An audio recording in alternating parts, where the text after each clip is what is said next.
Ruined by Amy Tintera. Performed by Emily Rankin.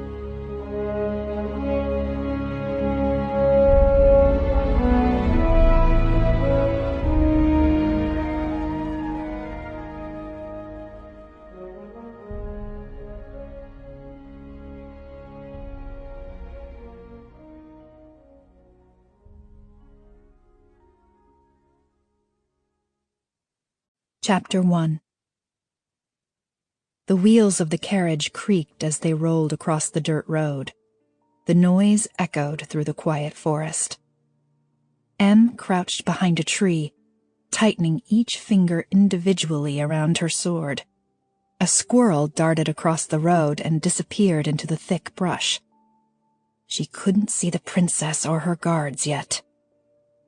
She glanced over her shoulder to find Damien hiding in a squat behind the bush, his body perfectly still. He didn't even appear to be breathing. That was Damien, incredibly fast or incredibly still, depending on what the situation called for. Aaron was in a tree on the other side of the road from Em, precariously perched atop a branch with his sword drawn. Both boys stared at her, waiting for her signal. Em pressed her hand to the tree trunk and peered around it. The sun was setting behind her, and she could see wisps of her breath in the air. She shivered. The first guard rounded the corner on his horse, easily spotted in his bright yellow and black coat. Yellow was the official color of Vallos, the princess's home, but Em would have made them wear black. She would have insisted that several guards scout the area around the carriage. Apparently, the princess wasn't that smart. Or maybe she felt safe in her own country. Em barely remembered what safe felt like. She shivered again, but not because of the cold. Every nerve in her body was on high alert. The carriage rolled down the road behind the first guard, pulled by 4 horses. There were 5 guards total, 1 in front, 2 on either side, and 2 in back. All of them were perched on top of horses, swords dangling from their belts. The princess must have been inside the carriage. 6-3. Em, Damien, and Aaron had faced much worse odds. The guard in front said something to one of the men behind him, and they both laughed. The spot of blue on their chests wasn't clear from this distance, but Em knew what it was. Soldiers who had killed at least 10 ruined wore blue pins. For every 10 killed, they received another pin. The man in front had at least 3. She looked forward to wiping that smile off the guard's face. Em returned her attention to Damien. She barely nodded. He stood slowly, a dagger in one hand and a sword in the other. He lifted the dagger and narrowed his eyes at his target. The blade sailed through the air. Em jumped up. Damien's dagger sank into the throat of the guard at the side of the carriage. A scream ripped through the air. He toppled off his horse, and the other guards quickly dismounted, swords drawn. The horses neighed loudly, and one of them ran, hooves clomping as it disappeared into the trees. Aaron jumped from his tree and landed on top of 2 guards, his sword cutting through the air and finding his target.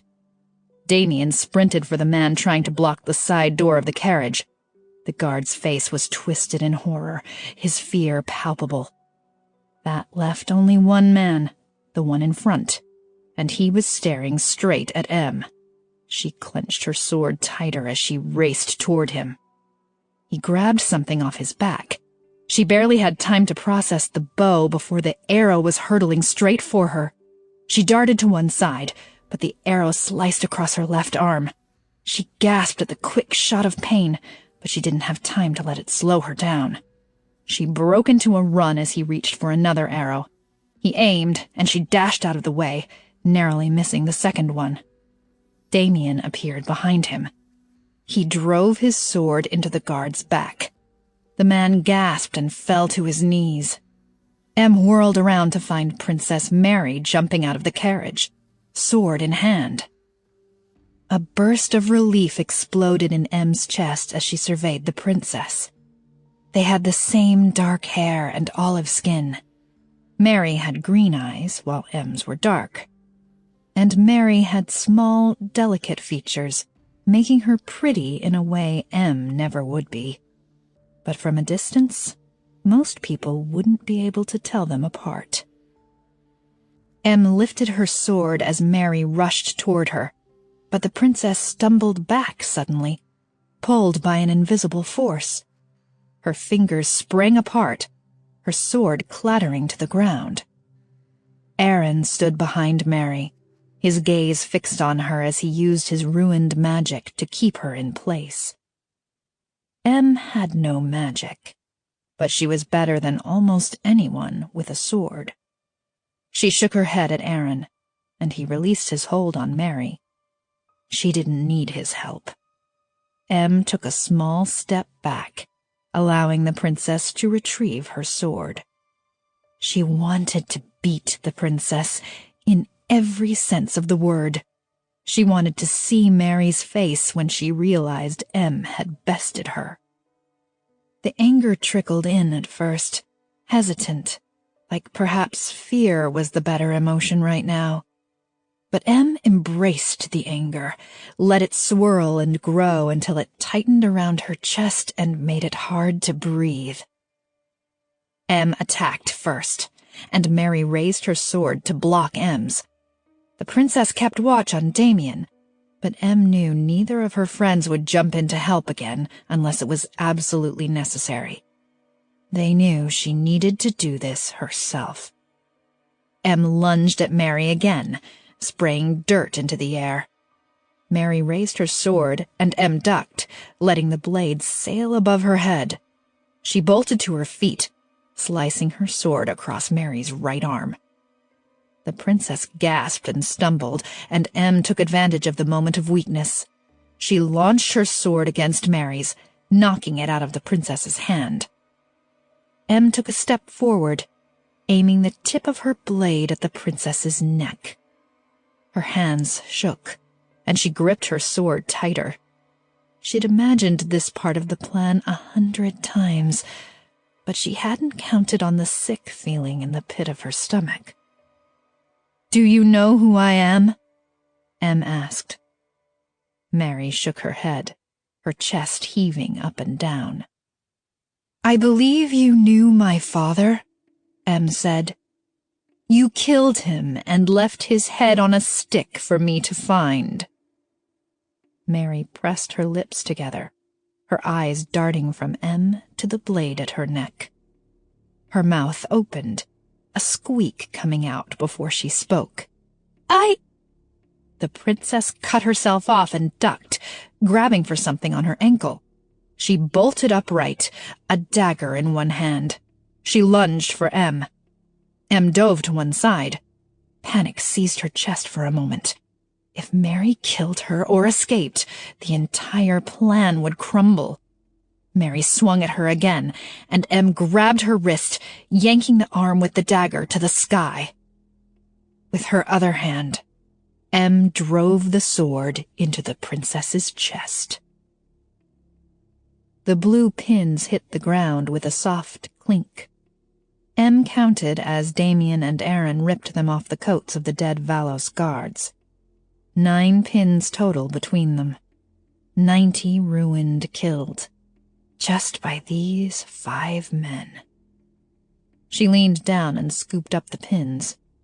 The 2 interlocking circles symbolized the union of 2 countries, Lera and Vallos, in their fight against the dangerous ruined.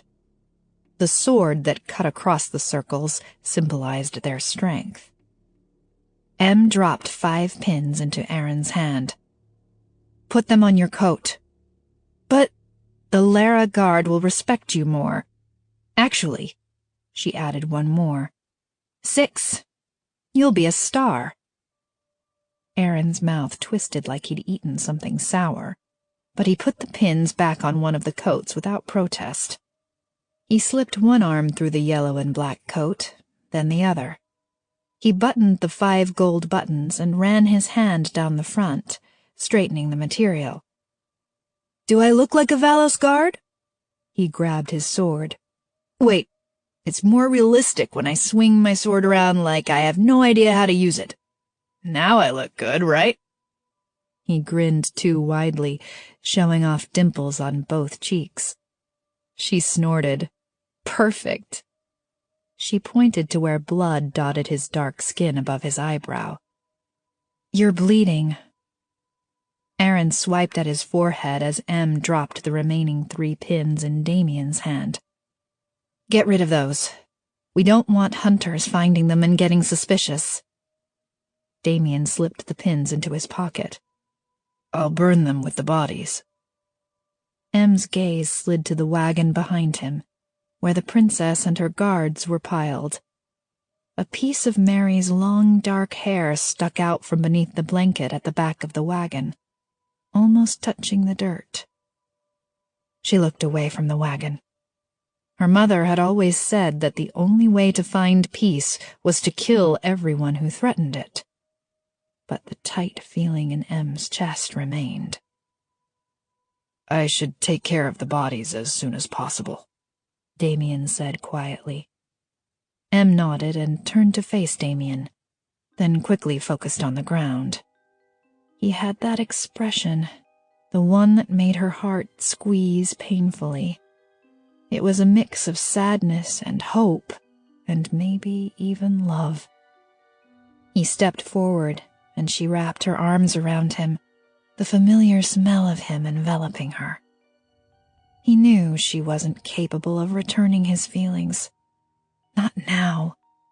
Revenge swelled and twisted and burned inside of her and left room for nothing else. Sometimes it would simmer down for a while, and she would think it was gone, but it would always return. She would be back in her home, her lungs filled with smoke and her eyes watering as she peered around a corner, staring as King Casimir pulled his bloody sword out of Em's mother's chest, hearing her sister's screams as his soldiers dragged her away, finding her father a few weeks later, after Princess Mary killed him. Maybe when she killed the king and his family, she'd be able to feel something else. Maybe then she'd be able to look at Damien the same way he looked at her. She tried to smile at him. A lump had formed in her throat, and the smile probably came out more like a grimace. She watched as Damien said goodbye to Aaron. "I should make it back to the ruined camp by tomorrow evening," Damien said, stopping next to one of the horses pulling the wagon. He glanced at Em. "Are you sure you don't want me to tell them you're trying to find Olivia? They should know there's a chance their queen may return." Em shook her head. "Not yet. They voted you as their leader, and they need someone to depend on now. Let's not get their hopes up yet." Regret flashed across Damien's face at the word leader. He was a good one, despite his young age. But he only had the position because the ruined had turned their backs on Em. She might have been heir to the throne with her mother dead and sister missing, but she was useless, powerless, not fit to lead, a ruined had said when they demanded Damien take over a year ago. "Keep them safe," she said. "I'll wait to hear from you." Damien climbed into the wagon, putting his right fist to his chest and tapping it once. The fist tap was the official Ruina salute to the queen, and something no one but Damien and Aaron had ever done for her. Em blinked away tears. She lifted her hand, waving goodbye, and Damien did the same. The ruined marks on his hand and wrist were visible, a reminder of why he couldn't even consider coming with them. The marks let the world know he was a ruined with power. Em lacked power, so she also lacked ruined marks. It was completely dark now, and Damien's figure disappeared quickly, the clomping of hooves echoing through the night. She turned back to Aaron, who was pulling his collar away from his scarred neck. Aaron had barely escaped the burning Ruina castle alive, and much of his upper body told the story. They also hid the story of his ruined magic, as the fire had burned away all traces of his ruined marks. His marks had been beautiful, white against his dark skin, the thin lines twisting together and creating spirals all over his arms and back and chest. "Ready?" he asked quietly. She grasped for her necklace and rubbed her thumb over the silver O. No. She'd been planning this for almost a year, but she'd never be ready. "We should be able to make it to the Lera border by morning," Aaron said as he walked to the carriage and climbed up. He gestured behind him. "Do you want to ride in the carriage like a real Vallos princess?" Em headed for one of the horses. "Not yet. I'll ride a bit ahead and scout the area. I'll get in when we approach the Lera border." She swung one leg over the horse and settled onto the saddle. She glanced over at Aaron to see her friend watching her, his head cocked to one side. "What?" "Your mother would be proud, Em." He bowed his head slightly at the mention of their dead queen. "I hope so." The words came out as a whisper.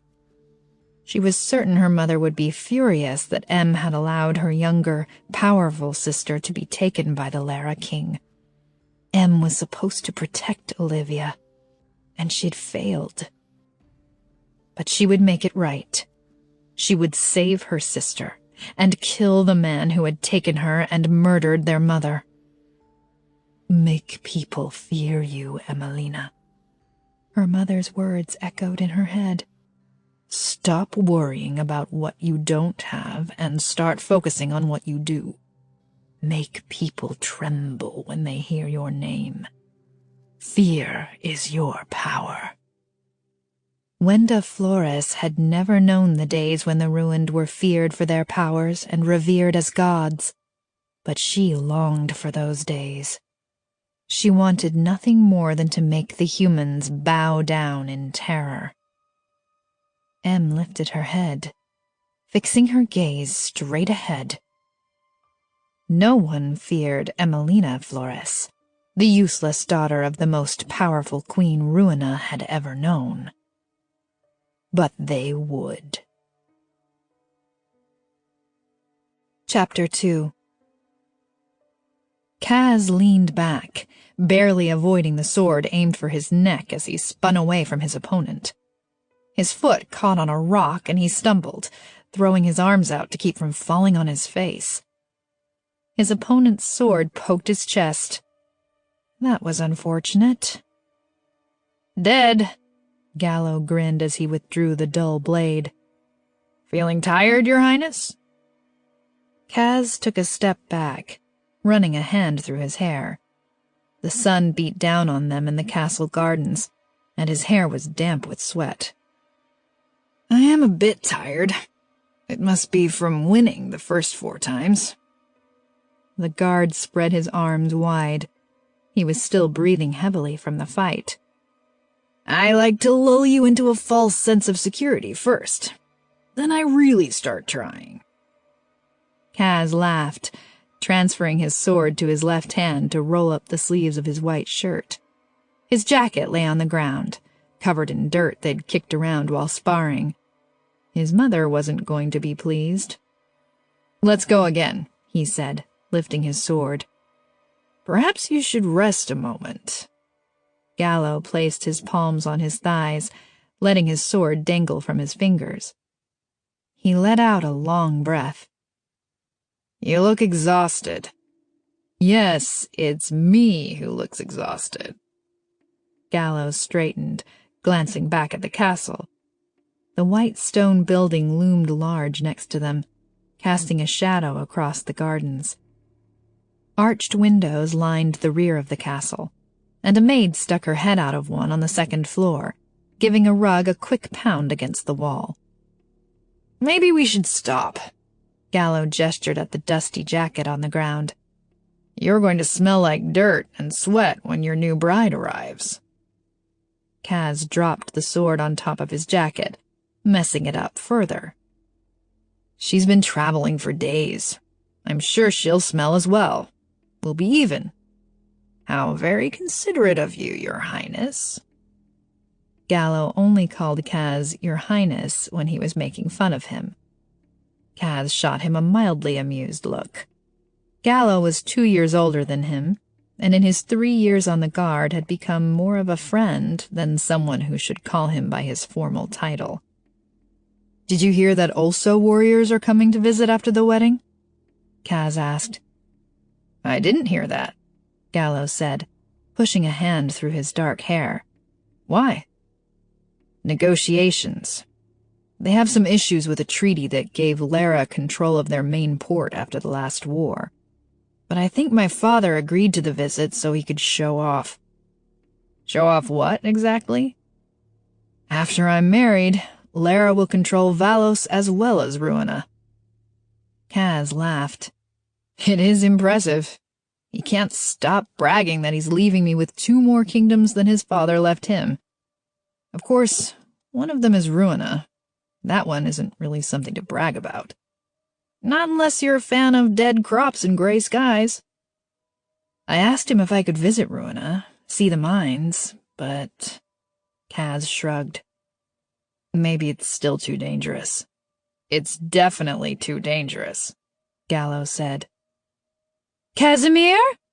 Casimir!" Kaz turned at the sound of his mother's voice from inside the castle. She swept out onto the patio of the second-floor library, the skirts of her light blue dress swishing around her ankles. She planted her hands on her hips. "She's been spotted at the end of the road," she said. His heart dropped. "All right." "You could at least pretend to be excited." "I am simply alight with excitement and anticipation. I can hardly contain myself. Really." He flashed a big, fake smile. "How was that?" Gallo covered a laugh with a cough. His mother let out a deeply annoyed sigh and strode back inside. "I'd better go," he said, grabbing his sword and handing it to Gallo. He snatched his coat from the ground, shaking the dirt out. "Good luck," Gallo said, then frowned. "Is that the appropriate thing to say in this situation?" Kaz lifted one shoulder. There wasn't much to say to someone who was headed out to meet the woman he'd been ordered to marry. Try not to vomit might have been the best choice. He gave Gallo a tight smile and hopped up the steps, grabbing the handle of the tall wooden door. He threw it open, his eyes adjusting to the dim lighting in the staff dining room. To his left, a boy backed out of the kitchen door, the sound of clanging pans and yells drifting in from behind him. He held a tray of pastries, and he came to an abrupt stop when he spotted the prince. Kaz nodded at the boy, striding past him through the far door and into the hallway. Sunlight streamed in from the wide windows to his right, and the walls in this corridor were almost pink in the afternoon light. Later, they would look red. Every corridor was painted a different color, and when he turned a corner, he found 2 staff members arranging bunches of yellow flowers against the bright green walls. The castle buzzed with noise as he walked into the foyer. More flowers lined the banister of the staircase, and a staff member was wrapping blue ribbons around them. The air was full of anticipation and excitement as the castle staff prepared for the arrival of the new princess. Their bright faces just filled Kaz with more dread. His mother and father stood in front of the door at the main entrance, and he stopped next to them. "You're all dirty," his mother said, taking his jacket from him. She beat at it with her hand, trying to remove lingering dirt. "Did you have to spar with that guard before she arrived?" The king clapped his son on the arm. "He's just nervous. Working off some energy." "I am not." Yes, he was. Maybe nervous wasn't the right word. Kaz had always known he'd marry someone his parents chose. He'd known, yet he hadn't quite prepared himself for how it would actually feel. Like his stomach was going to drop into his feet and his head would explode from the pounding. What was the word for that? "This is as good as it's going to get," his mother said, handing him his coat. He slipped it on. "Try and talk to her," the king said. "It makes people uncomfortable when you just stand there quietly." "I don't always have something to say." "Then think of something," his father said, exasperated. The queen walked to the door, gesturing for them to follow. "Come on, both of you." She let the king slip past her and put a hand on Kaz's arm. "Don't worry, Kaz. I know she will be quite taken with you." He shook her hand off, but tried to smile like he believed her. Quite taken with you. How ridiculous. It was a treaty marriage, and Mary knew as much about him as he did about her. Nothing. They marched outside into the sunlight, Kaz trailing behind his parents. About 10 staff members and several members of Kaz's guard were waiting in 2 neat rows. He walked down the castle steps and took his place next to his father as the gate began to open. He clasped his hands behind his back, then pulled on each finger of his left hand until he felt the knuckle crack. His heart was pounding so loudly it vibrated in his ears. He tried to fix his face into a neutral expression. A dirt path ran from the castle to the front gate, flanked on either side by lush green grass and perfectly trimmed square hedges. 2 guards pulled open the iron gate, scurrying out of the way as Lera's royal escorts came through on their horses. Behind them was a small carriage that had seen better days. Dirt and mud stuck to the wheels, though that was to be expected after the journey through the Lera jungle. The body was plain gray, with a glass window on either side. The windows were open, and the one closest to Kaz looked like it might fall off its hinges at any moment. A curtain had been pulled over the open space, obscuring the inside from view. A young man in a Vallos uniform sat on the seat at the front of the carriage, reins in hand. Kaz expected several more guards to follow him, but he was the only one in Vallos yellow. Strange.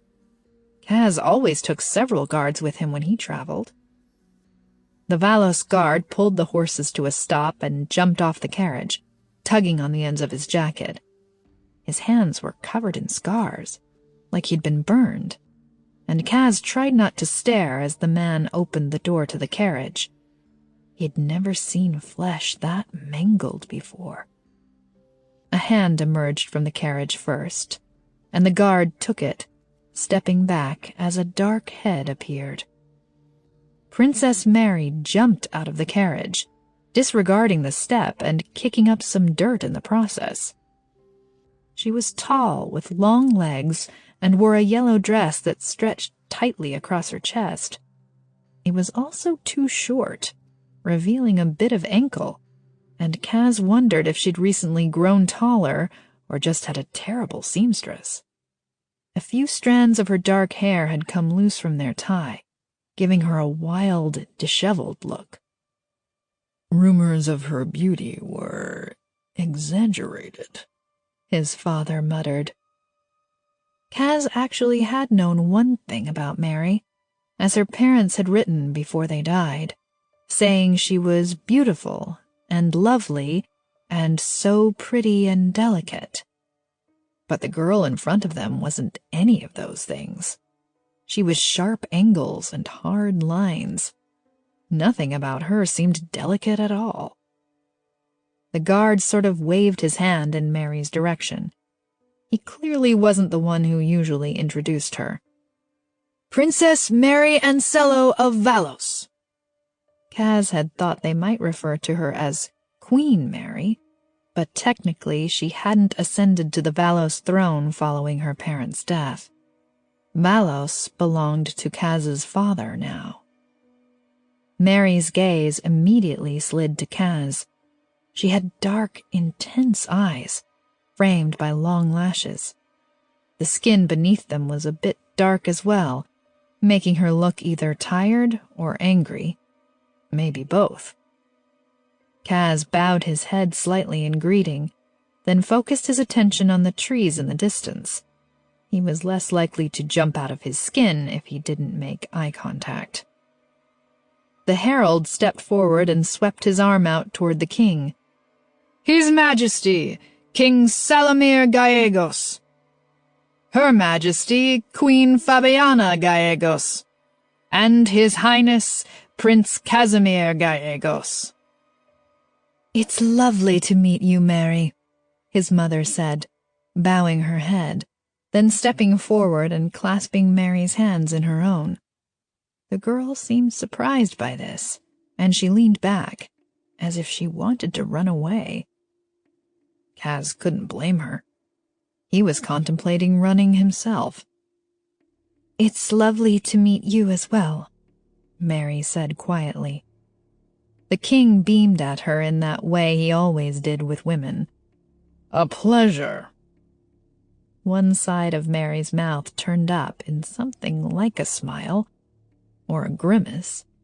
Kaz found it difficult to read the expressions on her face. This is my guard, Aaron, Mary said as the young man took a step forward. Did you bring only one? The king's tone held a note of suspicion. Many of the Vallos guards have been sent to hunt down the ruined, Mary said. A few more escorted me to the Lera border, but I thought it best to send them back where they were needed. Her lips did something that still wasn't quite a smile. You have so many excellent guards here in Lera. How true. The king grinned broadly as he beckoned to Julio, the captain of Kaz's guard. Take Aaron inside and show him his quarters. Aaron threw his bag over his shoulder and followed Julio into the castle. Both his parents turned to Kaz, like they expected him to say something, and his mouth went dry. Mary stared at him as if she expected something as well, and he had the sudden urge to never speak again. He squarely met her gaze and immediately felt as if they were having a competition to see who would become uncomfortable first. Kaz was confident he would win that competition every time. Excellent, the queen said. The king widened his eyes at his son. His mother extended her arm, slipping it through Mary's as she steered her toward the castle.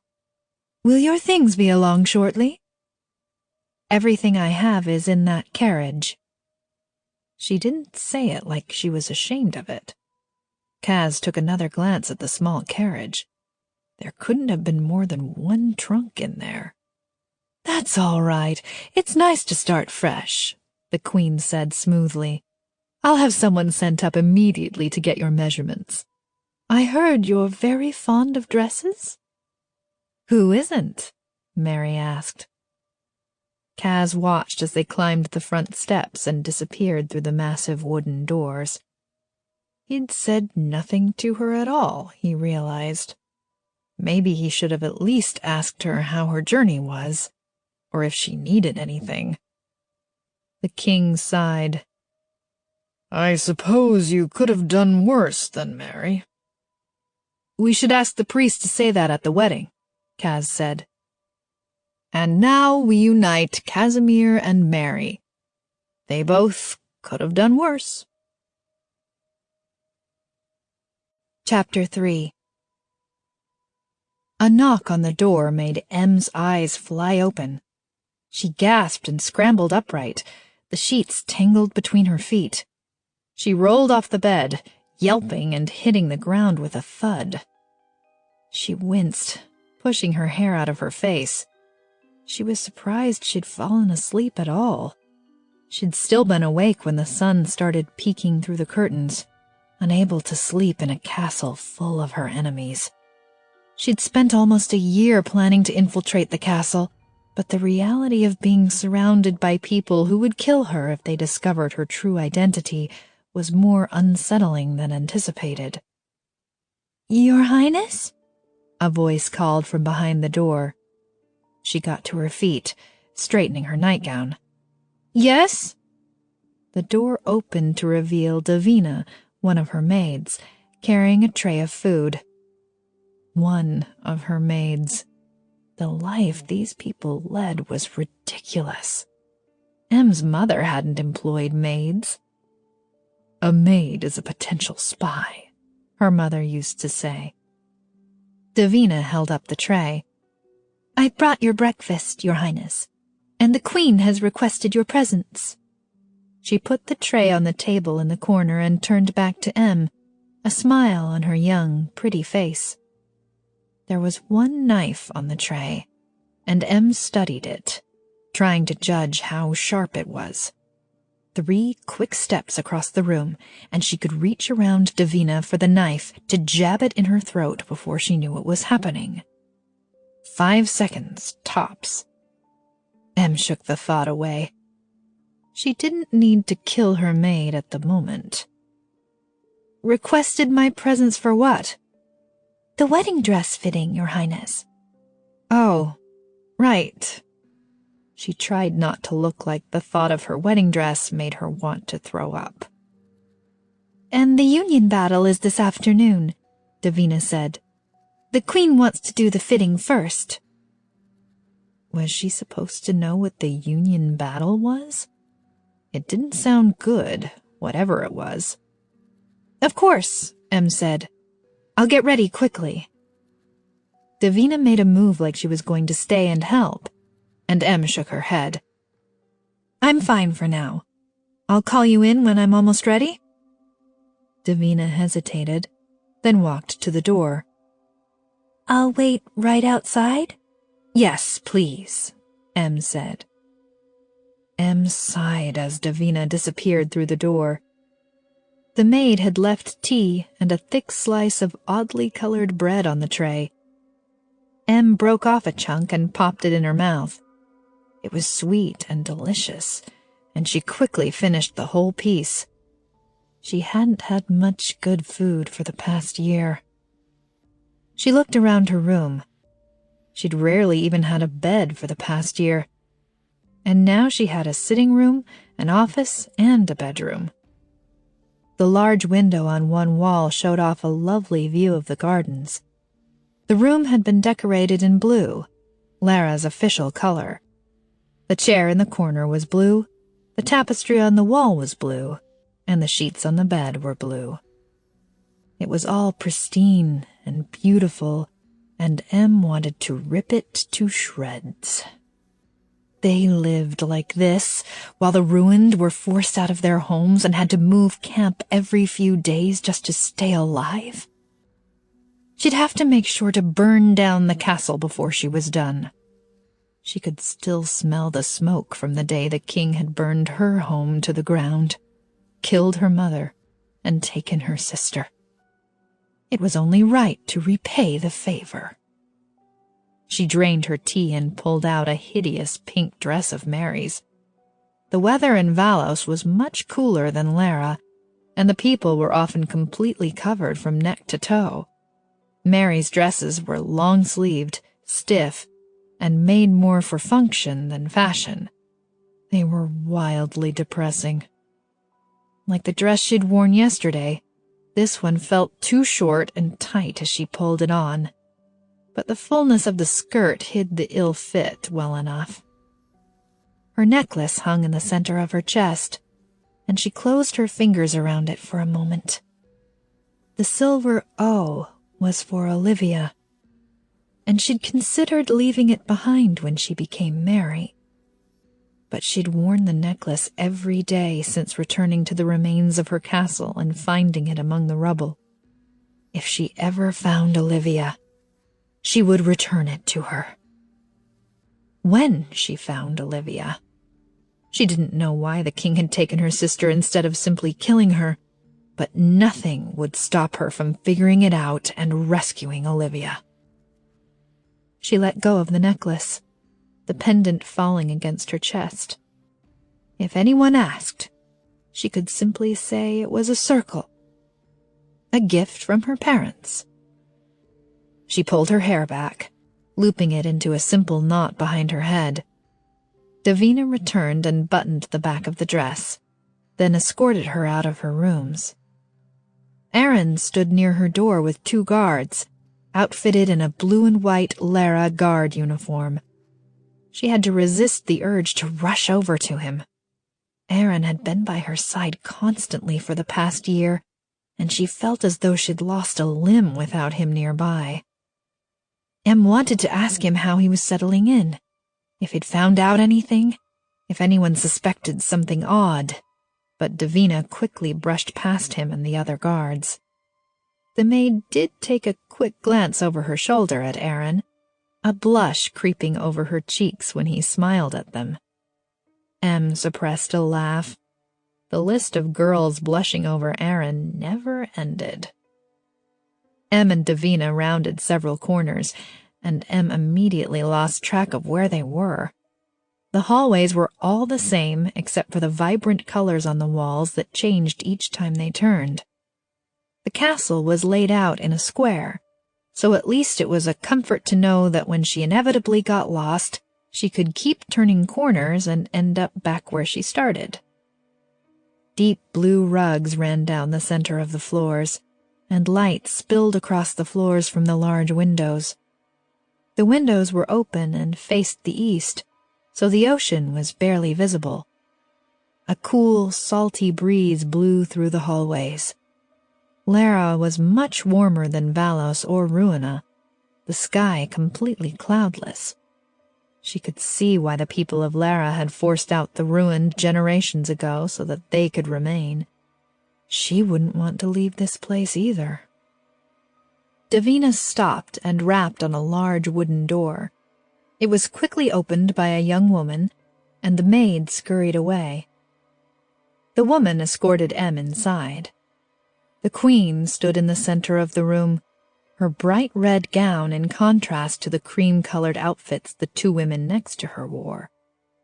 The large room featured racks of dresses, pants, blouses, and a wall entirely of shoes. The queen's closet. She couldn't help but hope that she'd get to experience that kind of wardrobe during her stay. If she had to deal with these people, she could at least wear some beautiful clothes while doing it. Em scanned the room for weapons. A mirror was attached to one wall, but it was too large for her to break. There was a large platter of fruit on the table, and the white ceramic plate was likely sturdy enough to do some damage when smashed against a skull. 1, 3, 6 steps, and she could weave around the maids to get to the far corner of the room, grab the plate, duck a maid, smash it against the queen's head, spin around and push a maid away, use an edge of the broken plate to cut a jagged line across the queen's throat. Dead. "Mary," the queen said, extending her arms to her. Em clenched her fingers into a fist, fighting back the urge to scream. She hadn't counted on how difficult it would be to stand in the presence of the people who had destroyed her life. When she'd stepped out of the carriage yesterday, she'd almost grabbed Aaron's sword and swung it at the king's head. She took in a slow breath. Calm, steady. Her mother was the scariest woman she'd ever known, the scariest woman most people had ever known, and it was partly because she never lost her temper. If she wanted to kill you, you didn't know it until the knife was already in your gut. Em needed to be like her mother right now. Perhaps the queen realized Em didn't want to be hugged, because she took both of Em's hands instead and squeezed them. When she smiled, The small half-circle scar on her left cheek moved. It was the only interesting thing on an otherwise boringly beautiful face. "How was your first night? Were your rooms adequate?" "They were perfect, Your Majesty," Em said. "Please, call me Fabiana," the Queen said, dropping Em's hands. "We'll be family soon." "Of course." Fabiana was a terrible name, so Em would be happy to call her by it. "What do you think of Lera so far?" the Queen asked. "Different from Vallos, isn't it? Less dreary." "Much less," Em said, noting the subtle dig at Vallos. "And how does Lera compare to Also? I hear it's cold there." Fabiana barely lifted one eyebrow. "Lera is less rigid." "I'm sure it is." Em had never visited Also, but she knew the warriors, the group of men and women who protected the country, well. Fabiana used to be one of them, before she defected to Lera, bringing secret information with her. She was probably the most famous traitor in all of Also. Em had reminded the warriors of Fabiana's betrayal when she approached them about partnering with her. They'd happily agreed to join Em's mission. The door opened, and a dark-haired girl stepped into the room. "Jovita!" the Queen exclaimed. "I'm glad you could join us." Em took a long look at the king's niece. She was second in line to the Lera throne. Though she was around the same age as Em, something about the way she carried herself made her seem much older. She was a little shorter than Em, but still had a formidable look about her. Her shoulders were broad and strong, her arm muscles rippling beneath her thin gray tunic every time she moved, and she didn't smile much, though Em didn't think it was because she was unhappy. She just seemed like the kind of girl who didn't smile simply to make others feel comfortable. "I thought I'd stop by and see how our new princess is settling in." She strode across the room to the tray of fruit and popped a grape in her mouth. Em frowned. It would be very difficult to get to her weapon of choice with Jovita standing in front of it. "Perfect timing. She's about to try on the dress." The Queen gestured to the maids, and one of the women scurried away, returning with a pile of blue material so high it almost covered her face. "If you could take your clothes off, please, Mary," the Queen said with a wave of her hand. One of the girls began unbuttoning her pink monstrosity, and Em ducked her head to hide her flaming cheeks as the dress fell to the ground. Perhaps these women often undressed in front of total strangers, but Em had never been in her underwear in front of anyone but her mother and sister. "We'll take your measurements and have some more clothes brought to you," the Queen said as the girls took away Mary's dress. Em detected a hint of disdain as the Queen examined the garment. She was suddenly very fond of it. The girls held open the blue dress for Em, and she quickly stepped in, eager to be covered again. The fabric was cool and smooth against her skin, and it flared out from her waist extravagantly. The ruched bodice hugged her torso, and a beautiful chain of beads wrapped around the waistline. It was elegant in its simplicity, and Em gingerly touched the soft fabric. "Oh, yes, that's lovely." Em looked up to see the Queen standing next to the mirror. She stepped in front of it, and her reflection stared back at her. The dress was even more stunning when she could see it in its full glory. It was the most beautiful dress she'd ever seen. Olivia would have clapped and done a happy dance if she'd been there. Tears pricked her eyes. "I'm sorry," she said as one slipped down her cheek. She quickly wiped it away. "You wish your mother were here?" the Queen guessed. Em nodded. The real Mary probably would have cried for her dead family too. Perhaps any girl in this situation would have cried, regardless of the status of her mother. She had to marry Casimir, after all. Cas. The name made her insides clench. They'd barely spoken yesterday, and she really hoped he planned to ignore her entirely. His parents had arranged this marriage. Maybe he had a girl somewhere who he loved, and he would pretend Em didn't exist. When she'd concocted this plan, she'd known, in the back of her mind, that she'd have to deal with the wedding night.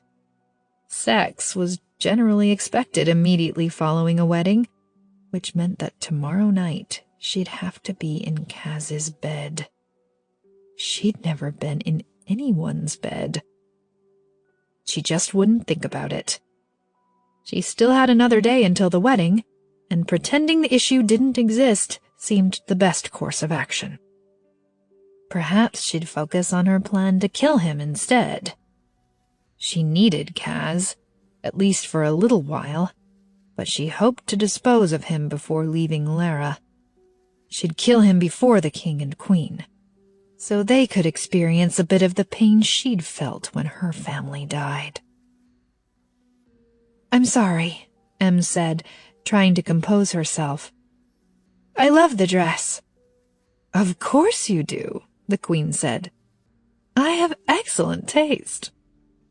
Em laughed despite herself, which earned a smile of approval from the queen. The women took some measurements and put pins in the garment, then helped Em out of it. "Have you spoken to Cas much since arriving?" the queen asked as Em slipped the pink dress back on. "Only a little," Em replied, if him saying hello to her yesterday at dinner counted. "Don't worry. You'll warm up to each other soon." The queen's lips twitched, as if she was thinking something she didn't want to share. "Have you been told about the Union battle?" "Not that I recall," Em said carefully, not sure if Mary was supposed to have that information. A maid pulled her dress tighter, trying to button it, and she sucked in a breath. "It's a traditional part of a royal Lera wedding," the queen said. "The royals intended battle someone of his or her choice for the entertainment of everyone. With dull blades, of course." Em tried to hide a smile. That sounded exactly like her kind of wedding festivities. "The point is to prove your worth and skill in battle," Jovita said.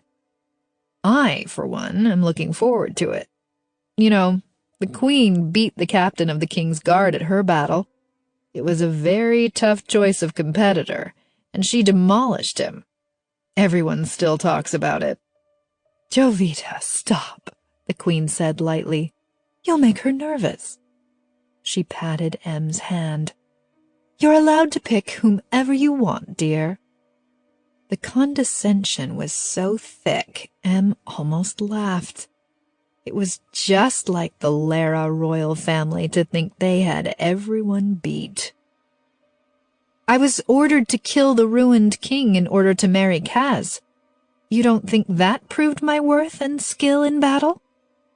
Em lied, swallowing down a wave of nausea.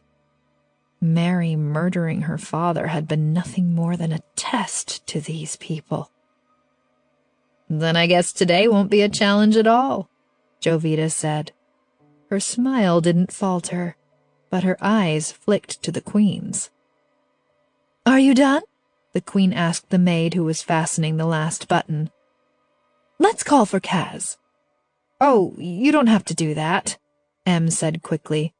"We'll just have him escort you back to your room," the queen said with an amused expression. "He can't avoid you forever, after all." She told one of the maids to fetch him. Em sighed and ran a hand over her hair.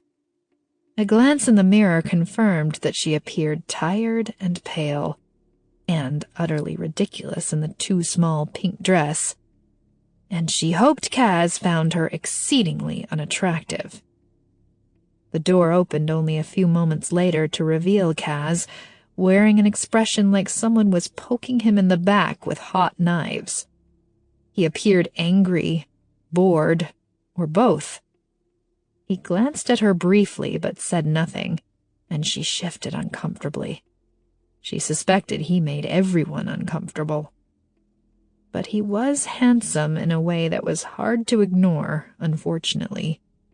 He had his father's dark hair, but his mother's blue eyes, and together the effect was striking. The king had an olive complexion much like M's. The queen had slightly paler skin. Kaz fell somewhere in the middle, his skin tanned from the constant Lera sun. He wore a thin white shirt with the sleeves rolled up to his elbows, and she could see muscle definition through the material. She quickly averted her gaze. "You requested my presence, Mother?" When he finally spoke, it was stiff, almost angry. "I thought it would be nice if you escorted Mary back to her room. We finished fitting her wedding dress." Kaz didn't glance at Em for even a moment. "Of course." "Lovely talking with you, dear," the Queen said. Jovita smirked, obviously still pleased with herself for throwing the new princess off balance. Em murmured a polite reply as she stepped away from the mirror. Kaz extended his arm out to her, and she took it, trying not to grimace at the contact. Kaz turned to the door so suddenly that Em almost stumbled when he tugged her forward. She grasped his arm tighter, quickly regaining her footing before she embarrassed herself by falling down at his feet. "How was your journey to Lera?" he asked as he steered her down the hall. "It was fine, thank you." Honestly, she was exhausted and her body still ached from days on the back of a horse. After her meeting the Lera guards at the border, it had taken several days to get to the castle with that stupid heavy carriage in tow. "And your rooms are adequate?" he asked. "They're very nice." He nodded once, and then didn't attempt any further conversation. Em didn't know whether to be relieved or think he was incredibly rude, so she kept her mouth shut as well. 2 guards and 1 maid passed them in the hallway, and she eyed the swords at the guards' hips. Disarming a member of the Lera guard wouldn't be easy. She'd probably have better luck yanking a rope off the curtains and using it to strangle Kaz. Strangulation took a while, so she'd have to pull him into a deserted room or corner for at least a full minute. He stopped in front of her door, and she slipped her arm out of his. "Thank you," she said, grasping the door handle. "You've been told about the Union battle this afternoon?" he asked. "I have. Sounds like fun." He lifted one eyebrow, a hint of amusement crossing his face. "I'm glad you think so." He lowered his voice. "I have it on good authority that one of the guards drank too much last night and isn't feeling very well today. He has a red beard and a lot of freckles, if you're looking for an easy choice." She blinked, unsure if this was some kind of trap. "Am I supposed to want the easy choice?" The Queen and Jovita had just given her the opposite impression. "Well, it will make you look good." He took a step back. His face was far less annoying when he smiled. "I won't tell, I promise." "Thank you?" This felt like a trick. King Casimir seized every opportunity to prove Lera was the best, and it seemed this was no exception. They wanted her to fail so they could all laugh about her lack of skills in battle. The edges of Kaz's mouth twitched, further convincing her that this tip was his way of trying to embarrass her in front of everyone. "I'll keep that in mind." She wrapped her fingers around his arm and gazed at him steadily. "How kind of you to help me."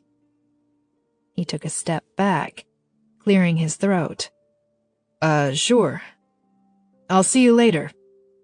He turned on his heel and strode down the hallway. She smirked at his back. He was going to have to work much harder to fool her. Chapter 4. The Union battle was held in the Glory Ballroom, which Davina explained to Em was the smallest of the 3 ballrooms. It was still impressively big, with a square wooden floor in the center and purple carpet along the sides. Members of the guard were already lined up along the walls, and spectators stood in front of them. The only chairs were the large ones at the front of the room that were obviously for the royal family. The kitchen staff was outside, ready to bring in food and drink after the battle. Em had changed into black pants and a form-fitting black shirt for the occasion. They were her own clothes, and she stretched her arms out with a relieved sigh, the soft fabric moving with her. Swords hung off the hips of every member of the guard. There were 50 guards in the room, easily. Even if she surprised one and took his sword, she'd probably kill 1 or 2 at most before they cut her down. She swallowed and tried not to think about it. She found Aaron in the crowd. He seemed calm, his expression neutral as a guard said something to him. His brown eyes were bright, though, alive in a way Em hadn't seen since ever, actually.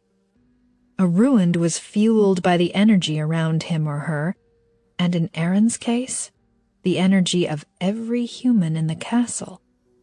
After a few weeks, he'd probably be able to crush the bones of 10 men before his energy was drained. That was the hope, anyway. Various maps hung on the walls. She stood on her toes to peer at the one closest to her. It was dated around the same time as the war between Lera and Olso 2 generations ago.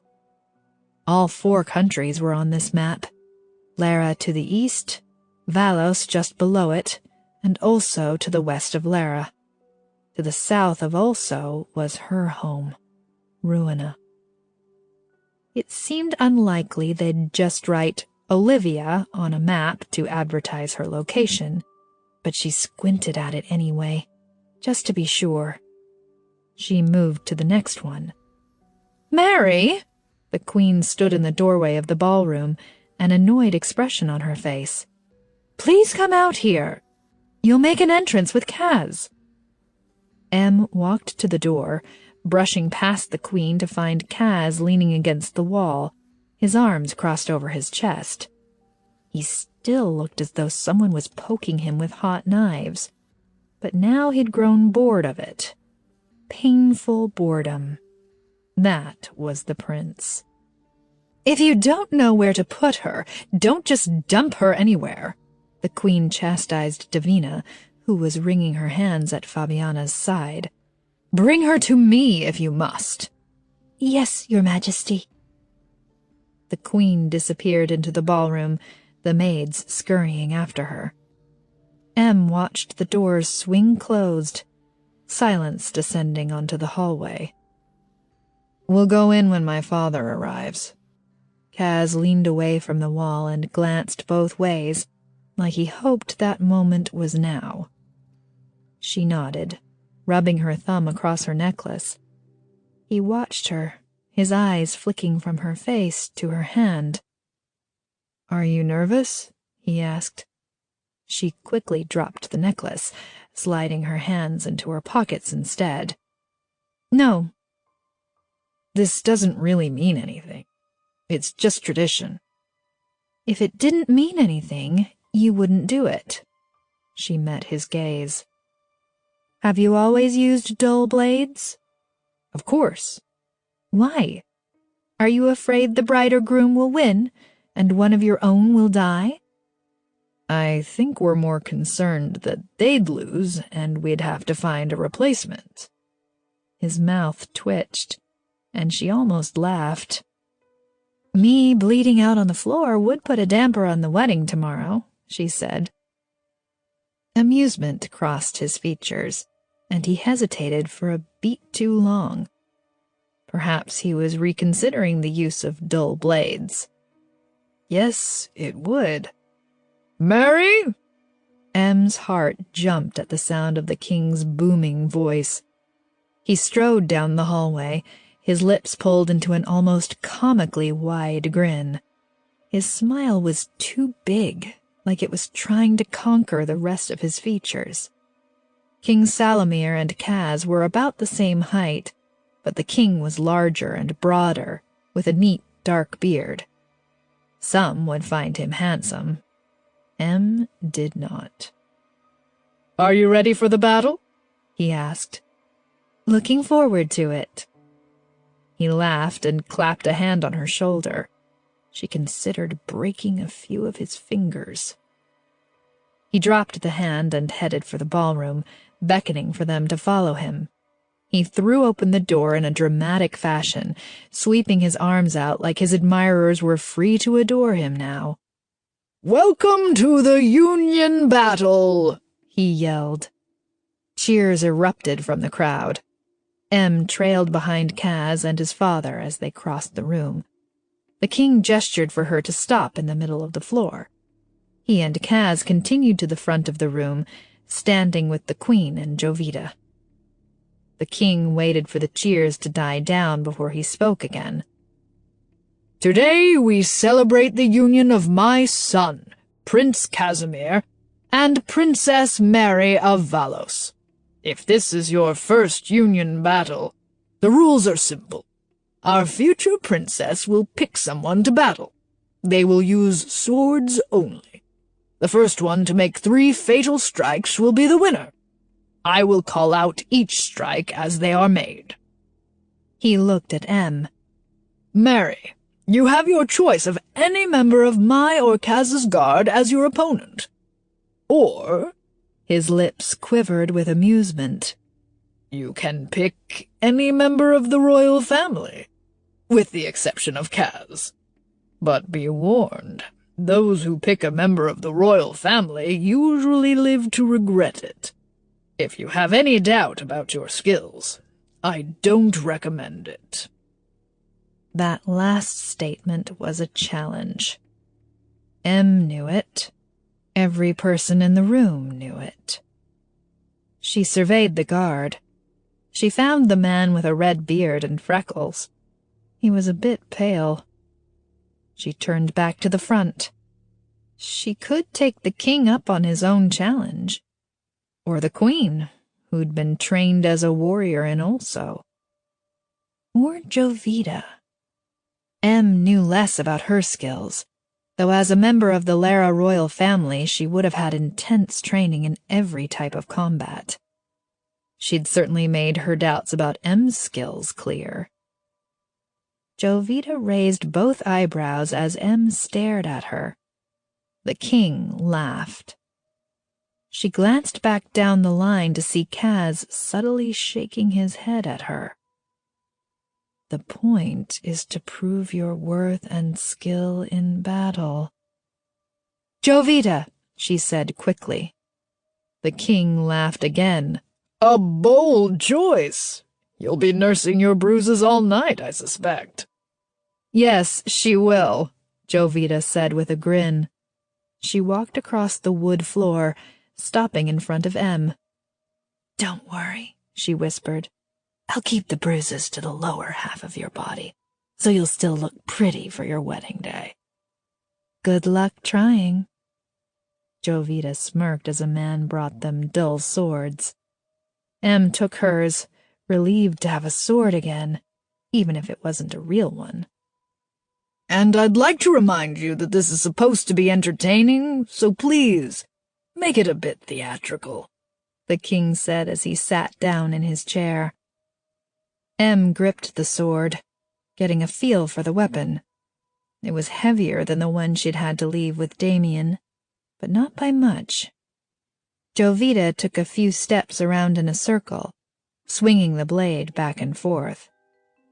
M glanced at the 3 people sitting at the front of the room. The king sat back in his chair, a wide smile plastered across his face. The queen was vaguely interested. her hands folded in her lap. Cas leaned forward, his eyes bright as he nodded at her. Was he giving her encouragement? She wished he'd stop. "On the count of 3, the king said. Em focused her attention on Jovita. If she didn't win this battle, she was going to have to look at that cocky expression for the rest of her stay in Lera. She needed to win. She needed to see Jovita down on her knees, a sword pressed to her throat. 3, 2, 1. Em stepped to her left as Jovita approached. It was a slow, careful approach, like the kind Em often saw the most skilled hunters use. The new ones charged her. The veterans took their time. They circled for only a moment before Em made the first strike. The room was quiet, the sound of metal meeting metal echoing through the room. Someone cheered as they began, and others joined in. Jovita took 2 quick steps forward, and Em barely blocked the sword before it swiped across her neck. She jumped backward, ducking Jovita's second attack and rolling across the floor to move to the other side of her. She darted forward, tapping the blade to the center of the girl's back. 1 for Mary, the king said, a hint of surprise in his tone. The crowd cheered. 1. The first one. Em bounced on the balls of her feet. She'd needed to be first. Jovita's amused expression had faded when she whirled around. She had clearly decided to take Em seriously, and a thrill of excitement ran down Em's spine. She blocked Jovita's next attack, the crowd roaring as the women circled around, barely blocking each other's blades. When Jovita faked right, Em fell for it, and the girl jabbed her sword into Em's chest. 1 for Jovita. Em barely had time to take a breath before Jovita was coming for her again. The faces and noise around her started to fade away, her focus entirely on the girl in front of her. Her mother had made her practice different types of combat every day when she was younger, and she found fighting almost comforting. "You were born useless, but you don't have to be helpless," her mother used to say. Em saw an opening and poked her sword straight at Jovita's stomach, narrowly missing getting a jab in the neck.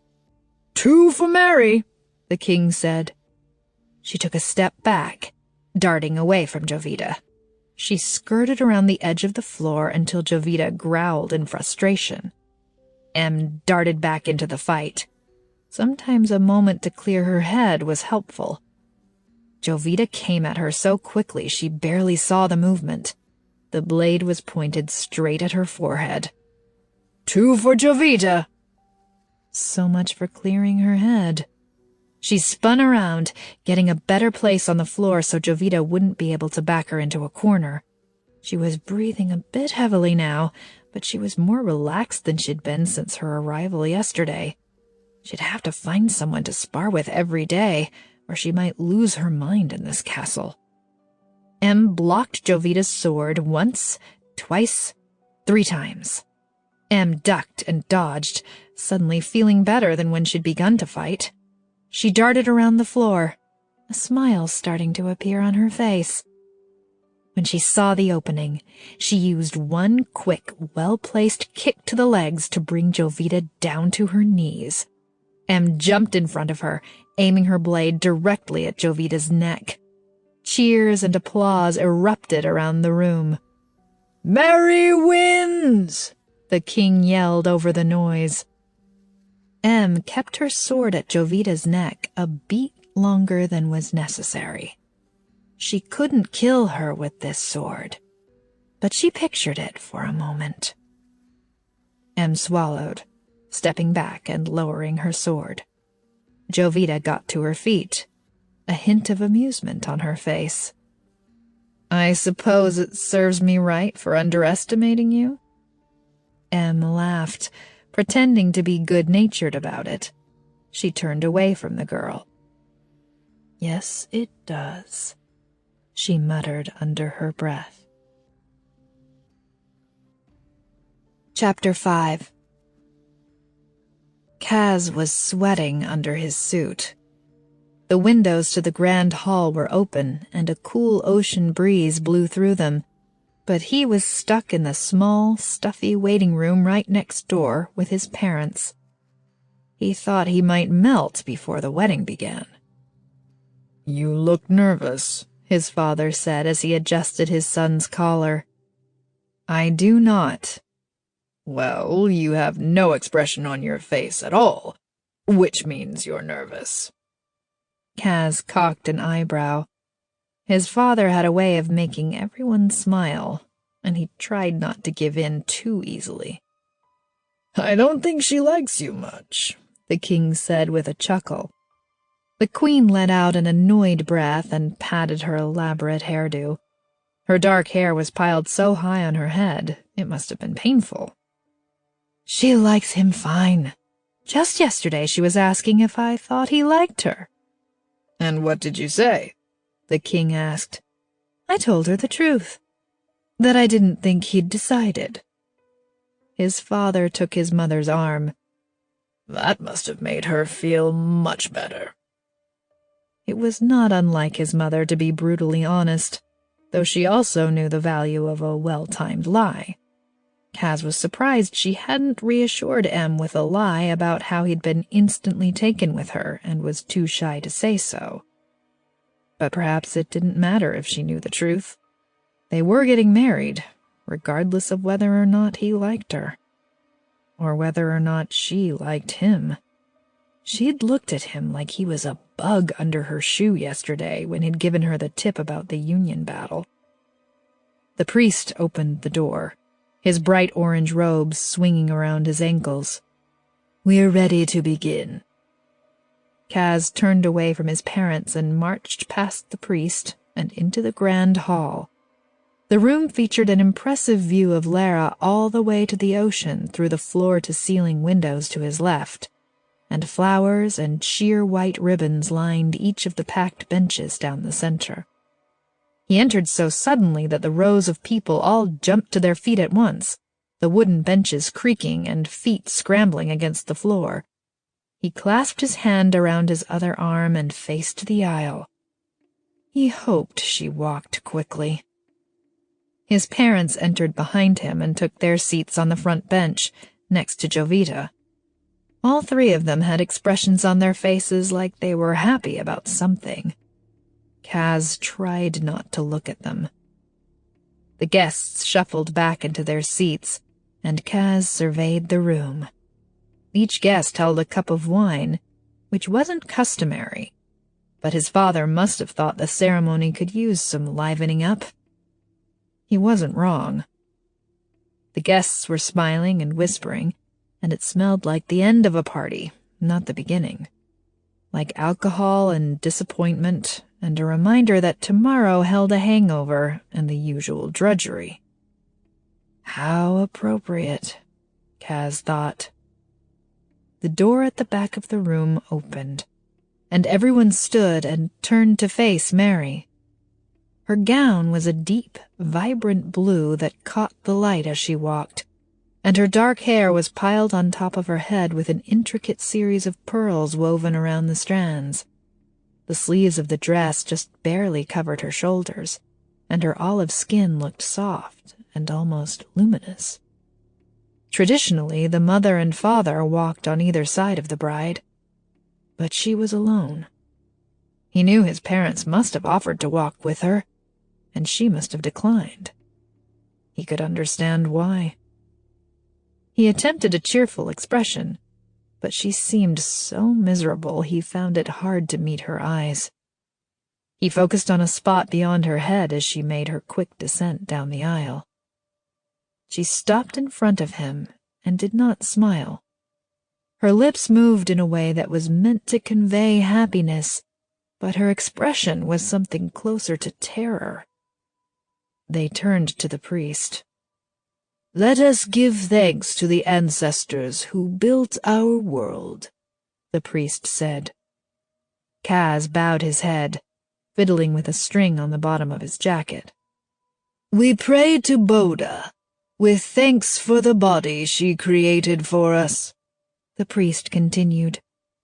"To Leilana for the fruitful land she bestowed on Lera.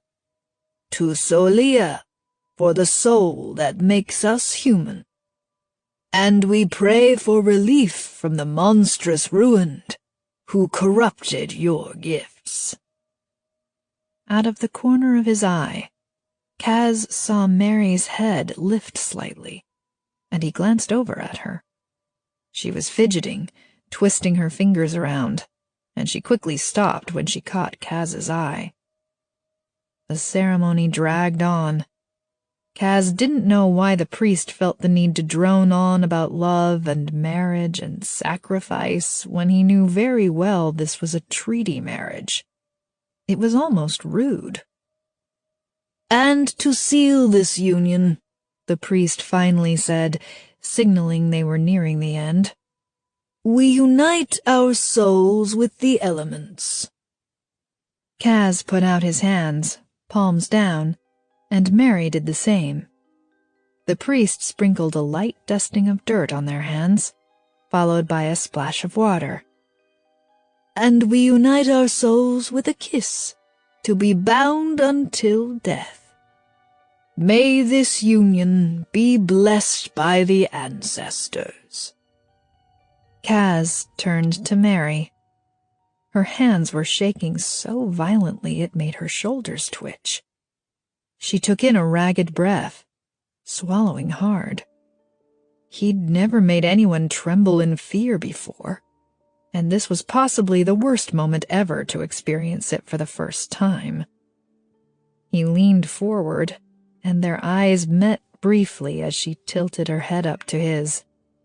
He barely brushed his lips across hers, and the spectators burst into applause. Kaz slid his gaze to where Mary was seated at his right. She'd eaten her food, and she kept turning her wine glass around in her hands, but never took a sip. The room bustled with noise around them. Tables made a half circle around the edge of the majestic hall, and a dance floor stretched out in front of them, with the musicians at the other end. The wedding guests were a flurry of color around them, red and orange and green gowns spinning to the music, the men in mostly white or tan, with bursts of color in the forms of flowers on their lapels. No one wore blue, as that was reserved for Mary's dress and the blue flower on Kaz's gray jacket. A man approached the head table to offer his congratulations, and Mary plastered a polite expression on her face. He was beginning to know it well. Pursed lips, head tilted to the side like she was captivated by the conversation, she wasn't, and a sigh of relief as the person walked away. Gallo stood with the other guards against the wall to Kaz's right. Kaz pushed out of his chair and stood. "I'll be back," he said in the general direction of his parents, then quickly walked away before they could protest. He said a brief hello to the governor of the southern province, so he could at least say he was greeting guests if his parents asked. Gallo stepped away from the wall as soon as Kaz approached. They walked a few steps from the rest of the guards, out of earshot, and Kaz watched as the people in front of them began dancing to a lively song. "I don't know who looks more miserable, you or your wife," Gallo said, a hint of amusement in his voice. Kaz winced at the word wife. His father had a wife. All the advisors and governors had husbands or wives. The word didn't feel like something that should be part of Kaz's life. "Can you blame us? She just arrived 2 days ago." Kaz scanned the room until he found Aaron. The guard's gaze followed Mary, and it occurred to Kaz that perhaps he was more than a guard or a friend. "Have you gotten to know Aaron at all?" he asked, trying to keep his voice casual. "A little. He's clearly not in love with Mary, if that's what you're asking. He's already made an impression on a couple of female guards." Kaz shrugged, unwilling to admit that he cared if Mary was in love with someone else. "He's a bit strange," Gallo continued. "He's got 6 pins. So? So it means he's killed 60 ruined, but he's got the demeanor of a new hunter," Gallo said. "The ones who can't handle it and come back after the first couple of kills and beg to be reassigned." "What are the hunters like?" Kaz asked, turning to him in interest. Gallo had never spoken about meeting hunters. Kaz couldn't imagine killing 60 people and then putting a reminder of it on his chest. But the ruined weren't exactly people. Still, he wasn't sure he would be proud of it. "The new ones are usually very much like Aaron. Damaged. Terrified." Gallo tilted his head toward Aaron. "He jumps at loud noises and never takes off his weapon, even when we're drinking or exercising. He's on edge all the time, and he never brags about those pins, even when one of the guards pressed him to. The hunters with that many pins." Gallo shook his head, a sour expression crossing his face. "They aren't damaged. They usually enjoy hunting down the ruined. They're confident, not scared." Kaz glanced at Aaron again. "He could have stolen them, put them on to try and impress us." "It's likely," the guard said. "Don't put him on an important assignment until I can get to know him better. At the very least, he's too traumatized to be in any kind of intense situation." "I won't. Thank you." The word traumatized thumped in his brain, making him wonder for the first time how many hunters were currently being employed. Most came from Lera prisons, but there were some from Vallos as well. What would those people do after they'd killed all the ruined? Would they be expected to go back to their normal lives like nothing had happened? "Mary looks very pretty tonight, don't you think?" Gallo's words snapped Kaz back to the present. "Yes." "Have you spoken to her much?" Gallo asked slowly. "No. It's—" Gallo cut himself off. Kaz sighed, turning to his friend. "Free minute." "I don't need it." "Yes, you do. Say what you want to say. I won't get mad." Gallo lowered his voice when he spoke. "It's not her fault your parents made you marry her. No one from her kingdom came with her, except for one guard. It must be lonely, don't you think?" Gallo was right, of course, though Kaz wasn't going to admit it. But maybe he should have gone by at least once to see Mary when she'd arrived. She probably thought he hated her. He didn't think he hated her. He couldn't stir up a feeling about her either way, actually. "I did try to be nice to her," he said. "I gave her the hint about Henry yesterday for the Union battle." Gallo laughed. "I noticed she ignored that advice." "Well, she clearly didn't need an easy win. She's practically as good as you with a sword. Let's not get carried away," Kaz said. "I said practically." Kaz shot him an amused look, then sighed. "I could have tried harder. I should have gone to speak with her last night after the battle. It all just feels so awkward. I'm sure, but it will be more awkward if you never talk to her at all." "Fine," he said, taking a step back and glancing at Mary. "But if she keeps refusing to smile at me, I'm going to stop trying." "Maybe you should smile first." "Free minute is over." "Yes, Your Highness." Gallo laughed and returned to his spot near the wall. Kaz headed back to the front of the room, trying to twist his face into an appropriate expression. There. He was smiling. Sort of. "Would you like to dance?" he asked Mary, extending his hand to her. He was going to have to think of something to talk about while they danced, but at least it was a start. "Oh, yes!" his mother exclaimed before Mary could reply. She gestured at the musicians, and they stopped playing. "The traditional wedding dance!" "She didn't have time to learn it, Mother," Kaz said. "We can just dance to something else." "It's tradition! You can lead her, Kaz." "I really don't—" "I can do it," Mary interrupted. Her gaze had gone hard, as if he'd insulted her. He hadn't meant to imply she couldn't do it. He was simply trying to spare her the embarrassment. "Let's dance, then," he said, holding his hand out to her again. She stood, her palm cool as she slipped it into his. She glanced at him, then at the room in front of them, where people had scattered off the dance floor. The musicians in back straightened in their chairs, bows poised across strings. "I didn't know we'd be the only ones," she said as he led her to the center of the room. "Regret this decision now?" he asked. She bit her lip. "You'll be fine." He grasped her right hand firmly in his left and placed his other on the center of her back.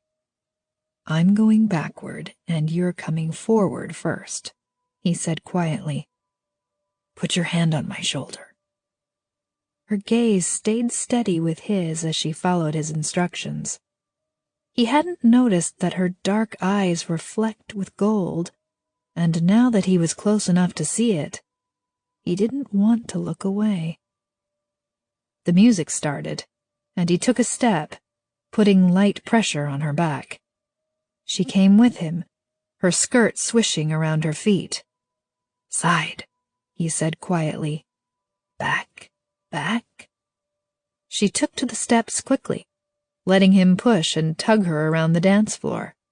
He straightened their arms, bringing his body against hers for a brief moment. "Spin," he said, lifting their hands. She did a quick spin. When she placed her hand on his shoulder again, her eyes blazed with a fire that made him want to pull her closer. He moved faster, quietly giving her some of the steps under his breath. He realized too late she was going the wrong way, and instead of letting her crash right into him, he tightened the arm around her waist and whisked her off the ground. He spun around, placing her on the ground again, and the people around them all clapped like it had been planned. She gave him a grateful smile, her steps more confident as they continued dancing. "I noticed you ignored my suggestion yesterday," he said softly, "for the Union battle." "I thought it might be a trap." "A trap?"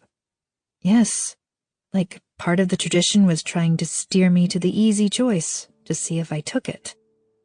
He laughed softly. "You're not terribly trusting, are you?" "No."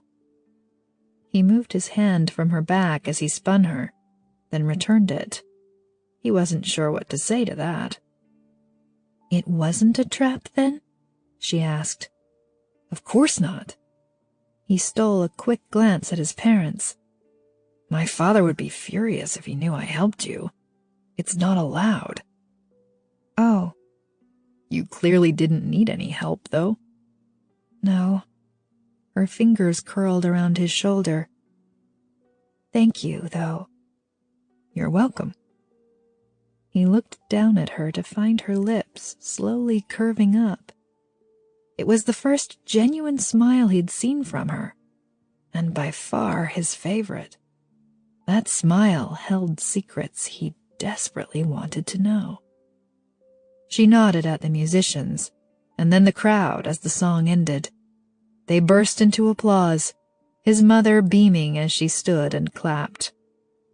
Kaz offered Mary his arm, and she took it. A piece of hair had fallen loose and brushed against her shoulder, and he was struck by the sudden urge to push it behind her ear. She cocked her head, her gaze on something in front of them. She took in a sharp breath. Kaz turned just in time to see the blade as it sank into his flesh. Chapter 6. M's first thought was, what luck!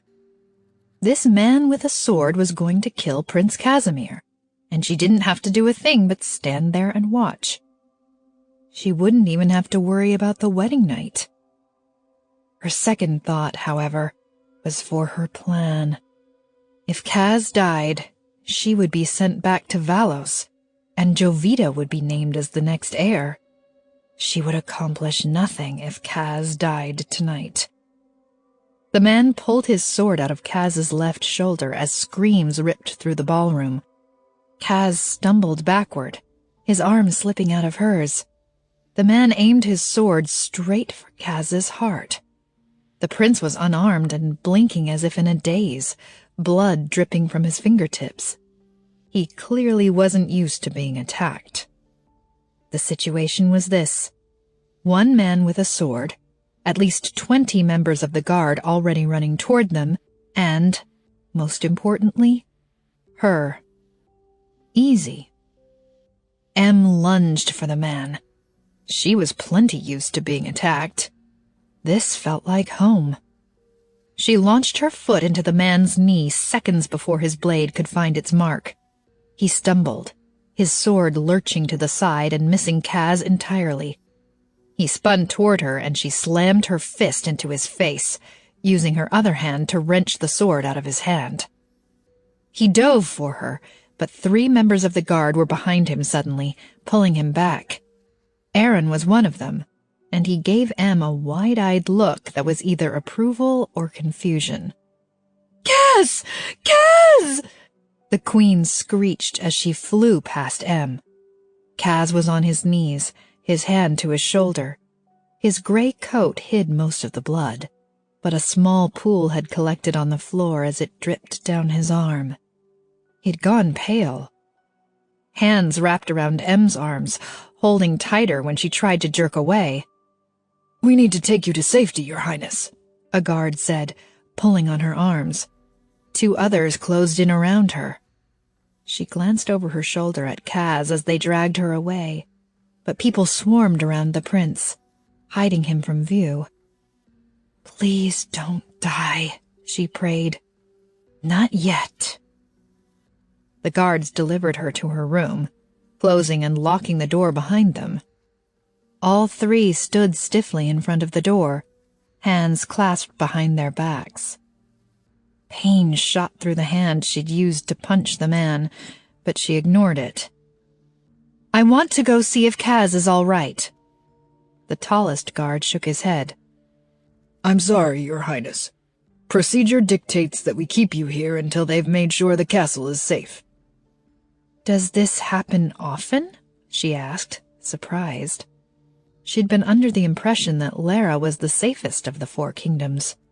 They'd beaten everyone else down to make sure of it.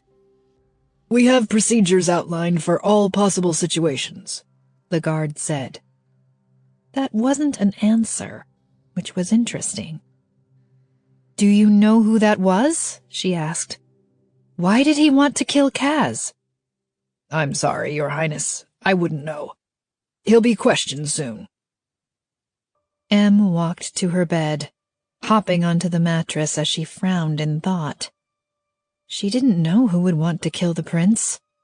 Well, besides her. Long minutes ticked by, and M moved from the bed to the window and back again. It was at least an hour before the door finally opened. Jovita stood on the other side of the door. M jumped up from the bed and rushed to her. "Is he alive?" M asked. "He's fine," Jovita said.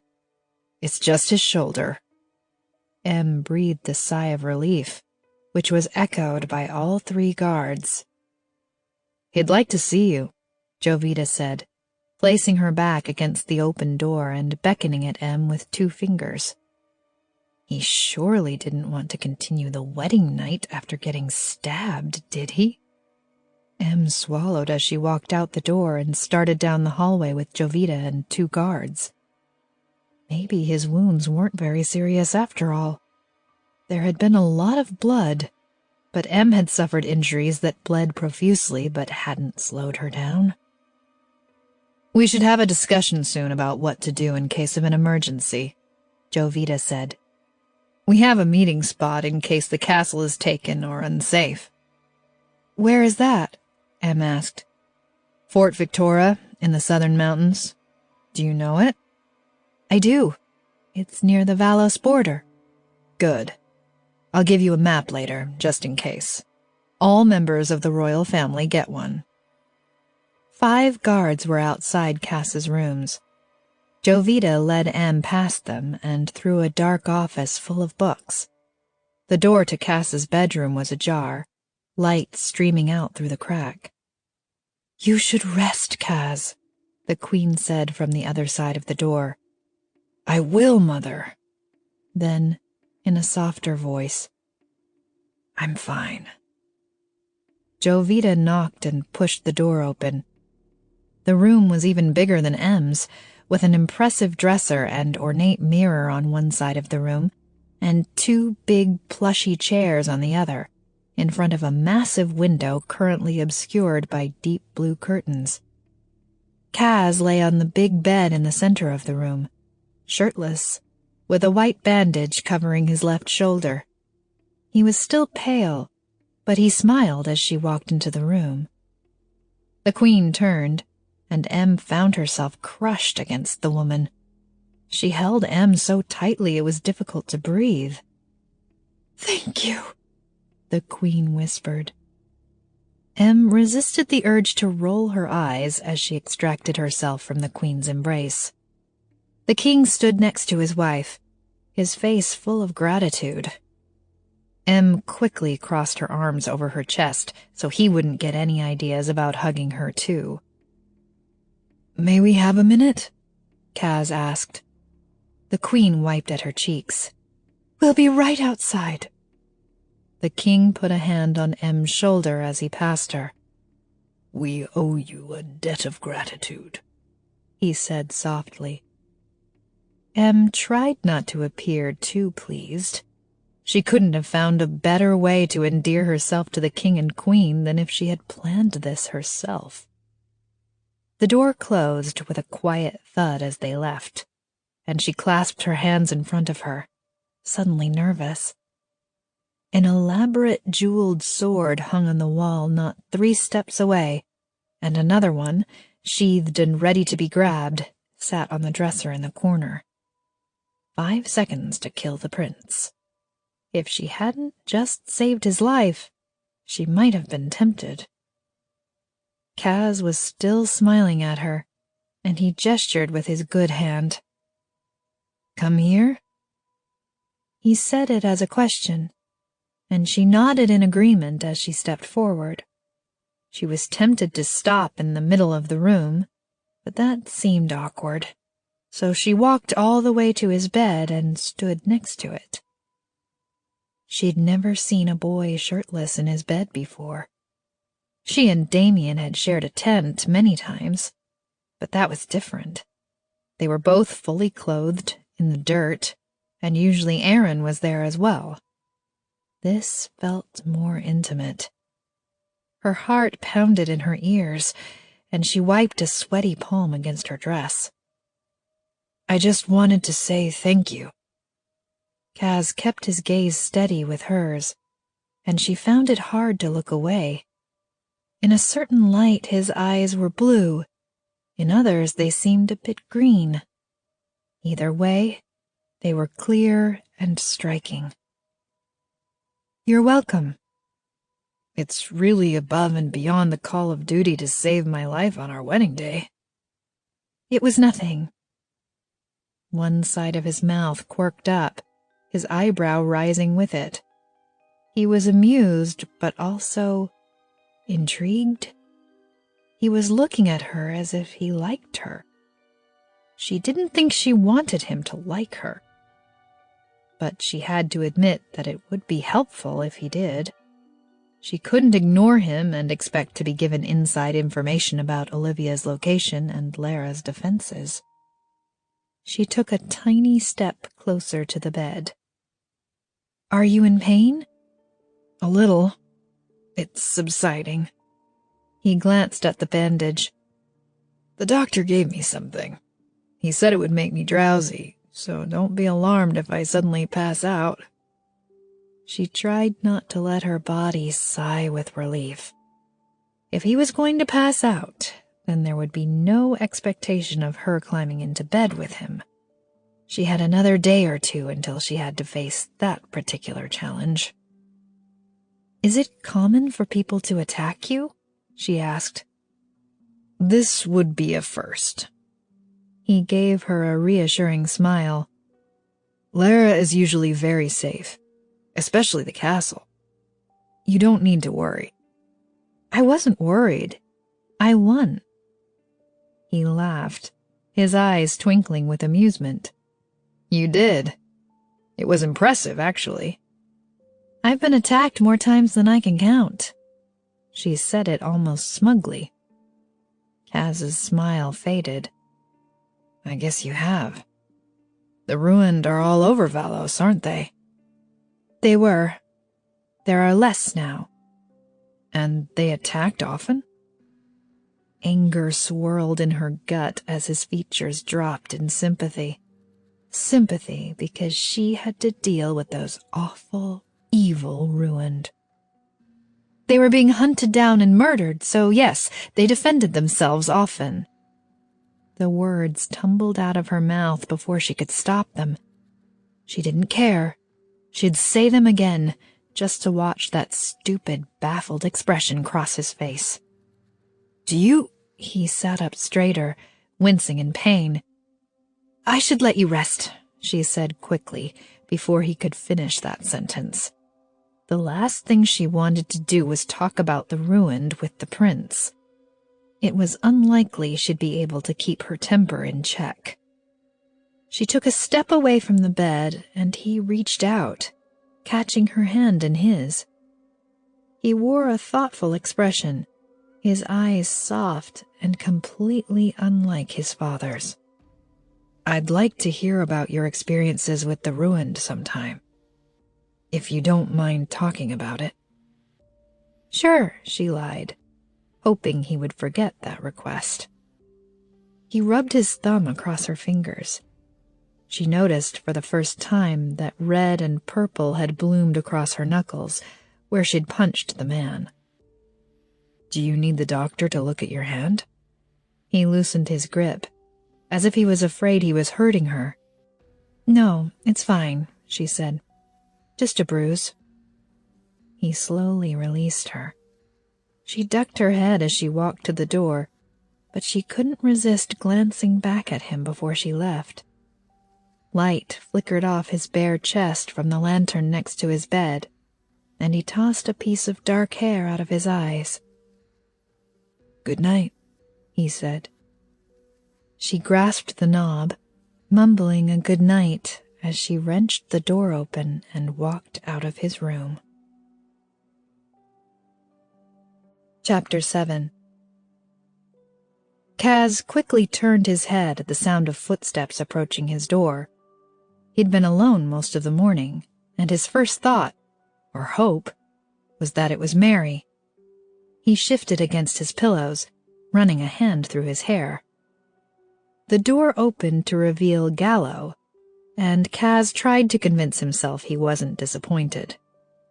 "Your Highness," Gallo said as he stepped into the room. "Are we being formal this morning?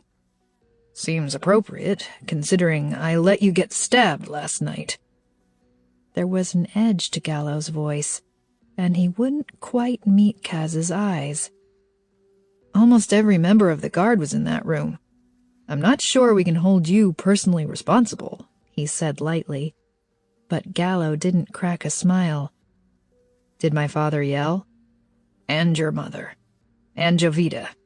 They fired the guards at the door, the ones who let the man slip in."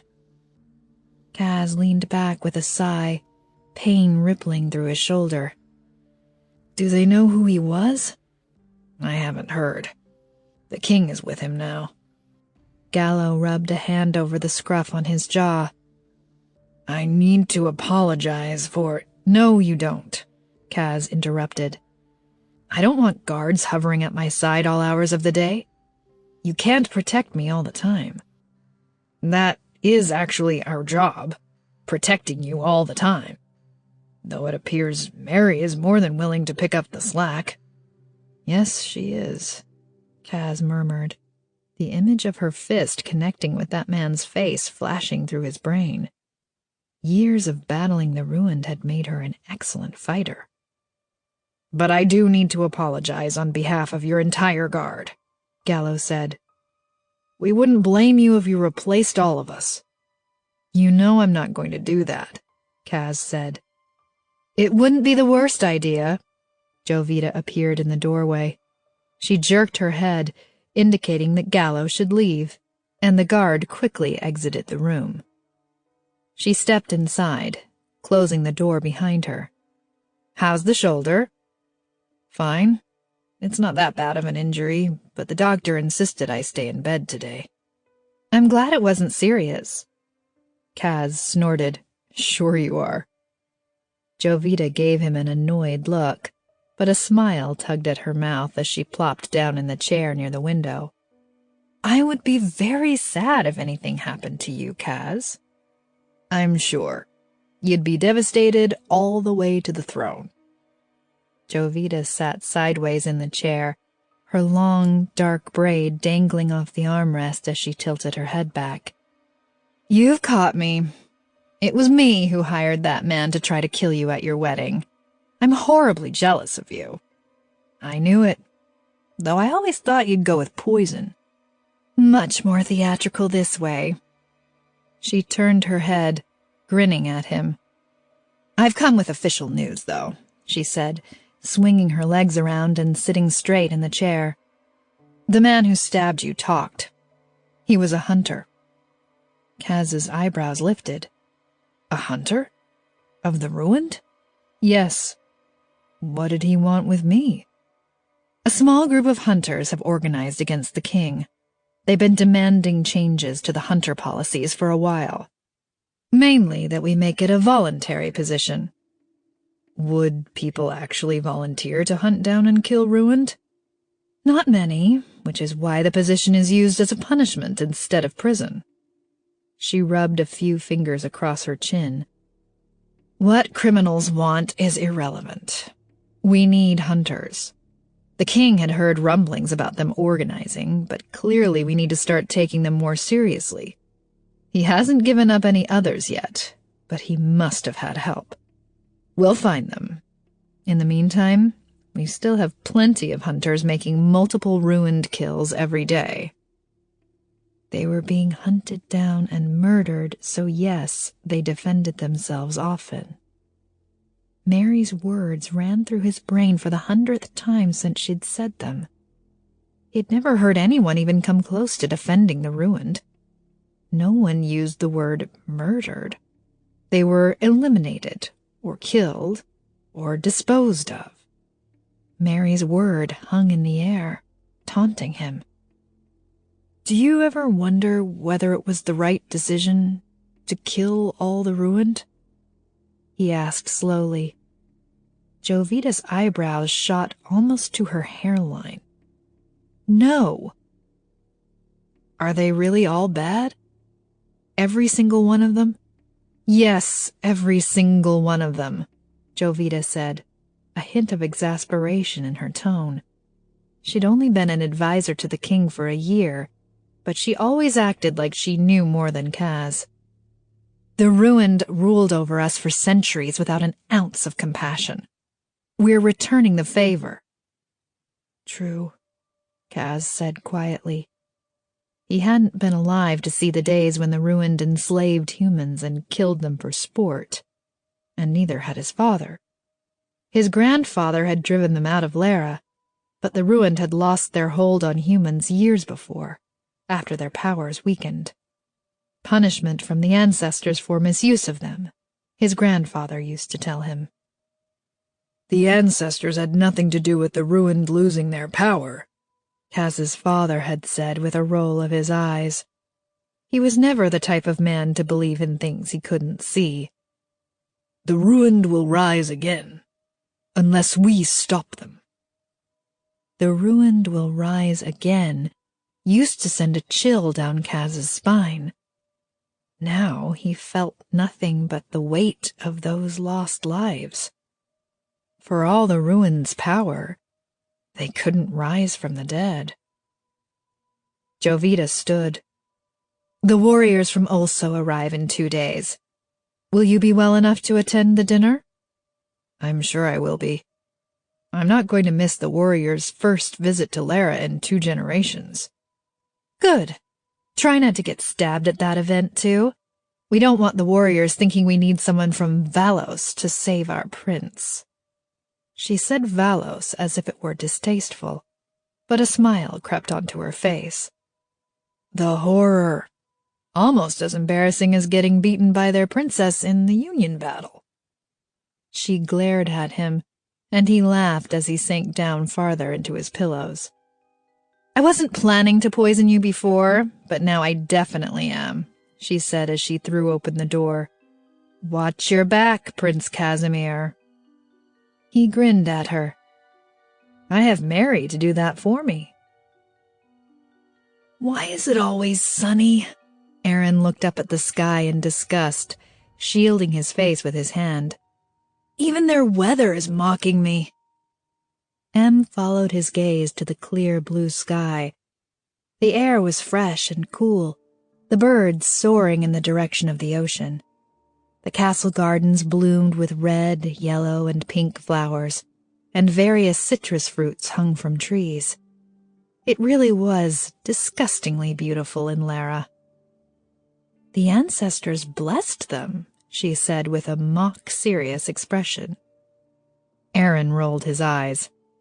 If I have to hear that one more time, I'm going to kill someone. Don't be surprised if you see one of their heads just suddenly separate from their body. She glanced over her shoulder at the empty path behind them. Say that a little louder. I don't think they heard you on the other side of the gardens. Sorry. He lowered his voice. My mother used to tell me the ancestors had blessed me. I don't like hearing it out of their mouths. I know, Em said softly. Maybe the ancestors didn't bless anyone. Maybe they never even existed, Aaron said, his voice wobbling. His mother had been the castle priest, and his words weighed heavy on Em's heart. He never would have dreamed of saying those words a year ago. She reached over and squeezed his hand briefly. He squeezed it back. The castle wall came into view as they reached the edge of the gardens. A wide swath of grass stretched between the wall and the gardens, making sure that anyone who jumped it would be in plain view of the guards. There's one guard in that tower, Em said without looking back at it. The tower was on the east side of the castle, stretching higher than the rest of the building. A perfect spot to watch the entire wall. Maybe 2, Aaron said. And did you see that watch post when we came in? From where it's positioned, the guard would also have an excellent view of the entire castle grounds. I couldn't see anything in that stupid carriage. It's in the trees, not far from the main castle gate. Find out how those shifts are assigned. I want to know if it's always the same view people, or if they rotate. Got it. She touched the wall. Stone. It was very tall, but there was a tree near the wall ahead that could easily be climbed, though it would be quite a jump to the other side. Guards posted on the other side of the wall? She whispered. Yes. Not a popular position. Very boring, apparently. And you have to stand the whole time. Find out how many and where. Already on it. A ruined could take this wall down, right? She asked. At least a piece of it? Damien could take down a large chunk of it at full strength. Good. They continued walking, Em making a note of how long it took to walk the entire perimeter. If a hasty escape was necessary, the wall would pose a significant problem. "How was the prince last night? You saw him, didn't you?" Aaron asked. Fine. It's just a shoulder injury. She blew out a breath of air. He wants to talk to me about the ruined. What? How did that come up? It's my fault. I can't keep my mouth shut. I may have said they were murdering us. Mary would have hated the ruined, Em. They murdered her parents. So? No one here ever met her. They don't know that for sure. Was he mad? Was it like, "We'll discuss this later, peasant. Now leave me to my murdering"? He lowered his voice in an impression of Kaz and grinned. No. It was more like he was intrigued. Like he was willing to talk about it, she said, and Aaron gave her a baffled look. I know. I never considered the possibility that I could actually talk sense into him.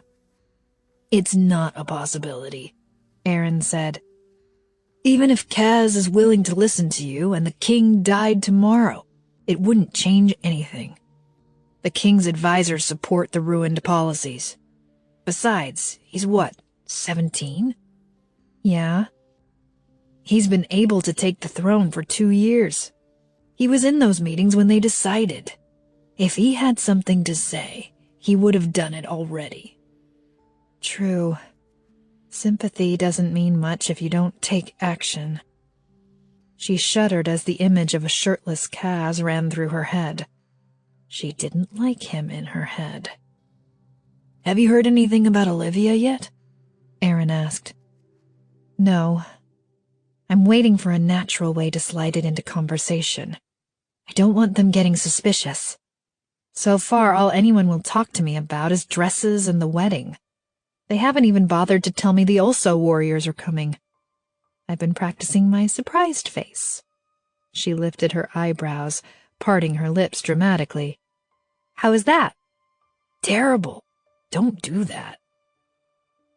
Maybe Kaz will remember to tell me today, since they're supposed to arrive very soon. He'd barely spoken to me before yesterday, so I guess there wasn't much opportunity. She scrunched up her face. Now I think he likes me.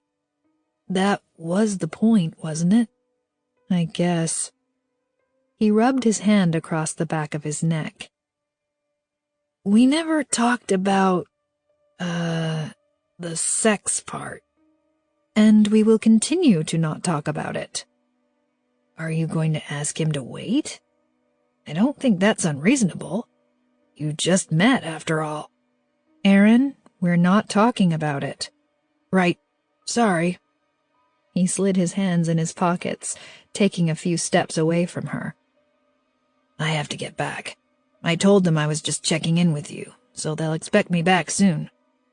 He grinned. Plus, we shouldn't be seen together too often. People will think we're having sex. Em wrinkled her nose, trying to keep a smile off her face. Gross. The feeling is mutual. Chapter 8.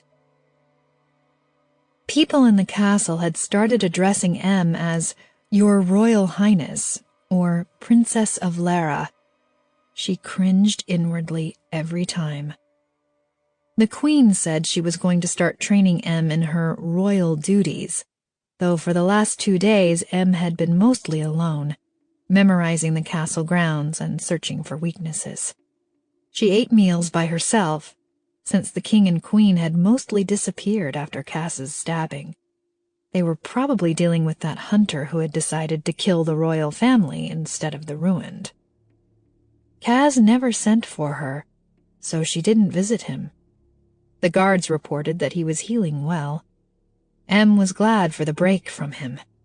Since he didn't expect her to join him in his bed, she was free to wander the castle at night, slipping into rooms and sifting through drawers to search for information about Olivia's location. Jovita finally remembered to let Em in on the fact that the Also warriors were coming to Lera for the summer, and Em put on her best surprised face when she heard the news. She was given a stunning light pink dress to wear for the welcome dinner. She'd already amassed a good selection of dresses, and Davina informed her she'd have many opportunities to wear them. It seemed the only thing the people of Lera liked more than fighting was partying. Tonight's dress had a whole parade of buttons in back, but dipped down very low in front, showing a generous amount of cleavage. Most of the dresses that had been sent didn't exactly cover a lot of flesh, and she couldn't help but think the Queen had done it on purpose, to make a conservative girl from Vallos uncomfortable. Em pushed back her shoulders with a smile. Good thing she wasn't from Vallos. Kaz arrived at her door after the sun had set. He wore black pants, a white collared shirt, and a black coat with silver buttons down the middle. The coat hung open, unbuttoned. He was a bit disheveled, like he'd run around the castle a few times before coming to see her. It would have been cute, had she not been determined to hate him. "Good evening," he said as she stepped out of the room. She was suddenly unsure what to do with her hands. "Hello," she murmured, avoiding his gaze. He offered her his good arm, and she took it and let him steer her down the hallway. "Are you feeling all right?" she asked, stealing a glance at him. The deep black color of his coat made his eyes stand out even more than usual. It was hard not to stare. "I am, thank you. A little sore still, but it's healing fine." "Glad to hear it," she lied. Just how fine was he? Ready to make up for the wedding night fine? She shuddered and let her fingers brush against the rope tie-back on the curtains as they passed them. "Jovita told you about the warriors?" he asked. "She did. I was surprised. I thought relations between Also and Lera were tense." "They have been for a long time, but the warriors reached out recently, wanting to come in person to discuss a few treaties. Said they wanted to keep the peace." "That's wonderful," she said, suppressing a smile. Not a hint of suspicion in Kaz's tone. He really thought the warriors were there to bow down at Lera's feet, like everyone else. "Have you ever met a warrior?" he asked. She had, and not just the ones she'd negotiated with recently. Many citizens of Also had come through Ruina, since their kings and queens always seemed more intrigued by the ruined than scared. Em's mother had admired the way warriors dedicated their lives to training for battle, and had invited many to stay as guests in the castle. Kaz was watching her, waiting for her answer. Would Mary have met any warriors? It seemed unlikely. Also looked down on Vallos. "Not that I recall," she said carefully. They walked to the main dining room, the sounds of laughter and chatter filling the air as they approached the double doors. A staff member opened them, and Kaz and Em stepped inside. Several long rows of tables ran down the center of the room, most of them already full. Large bowls of bread and fruit sat in the middle of every table, and staff members scurried about, refilling wine glasses. There were at least 100 people, maybe more. Most of the wedding guests were staying in the castle for weeks, exactly as the warriors had said they would. To properly take down Lera, she needed to destroy many of their leaders, and a good number of them sat in this room. The governors of the 6 provinces reported directly to the king, and 5 of them were present. There were also a few captains, the Lerans responsible for managing safety and soldiers in their area. The queen had informed Em that judges, the lowest rank in Lera, had mostly stayed behind to manage their provinces in the absence of the governor or captain. They weren't terribly important anyway. Prince Casimir and Princess Mary, a voice announced. Everyone in the room quickly stood, and Em scanned the crowd, looking for the warriors. Please be seated, Kaz said. Everyone obeyed and took their seats again. 3 people in white and red uniforms stayed standing for a beat longer than everyone else. The warriors. 2 men and 1 woman. In fact, Em knew the girl. She had spent several days in the Ruina castle 3 years ago with her mother and father, a powerful Olso family. Iria. That was her name. A smirk crossed Iria's face, and Em resisted the urge to roll her eyes. Iria had spent most of her time in the Ruina castle challenging Em to duels. "To the death!" she'd always yell, and then giggle. And the rest of the time antagonizing Em and Olivia at every turn. Of course King Lucio had sent Iria. She had probably requested to come, because she knew it would annoy Em. She took a deep breath and glanced at Kaz. He was staring at her. "Are you all right?" he asked, his eyebrows furrowing. "I'm fine." She cleared her throat. "Should we sit?" Kaz steered her toward the table at the front of the room, where Jovita and some of the governors were already seated. Em noticed the warriors were not seated with the royal family, which seemed like an intentional slight. She and Kaz sat as a member of the staff brought the warriors to meet them. Em leaned forward in her chair, plastering a smile on her face. "Coldo Herrero," the staff member said, and the young, bright-eyed warrior smiled at them. "Benito Lodo." The man with a dark beard nodded. "Iria Ubino." Iria stepped forward. Her long, wavy dark hair was tied back in a braid that fell over her shoulder as she bowed her head in the traditional Lera greeting. Her dark eyes were trained only on Em as she straightened, and Kaz looked between them. "Have you met before?" he asked, loud enough for the warriors to hear. One side of Iria's mouth turned up, and Em hoped the warrior knew she was imagining strangling her. "I don't think so." Iria waited a long time before speaking. Em wished Iria would hide her delight at torturing her a bit better. "Apologies," Iria finally said. "You look very much like someone I used to know, Your Highness." Em hoped her face was currently in some kind of pleasant expression and didn't give away the fact that she was barely restraining herself from kicking Iria in the gut. Kaz lightly touched her hand, his fingers curling around hers, and Em jumped in surprise. Iria's amusement intensified as she watched them. "Please have a seat," Kaz said. The warriors walked back to their seats, Iria throwing another glance at Em over her shoulder. Kaz leaned closer to Em, moving his hand away from hers. "She was trying to throw you off balance," he said rather perceptively. "Don't let her." It was excellent advice, though entirely misguided given the circumstances. The servants filled her plate with food, and the hall buzzed with laughter and chatter. Em forced her food down so Kaz wouldn't become concerned. After they'd finished eating and the musicians had started playing, the king and queen finally entered the hall. The festivities stopped for a moment, and Em watched as they breezed by the warriors without saying hello. All 3 of them stared at the queen, hard expressions on their faces. Fabiana must have been the most notorious traitor in Olso, and she certainly wasn't doing anything to smooth things over now. Em glanced at Kaz as the music started again. She leaned into him until her lips were close to his ear. "Why were they late?"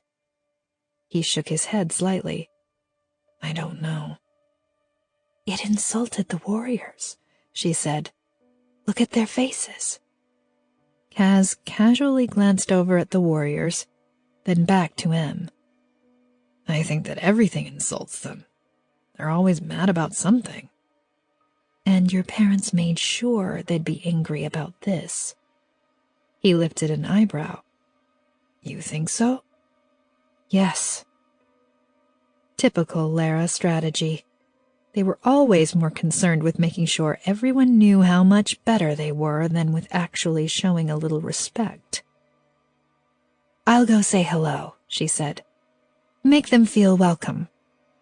I got the impression you were scared of them, he said.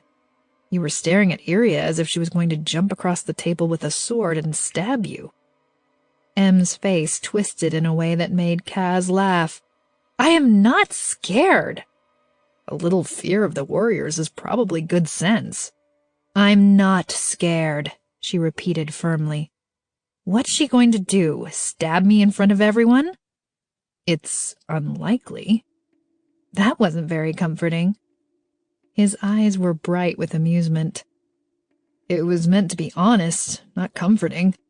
I've recently been stabbed at my own wedding, let's not forget. True. He glanced over at the Olso warriors. Let's ask them to come over here. No, it would look better if I went to them. It's a sign of respect. He paused for a moment. All right, I'll come with you. She couldn't protest that, not without giving away the fact that she wanted to talk to them alone. She stood, and Kaz did the same, leaning over to say something to his father. The king frowned, but didn't protest.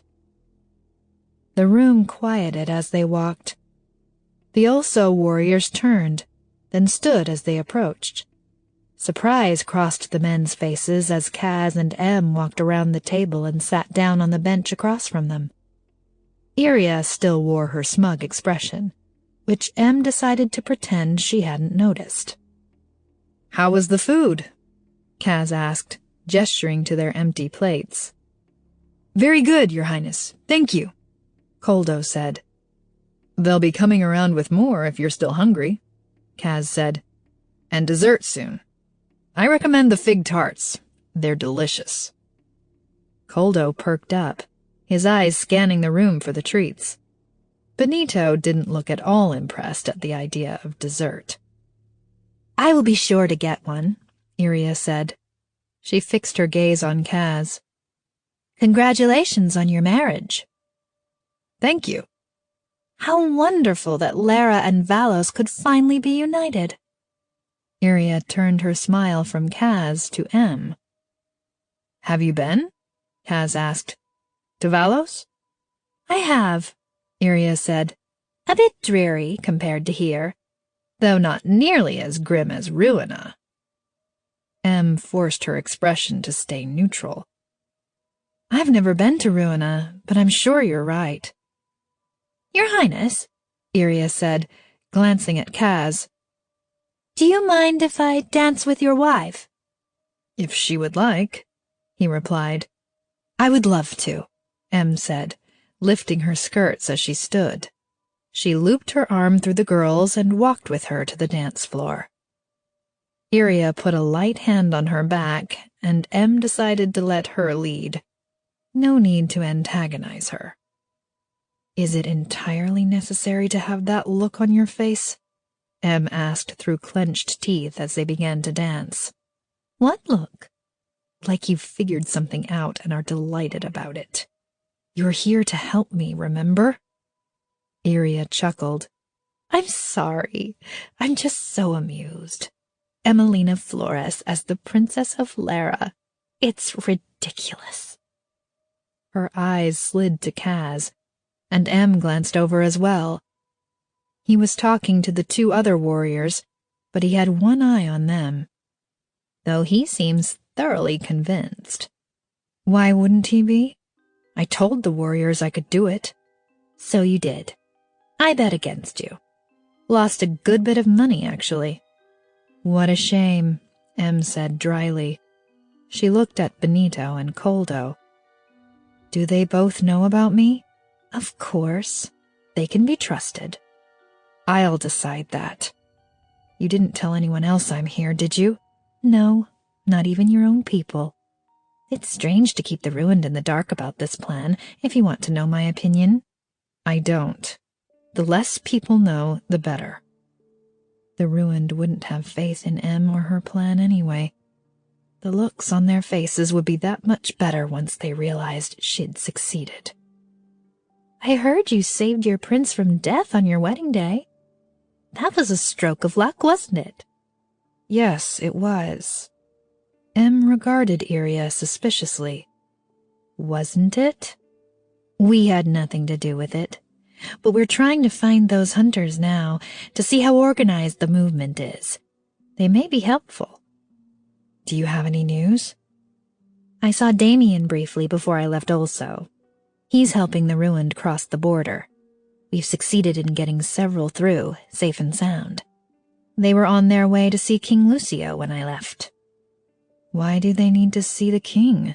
Em asked. He's very friendly, our king.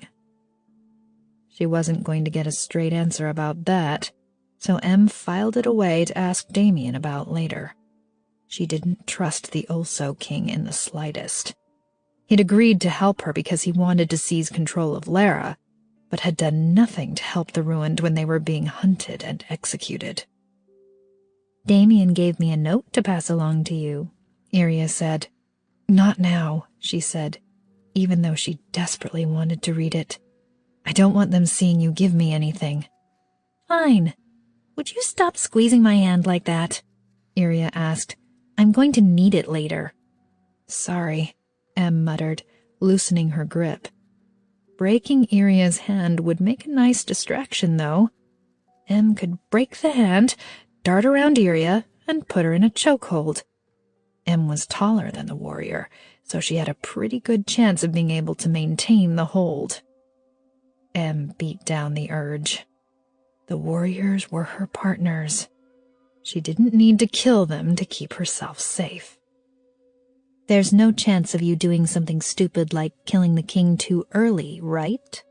Iria said, her expression growing serious. I remember you having a bit of a temper. I'm perfectly fine, Em said. We shouldn't talk about this here. Come to my room tomorrow morning. Bring the note. I'll have Aaron come as well. Fine. But if I'm going to be stopping by your room, you'll need to tell Kaz that we got along wonderfully. Tell him we're instant friends. Em rolled her eyes. What should I say we talked about that made us such fast friends? We were talking about Vallos, and how sad you were to leave. Agreed.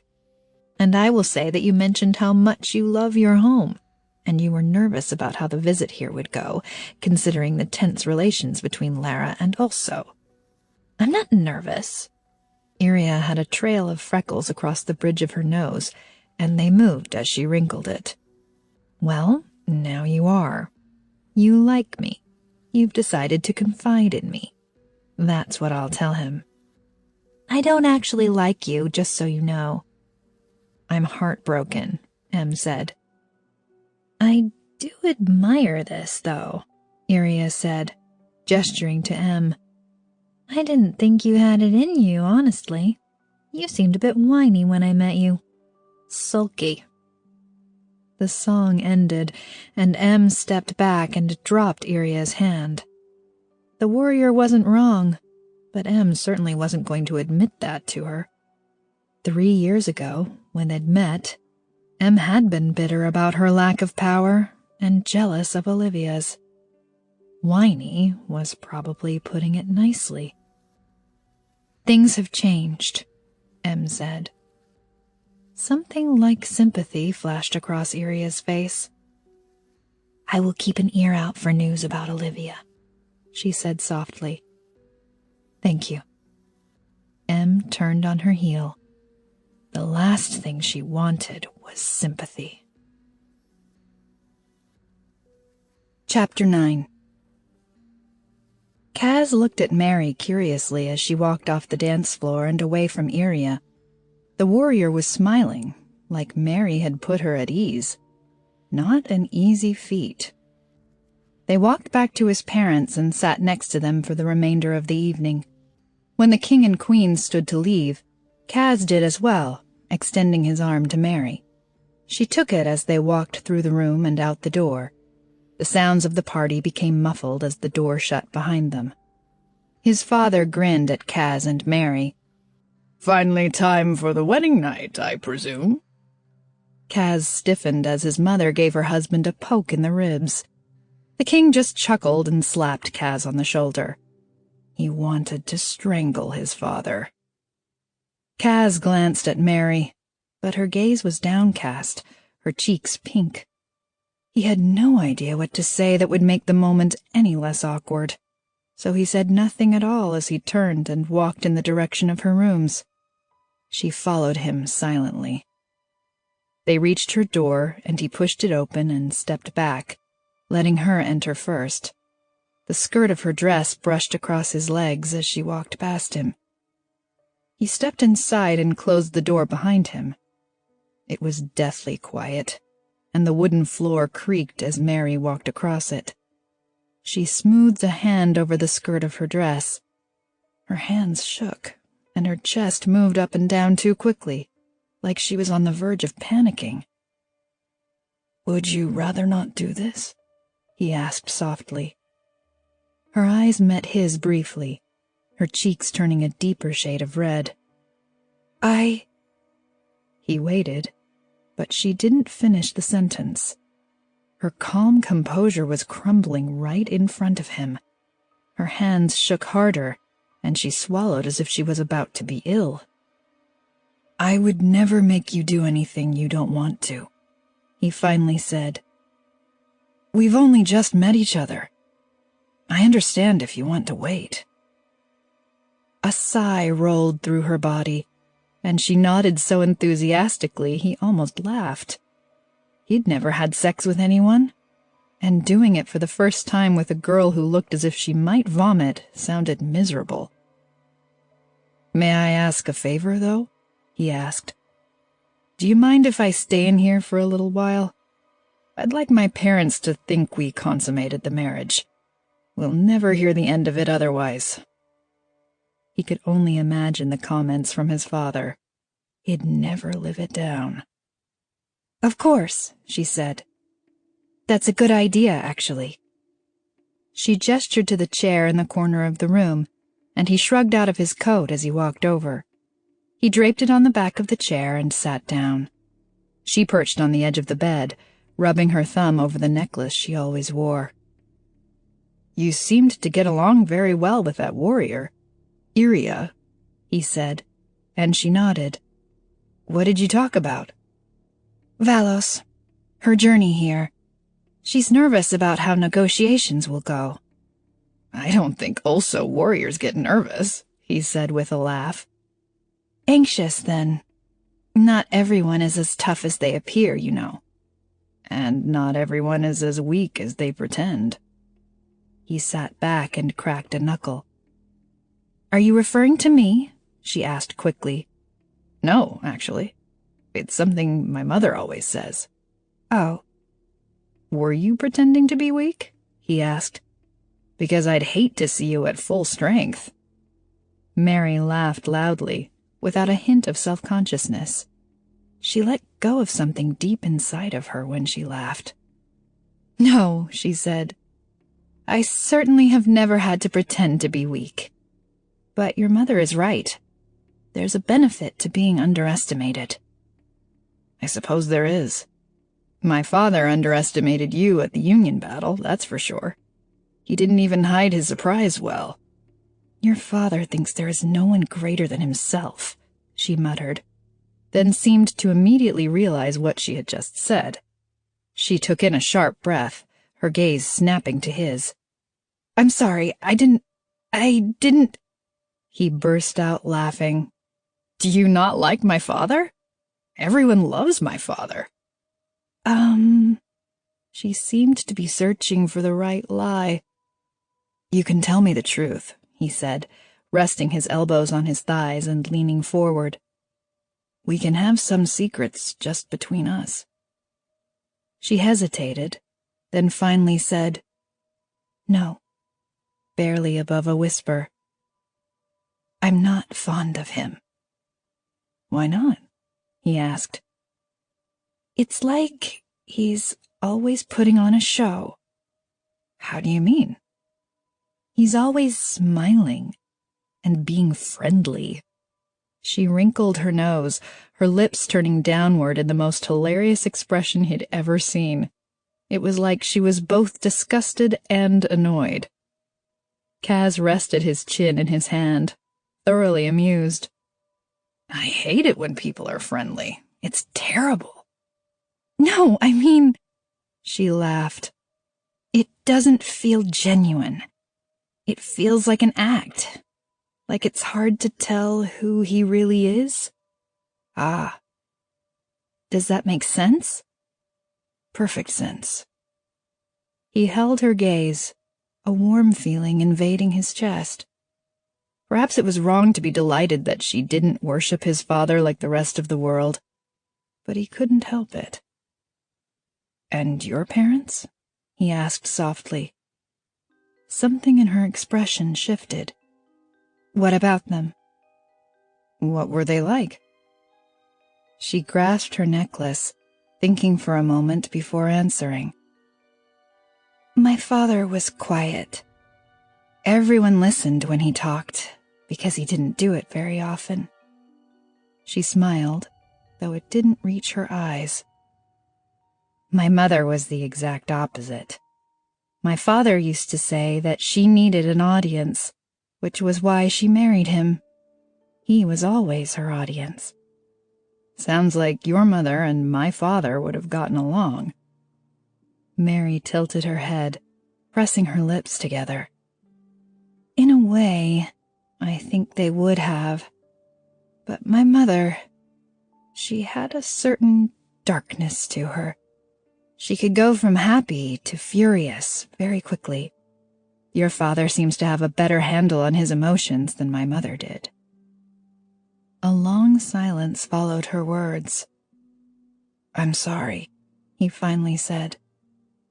That they're gone. Thank you, she said, without much feeling, like she'd given that response 1,000 times. She was silent for several seconds, staring at him like she was mustering up the courage to ask something. Why did you want to talk about the ruined? She asked. I'm curious. People don't talk about them much here. Your father is engaged in a war with them. There are no ruined in Lera. It's easy to pretend they don't exist. Not even Olivia Flores? She asked. Your father took her prisoner, didn't he? I don't think she's in Lera. If she is, she's far away. You don't know where? He shook his head. She was moved recently. Mary twisted her lips around, looking at the wall past him. You disagree? He asked. With keeping her prisoner? She looked at him sharply. I didn't say that. Her tone held more fervor than he was expecting. Do you agree, then? No. He waited, laughing when she didn't offer anything more. Is there another option? He could have not taken her prisoner at all. Kaz lifted his eyebrows. My father hasn't talked about her much, but I got the impression she wasn't so much a prisoner as a guest. Mary let out a loud laugh. A guest! That's the impression I got. That she's helping and healing. A ruined! Helping you! She threw her head back like it was the funniest thing she'd ever heard. After you killed her mother and declared war on her people. It sounds stupid when you put it like that. It sure does, Kaz. Her tone held a tone of condescension, and he laughed despite his embarrassment. Perhaps I didn't think that through. Perhaps not. Olivia Flores is a prisoner, not a guest. Her amusement faded. Her eyes locked on his. You should ask your father about her. Find out the truth." "I will."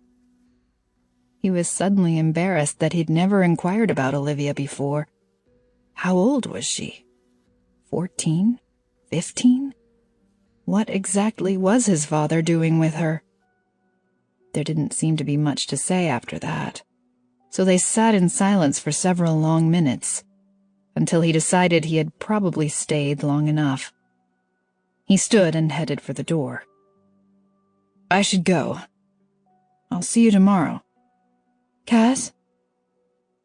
He paused with his hand on the doorknob, his heart skipping around his chest. Had she changed her mind? Did she want him to stay? He turned back to her.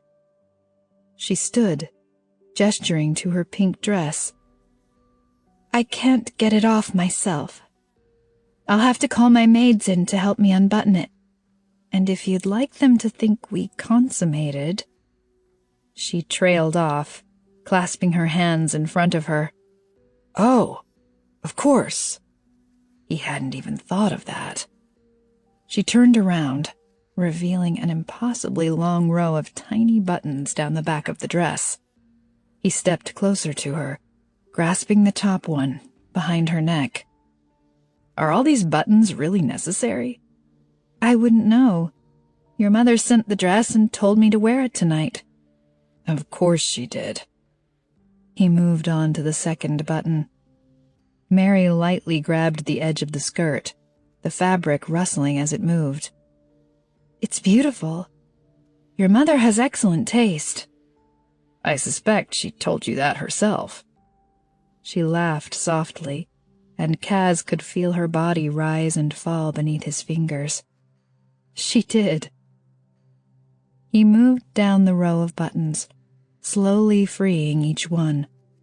As the material parted, it began to reveal the bare flesh of her back, and he found it hard not to look. Her smooth olive skin practically glowed, and he was almost tempted to run his fingers down her spine. The left shoulder of the dress slipped down, and she quickly crossed her arms over her chest, holding it in place. The buttons ended below her waist, and he swallowed as he undid the last ones. His palms were sweaty, and his insides had started dancing in a way he didn't particularly like. "Thank you," she said softly, without turning around. "You're welcome." He forced his gaze away from the open dress, revealing a part of a woman he had never given a second thought to. Now he thought he might like to see that every day. He strode to the door, grabbing his coat off the chair. He didn't look at Mary for fear of his face giving away his feelings. Good night. Chapter 10. Em found Aaron waiting in the hall the next morning, and she gestured for him to follow her into the sitting room. He peeked around the corner like he expected someone else to be there. When he found it empty, he stepped inside. "Everything all right?" he asked slowly. "Fine. How are you?" He lifted one shoulder in response. "I asked Cas about Olivia last night. He doesn't know where she is, but I think I convinced him to ask his father about her." "He wasn't suspicious?" Aaron asked. "Didn't seem to be." A knock sounded on the door, and Em opened it to find Iria. The warrior wore all black today, her wavy hair loose around her shoulders. "Aaron," Iria said, nodding at him as she walked inside. "Nice to see you again." Em shut the door. "Let's be quick. We don't have much time before our meeting with the king." Iria reached into her pocket, producing a crumpled envelope. She held it out to Em. "For you." The outside of the envelope was blank, but Damien wasn't stupid enough to write her name on a letter and send it to the castle. It had been hastily sealed with a splatter of glue, and she ripped it open, turning away from Aaron and Iria. Her name wasn't on the inside either. Made it back safely. Passengers are gone. Everyone here is excited about the next step, and I wish I could tell them where you are and what you're doing. But I understand the need for secrecy. Thank you for trusting me. I know it probably wasn't easy, after everything. I'm preparing for a trip. Several have already gone safely. I think about you every day. I hope everyone is being kind to you. I know you can do this. I never doubted you. Not for a second. She blinked back tears before turning to Iria and Aaron. He got rid of the bodies. He said several ruined have already made it across the border into Olso safely. Iria leaned against the back of a chair, bracing her hands against it. That's right. We've sent a good number of warriors to the border to help them cross over into Olso, as promised. There are a decent number of hunters on the Ruina side, but hopefully they won't be a problem. I'll let you know as soon as I hear a report. And then they're going to see your king? Em prompted. Why? Aaron asked, his brows knitting together. Iria threw her hands up. The two of you, honestly. So suspicious all the time. He just wants to meet everyone for himself. See what they can do. We're bringing them to Olso to join our army. We need to understand what we have at our disposal. At your disposal, Aaron repeated with an eye roll. Ruined have never partnered with anyone before. We need to figure out how to integrate you into our battle plan, Iria said. May I remind you that we are the ones helping you? Yes, please remind me. Aaron's voice turned cold. Remind me how you all sat back while they rounded us up and killed us. And remind me how I should be grateful now that you've decided to step in with no apology, no explanation, no understanding of why Em and I might be a bit suspicious of everyone. Remind me why I should just forget all that and move on, because you've decided we're useful. Pink appeared on Iria's cheeks. Em gave Aaron a small, sympathetic smile, and he lifted one shoulder as if to say, sorry. She shrugged, a don't apologize to me shrug. They didn't need words to communicate about this, didn't need to be sorry for losing their grip on the anger for a moment. They'd been friends before, but they were bonded together now, bonded by a rage even Damien didn't understand. He'd reacted with sadness. Em and Aaron had clawed their way through the wrath and come out the other side together. What happens after they see the king? Em asked, resisting the urge to let Iria suffer a few seconds more. She cleared her throat, obviously still uncomfortable. They'll be taken to a ship. We have several that will be headed this way in preparation for the attack. She turned to Em. We'll need you to find out what their defenses are on the shoreline near the castle. They have people on watch, and if you can tell us where, we want to put a ruined on each person. Cloud their minds so they don't even see the ships coming until it's too late. I like that plan, Em said. I'll work on it. And if we're going to partner, we need to know about the ruin's weaknesses. We've gotten word about a flower called Weakling. Apparently some hunters are carrying it. Em and Aaron exchanged a look. Weakling, named because it made a ruined weak, or dead if exposed long enough, had been a closely guarded secret for generations. The blue flower grew in Ruina, and her mother had taken her and Olivia to a small patch of it once. She still remembered the disappointment in her mother's eyes when Em stuck her nose between the petals, took a deep breath, and nothing happened. Her mother said Em's immunity was a strength, but she hadn't meant it. Her immunity meant she was doomed to be useless forever. Her mother had spent a lot of time burning every field where the weakling flower grew, like every king or queen before her. It always grew back, a constant plague that could never be fully erased. The hunters say that a ruined can't use magic on them if they have the flower on their body, Iria continued. Is that true? Aaron rubbed the back of his neck. Somewhat. Depends on how powerful the ruined is. And it may not protect the whole body from someone like me. If you have it on your chest, I may still be able to control your legs. Interesting, Iria murmured. And it harms you? It closes the throat, so we can't breathe. And if it comes in contact with the skin, it can cause the skin to split open at the ruined marks. Aaron peered at his arms, searching for his ruined marks. He'd had many, evidence of the impressive power that ran through his veins. Only charred flesh stared back at him, and he twisted his face into a blank expression. Would it still have that effect on you? Iria asked quietly. The marks are still there. You just can't see them anymore. And more will appear eventually. Hopefully not anytime soon. His gaze hardened. But I know the hunters have been testing out weakling on some of the ruined. So I suspect you already knew what it did.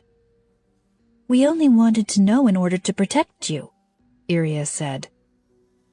She was right, of course. The ruined's numbers were so diminished that partnering with the warriors was the only option. The ruined needed their help, and their protection. Anyway, Iria cleared her throat. Find out where the royal family goes in case of an emergency. If any of them escape, we want to know where they'll be headed. They already told me. Em crossed the room and opened a dresser drawer. She pushed aside a dagger and pulled out a map. She held it out to Iria. The day after Kaz was attacked, Jovita gave this to me. She said there's a small fortress in the Vallos Mountains. They call them the Southern Mountains here. And in case of an emergency, I can always go there. It's called Fort Victoria. I know that place, Iria murmured, twisting a lock of hair around her finger as she examined the map. I don't think the location is much of a secret, but you shouldn't be found with that map. Em held her hand out for it, and Iria took one last look before giving it back. Em returned it to the drawer, putting the knife back in its place. My parents argued for immediate action. They wanted to go in and help as soon as we heard the king killed Wenda and took Olivia. Iria lowered her voice. For what it's worth. Not worth much now, considering that didn't happen and most of the ruined are dead, Aaron said, striding toward the door. I have to get to training. Careful with that one guard, Gallo. He's friends with the prince, and rumor has it he reports everything back to Kaz. Is he captain of the prince's guard? No, that's Julio. But Gallo is the one who knows everything. Good to know, Em said. I'll get you the guard's schedules and rotations soon. I'm still working them out. Thank you, Iria said. Aaron walked out the door, pulling it closed behind him. Iria stared at the spot where he'd been. He's not the same as he was, Em said. I barely knew him before. He only spoke to me to tease me when I visited the castle. He'd probably been flirting with her. Aaron was a terrible flirt when he was younger. But Em decided not to point that out. She gestured for Iria to follow as she walked to the door and headed out into the hallway. I'll keep you updated, she said quietly. Iria nodded at something behind Em. Your Highness. Em turned to see Kaz coming down the hallway. He wore dark pants and a gray shirt that had several buttons undone, and he tossed a piece of hair out of his eyes as he approached. She really wished he wouldn't do that thing with his hair. Hello, Iria, he said. I'll leave you two alone, the warrior said. I need to find Coldo and Benito before the meeting. Kaz watched Iria go, then turned to Em. Good morning. He was smiling. He should definitely stop smiling. Good morning. I thought we could walk to the meeting together. My father is always late, so we can entertain the warriors until he gets there. Kaz offered his arm, and she took it. Is this an appropriate outfit? She asked, gesturing down to the loose black dress. It was short-sleeved and casual, with a long, simple skirt that moved around her legs when she walked. I didn't know if there was a certain type of dress for your meetings. Your mother didn't give me any instructions. No, there's not.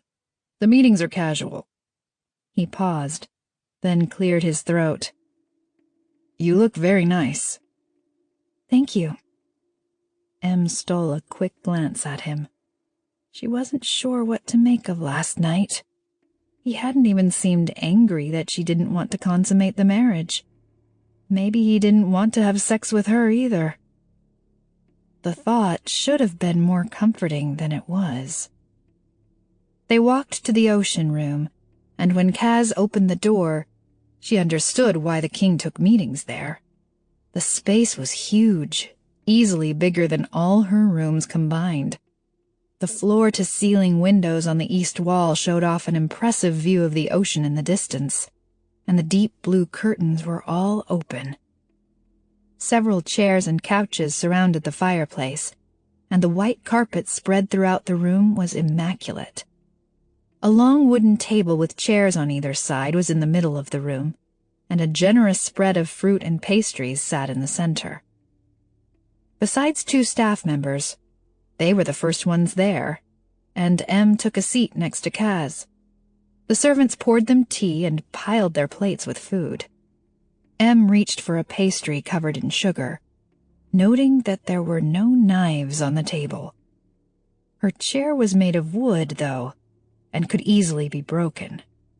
The king would probably sit at the end of the table, and she could smash the chair over one of his advisors' heads, then use a sharp edge to cut the king's throat, or maybe jam it into his chest. Feel free to speak up at this meeting if you want, Kaz said. I didn't ask enough questions or talk when I first started attending, and everyone took it to mean I was bored and uninterested. She ran a napkin over her mouth. Were you? No. I just thought it was best to listen first. Get all the facts before forming an opinion. He laughed. My father is more of the type to form an opinion and then ignore facts later, so I don't think he quite understood. She barely suppressed the urge to roll her eyes at the mention of his father. She stuffed the rest of the pastry into her mouth instead. The warriors entered and took the seats across from Kaz and Em. The staff served them food and tea as well, but the warriors all just sat there, regarding the provisions suspiciously. Coldo's full red cheeks made him appear younger than the other 2, and he glanced at Iria and Benito, as if asking for permission to eat. Benito frowned at him. We didn't poison it, Kaz said with a laugh, then took a sip of his tea. If we were going to kill you, we would come up with something much better than poison. The warriors chuckled. Perhaps we just don't like the food here, Your Highness, Iria said. Sure you don't, Kaz said with a grin. He took a big bite of a meat pie on his plate. There was really no arguing that Lera had delicious food down to a perfect science. We don't usually eat at meetings in Olso, Benito said, but he reached for his tea, his huge hand engulfing the cup. Coldo's eyes brightened, and he reached for a pastry. The Queen and Jovita entered the room, followed by 4 of the king's advisors. They all took their seats, Jovita sliding into the chair next to Iria. The advisors sat down next to Em, opposite the warriors. Em leaned closer to Kaz, speaking in a whisper. Is Jovita usually in these meetings? He nodded. She's being groomed to take over her late mother's advisory spot. She's only begun attending in the last year or so." The king strolled into the room, his usual big smile plastered on his face. The Oso warriors stood for him, and Em begrudgingly got to her feet with Kaz. "Good morning," he said as he pulled his chair out and sat down. Chairs scraped against the floor as everyone else sat. "How was your first night in the castle?" "Very nice, Your Majesty," Benito said. "You should visit the shore while you're here," the king said, sweeping his arm out to the window in case they'd missed the view. "It's lovely, you know." The warriors nodded without reply. Em suspected they would rather stab themselves in the eye than frolic on Lera's beaches. She couldn't blame them. "Let's get started right away," the king said. "You're here because your trade agreements with Vallos are no longer valid, since we control the country now. So tell me what you want." Iria slid a piece of paper across the table. "Those were our terms with Vallos. We'd request the same from you." The king frowned at the paper for a moment, then pushed it aside. Kaz nudged it closer to him, and Em noticed him stealing a glance. The terms were most likely purposefully terrible, since the warriors had no intention of signing any new trade agreements. It was simply a distraction, so they could remain in Lera to plot the attack. "No," the king said. "Do you have terms you'd prefer?" Koldo asked. "No, that's your job. Come up with something better." "We will send word to our king and draft new terms," Iria said. "Should we move on? We'd like to discuss the port of Olso." The king folded his hands together and rested them on his stomach as he leaned back in his chair. "Yes?" "The clause in the peace treaty that gave you the port expired 5 years ago," Iria said. "Yet Lera ships are still there." "The clause expired only if Lera was satisfied that Olso didn't pose a threat to any of the other kingdoms," the king said. "We don't," Koldo said. "No?" the king asked. "I've just received word from my hunters that the Ruined were spotted trying to enter Olso." Em's breath caught in her throat, and she looked at Iria, trying to keep her expression neutral. The warrior's face showed genuine surprise. Koldo and Benito wore matching expressions. "When did you hear this, Your Majesty?" she asked. "Just yesterday." "I don't know anything about that, but we can't control what the Ruined tried to do, Your Majesty," she said. "I have other reports saying that warriors have been spotted in Vallos as well. What would warriors be doing in Vallos?" "Enjoying the countryside?" Iria guessed, twisting a lock of hair around her finger. Em pressed her lips together to keep from laughing. The king narrowed his eyes. "Many of the Ruined are currently in Vallos." "As is the entire population of Vallos. We are allowed to visit Vallos, Your Majesty," Iria said. "Their entry laws are far more relaxed than yours." "That will be changing." "I'm sure," Iria said. "Partnering with the Ruined is an act of war," the king said. "Understood. But like I said, I don't know anything about that. And regardless, that clause is 5 years expired. We've been patient, and we ask that you honor your agreements." "It's not happening." "Why not?" Kaz asked. All heads swiveled to him, matching expressions of surprise on the faces of every advisor. The queen's eyes widened, and she put a hand on Jovita's arm, like she was afraid the girl would jump in with her own questions. Jovita merely raised an eyebrow. "Casimir!" his father exclaimed. "I wasn't agreeing with them. I was asking a question," he said. "Why do we still control that port?" "Because of the clause in the treaty," the king said. Is it true the treaty said we'd return the port to them 5 years ago if they hadn't shown violence against other kingdoms? The king paused for a moment. I would need to see a copy to be sure. Em barely held back a snort. It was smart of him not to admit to that, even if it was true.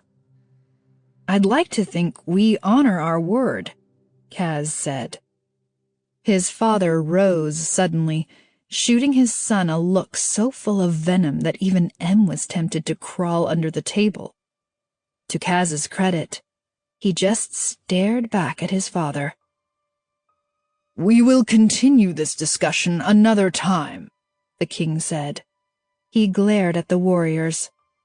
I've ordered any ruined attempting to sneak into Olso captured and brought to me for questioning. If you're lying about helping them, I will find out. Em gripped her hands together so tightly it almost hurt. It wasn't unexpected that the hunters had noticed the ruined moving into Olso. She had hoped they would have more time before the king became suspicious, but that was all he had. Suspicions. The king walked out of the room, and the advisors followed suit. The queen and Jovita stood behind Kaz's chair until he finally noticed and stood as well. The queen leaned over and said something to Kaz as Em followed them out of the room. He shrugged, which was apparently not the answer his mother wanted. She marched away, her skirt swishing around her feet. Jovita lingered, and Kaz gestured for Em to follow them. She obediently walked down the hallway and into the library. Jovita pushed the door closed behind them. What are you doing? Jovita had a way of speaking that was both furious and quiet and calm. What do you mean? Kaz asked, flopping down in a chair and stretching his long legs out in front of him. Jovita glanced to where Em stood by the door, as if just noticing she was still with them. Jovita hesitated, but Kaz looked at her expectantly. Defying your father in front of the warriors is inappropriate and not helpful. I wasn't defying him. I asked a question. It was an inappropriate question, Jovita said, planting her hands on her hips. Em edged around her and sat down in a chair across from Kaz. It was not, Kaz said. What is the point of making treaties if you're not going to honor them? Jovita sighed like Kaz was an idiot. You just don't understand, Kaz. Kaz imitated her sigh. Neither do you, Jovita. Em choked back a laugh, brushing her fingers across her mouth. Kaz caught her smile, and his lips turned up as well. Jovita rolled her eyes. Gross. I don't need to see your budding romance right now. Jovita, Kaz said in a warning tone. Your father is going to throw you out of the meetings if you disagree with him. I've been in those meetings longer than you. I'm allowed to start asking questions. Jovita walked to the door. You may have been in them longer, but at least I know when to keep my mouth shut and obey. Kaz pulled on his knuckle, turning away from Jovita. She left the room, letting the door shut behind her. A long silence settled after Jovita left, and Em watched as Kaz stared at the floor. It was a fair question, she finally said. You don't have to agree with me just because we're married, he said with a hint of amusement. Trust me, there's no danger of that. He cocked his head, studying her for a moment. How do you feel about a little adventure? I'm for it. It's kind of dangerous, and my parents will be furious if they find out. Then I'm definitely for it. He hopped up. Good. Change into pants. Something discreet. Chapter 11. Em waited for Kaz outside the door to the staff kitchen, as he'd instructed her. She'd changed into black pants and a loose green shirt. She rolled up the sleeves as she waited. Kaz rounded the corner with a guard, the young, dark-haired one who was always at his side. The guard smiled at Em, revealing a tiny gap between his two front teeth. His square jaw, wide nose, and green eyes all worked together to make an unexpectedly handsome face. "Mary, have you officially met Gallo?" Kaz asked. "I don't think so. Nice to meet you, Gallo." He tilted his head forward. "You too, Your Highness." Kaz pushed open the door behind Em, and she followed him into the kitchen, with Gallo trailing behind her. The first room was where the staff ate, with a door off to the side that led to a bustling area where they prepared the food. A few small tables were scattered around the room, and a boy sat at one, polishing a pile of forks. The boy had a small scar above his left eyebrow, and he couldn't have been more than 13 or 14, though he was already quite tall and broad. Em's mother hadn't allowed children under the age of 16 to work in the kitchens, or anywhere remotely dangerous in the castle. Kaz led them outside into the sunlight. They headed through the gardens, Kaz glancing back at the castle once, like he was checking to make sure they weren't followed. Em got the impression they were sneaking out, and she was eager to see how Kaz was going to do it. If there was a way to get out undetected, there was a way to get in. They made it to the back wall, and Kaz walked to the tree Em had already pegged as a good escape route. He grabbed a thick, low branch and hoisted himself up. He climbed until he could step onto the wall. "When you're king, perhaps you can use the gate?" Gallo called to him. He still stood on the ground with Em.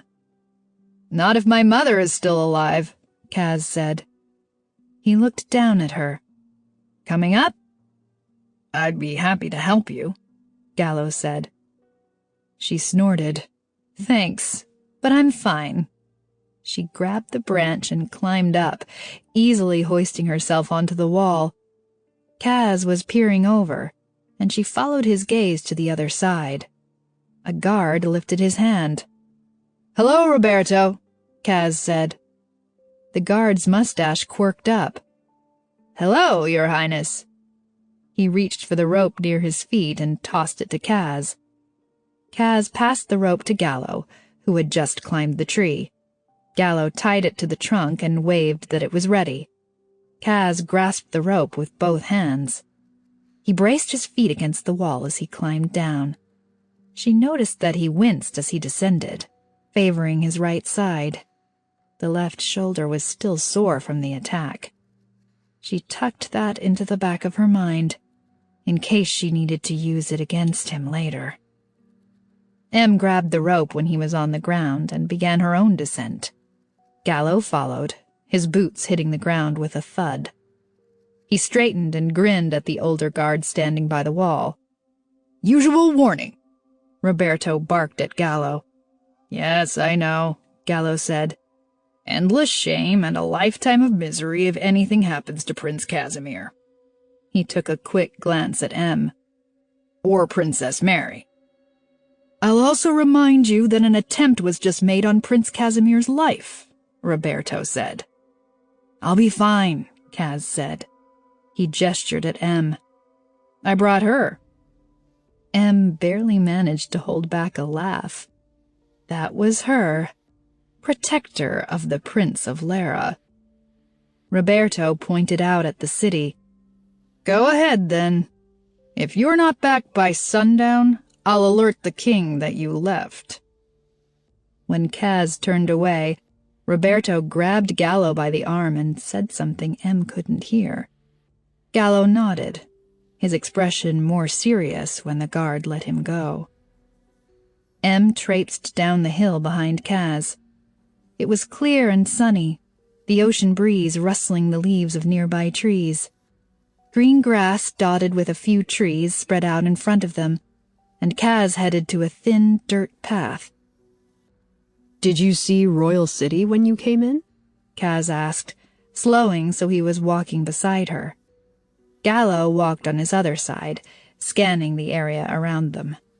She'd never seen this guard in action, but she liked the way he didn't keep his hand poised over his sword. She could easily take it from him if she caught him by surprise. "No," she said. "The royal escorts took us around the city." The dirt path rounded a corner, and the sounds of people talking and hooves clomping filled the air. They were suddenly in the center of Royal City, with people streaming in and out of shops and making their way through the streets. Em watched a father and daughter walk across the street with bags full of food in their arms. She could see a food market, a clothing store, and a feed store just in her immediate area. Carts lined the street, with men and women selling jewelry, trinkets, and sweet-smelling breads. There was nowhere like this in Ruina. Even before King Casimir destroyed their cities, they weren't like this. A city was maybe made up of 3 shops, and it wasn't unusual to find the food market had run out of everything except dried beans. She'd never even considered sneaking out to visit ruinous cities by herself. Kaz jerked his head, indicating that she should follow him. He had his hands in his pockets, his thin white shirt flapping with the wind against his chest.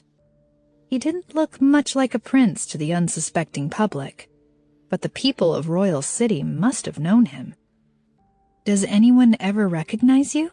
she asked, glancing around at the people walking past. "No.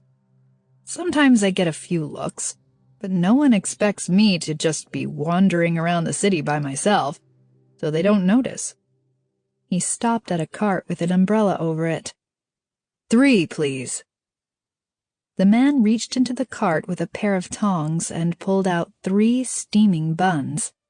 He put each one in a separate paper bag, holding his open hand out to Kaz without giving him much of a glance.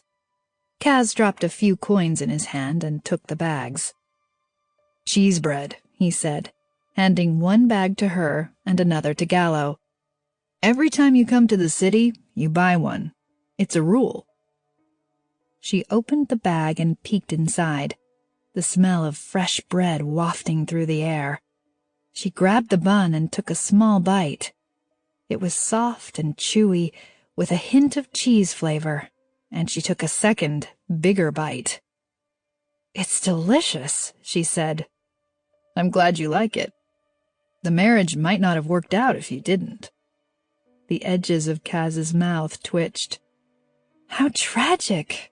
The union between Lera and Vallos destroyed over cheese bread. Kaz laughed, revealing the dimple on his left cheek. His eyes sparkled in the sun.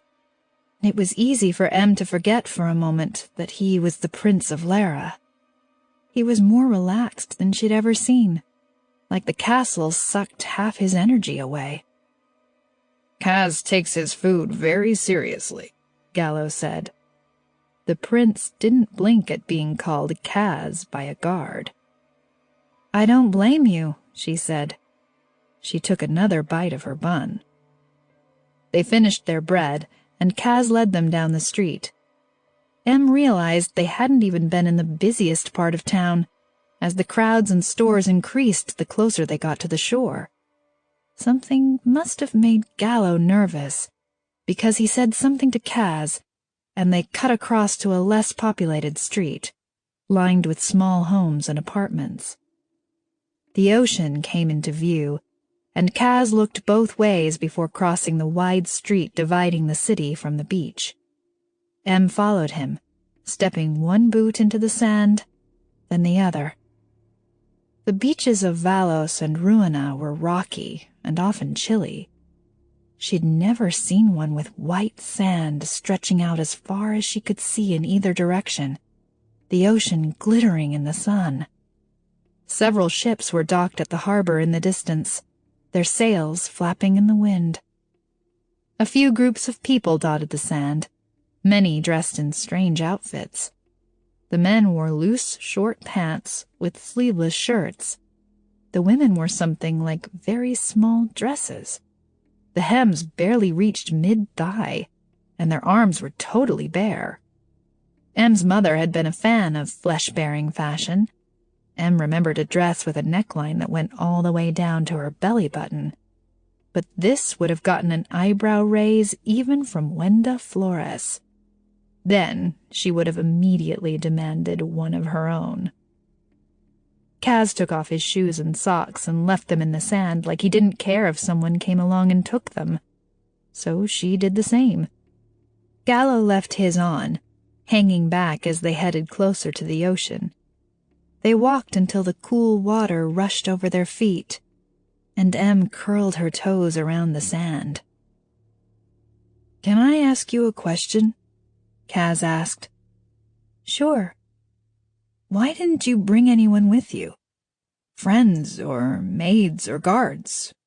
If I were leaving my home, I'd want to bring as many people with me as possible."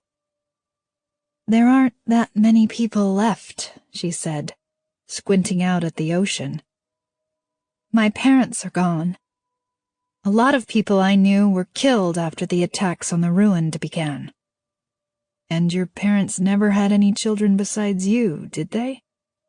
"No," she lied, a sharp pain stabbing through her chest as she thought of Olivia. "My mother wanted to have more, but she couldn't. I would have had 10 brothers and sisters if it was up to her." "Was it lonely?" he asked. "Sometimes. It was tough, not having anyone around who really understood what my life was like. You know what I mean?" She looked to him for confirmation, and he nodded.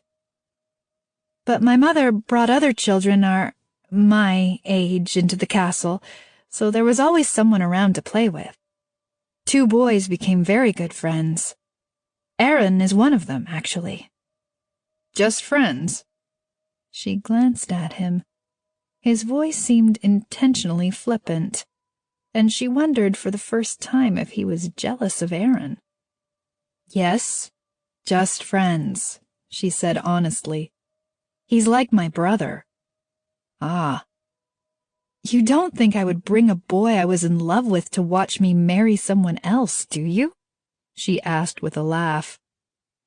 He shrugged, his expression a bit sheepish at having been caught. "I guess not. We did try to kiss once. We were 13. Neither of us could stop laughing long enough to actually do it." "Did you have someone you left behind?" Kaz asked. "Someone you loved, I mean." She lifted her eyebrows. "Are you sure you want to know that?" "Sure. You can tell me the truth." "Not really." Damien's face flashed in front of her eyes. "I had a friend who would have liked to be more, but it never became anything. My mother was very disappointed in me, I think." "Why? She liked him?" "Everyone liked him. He came from a powerful family, but he was still everyone's best friend. The kind of guy who never forgot a name, always made everyone feel special. It would have been a good match, but my mother didn't force me." She didn't know why she'd blurted out that story about Damien, but Kaz's expression brightened as she told it. She might be inclined to tell him all her stories if he was going to look at her like that. She took a tiny step away from him. It was easier to think when he wasn't close enough to touch, and she needed to use this opportunity to get information about Lera's defenses. She pointed to a tall, round tower in the distance, at the edge of the coastline.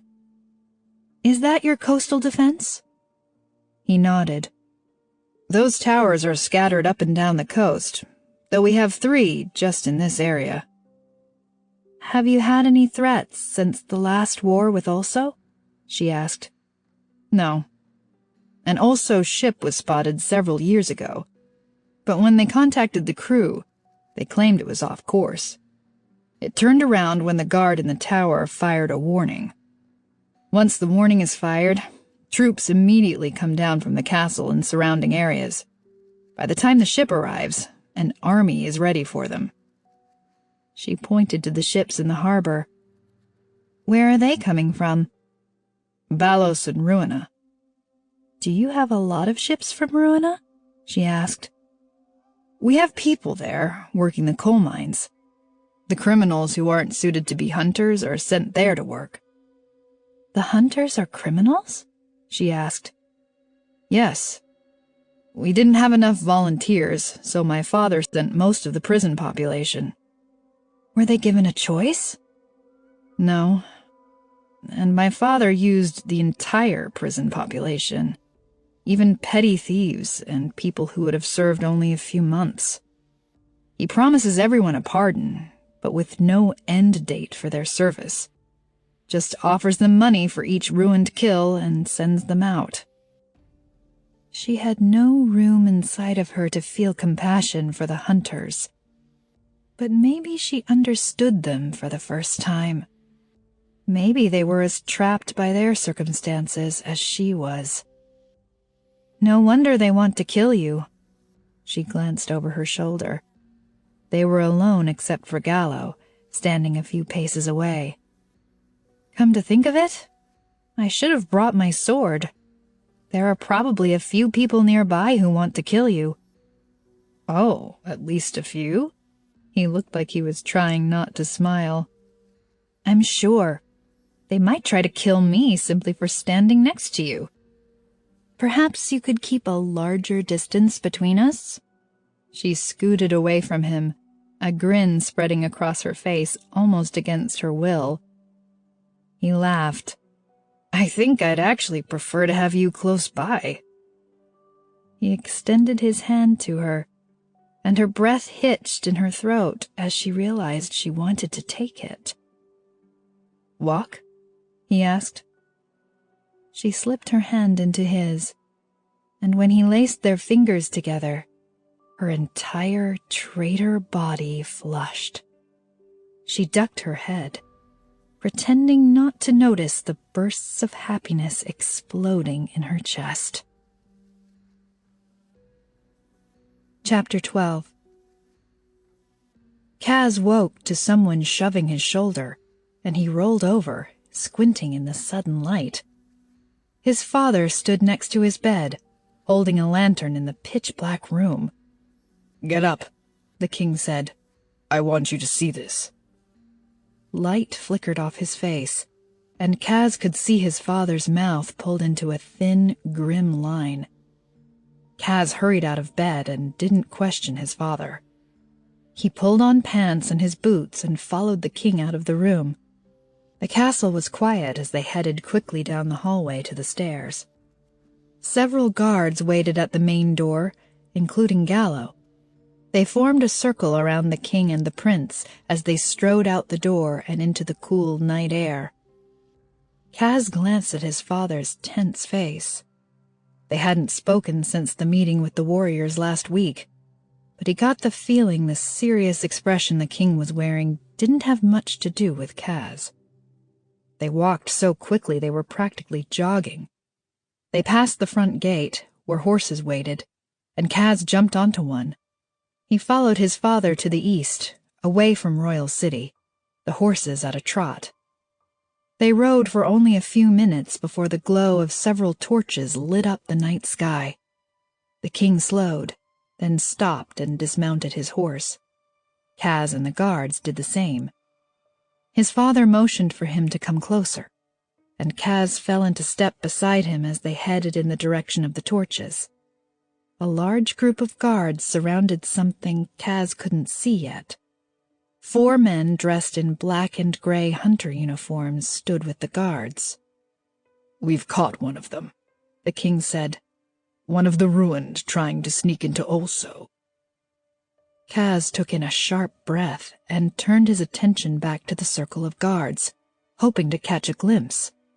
He'd never seen a ruined before. "We're bringing him to the castle for questioning, but not while he's at full strength. It's not safe. I want you to see what they're capable of." "How will you weaken him?" Kaz asked. A ruined can only use so much power before it starts to wane. The more power you bring out, the weaker they get. Kaz suddenly wished he'd brought his sword.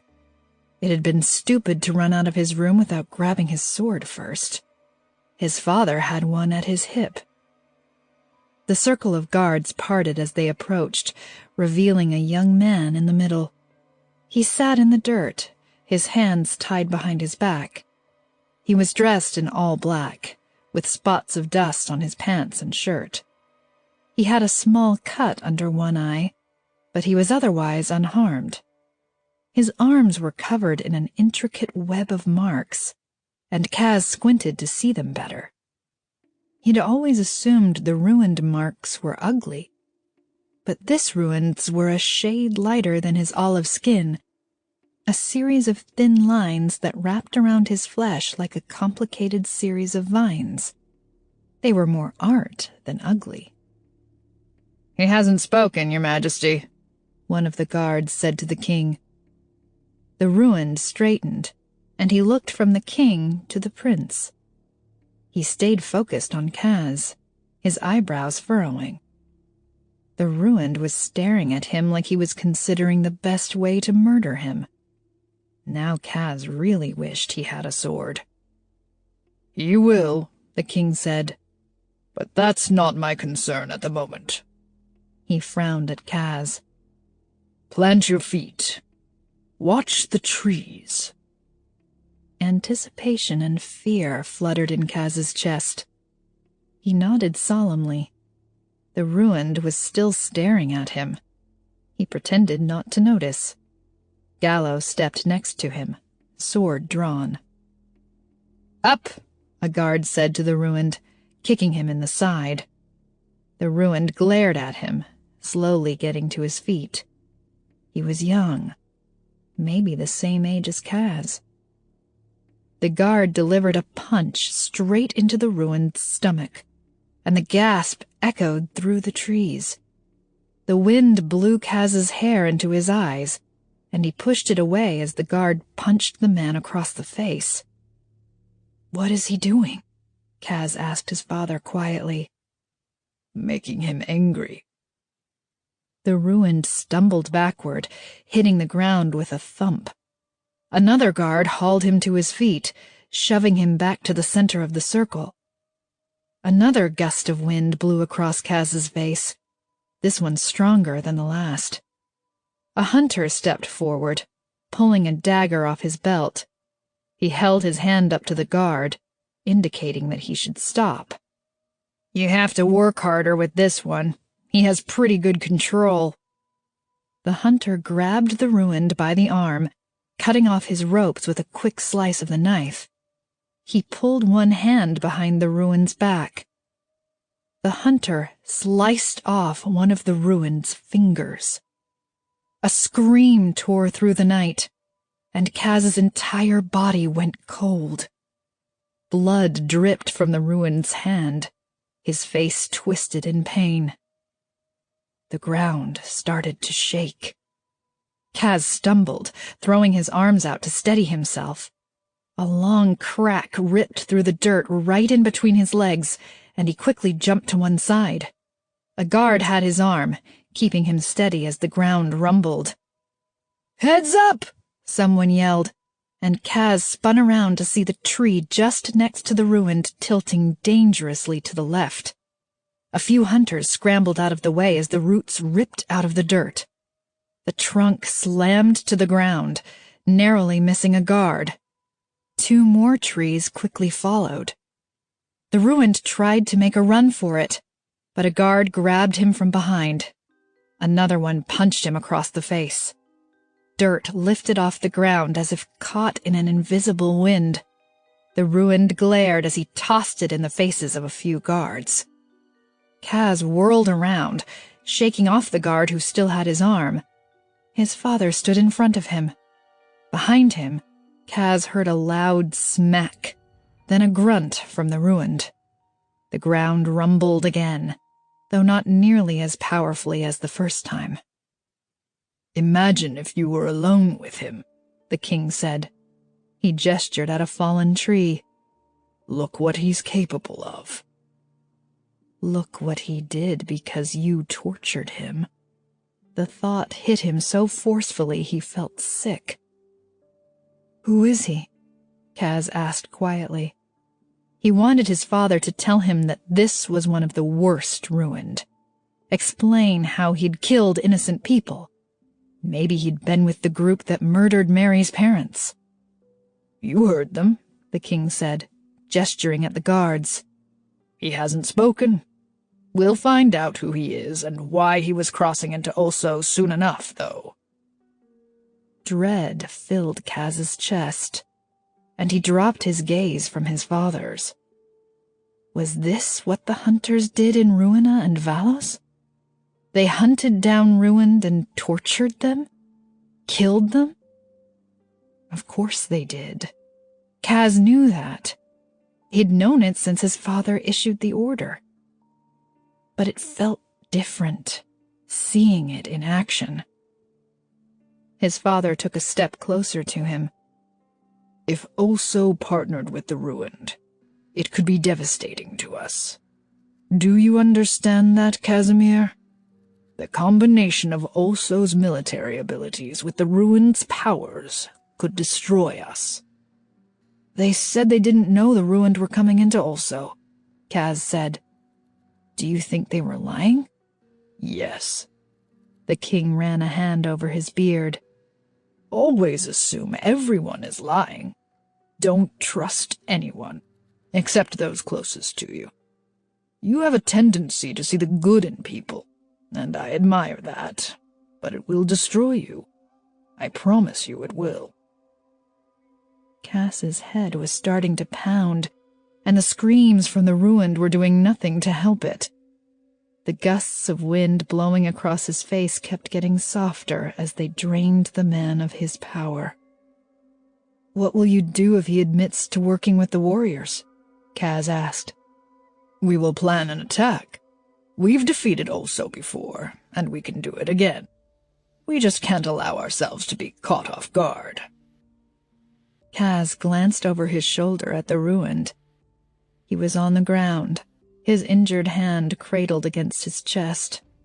His eyes fluttered, a moan escaping his lips. "I understand, but is this the best way?" He lowered his voice, unable to keep back the questions he'd often wanted to ask the past year. "Is killing the ruined the only way?" "When you think you've come up with a better plan, please share it. I'll be eager to hear it." The king walked back to his horse, gesturing to a few guards to follow him.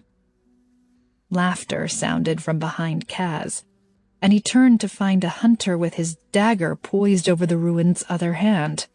The ruined had his eyes squeezed shut as he waited to lose another finger. "Stop!" Kaz yelled. The hunter jumped away, almost losing hold of the dagger. "He's had enough!" Every guard focused on something behind him, and Kaz glanced over his shoulder to see his father atop his horse, watching him. "You want him alive, correct?" Kaz asked. "I do, for now. You can handle his transport to the cell with the guards, since you're confident he's weak enough." "I'd be happy to," Kaz said. His father gave Kaz a look that wasn't exactly disapproval, but maybe wasn't supportive either. He turned his horse toward the castle. 3 guards followed him. "How did you transport him to Lera?" Kaz asked the nearest hunter. "Wagon?" the hunter said, pointing into the darkness. "It's not far that way." "Put him in it and bring him to the castle. I assume he's going to the cells on the south lawn?" He doubted his father would let any ruined step 1 foot inside the castle. A guard nodded. "Those are our orders." "I'll meet you there."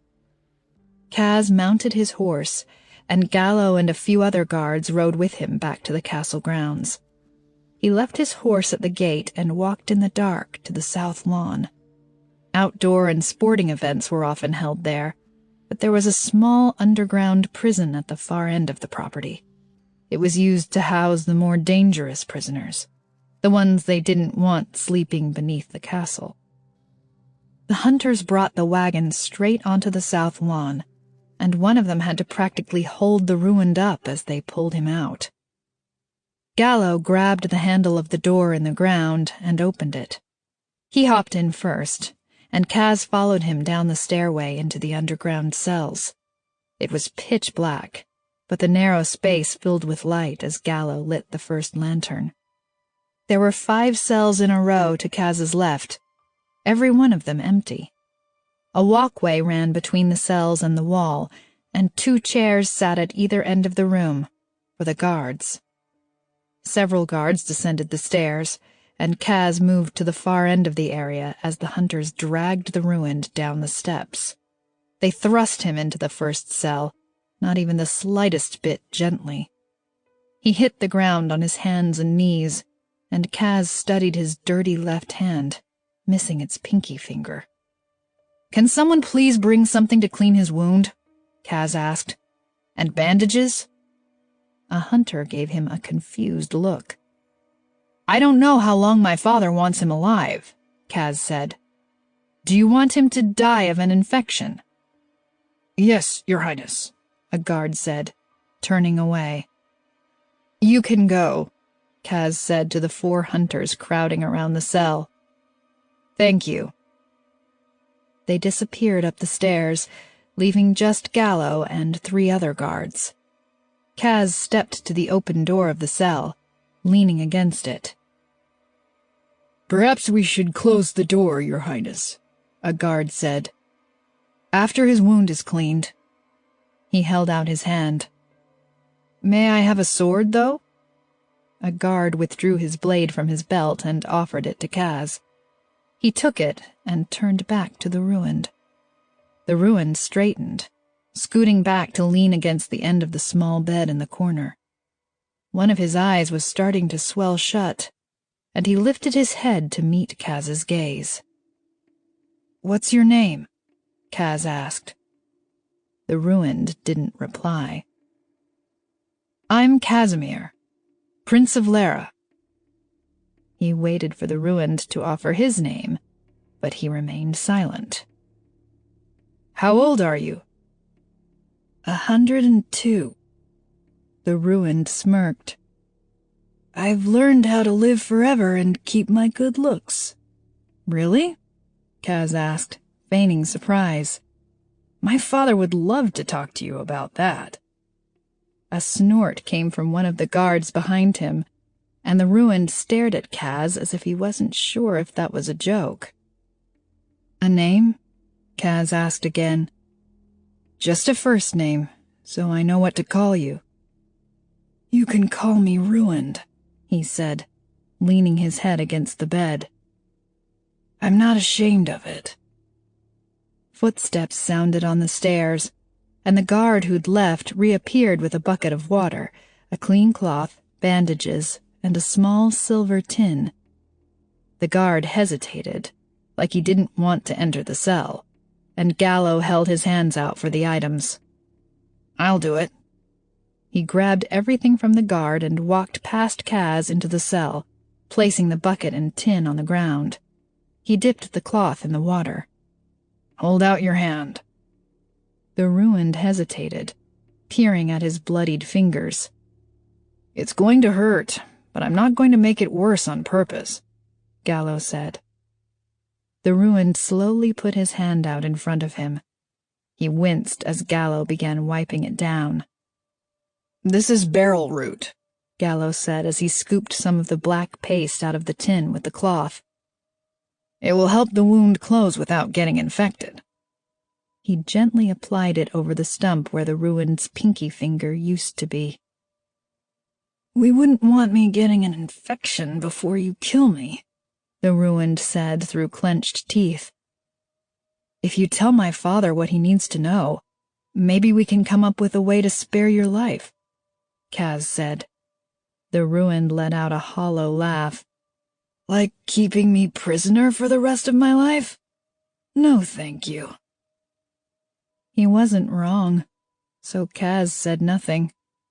His father would never just release one of the ruined, even if he'd done nothing wrong. He rubbed a hand across his forehead, the full weight of those words settling in. Even if he'd done nothing wrong. Gallo wrapped the ruined's hand in the bandage and stood, grabbing the remaining supplies. Kaz stepped back, and a guard closed the cell door. 2 guards should stay down here with him, Kaz said. He should have water and 3 meals a day. Yes, Your Highness, the guards murmured. Kaz looked at the ruined to find him staring, his eyebrows drawn together. I'll be down often to check on you, Kaz said. We don't mistreat our prisoners in Lera, ruined or not. He glanced over his shoulder at the guards. Please remind the other guards of that. I look forward to being treated well right up until you chop off my head, Casimir, the ruined said, bringing his knees close to his chest and throwing his good arm over them. Kaz wanted to ask what the ruined's life was like. Who he'd killed. If he'd kill everyone in the room, if given the chance. If he hated everyone who wasn't ruined, and if he'd always felt that way, or if Kaz's father had caused it. But whatever he said to the ruined right now was likely to get repeated all over the castle by the guards. People call me Kaz, he said, and I'd rather not call you ruined. I'd prefer to use your name. The ruined's eyes flashed with anger and a tiny hint of interest. He held Kaz's gaze almost to the point of discomfort, like he was testing the prince to see how much he really wanted to know. Damien, the ruined finally said. My name's Damien. Chapter 13. Em flew out of her room, the door slamming closed behind her. A maid looked down the hallway, startled. Em rushed past her and to the stairs. They'd captured a ruined. The news was all over the castle this morning, according to Davina. He was being held in a cell on the south lawn and was only being kept alive long enough to spill information to the king. Her heart pounded as she reached the bottom of the stairs. It was very likely that she knew the man they had captured, since there weren't that many of them left. Would he leak the secret about their pact with Olso? And if he didn't talk, would she have to stand by and watch him die, or risk blowing her cover? The castle was just starting to come alive for the morning, and she edged around the corner to avoid the queen and several ladies walking across the foyer. She headed for the back of the castle, pushing open a door to the west wing. The guards' rooms were down this wing, and 2 of them straightened as she walked through the door. "Have you seen Aaron?" she asked. "I'll get him for you, Your Highness," one of the guards said, jogging down the hallway. He knocked on a door, and Aaron stuck his head out a few moments later. He stepped out of the room, buttoning his blue shirt as he walked. She could tell from his expression that he'd already heard. She jerked her head, indicating that he should follow her. He trailed behind her through the castle and into the gardens. They walked through the flowers into the center of the tall hedges, away from any prying ears. She took a quick glance around before facing Aaron and lowering her voice so it was barely a whisper. "Have you heard a name?" she asked. "Did he talk?" "The guards I asked didn't know, and they don't want us going down there unless we're assigned a shift. I can volunteer for a shift, but I thought it was best to time it right." She swallowed down a wave of panic. "If he tells them the ruined are partnering with the warriors, he won't," Aaron interrupted. "We don't even know who they have. That doesn't mean he would betray us. There's nothing the king could say or do that would make him want to talk. Would you talk if it was you who were captured?" She pushed her hands through her hair with a sigh. Of course not. They would kill me as soon as they got the information. Exactly. Whoever this is knows that too. But don't go down there, just in case. We don't want him recognizing you and using it as leverage. What do you think our chances are of being able to rescue him? Not good, Aaron said, rubbing the back of his neck. But maybe you can convince them not to execute him for a while. If you can stall them, he might have a chance. I can try. They're saying Kaz was there last night. Good. I'll go find him. I'll let you know if I figure out who it is. Be careful, Aaron warned. Don't blow your cover for this. If we have to let one ruined die... He lifted his shoulders. Then we have to let him die. It's unfortunate, but there are bigger things at stake here. He stared at something behind her, and she turned to see Iria crossing the gardens, a grim expression on her face. You were supposed to protect them, Em hissed as soon as Iria was near. Why is there a ruined in that cell? Iria tugged on a piece of hair, twisting it around her finger. It's Damien. Em's heart stopped beating. All the sounds of the garden faded away and were replaced by a loud buzzing noise in her ears, like a million bugs had descended around her head at once. Damien would never talk. Even though he knew the biggest secret, Em's secret, he wouldn't give the king one shred of information. But he would die. How do you know that? Aaron asked. Kaz went down there, got his name out of him. Koldo heard it from one of the guards. What? Em practically yelled. Iria's usual smug expression fell into a mask of annoyance. Would you keep your voice down? Do you want them to throw you in that cell with him? Yes, she did. That was where she belonged, not married to the prince who had put Damien in that cell. How did Kaz get it out of him? Em asked, lowering her voice. Did they hurt him? Yes. The king and Kaz tortured him last night to weaken him, from what I understand. Anger boiled in her veins. When it came down to it, Kaz was exactly like his father. She knew this, yet still felt the briefest flicker of disappointment. We've been protecting the ruined, but, Iria said. Then why is Damien about to be executed? Aaron asked. We are helping hundreds of ruined in Olso. The fact that only one has been captured is actually pretty impressive. Em balled her fingers into fists, seriously considering punching Iria in the face.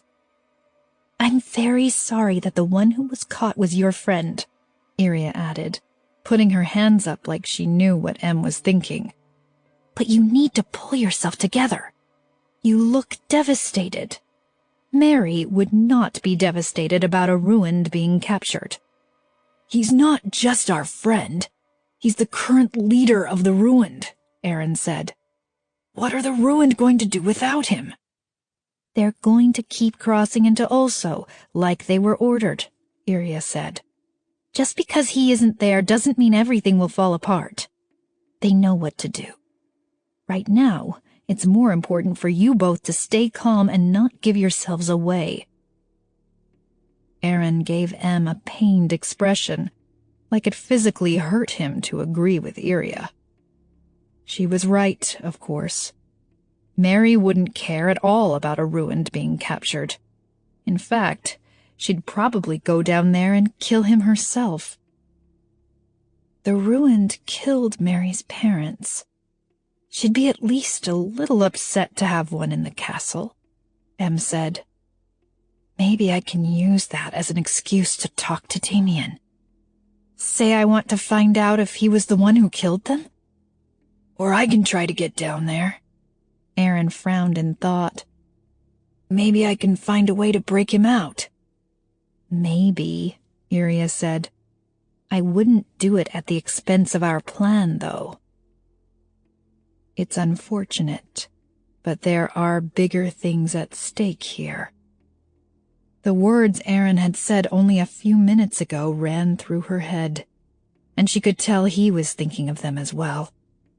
It had been different when they didn't know who it was, when it wasn't their best friend. We'll think of something, she said firmly. We're not going to let him die. Kaz was nowhere to be found that morning and through the afternoon. No one Em asked had seen him, and it appeared Gala was missing as well. They must have snuck out again. She spent the afternoon circling the castle, hoping to run into Jovita or the king and queen, but they were behind closed doors all day. She wasn't sure she wanted to ask them for permission to see Damien anyway. She had a better chance with Kaz. The staff let her wait in his office after they found her pacing in front of his door for the 5th time. She settled into the chair in the far corner and stared up at the rows of books. He finally walked through the door as the sun was setting in the window behind her. He was shoeless and carrying a book, a surprised expression crossing his face when he spotted her. She jumped to her feet, glancing down at his knuckles. Of course they weren't bruised. Whatever they'd done to Damien, they'd had the guards do it for them. She barely held back from curling her lip in disgust. I hope you don't mind that I waited for you, she said. Not at all. I was upstairs reading. I wanted some time to think. He dropped the book on the table, sliding his hands into his pockets. Oh, I looked everywhere for you. It's a hidden room upstairs.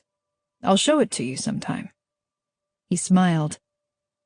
Did you need something? I heard about the ruined you captured. You've seen him? He nodded slowly, an emotion she couldn't identify flickering across his face. What happened?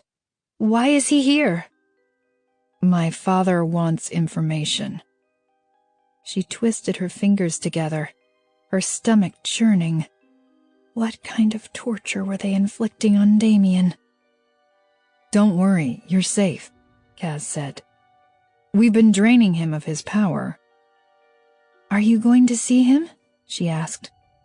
Perhaps she could casually tag along. No, we have that dinner tonight. Dinner? My father wanted to throw a celebration for the hunters before he sends them back. He gestured to his shoulder, where Em could barely make out a bandage beneath his white shirt. Trying to appease them, so they won't attempt to kill me. She'd completely forgotten about the stupid dinner. She let out a long sigh. I guess I should go get dressed. I'll meet you outside your room in half an hour. Kaz's lips curved up. She quickly turned away, wondering if she'd be able to avoid looking at him for the rest of her time in the castle. It wasn't fair that such a terrible person had that smile. Half an hour, she said as she rushed out of the room. Davina helped her into a red dress with a slit in one leg almost to her hip, then pulled a few strands of hair back in thin braids. The rest of her hair hung loose. The maid dusted powder on her cheeks and rubbed bright red cream on her lips. There, she said, standing back to admire her work. You look lovely. The queen will be very happy. Em sighed.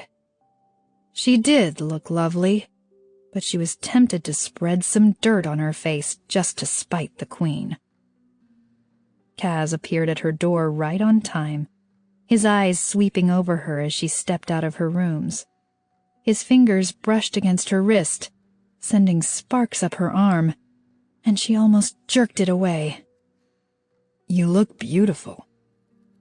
He seemed like he might want to take her hand, so she quickly crossed her arms over her chest and started down the hallway.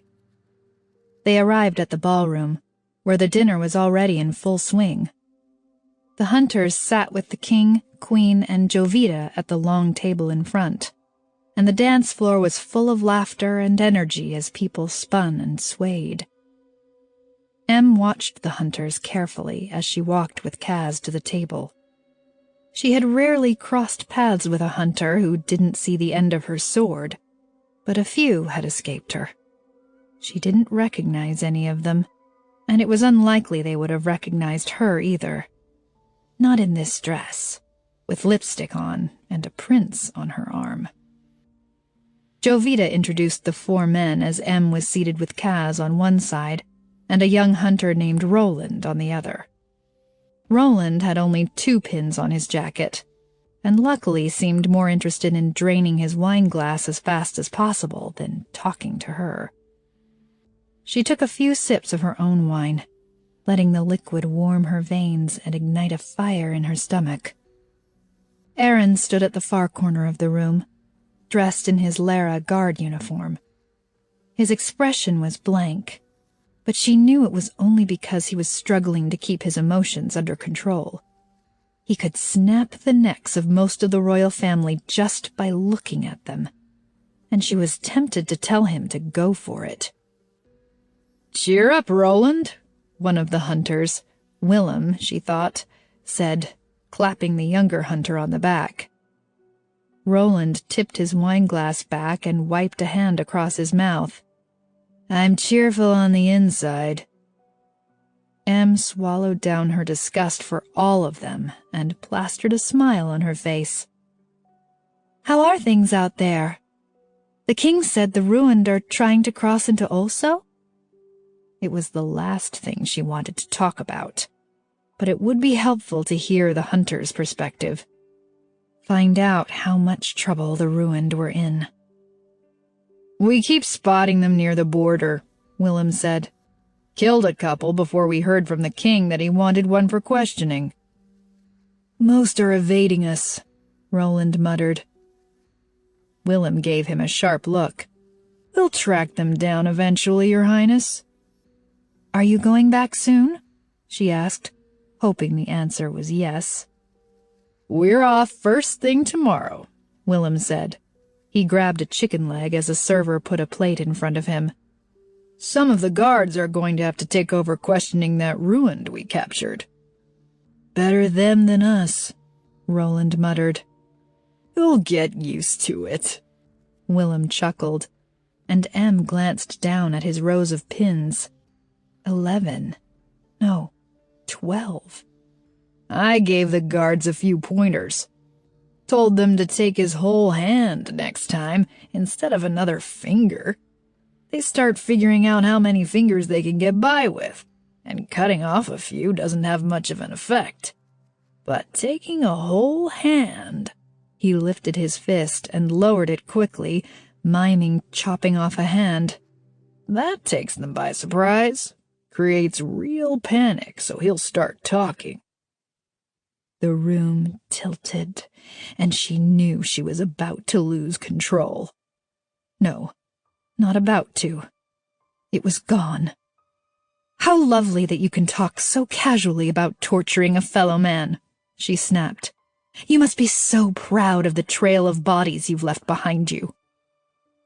Out of the corner of her eye, she saw Kaz's head snap to her. Willem's smile faded, and Roland muttered something she couldn't understand, raising his glass in front of him. She quickly stood, bile rising in her throat. She rushed away from the table so quickly she almost tripped over her dress. She had to hold the material away from her feet as she pushed open the ballroom doors. "Mary!" Kaz called from behind her. Footsteps pounded against the floor, and he was beside her, his fingers lightly wrapping around her arm. "Please, wait." Her eyes had filled with tears, but she stopped and turned to him anyway. His expression softened.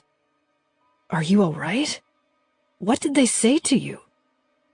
She shook her head, blinking back tears as she pulled her arm away from him. His fingers left a trail of warmth down her skin, and the rage boiled over, screaming to be released. "You talk about death here as if it's an achievement," she spat. "Like it's something to be celebrated." "Sorry?" His eyebrows knitted together. "Your father started all of this," she said, the words tumbling out of her mouth, almost against her will. "He marched into Ruina and murdered their queen and everyone else in sight. He solicited help from the king and queen of Vallos and then didn't send Lera soldiers to protect them from the inevitable retaliation from the ruined. You act like things are so beautiful and peaceful and wonderful here with your cheese bread and fancy clothing and beaches, but it's all built on the backs of the people you murdered." She took in a slow, shaky breath. She wanted to grab the words and shove them back in. "Bit hypocritical, wouldn't you say?" he asked with a frown. "Hypocritical how?" "You killed the ruined king in order to marry me. Doesn't that make you the same as him?"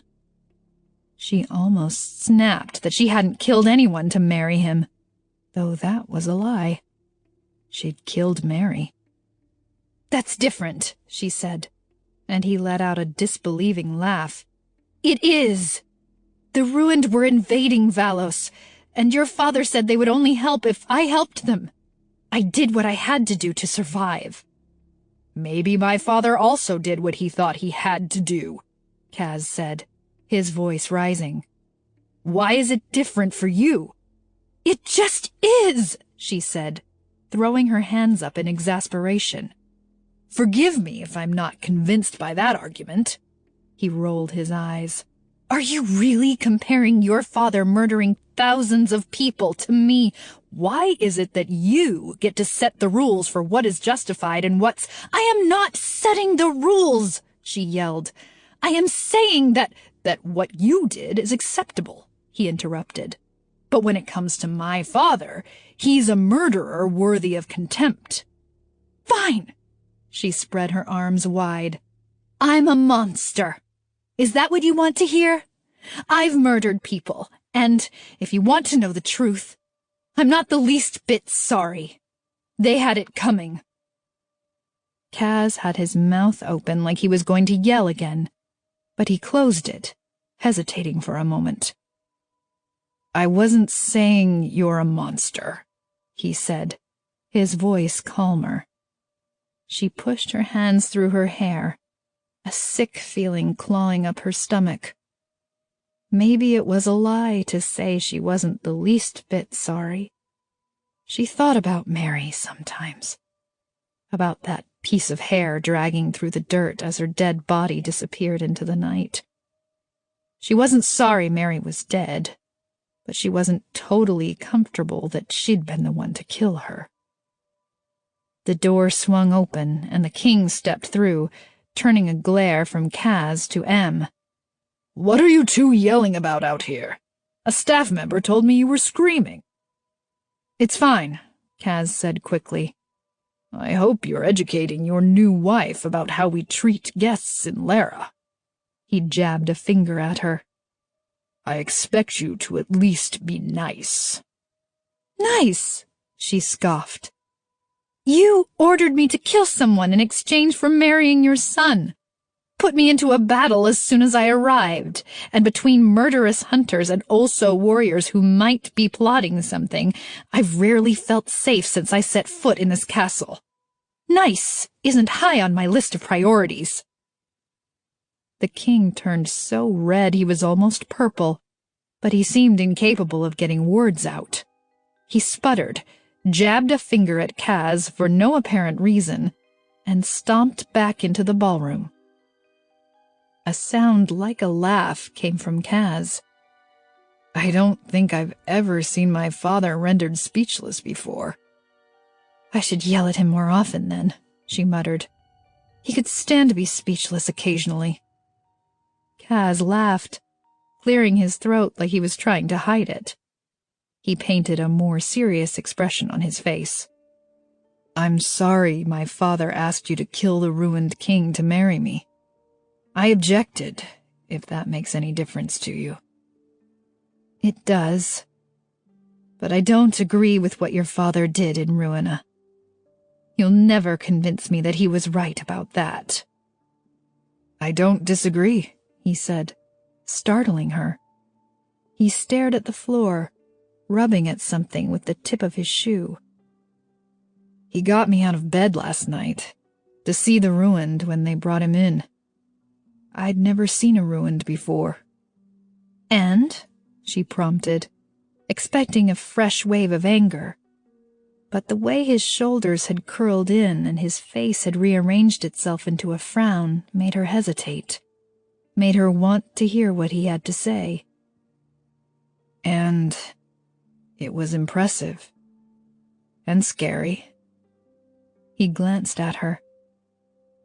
When you killed a ruined, would you provoke them to use their powers first? To weaken them? Is that how you killed the ruined king? What was his power? He ruined the soul, could make you see visions and believe things that weren't true. She swallowed, the image of her dead father flashing across her vision. And no, I didn't. I just snuck up on him, attacked before he could react. Did you see his other daughter? Emelina? Is she still alive? I didn't see Emelina. Her own name sounded strange, said out loud to Kaz. My father wanted her dead, too. Kaz swallowed. But she disappeared after her family was killed. And why would you care about a useless ruined? If she doesn't have any powers, she's not dangerous. He seemed to be talking more to himself than Em. True, she said with a hint of bitterness. I've always thought it was kind of harsh to call them useless. It's the most apt description, she said. They can resist a ruined's power if they want, right? That seems like something. I wouldn't mind having that ability. The ruined don't attack each other, she said. So that ability is just as they describe it. Useless. He looked at the ground again, his face drawn. It didn't seem like Kaz was bothered by long silences, or even noticed they were happening. She waited a few moments, until he started talking again. He isn't much older than me, he said quietly. I've been thinking about how I would feel if the tables were turned. If it were me, captured by the ruined, waiting to die. I think I would be terrified. And really angry. Angry, she repeated. Because what did he do? His voice was almost a whisper. If I'm being totally honest, that's why I got mad at you when you said that about my father. I think you're right. We're executing all these people for a crime we think they might commit. We think they might be evil. They brought Damien in because he was trying to cross into Olso, which technically has nothing to do with us. What else has he done? Why does he deserve what they did to him last night? He gestured at her. If he was one of the ruined who killed your parents, shouldn't you decide how he's punished? Yes. Most of her anger had evaporated, leaving a heavy feeling in her chest and a sudden desire to wrap her arms around Kaz. And if it were up to me, I wouldn't do anything like your father. He nodded, a sad expression on his face. It must have been painful to realize your father was a monster. She cleared her throat. Are you going to tell your father any of what you said to me? Or am I the only one brave enough to speak my mind to your father? He cocked his head to the side as he studied her. He took several quick steps forward until he was right in front of her and put both his hands on her cheeks. Her entire body collapsed in a heap when he touched her, and she couldn't stop herself from curling her fingers around one of his arms. His skin sparked and sizzled beneath her fingers. He was fire she could touch. She held on tighter. My father was wrong. His eyes burned into hers. You should never be nice. His gaze dropped to her mouth, and she thought for a moment that he might kiss her. But he noticed something behind them, and he stepped back as a staff member passed by. She lightly brushed her fingers across her cheek, still searing from his touch. I'll make sure to not be nice to you from now on. His lips twitched up. Good. He held out his hand, and she slowly slipped her fingers through his. Are you ready to go back in? We can go be not nice away from those hunters. She barely moved her thumb against his hand, returning his smile. Let's do it. Em spent the evening avoiding the hunters, sticking to Kaz's side as they moved around the room saying hello to governors, friends, and the king's advisors. Kaz held her hand for most of the evening, ensuring that she forgot everyone's name as soon as they said it. She had only a vague recollection of the evening, except for how Kaz's skin felt against hers. She remembered every detail of that. I need to go talk to Jovita, Kaz said as the dinner began winding down. She's been giving me that look for an hour. Jovita was jerking her head with a frown, indicating that she wanted to talk to Kaz. She probably wants to complain about me, Em said as Kaz slipped his hand out of hers. Tell you to get me in line. Would you let me get you in line? Kaz asked with a laugh. Oh, definitely not. That's what I thought. He grinned at her over his shoulder as he walked away, and she couldn't tear her eyes away from him until he was halfway across the room. A piece of his shirt had come untucked in back, and she wanted to grab it and pull him back to her. She cleared her throat and pushed the thought away. She was being ridiculous. She had bigger things to worry about than Kaz and his adorably rumpled clothes. She glanced over at the hunter's table. Roland had left for the night, but Willem was still there, his cheeks red from the wine. His brow furrowed as he stared at something across the room. He was staring at Aaron. An icy hand grabbed her heart. He was looking at Aaron as if he recognized him. Aaron noticed his gaze but was obviously trying to pretend he hadn't. He turned to the right, saying something to the guard next to him. He caught Em's eye for half a second, and she could read the fear in his expression. He recognized Willem, too. Aaron stepped away from the line of guards, scratching the side of his face as he strolled out of the room. He was clearly trying to be casual, but Em recognized the stiff line of his shoulders. Willem stood and followed him. She instinctively reached for her sword, but found nothing but her dress at her hip. She suddenly hated the stupid dress. Kaz was still talking to Jovita, and the king had moved across the room to flirt with a pretty woman. Em watched as the hunter pushed open the doors and disappeared through it. She walked as fast as she dared, hitting the doors several seconds after Willem had slipped through. She pushed it open slowly, peeking out. Willem was rounding the corner to her right, headed for the back of the castle. She took a step forward, her shoes clicking against the stone. Em, Mary. Aaron's soft voice came from behind her, and she whirled around. He peeked out from behind a corner. She rushed down the dark hallway to him. The sounds of the dinner drifted away. The curtains were drawn over the windows, and the lantern across from them wasn't lit. If she knew Aaron, he'd extinguished it himself. You know that hunter? She whispered. I ran into him a few months ago. I killed his 2 buddies. He got away. He's been drinking, and he didn't look like he was sure. Maybe he'll give up when he can't find you. Or he'll tell someone his suspicions." Footsteps pounded the floor, a dark shape suddenly appearing around the corner. The figure came toward Em and Aaron until she could clearly see Willem's furious face. "I know you." He reached for the dagger on his belt. "I know." Em grabbed his arms, twisting them behind his back before he could find his weapon. Aaron grabbed the dagger and pressed it to Willem's throat. "It needs to look like an accident," Em said quickly. "A murder will make the entire castle suspicious."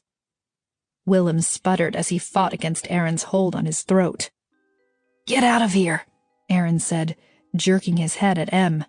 "They can't find you with us." Em opened her mouth to protest, even though she knew he was right. "I have one more round before I can." A laugh echoed through the hallway, and Aaron and Em's heads snapped up to find the source of the male voice. Willem opened his mouth, a squeak escaping. Em clapped her hand over it. Aaron slammed his hands against Willem's chest, pushing him flat against the wall with the dagger jabbed into his throat. Willem kicked his leg, bucking his body wildly. Aaron narrowed his eyes at the man's legs, using his ruined magic to make them go limp. Willem tried to yell, the noise muffled by Em's hand. She pressed down harder. "Em, get out of here," Aaron breathed. "Stop. I'll be there in a few minutes," the male voice said, closer this time. 2 guards appeared at the end of the hallway. Em stilled, not even daring to breathe. She recognized one of them. Gallo was the one who'd just spoken, and he smiled at the guard in front of him, oblivious to the 3 people only a few steps to his right. The other guard grinned, leaning forward to plant a kiss on Gallo's lips. He said something Em couldn't hear, then turned to walk away, throwing a smile at Gallo over his shoulder. Gallo laughed, ducking his head as he slid his hands into his pockets. He began to turn to the right, in the direction of the dark hallway. Em sucked in a breath. "Are we standing, or are we doing rounds?" a gruff voice called. Gallo's gaze snapped forward. "Sorry, Julio." He strode forward and out of sight. Em's legs almost collapsed under her in relief. "A round means he's doing a walk around the castle," Aaron whispered. "He'll be back in a few minutes." "Close his windpipe off," Em said, using her other hand to cover Willem's nose. "You should get out. If you lose hold of him after I leave, it will be even worse. Do it." Aaron fixed his gaze on Willem's throat. The hunter's legs started to move. Closing off a windpipe took intense focus, and Aaron couldn't control the legs at the same time. Em shoved her body against Willem's in an attempt to keep him still. "I was supposed to be done with this," Aaron said through gritted teeth. "I was supposed to be done killing hunters before they killed me." "I know," she said quietly. Willem's body went limp, his head slumping to the side. "Damien was supposed to lead the ruined into also, not rot in some Lera cell while I stand guard over the people torturing him." His voice was strangled and getting too loud. Em threw a glance over her shoulder, her heart beating in her throat. They were still alone, for now. "I can't let go yet," Aaron said more quietly. "He's not dead yet." Em nodded and left her hands over Willem's mouth and nose for almost a full minute.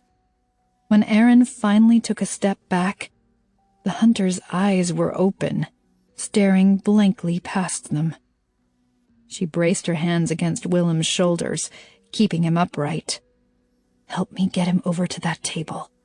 We'll bash his head on the corner. He reeks of alcohol. Won't be hard to believe he fell. Aaron grabbed the left side of his body, grunting beneath the weight. You all right? She asked. Fine. But his legs shook, beads of sweat appearing on his brow. Using his magic had weakened him. Do you still keep count? I used to count how many I killed, Aaron said as they stopped next to the table. Nah, I stopped several months ago. Turn him a little. She grunted from the strain of Willem's weight. Right there? Aaron asked, pointing to the edge of the table. Yeah, the side closest to me. Really launch him into it so it leaves a mark. Ready? They shoved Willem down, the right side of his skull cracking against the wood. Em winced at the noise, turning to see if anyone had heard. Nothing. Willem toppled to the ground, blood seeping from his head and pooling on the stone floor. Well, it left a mark. Aaron stared down at the hunter. He pointed at the pins on his chest. I've killed fewer hunters than he has ruined, though. He murmured the last line almost to himself.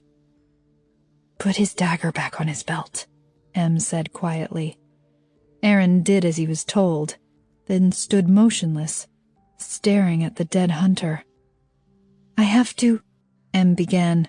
No, me first, Aaron interrupted. No one can see you in this area. He strode to the end of the hallway, the lantern lighting up his face.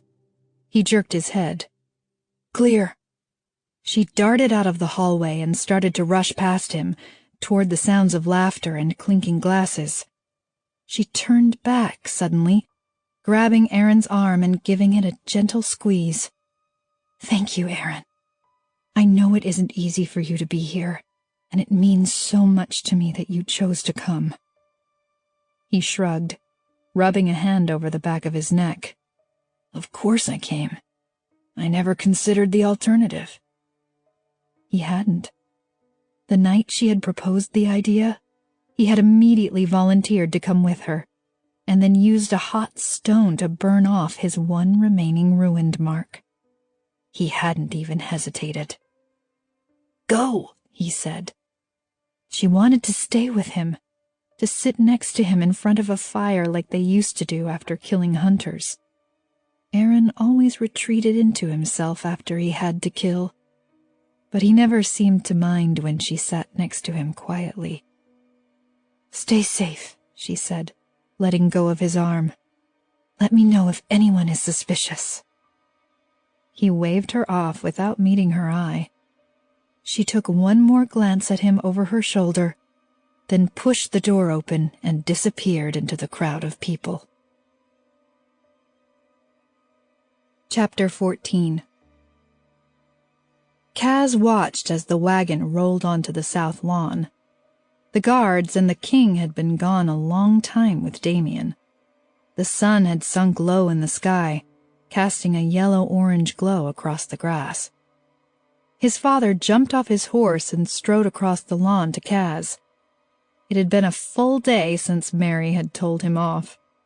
The king scanned the area, and he seemed pleased to find that the prince was by himself. Did you get any information from Damien? Kaz asked. The king shook his head. No, I think it's highly unlikely this one will talk. He doesn't respond well to torture. Was there anyone who responded well to torture? Kaz opened his mouth to ask, but was distracted by the guards pulling a limp Damien out of the wagon. He's not dead, is he? He asked, glancing sharply at his father. Not yet. Kaz was determined to remain calm. His voice wasn't going to shake. I'm going down there to talk to Damien, he said. If you want, the king said with a shrug. I'd like to offer to let him live if he gives us information. You can offer it, but it would be a lie. Why? You've let Ruined live before. Olivia Flores is still alive. Olivia Flores is useful, and still young enough to be controlled. Controlled didn't sound like what his father had said about Olivia's situation before. Mary was probably right about Olivia being a prisoner, not a guest. "Where is Olivia?" he asked. "Fort Victoria. Keep that to yourself. Not many people know where she is." The fortress in the southern mountains was the emergency meeting place if the castle was ever taken, and had a good supply of cells in the dungeons. They were not nice cells, from what Kaz remembered. "Is she in one of the cells there?" he asked. "Of course she is. She can't just roam around freely." Kaz blinked away the image of a young girl chained up in those depressing cells. He needed to focus on the problem in front of him. Kaz gestured to where Damien was being dragged down the stairs. "What are his crimes?" The king frowned in confusion. "What do you mean?" "Lera law dictates that all accused are informed of their crimes and allowed a trial before the judge of their province. What are his crimes?" "He's a ruined. That's his crime." "Being a ruined is a state of being, not a crime." His father's eyebrows lowered, and he crossed his arms over his broad chest. "Excuse me?" "He hasn't actually committed a crime. Who's to say that he ever would have used those powers against anyone if we'd left him alone? If we'd just left them all alone?" "Yes, I'm sure all the people Wenda Flores tortured felt the same," his father said flippantly. "The people she captured to let the ruined practice on? The people of Vallos she slaughtered when she attempted to invade?" Damien is not Wenda Flores. Wenda Flores was one person, and she's gone. We're punishing all the ruined for the crimes of the few. The ruined are not individuals. They act as a unit, always." He gestured to where Damien had disappeared into the ground. "This is the only one you've met. You don't understand." "Just because I disagree with you doesn't mean I don't understand." The king's jaw twitched. "What is this? Is this what Mary thinks?" "This is what I think." "What a coincidence that it comes out a few weeks after marrying that girl." He said "that girl" as if it were a dirty word. "The girl you ordered me to marry," Kaz reminded him. The king grunted. "Nothing like her parents. Perhaps she forgot everything about them after they died, because those two detested the ruined." He let out a heavy sigh. "I was wrong to make you marry her without getting to know her first. If I'd known—" "What?" Anger flared in Kaz's chest. "That she could think for herself? That she would challenge us, instead of going along with everything we said?" The king frowned in thought, running a hand over his beard. "Maybe there's a way to get you out of it." Kaz reeled back, the words like a slap to the face. Unexpected panic crept in at the thought of losing Mary. "You are not allowed to have an opinion on my marriage," Kaz said, his voice like ice. "That contract is between me and Mary now. Do you understand me?" His father looked so astonished that he didn't seem to have the words to reply to that. "I'm going down to talk to Damien," Kaz said. "Maybe he'll tell me if he's actually committed a crime. If he has, then we can talk about appropriate punishment. But if he hasn't, we're holding and torturing a man who has done nothing wrong. I don't know what's more horrifying, our actions, or the fact that you don't seem the least bit bothered by them." He turned away from his father's startled face and descended the steps into the dungeon. He let out a slow breath, willing his heart to stop thumping a frantic rhythm in his chest. He was shaky, but lighter. The weight of the words building inside him for so long finally gone. I can't do that again. I don't—" The male voice drifted up from below, Kaz slowed his descent, listening. "We'll rotate the guards out," Gallo said. "No one will have to do this more than once." He paused. "Rick, don't you dare vomit down here." Kaz took the last step. 2 guards stood at the far wall, and Kaz knew immediately which one was Rick. He was young and pale, his hands shaking. The guard quickly put them behind his back when he saw Kaz. "There's no need for you two to be down here," Kaz said. "Will you wait at the top?" The guards nodded and rushed past him. Gallo stood in front of Damien's cell, and Kaz stopped next to him. Damien was crumpled on the floor, his face bloody and swollen. Fresh blood was smeared across his shirt. "The hunters left, didn't they?" Kaz asked quietly. "Yes, this morning. Except for the one who cracked his head open." "They never revived him?" "No, he was dead when I got to him." "So my father had the guards take the lead torturing Damien?" "Yes." Kaz pushed his fingers through his hair. "Torture isn't exactly in their job description." "No, it's not. They asked for volunteers, but—" "No one volunteered." Kaz felt a swell of pride for the guards suddenly. "Good for them." Damien's head jerked as one of his eyes opened. The other was swollen shut. He rolled onto his side, and it seemed to take him a moment for him to focus well enough to recognize Kaz standing at his cell door. He laughed, a sad, hollow sound that echoed through the dungeon. He rolled over onto his back, wincing as he put a hand to his stomach. "I've died, haven't I?"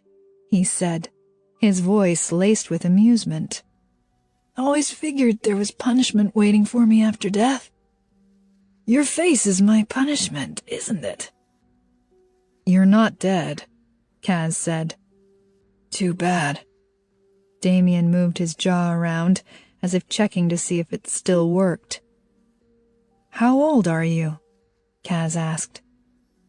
Damien's forehead crinkled as he frowned. He took several beats to answer. 17 or 18. I lost track.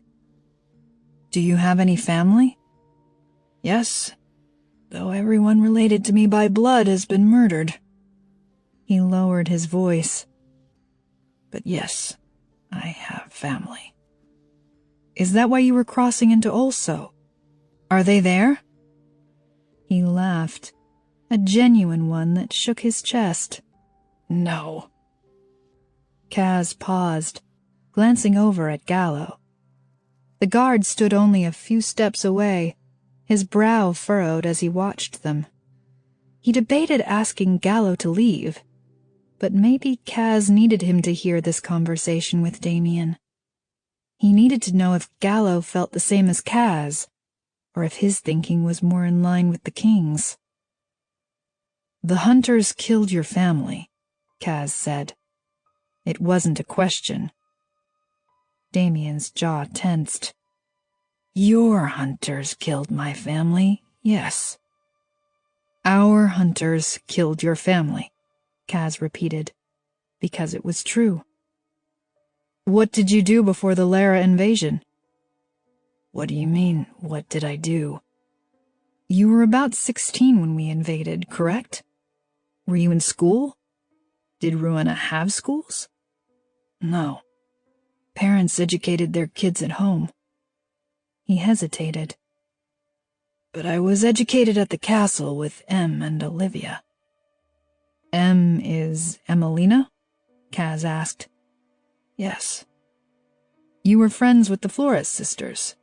Or related to them?" "Friends." "Your parents must have known Wenda Flores then." "Everyone knew Wenda," Damien said, throwing an arm across his forehead. "It's not like here, where you isolate yourself from your people like you're scared of them." "Did you have training?" Kaz asked. "Battle training?" Damien barely lifted his shoulders in a small shrug. He wasn't answering that question.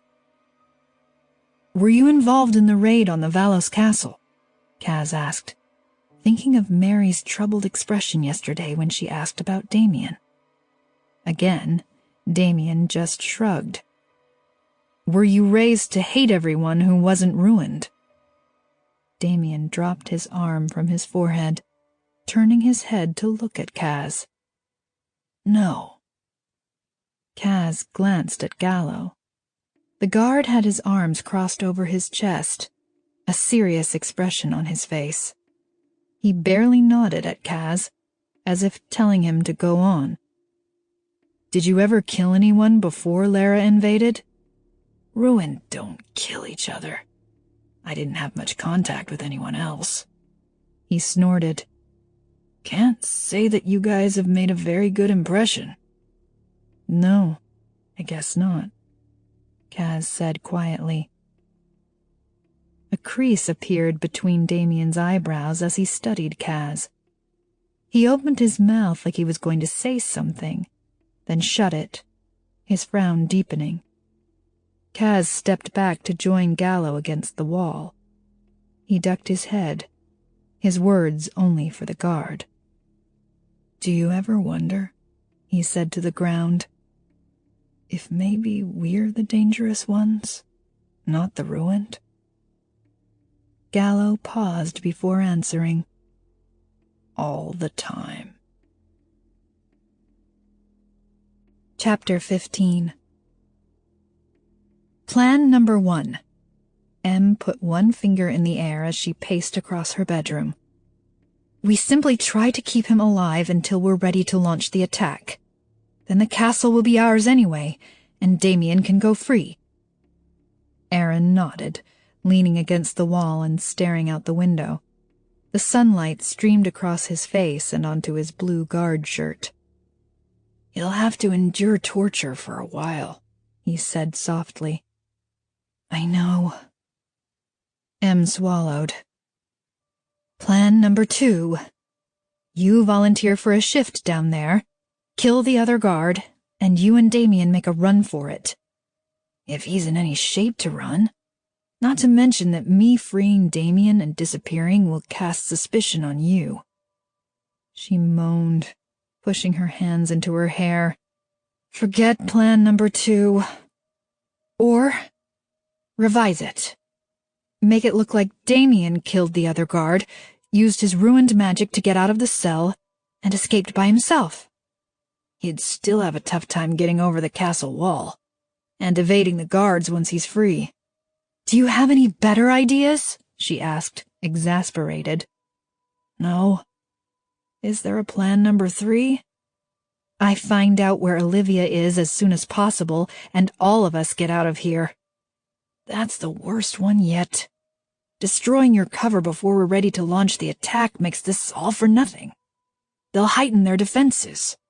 I never said they were good plans, and I don't hear you throwing out any ideas."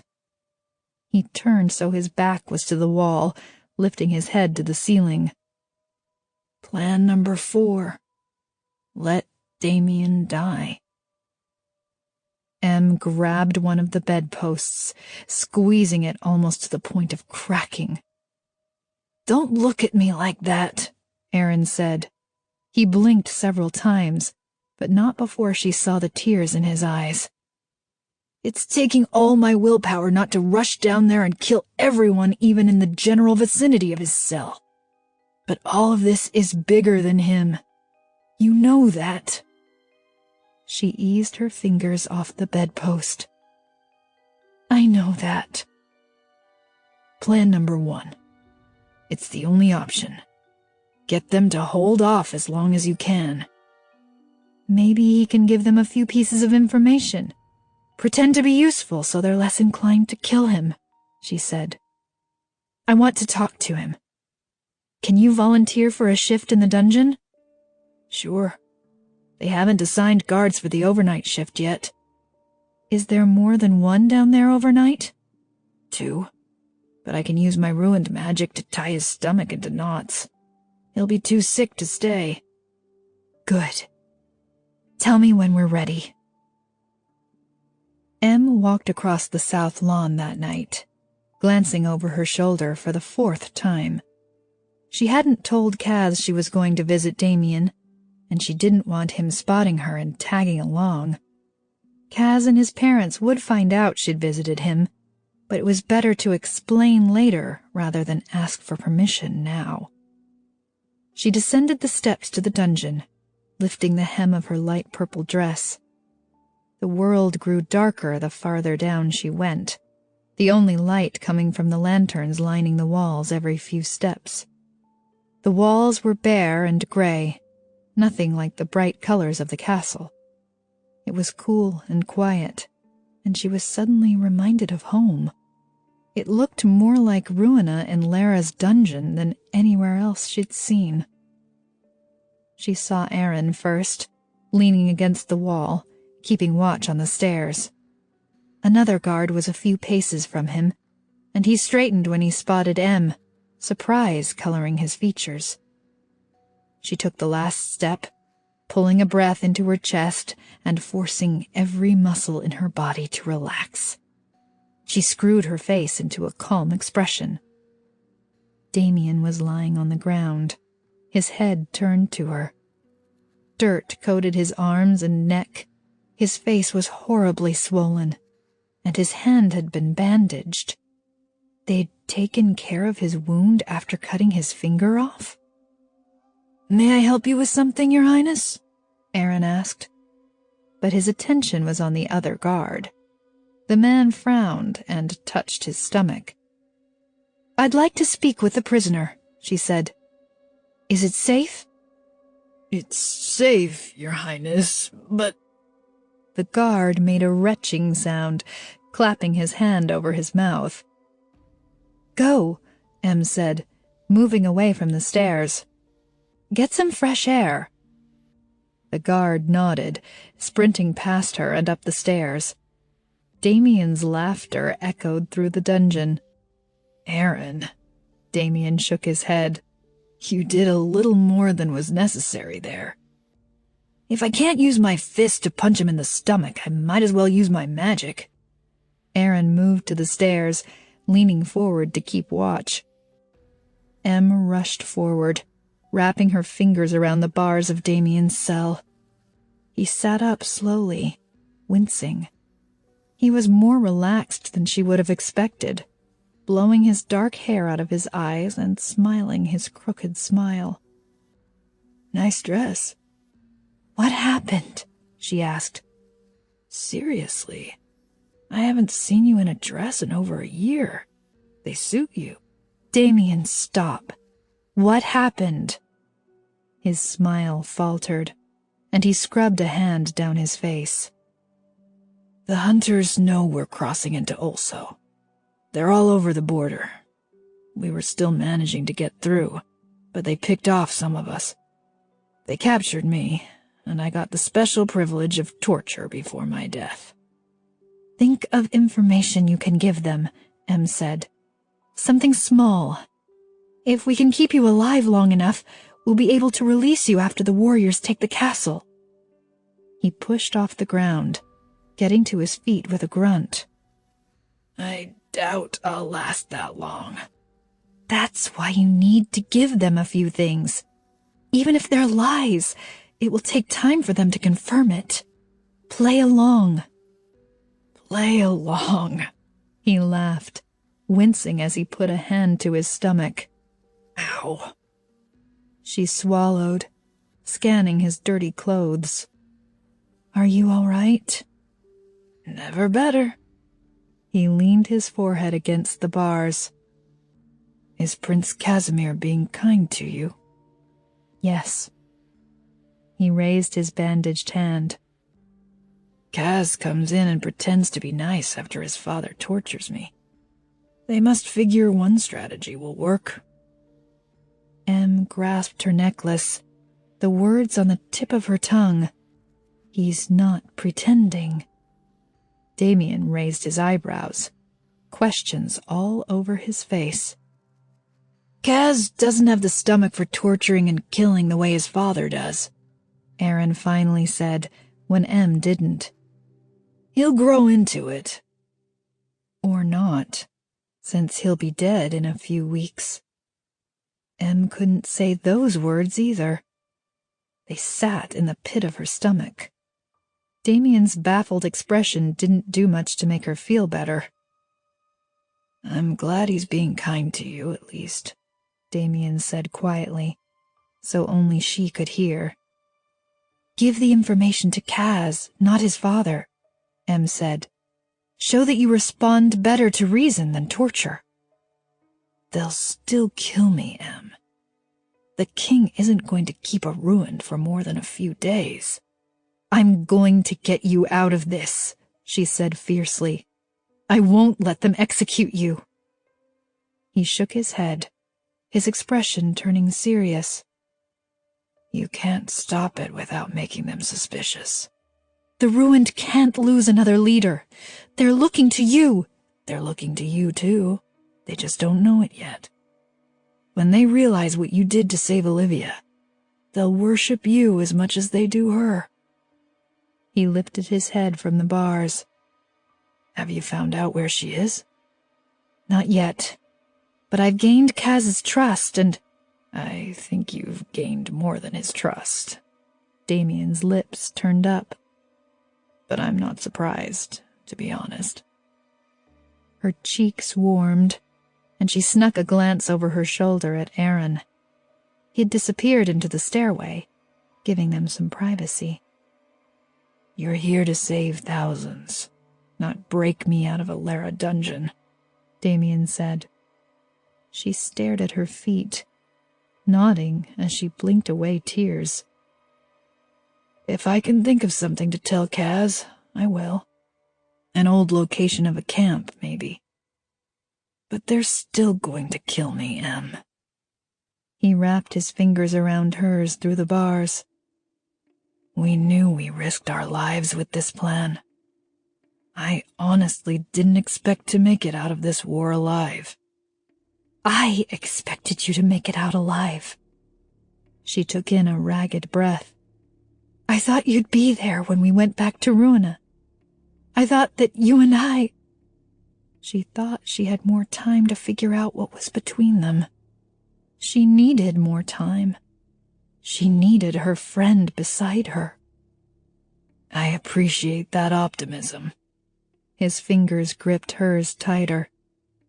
He jerked his head. Now go. I don't want that guard telling the king you were down here forever. She wiped a tear off her cheek, forcing a smile before she headed to the stairs. Aaron strode to the cell, leaning his head close to Damien's to speak to him. She didn't care about the risks. Whatever it took, she would find a way to save him. Chapter 16. Kaz raised his hand to knock on Mary's door, a flutter of nerves exploding in his stomach. He cracked a knuckle as he waited for her to answer. No one answered the door, and he stepped back. A maid approached from the other end of the hallway with a handful of linens, and she paused when she spotted him. "Have you seen Mary?" he asked. I believe she's in the sparring room, Your Highness. He murmured a thanks and headed down the stairs to the back of the castle. Laughter spilled into the hallway. He stopped at the open doorway of the sparring room and found Iria with a dull sword in her hand, Mary across from her.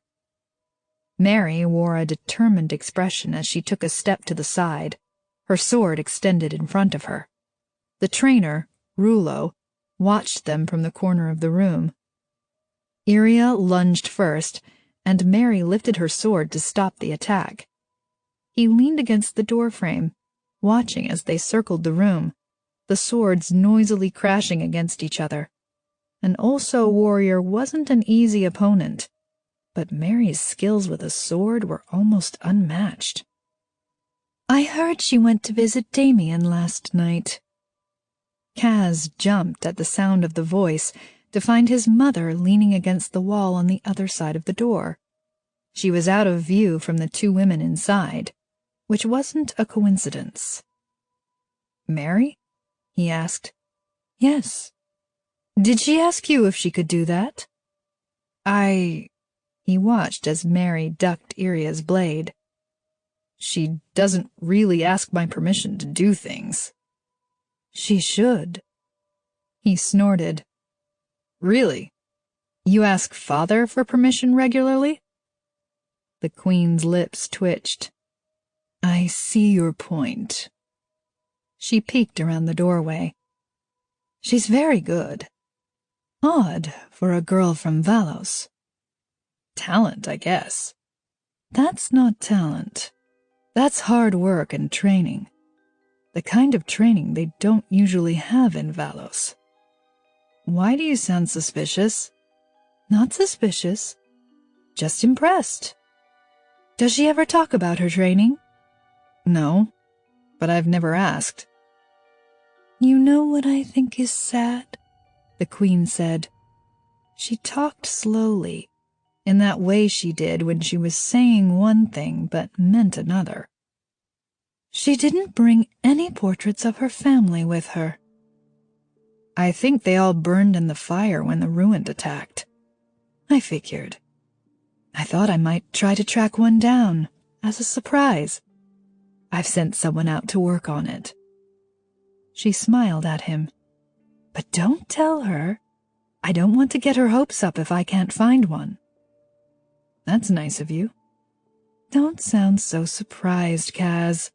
She squeezed his arm as she walked past. She's about to beat that warrior. And I suspect King Lucio sent the best. Kaz turned to look. Mary leaned away from Iria's attack, knocking her arm away as she jabbed the dull tip into the warrior's chest. I win, Mary said breathlessly. Kaz returned his gaze to his mother to find nothing but empty hallway. He caught a glimpse of her skirts as they disappeared around the corner. Iria laughed, drawing Kaz's attention back to them. I will get you next time. Or you could get me right now if you'd like to go again. Mary spread her arms wide in invitation.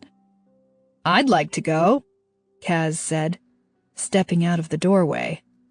The women turned, Mary's smile faltering as their eyes met.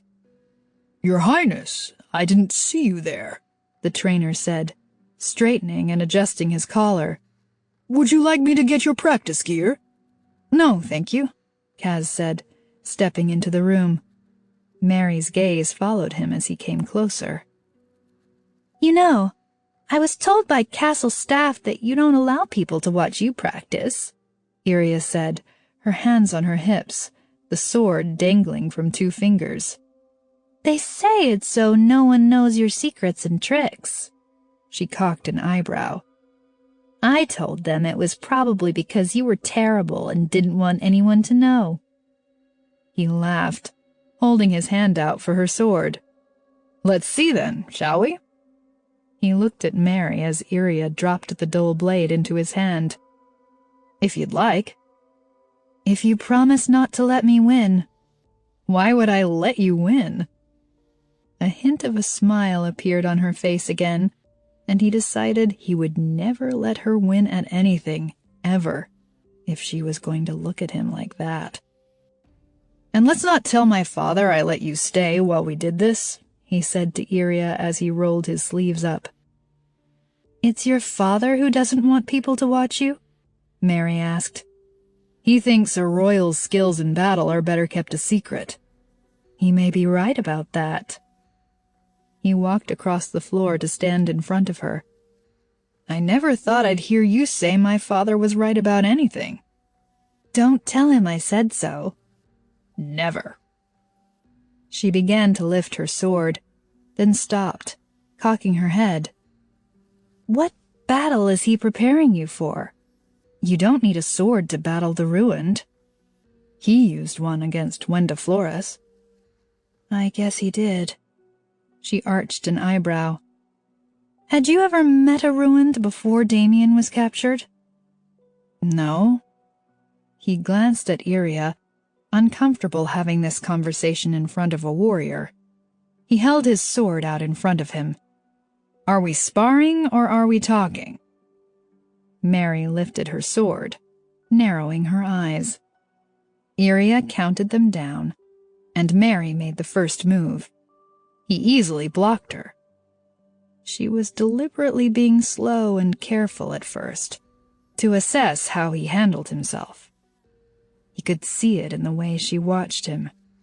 It was interesting, considering her temper seemed to get the best of her in other situations.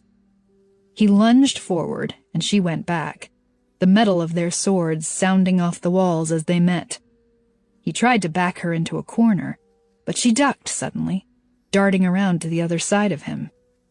Her eyes raged with something he didn't quite understand as their swords met again. It was more than anger, and he couldn't tell if it was directed at him. He hoped it wasn't, because if it had been a real sword in her hand, she might have killed him. He moved forward, obviously quicker than she had been expecting, because she stumbled and he lightly struck her on her left arm. "One," Iria said. She took a step back, her breathing heavy. They circled each other, and he waited for her to lunge first again. When she came at him, he met her blow, moving forward and back as she attacked. He'd only ever sparred with his trainers at Gallo, and it was different with Mary. He was distracted by the way a piece of hair had escaped from its knot and hung down her cheek. The pink in her cheeks. The sound of her breath. She spun when he almost touched the sword to her chest, and he lifted his eyebrows, impressed. She grinned. He ducked as she lunged at him again, the blade barely missing his head. He darted around and grabbed her hand, spinning her into his chest. He held down her arm as he lifted his blade to her throat. She gasped, snapping her head to the right. He could feel her sucking air in and out of her lungs against him, and her arm was warm and soft beneath his fingers. Her dark eyes burned into his, lighting up like they were on fire. He found himself staring at her lips, wishing he knew what they felt like on his. "Should we leave?" Iria's voice snapped him out of his trance, and he quickly released Mary. Her gaze was downcast, and she was rubbing the spot where he'd touched her arm. "Apologies, Your Highness," Iria said. Somehow she always managed to make Your Highness seem like an insult. "Clearly you have nothing to be embarrassed about. When it comes to sword fighting, that is." He gave her an amused look. "Thank you, I think." "I think I'd like to spar with you more often," Mary said. "You're better than Iria." "I'm standing right here," Iria said. "You know he's better than you," Mary said with a laugh. She focused on him again, a hint of a challenge in her expression. "I think he's used to being better than everyone." "Gallo often gives it a very good shot," he said, unable to keep a smile off his face. "Would you like to go again?" "Absolutely." Chapter 17. Em pulled the door shut behind her as she exited her rooms, the sound echoing down the hallway. Her dress caught under her heel, and she yanked it free with a little more force than was necessary. Iria appeared around the corner, her gaze falling to the rip Em had just created at the hem of her dress. "What did that dress ever do to you?" she asked with a hint of amusement. Em wasn't in the mood to be amused. It had been several days since her visit to Damien, and she hadn't even been able to talk to the king once. He just brushed her off every time she approached him. "Most of the ships have already left also," Iria said under her breath as they walked down the hallway. "The ruined are on board." Em's heart jumped into her throat. How much longer do I have? She hadn't found out where Olivia was yet. It was a delicate balance, finding a way to bring up Olivia without casting suspicion on herself. They're almost here, but you still have several days, at least. A week, maybe. Even if she couldn't find a way to stealthily get the information, perhaps she could just torture it out of the king or queen during the attack. It would serve them right, after what they were doing to Damien. They rounded the corner. Coldo and Benito stood outside the ocean room. Coldo was speaking animatedly, grinning at Benito as if the latter was supposed to be impressed by his story. Benito managed to lift one eyebrow. Em stopped next to them, leaning over to peer through the open door. No one had arrived at the meeting yet. Kaz rounded the corner, and Em quickly ducked into the meeting room so he wouldn't see her near the warriors. She took a seat and glanced over her shoulder as he walked into the room. His lips turned up when their eyes met. "He likes you," Iria had said to her a few days ago. "More than likes you. He looks at you as if he's falling in love with you." Em swallowed down a wave of guilt. Kaz probably didn't love her. He liked her, maybe, but love? No, surely not. The guilt clawed through her chest and into her throat, making it hard to breathe. She didn't know what was worse, that he liked her, or that she was pretty sure she felt the same way. The warriors entered the room, followed shortly after by the Queen and Jovita. The king came in a few minutes later and grabbed the trade agreement from Iria without so much as a good morning. "I'll discuss it with my advisors," he said after a moment. "They're not coming this morning?" Iria asked. "No." He didn't offer any further explanation. "You can go. That's all for today." The warriors couldn't hide their surprise, but they all stood without comment. Iria glanced at Em as she left, a hint of worry in her eyes. The king stared straight at Em, and she pretended not to notice. If they'd discovered something, they would have captured her immediately, not let her wander into a meeting with the royal family. Right? "It's come to my attention that you visited the ruined prisoner," the king said. She tried to swallow without appearing nervous. "I did." "Why?" "I wanted to know if he was part of the attack that killed my parents." Jovita and the Queen shared a look. The Queen leaned forward, resting her arms on the table. "What did he say?" "Nothing." "That's mostly what we've gotten from him," the king said. "Nothing. Time to give up, I think." Em gripped the edge of her chair, her heart diving into her feet. "But he told me the location of a ruined camp a few days ago," Kaz said before she could speak. "And I've relayed that to my soldiers, but ruined camps move all the time. He knew he wasn't giving us anything important." The king stood, grabbing the treaty agreement off the table. "I'm losing patience. I don't usually keep ruined prisoners." "No, you usually kill them right away." Kaz's words hung in the air like they'd been shouted instead of spoken calmly. "Do you have something you'd like to say, Casimir?" The king straightened his shoulders, staring down his son. Em gently pressed her hand to her waist, where she'd slipped a dagger inside her dress. The leather sheath was warm against her left side. She could get at the weapon in about 3 seconds, hurl it at the king's chest, take Kaz's hand, and run as... She shook the thought away, curling her fingers into a fist and trying to pretend she wasn't imagining Kaz's hand in hers as they ran away from the castle. "I think we should reevaluate our policy on the ruined," Kaz said. "I can no longer support murdering people who haven't committed a crime." The king's beard trembled, like he was having a hard time keeping his temper in check. "Luckily, I don't need your support, and no one with any sense disagrees with Lera's ruined policy. I do, Em said. The king barely glanced at her, like she didn't count.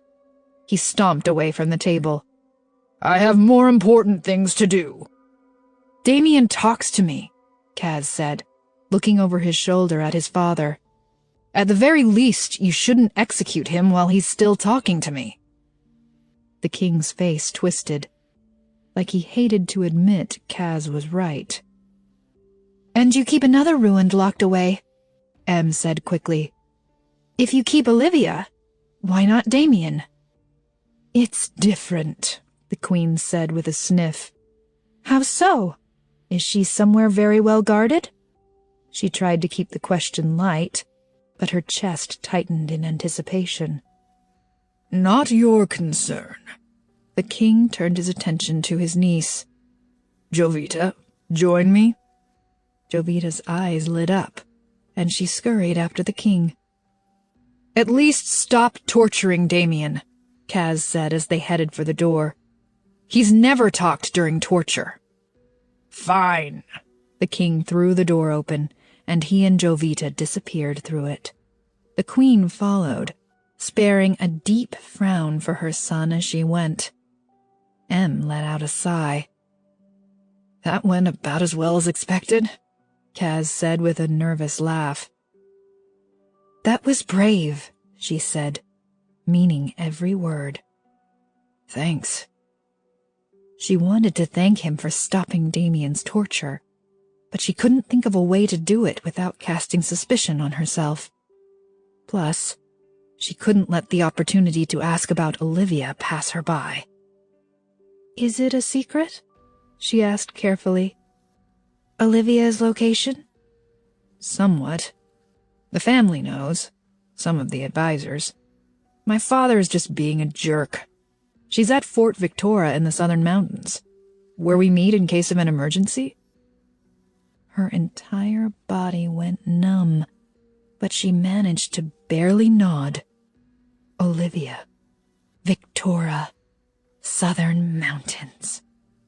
A year of desperately wondering where her sister was, and Kaz had laid it all out for her with one simple question. She wanted to throw her arms around his neck and hug him. Guilt pushed out the happiness almost immediately. His expression was so open and honest that she wanted to scream the truth at him and ask for forgiveness. She wondered what would happen if she came clean and simply asked him to let Olivia go. Actually, she could guess what would happen. The same scenario that had played out in front of her moments ago. Kaz would be reasonable. His father would disagree and do whatever he wanted.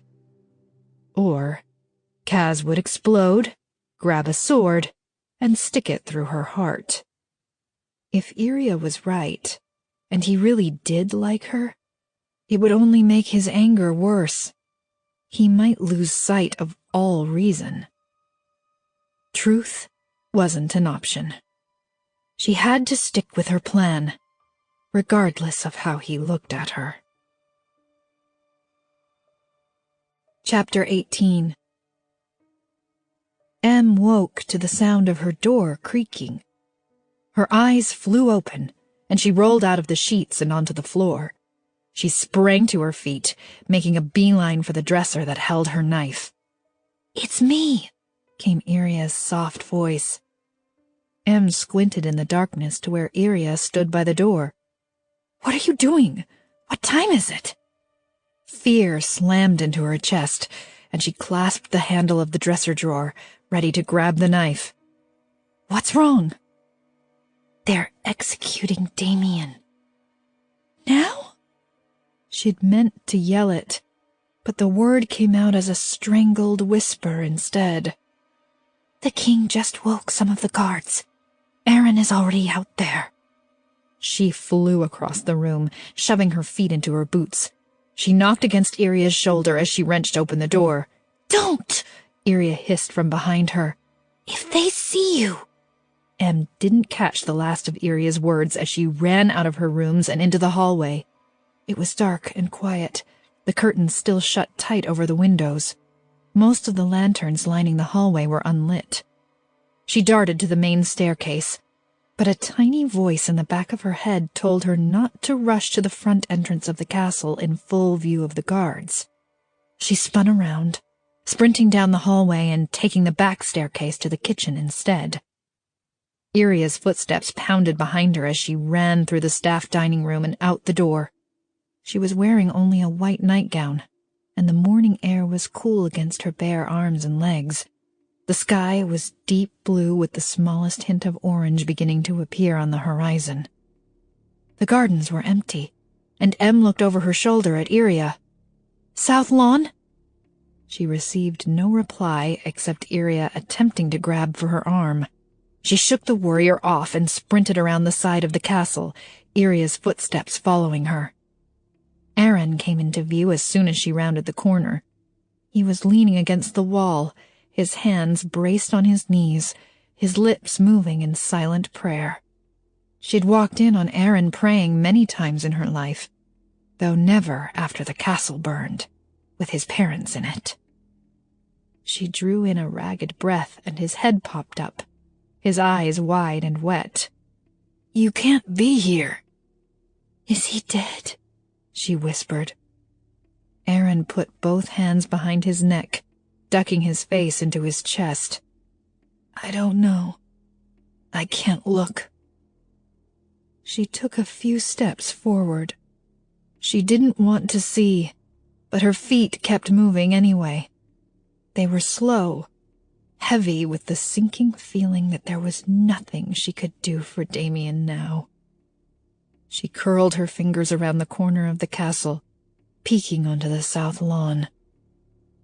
Damien was on his knees near the stairs down to the dungeon. His ankles were tied together, his wrists bound in front of him. A guard was behind him with a blade. The king and queen stood not far away, along with Jovita and a few more guards. Kaz was not there. It didn't seem as if the king and queen, who had their backs to her, had noticed her presence, but Damien stared right at her. He was filthy and bloody, one eye partially swollen shut. She couldn't move. Tears welled in her eyes, but his were clear, his expression grim but steady. His lips twisted into the saddest smile she'd ever seen. "Em, they might see you." Iria tugged on her arm. Em wriggled free. Iria grabbed her again. "If they see..." "Let go of her." Aaron's voice was a growl, and Iria's body shot backward, as if suddenly hurled across the lawn by an invisible force. Aaron gasped as she hit the ground. Aaron raced across the grass to her crumpled body. "I'm sorry. I didn't mean..." "I'm fine." Iria slapped his hand away. Em turned back to the lawn. The king made a motion for the guards to proceed. "Aaron..." Her voice came out as a strangled whisper. "I can't let him die." He was behind her suddenly, his hand finding hers. "You will not die with him." His voice wobbled. Damien was still looking in her direction, and she watched as he brought his bound hands up to his heart. He tapped his fist against his chest twice in the official ruinous salute to the queen. The guard raised his sword. Aaron lowered his forehead onto her shoulder, whispering, "I can't look." She could barely hear him through the blood rushing in her ears. "For the crime of murder and treason, the kingdom of Lera sentences you to death," Em heard the king say. "May the ancestors see something in you that we did not." The king nodded at the guard holding the sword. He lifted it into the air, hesitating for a moment as he found his mark. The blade crashed down. Chapter 19. He would be an excellent leader, Emelina. Em looked up at her mother, then through the open window to where Damien stood outside. He ducked suddenly, barely missing the ball Olivia threw dangerously close to his head. Oops, Olivia said with a giggle. Her long, dark hair was pulled tight in a ponytail, and it swung back and forth as she bounced on her heels, extending her hand as she waited for the ball to return. I guess, Em said to her mother, turning her attention back to her book. If Olivia likes him. I meant for you. Em looked up, surprised.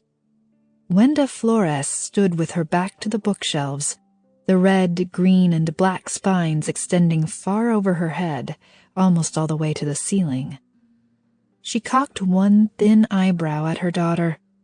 He likes you. I'm sure you've noticed. He's too powerful to marry someone useless, Em said with a hint of bitterness. Just because your ruined power never manifested doesn't mean you won't pass it to your children. You're still a royal. You'll lead the ruined, and he belongs in that position with you. Olivia will lead, not me. You will be your sister's most important advisor.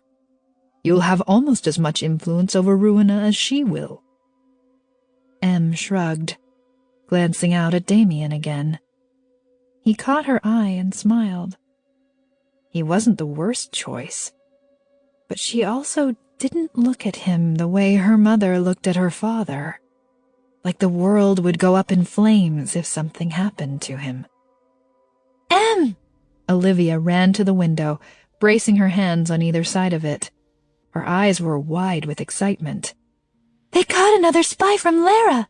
They're bringing him now.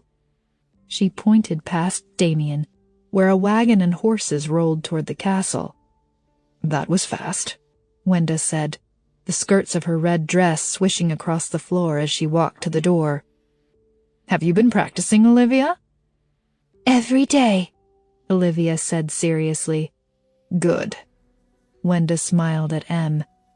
Your sister is going to take that man's head clean off his body. Would you like to come watch? The memory slammed into Em's brain just after waking. A sick feeling rolled through her stomach, and she darted out of bed, gasping for air. She'd forgotten that day. It had been shortly before Lera attacked, and the memory had faded in favor of the bigger, more horrifying events that followed. Em had gone to watch. Olivia hadn't been able to do it, though she did break the skin around his neck, so a guard had eventually stepped in with a sword. Em had looked away when it happened. But she hadn't wondered who he was. She couldn't even remember his face now. If he was young or thin, or if he had a beard. She remembered blood dripping down his neck. She remembered the screaming. It hadn't occurred to her at the time that he could have been someone's Damien, someone's friend, or husband, or father. She pushed her hands through her hair, tears welling in her eyes. Her room was too dark, the only light coming from the moon shining through the window, and the blackness brought images she didn't want to see. Damien on his knees. Her mother's smile. She hastily pulled on a pair of pants and a loose white shirt. She walked through her rooms and into the hallway, avoiding a maid's curious glance as she passed. She wasn't sure what time it was, but the castle still murmured with noise. Her feet took her to Kaz's rooms. She considered going to Aaron, but something about that didn't feel right. Aaron wouldn't understand this ache in her chest. Kaz answered the door only a few moments after she knocked. His shirt was rumpled and half unbuttoned, though he didn't look like he'd been asleep. He tossed his book onto the couch as he opened the door wider. Come in. Are you feeling all right? I came by earlier, but your maid said you weren't feeling well. I'm fine, she said as she stepped inside the dark library. Light spilled out from his bedroom, and he led her in that direction. You heard they executed Damien this morning?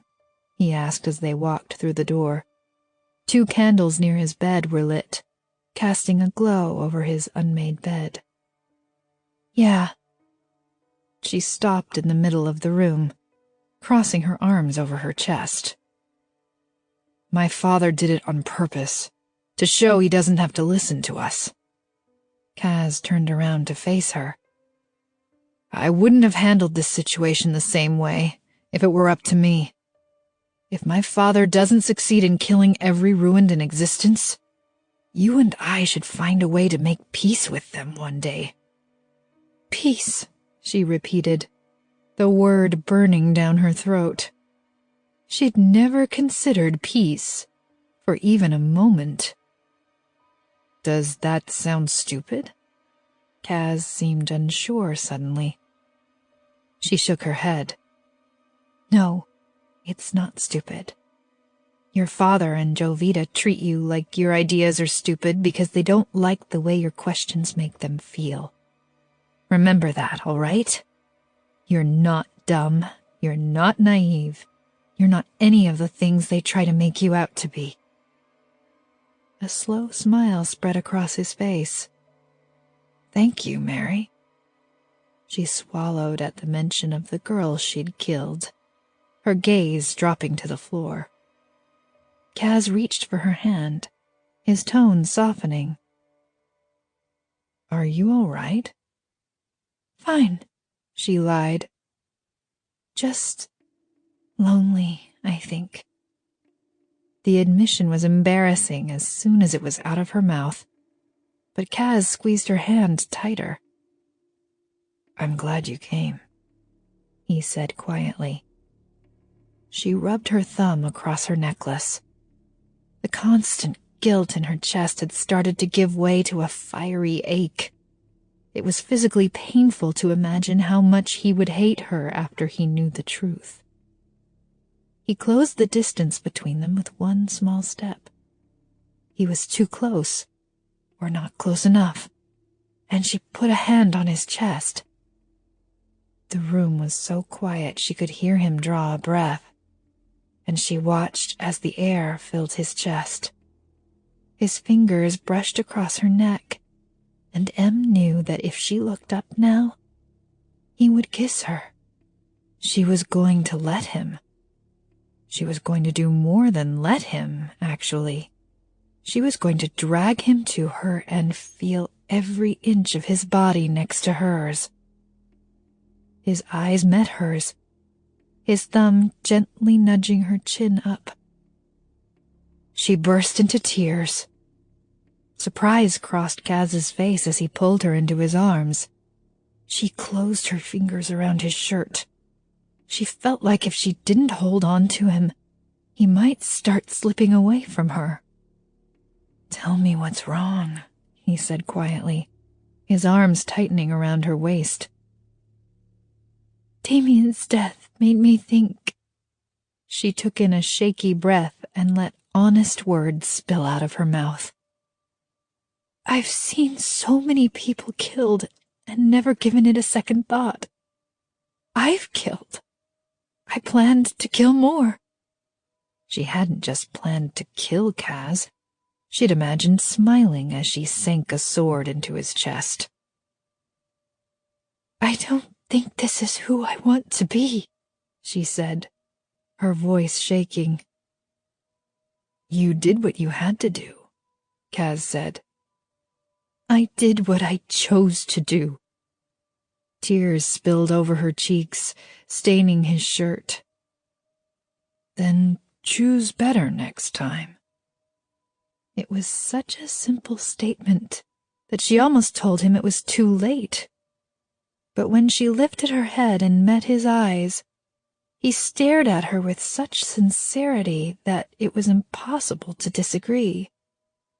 You're not who I thought you'd be, Kaz. No? You're so much better." He smiled, his thumb rubbing a tear from her cheek. "Stay with me tonight?" She nodded without hesitation. He took her hand and led her to the bed. She climbed onto the soft sheets. He slipped in beside her and pulled the blankets up, even though they were both still fully dressed. He scooped her back into his arms, his fingers tangling in her hair and his lips brushing across her forehead. "Can I tell you a secret?" he asked, his breath tickling her forehead. She nodded. "I didn't want to get married. I was angry I didn't get to choose. But promise you won't tell my parents I said this." His voice held a trace of humor. "I couldn't have chosen any better than you." He brushed her hair behind her ear, and she reached up, lacing her fingers between his. She brought their hands in close to her chest, brushing a kiss across his knuckles. "You're so much better than I expected, too," he whispered, his lips grazing her ear as he spoke. His legs intertwined with hers, and she knew that in the morning she would regret letting him hold her like this. She would think of how the contours of his body felt against hers, how she could feel him smile when he kissed her forehead. She would remember it tomorrow, and the next day, and the next day, and she could already feel the pain that would accompany it. The memory of how he felt when he cared about her was going to be the most painful thing after he began to hate her. Chapter 20. "I'm leaving tonight." Iria's head shot up at M's words, her face crinkling in confusion. "What?" M turned to Aaron, who was perched on the edge of a chair. They were in the library, at the far end of the room in case anyone got the urge to listen by the door. He was obviously surprised, but also maybe relieved. "I have everything I need," she said. "It's time for me to go get Olivia." "You do not have everything we need," Iria said. "We need for you to stay so you don't arouse suspicion." Iria had a point about that. Surely there would be questions if she suddenly disappeared. But she couldn't keep lying to Kaz. She'd told him she would come to his room again tonight, and she wanted to do it so desperately her chest ached. But she couldn't look into his eyes and lie. Not even one more time. "We were planning to attack within a week, probably less," Iria said.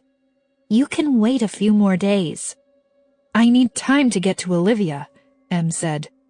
"What if they move her after the attack?" Iria pulled a piece of hair from her braid and twirled it around her finger. "Tell you what. We'll give you a 2-day head start. I'll confirm when the attack is happening, and you can leave 2 days before that. At that point, it will be too late for them to launch any kind of effective defense, even if your disappearance arouses suspicions. They'll still be trying to figure out where you went and why." Em hesitated. That meant 2 to 3 more days in the castle. 2 to 3 more days with Kaz. What if she used those days to warn him? She couldn't just let him die when also attacked.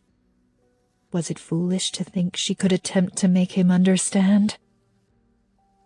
"Fine," she said quietly. "Good," Iria said. "I'll send word for some warriors to head down to the Vallos Mountains to help you." "That's another thing," Em said, rubbing her finger across her necklace. "I'd like you to spare Kaz in the attack." Silence met her words. The only sound the clock ticking from the other side of the room. Aaron's brow was so furrowed she thought it must have hurt to keep it that way. "I'm sorry?" Iria finally said. Aaron's voice trailed off, and he shook his head, as if trying to find the words. Why? Kaz is not the same as his father. He shouldn't— You have got to be joking, Aaron said. Please tell me you haven't fallen in love with him. Iria snorted. You're the only one who hadn't noticed, Aaron. I'm not in love with him. Of course you're not, Iria said. I know him, said. He disagrees with all of his father's policies, and he'll change things. If you give him I can't. Aaron laughed in a way that almost sounded deranged. I don't.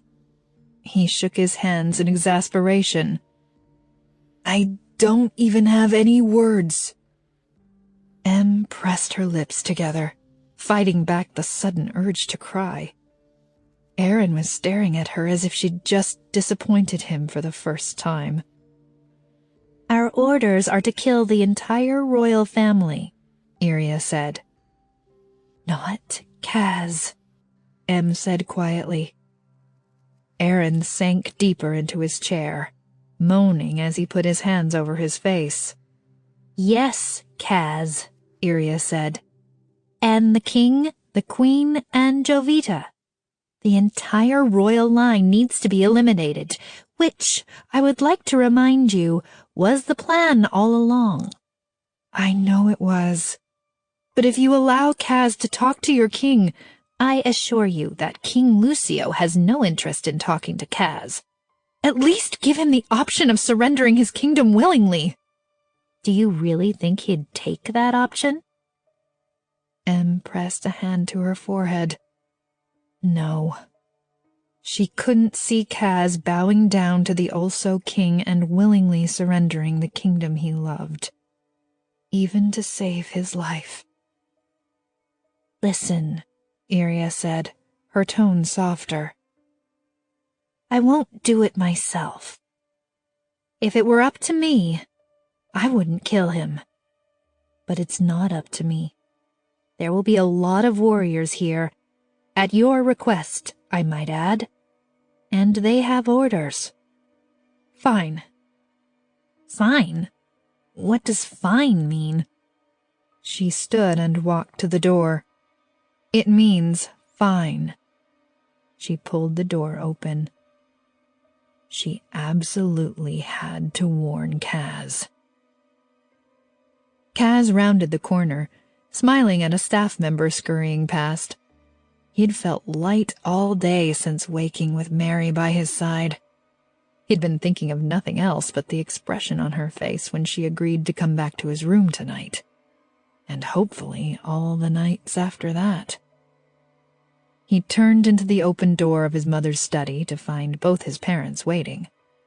His mother stood by her desk, tapping her fingers against it with such vigor she was in danger of denting it. His father was pacing the room. A large portrait sat in the corner. It was of a man, woman, and young lady. Kaz didn't recognize any of them. "Shut the door," his mother said.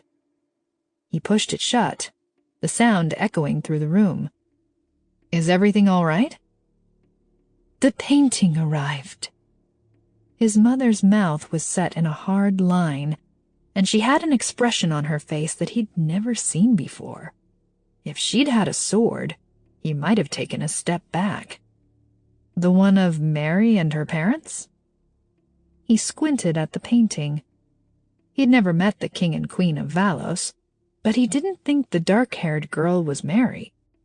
Her skin was paler, her eyes lighter, and she had small, graceful features, like she might break if shoved too hard.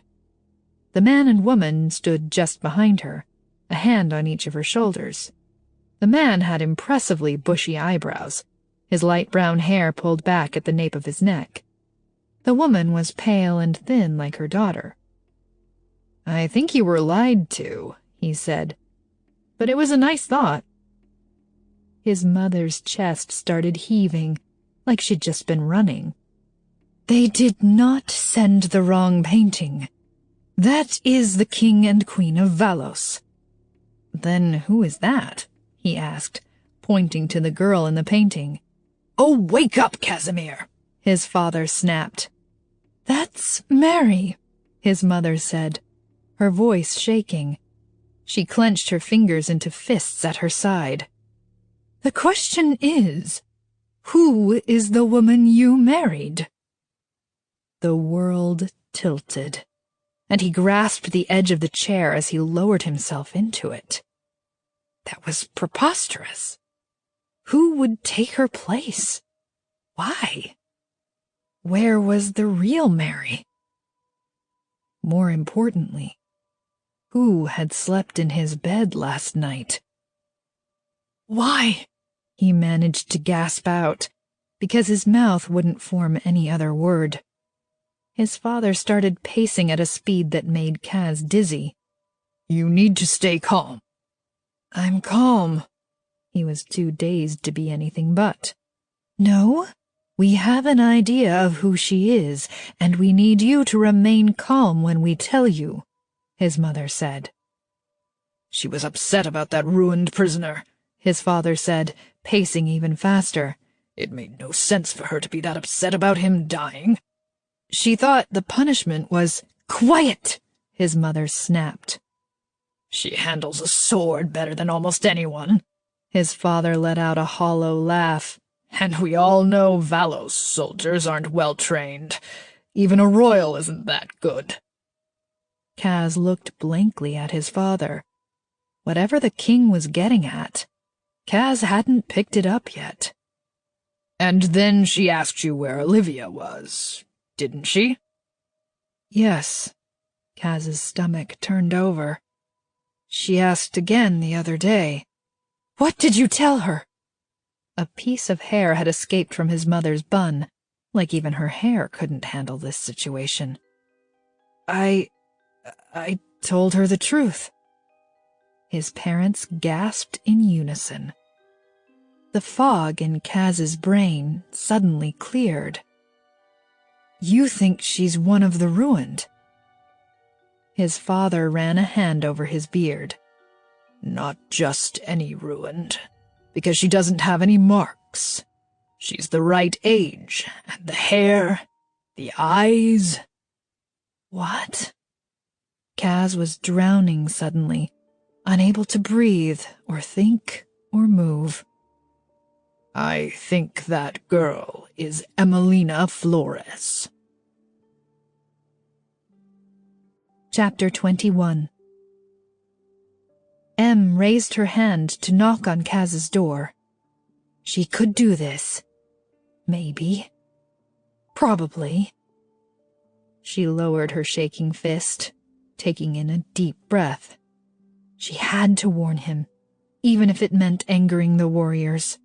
She wouldn't let him die.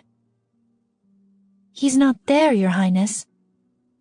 Em turned to see Davina standing a few paces away, a half-eaten breakfast tray in her hands. He went to see your painting, Davina said. My painting? I thought you knew. The color drained from the maid's face. It's a painting of you and your parents, after all. I just assumed. Em's throat tightened. A painting of Mary and her parents. They knew. She scanned the area for weapons. Nothing. Please don't tell the Queen I told you, Davina begged. Maybe it was supposed to be a surprise, and if she knew, Your secret's safe with me. Em turned on her heel, resisting the urge to break into a run. She didn't want to alarm the maid. She turned a corner and almost ran smack into Iria. Panic was etched on the warrior's face. The Queen has a painting of Mary. I know, Em interrupted. We're leaving now. I don't have a weapon, or I have one. Iria pulled her sword from her belt. Stay behind me. Em looked at her in surprise. You're coming with me? Do you really think the king is going to believe we knew nothing about you? We arrived right after you.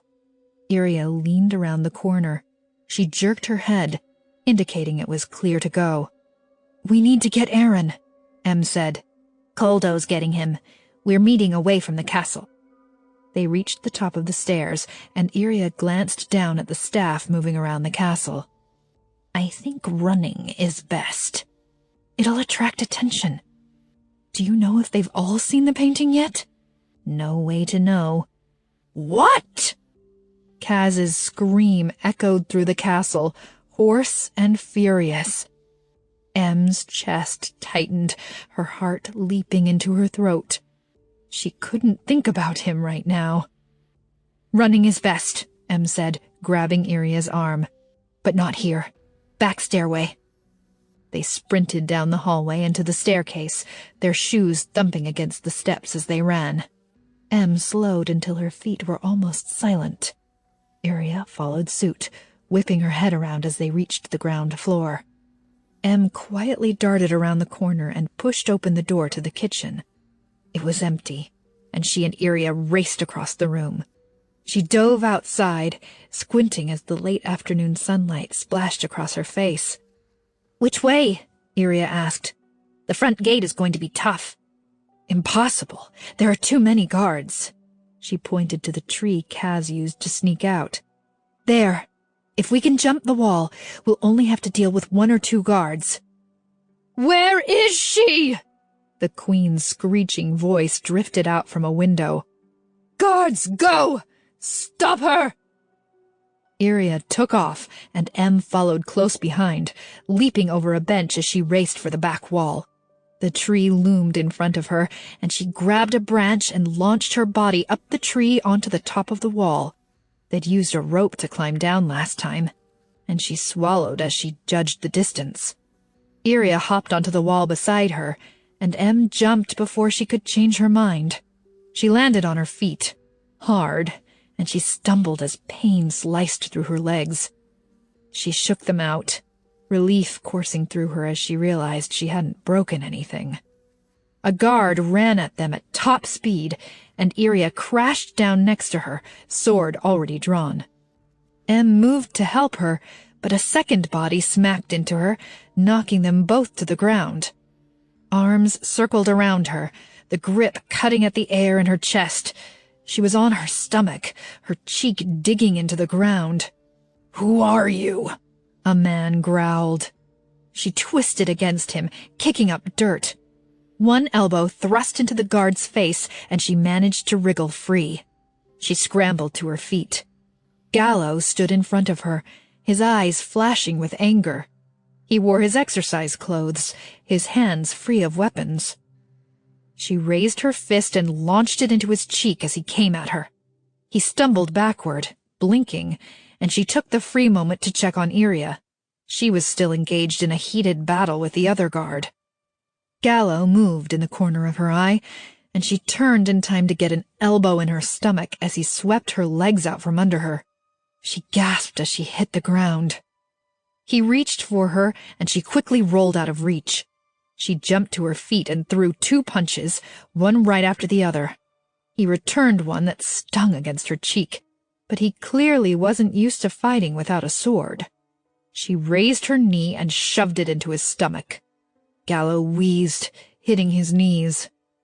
A sword appeared next to Gallo's neck. Em's head snapped up to find Iria standing over him, a sword in each hand. The other guard was dead on the ground behind her. Em shook her head, reaching for the sword aimed at Gallo. Iria gave her a curious look, but handed the blade over. A face appeared at the top of the wall, and Iria grabbed Em's arm, trying to tug her away. It was Kaz. He stepped onto the wall, and any hope of him understanding vanished when she saw his furious face. "I'm sorry." The words echoed in her head immediately. "Let's go!" Iria yelled, pulling her harder. Em whirled around and took off, the sound of boots hitting the ground echoing behind her. "Hey!" Kaz's yell followed her, and she ignored it the first time. "Hey!" She looked over her shoulder to see him standing next to Gallo, who was still crumpled on the ground, his hand clutched against his stomach. "At least tell me your name!" Kaz spread his arms wide, his expression a crazy mix of anger and incredulity. She turned, running backward as she called in a loud, clear voice, "Emelina Flores!" Chapter 22. Emelina Flores. The name had nudged out all other thoughts and settled in his brain like an open wound. Emelina Flores! He only heard it in her voice. Saw the way she lifted her chin when she said it, like she was proud of that name, and the way she'd fooled him. The rage burned through his insides so intensely that he could barely feel the sting of the medicine as the doctor treated a cut above his eyebrow. "I told you to stay calm," his mother yelled, "not go chasing off after her." She stood next to the painting of the real Mary, her face bright red with fury. His father was in a chair next to Kaz, a blank expression on his face. He would grip the arms of the chair every minute or so, like his anger was about to burst out of him. "She was escaping," he said through clenched teeth. She had gotten away.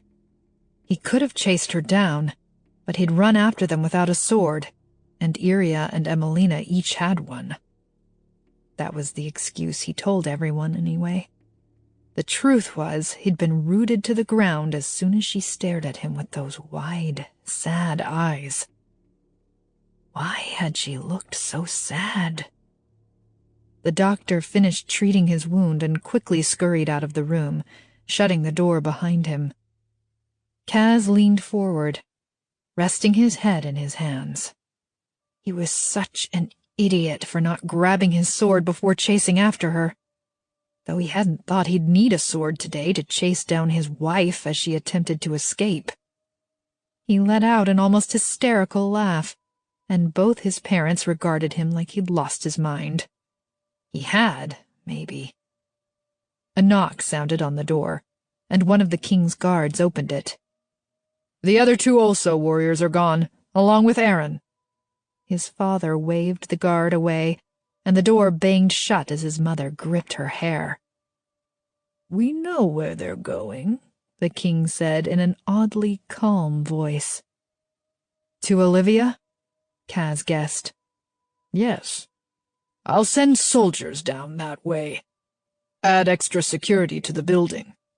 We'll catch them before they get anywhere near her." "Just kill Olivia," his mother spat. "Send word to have her executed immediately." Something twisted inside Kaz as he watched his mother's face contort with anger. "She hasn't done anything," he said.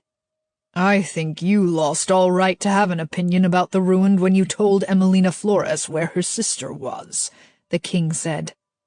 Kaz jumped to his feet. "Who ordered me to marry her?" His yell echoed across the room, making his mother jump. His father's mouth twitched, but he said nothing. "Kaz," his mother said, her voice gentle. She put a hand on his arm, but he shook her off. "If there's anyone to blame in this situation, it's you," Kaz yelled, his glare fixed on his father. "You ordered the murder of thousands of innocent people, and now you're surprised when one of them—" "Innocent?" his father roared, practically leaping out of his chair. "The ruined are not innocent."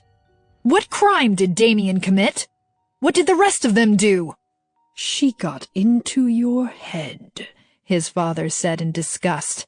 "You let Emelina feed you these ideas." "I'm not an idiot," Kaz said sharply.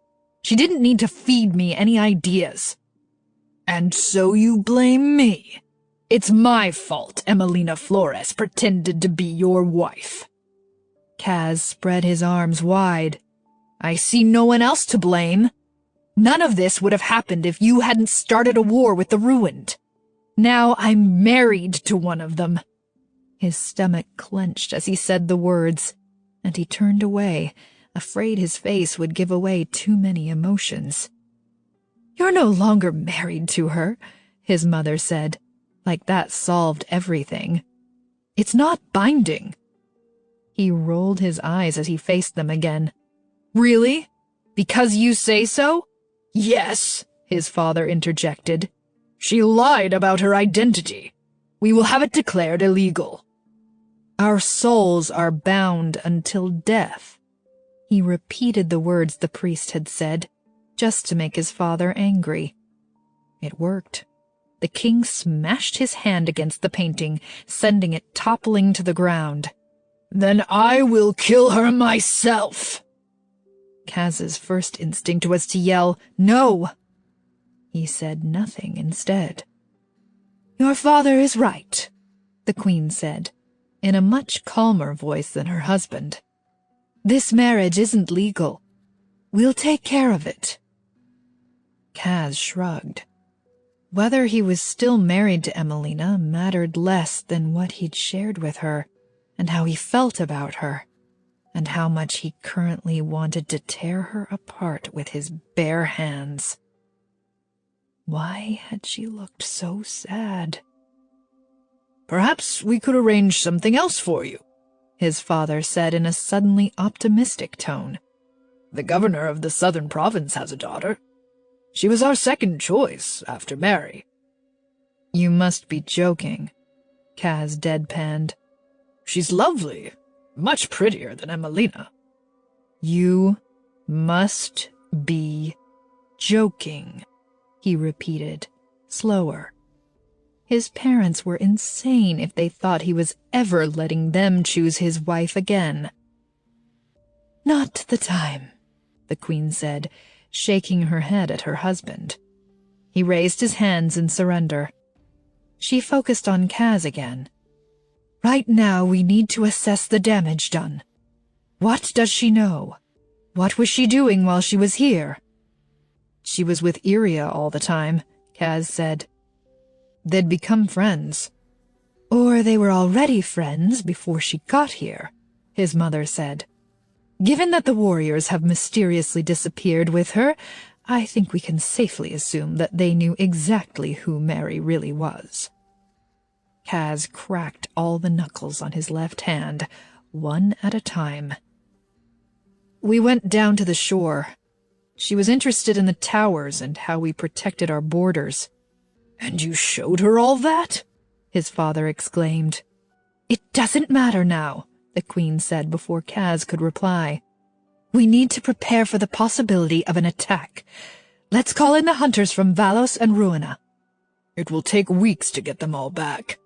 "We caught Emelina off guard," his mother said. "Hopefully we have some time, but we'll put the guards at the towers on high alert." His father frowned at Kaz. "I can't believe you just handed over that information to her." "She was my wife! I trusted her!" The last words tasted bitter as he said them. He'd thought she cared about him and was excited about the prospect of ruling the kingdom with him one day. He'd thought she was strong and brave and would be the best queen Lera had ever seen. He'd thought she was falling in love with him. Maybe she had fallen in love with him. Her tear-stained face filled his vision. "I don't think this is who I want to be," she'd said. His brain screamed that she was a liar who couldn't be trusted. But he couldn't help but think that last night had been real. The thought flooded his body with a sudden burst of rage. If it had been real, why hadn't she told him the truth? He'd told her, choose better next time. She could have chosen to tell him the truth. She could have trusted him to listen, to be willing to negotiate about Olivia. She'd chosen violence and deception, just like her mother. She'd chosen wrong. Chapter 23. Em and Iria spent an unfortunate amount of time hiding in a horse stall not far from the castle. By the time they were able to step out, they both smelled and were stiff from crouching. The hem of her light blue dress was covered in mud, and she wished she'd had time to change into pants before escaping. She had nowhere to put the sword she'd stolen, and now that the sun had set, there was a bit of a chill in the air. "Give it to me," Iria said, holding out her hand. "I have a spot on the other side of my belt." Em hesitated. She didn't want to be without a weapon while Iria had two. If she'd been smart, she would have put together a bag to easily grab on her way out of the castle. Now she was stuck out here with nowhere to put her weapon, no water, and no food. "Would you prefer to carry it?" Iria asked, raising an eyebrow. "It will just attract attention." Em handed the sword over, and Iria slipped it through the leather on the right side of her belt. "We're supposed to meet Coldo, Benito, and Aaron not far from here," Iria said, taking a glance around. The main road that led into the center of Royal City stretched out to the east. Behind them, the wheels of a cart squeaked as a man pushed it toward the center of town. They were so close Em could hear the laughter coming from the cluster of buildings. A few more steps and maybe she'd be able to smell cheese bread. The man glanced over his shoulder as he turned the cart around a corner. "Let's get out of here," Em said. "Follow me." Iria took off jogging, and Em hurried behind her. They ran across the road and through the tall grass until Em's legs and lungs burned. She'd lost some of her stamina while in the castle. They headed away from the center of Lera. They were traveling west, to the jungle. Em had taken the main roads and skirted around the edge of the jungle on her journey to Royal City several weeks ago, but she'd already considered it as the best way to go south. The heart of the jungle was still a half-day's walk away, but Iria led them into the thick band of trees just outside Royal City. She slowed to a walk, and Em coughed as she tried to catch her breath. "You should have gone running with me in the mornings." Iria was annoyingly smug. "I'll be fine in a few days," Em said, taking in gulps of air. "I always adjust quickly." Iria smirked. "I hope so. They've only just begun to send out guards after us." She took off at a quick walk, and Em struggled to keep pace behind her. Two figures came into view, and Em frantically scanned the area around them. "Where's Aaron?" she asked, jogging past Iria. Coldo's eyes were wide with regret. "I'm sorry. I got separated from Aaron right after we left the castle. There were guards everywhere, and we were both just trying to get away." Her heart squeezed painfully in her chest. "They didn't catch him, did they?" "I don't think so, but I never got a chance to tell him where we were meeting." She let out a relieved sigh. It was unlikely anyone would be able to catch Aaron, especially now that he was free to use his powers. He would be better off than any of them. "He'll head straight for Fort Victoria," she said. "We can meet him there." "Are you sure you want to go?" Iria asked. "The king will assume you're headed that way, and he's going to send an army to hunt you down." "What's my other option?" "You can join Benito on our ships. Coldo and I will make sure the warriors at the fortress rescue Olivia." "No, I'm going." "I figured," Iria said. "Coldo and I will be going with you. We've instructed a few warriors to meet us with supplies and horses in the jungle." "Thank you." Em regarded the warriors suspiciously. Rescuing Olivia had never been part of their deal. She'd been under the impression that task would be completely up to her. "And after we rescue Olivia?" she asked. "The king will want to meet you too, of course," Iria said. "You can accompany us back to Olso." There it was. The warriors weren't helping her so much as keeping tabs on her and Olivia. Benito, you'll go inform our ships we're moving up the attack, Iria said. To when? Em asked. Tomorrow night, Iria said. Benito nodded. Em's stomach twisted. The fear for Kaz immediate and stronger than she would have liked. Iria gestured at Benito, who pulled the bag off his back and gave it to her. He tossed Em his coat. Iria dug around inside the bag, producing a canteen. She held it out to Em. That's yours. You're very welcome. Thank you, she said, and actually meant it. She'd be much better off with 2 warriors than she would be on her own. And if Iria tried to force her to go to Ulso after they rescued Olivia, she'd deal with that when the time came. Chapter 24. Kaz stretched out on the couch in his library, folding his hands behind his neck. He'd had all his bedding thrown out and replaced with entirely new linens, but his bed still reminded him of her. Mary had left her presence in every corner of his life, but she'd left the biggest one in his bed, even after only one night. Emelina, he corrected himself, trying to push the image of her out of his head. He'd promised himself he wouldn't think about her, but she wriggled into his brain at every possible moment. He could think of nothing else. His parents had stopped all the summer activities, and the castle had been eerily quiet all day. The staff edged around him like they were afraid he was going to explode. He was used to making people uncomfortable, but this was something new and much worse. They pitied him. He hated her.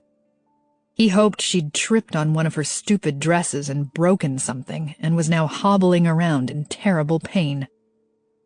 A wave of guilt followed the thought. He cursed himself for it. I don't think this is who I want to be. The words had been so sincere, and they were all he could think of. He'd spent most of the day trying to sort through what had been real. He'd known a little bit of the real Emelina. He was sure of it. The night in her bedroom had been real. When she described her mother as powerful and angry, and her father as her quiet audience, that was the real Emelina. It fit with what Kaz knew about Wenda Flores and her husband. Everything she'd said about the ruined had been real. She hadn't even tried to hide her sympathy for them. But she'd said she was an only child. She said it was lonely, when in reality she had Olivia. Or she did, before Kaz's father took Olivia and locked her away. He moaned as another wave of guilt washed over him. How had she managed to even look him in the eye? He'd known Olivia was locked up, and it had never even occurred to him to inquire about her before Emelina mentioned it. No wonder she'd seemed miserable on their wedding day. But you're not dumb, you're not naive, you're not any of the things they try to make you out to be. She didn't have to say that to him. She didn't have to come to his room and sleep in his bed. He'd given her plenty of space, and she'd come to him repeatedly. Was he an idiot to think she'd grown to care for him? Was it wishful thinking? A knock sounded at the door, and Gallo stuck his head in a moment later. "May I come in?" Kaz sat up, and the guard eased onto the couch next to him. "Are you drunk?" Gallo asked. "Do I look drunk?" "No, but your mother said you probably were." "My mother is the one who deals with her sadness by getting drunk." Though it wasn't a bad idea. Maybe he'd do that later. "I'm sorry," Gallo said quietly. "It's fine." "No, it's not." He'd said it's fine to his father this afternoon. His father had just patted Kaz on the back and given him a look of approval. No, it's not, Kaz repeated. I think she really did care about you, Gallo said. Are you trying to make me feel better? No, I think she did. He rubbed the blue bruise on his chin. Emelina had given it to him. She didn't kill me. She took the sword from Iria and didn't let her do it. They needed to run, Kaz said. There was plenty of time to kill me, to make sure I didn't run after them. One side of his mouth lifted. And as much as I'd like to think it's because of my sparkling personality, I suspect she spared me because I'm your friend. They could have killed me too, I guess. Kaz scrubbed a hand down his face. I ran after them without a sword, like an idiot. Though if Emelina wanted to kill him, she had plenty of other opportunities. She could have done it in his bed as he slept. That had to mean something, right? Kaz laughed out loud at the ridiculousness of it all. Was he really grateful that his wife hadn't killed him? My wife didn't smother me with a pillow. Must be love. He closed his eyes for a moment. Are they sending you south? My father said he was ordering a few of my guards to join the search for her. No, I'm staying here. They've asked me to act as captain of your guard. Temporarily. They have? Yes, if that's all right with you. Of course it is. You know you'll be captain of my guard one day, permanently. A hint of a smile crossed Gallo's face. Thank you. He paused, his expression turning more serious. May I make a request as your temporary captain? Sure. Don't run after Emelina again. You ran after her as well. Kaz, Gallo said with a hint of annoyance. You can make that request, but I won't promise you anything. He slowly got to his feet. The room felt too small suddenly, like just talking about Emelina had filled all the space around him. I'm going to get some fresh air. You know that now isn't the time to leave the castle walls, right? Of course. I'll just be in the gardens. Gallo took the hint that Kaz wanted to be left alone and didn't follow the prince out of his rooms. The hallways and kitchen were deserted, and he pushed open the back door to the gardens. The cool night air blew across his face, and he took in a deep breath as he walked across the grass. He sat down at the base of a tree, stretching his legs out in front of him. Would people think it was weird if he slept out here beneath the stars? He leaned his head back against the tree, listening to the hum of chirping crickets and the sound of the breeze tossing the leaves around. He didn't care if people thought it was weird. At least out here there was plenty of air. Even Emelina couldn't fill up this space. A boom woke Kaz from his sleep. His eyes flew open. A second boom sounded in the distance. The yelling began so suddenly his body lurched, his feet slipping on the grass as he scrambled to his feet. A bell started ringing. Someone was sounding the alarm to warn of an attack. Kaz ran for the back door, throwing it open and racing through the kitchen and into the foyer. Kaz! Kaz! Gallo's voice echoed through the castle from upstairs as Kaz ran through the foyer. The hallways were suddenly flooded with light as the staff rushed to ignite the lanterns. Here! Kaz called. Gallo's footsteps pounded above him, and he appeared at the top of the stairs, his face grim. He raced down. Also is attacking on the shore. We have to get you out of here immediately. Panic gripped Kaz as the guards and household staff began running past him. They were unprepared for a fight. Emelina had been gone only 2 days, and they'd yet to call all the hunters back from Vallos and Ruina. Many of the guards were headed south to search for her. We'll go out the passageways and back, Gallo said, tugging on his arm. Screams ripped through the air, and Kaz twisted around to find his mother sprinting across the foyer with a guard close behind her. She wore a purple robe that had come mostly undone, her white nightgown peeking out as she ran. "I won't go without Kaz!" she yelled. "I'm right here," Kaz said, and she raced to him, her braid flying behind her. "Into the passageways, now!" Gallo said, giving them a push. His mother grabbed his hand, and Kaz looked over his shoulder as she pulled him with her. "Where is father?" "His guards will take care of him," Gallo said firmly. The sound of glass breaking shattered the brief quiet, and Kaz flinched, ducking his head as something hurtled through the front window. Flames burst from the object, and the guards circled around it, stomping it out with their feet. "Kaz!" his mother yelled. He realized suddenly that her hand had slipped out of his, and he turned to find her being pushed and shoved toward the kitchen. "Go!" he yelled. "I'm right behind you!" Swords crashed together somewhere outside, and Kaz let Gallo shove him in the direction of the kitchen. He saw his mother's head disappear around the corner, and only a moment later, a swarm of people in white and red rushed through the doors. Also warriors. Kaz scrambled backward, turning and breaking into a run with Gallo beside him. Another flaming ball rocketed through the window, and Kaz hit the floor, covering his head with his hands. Gallo knelt down next to him, using his body to shield Kaz. Kaz felt the heat of the flames as the ball hit far too close to them.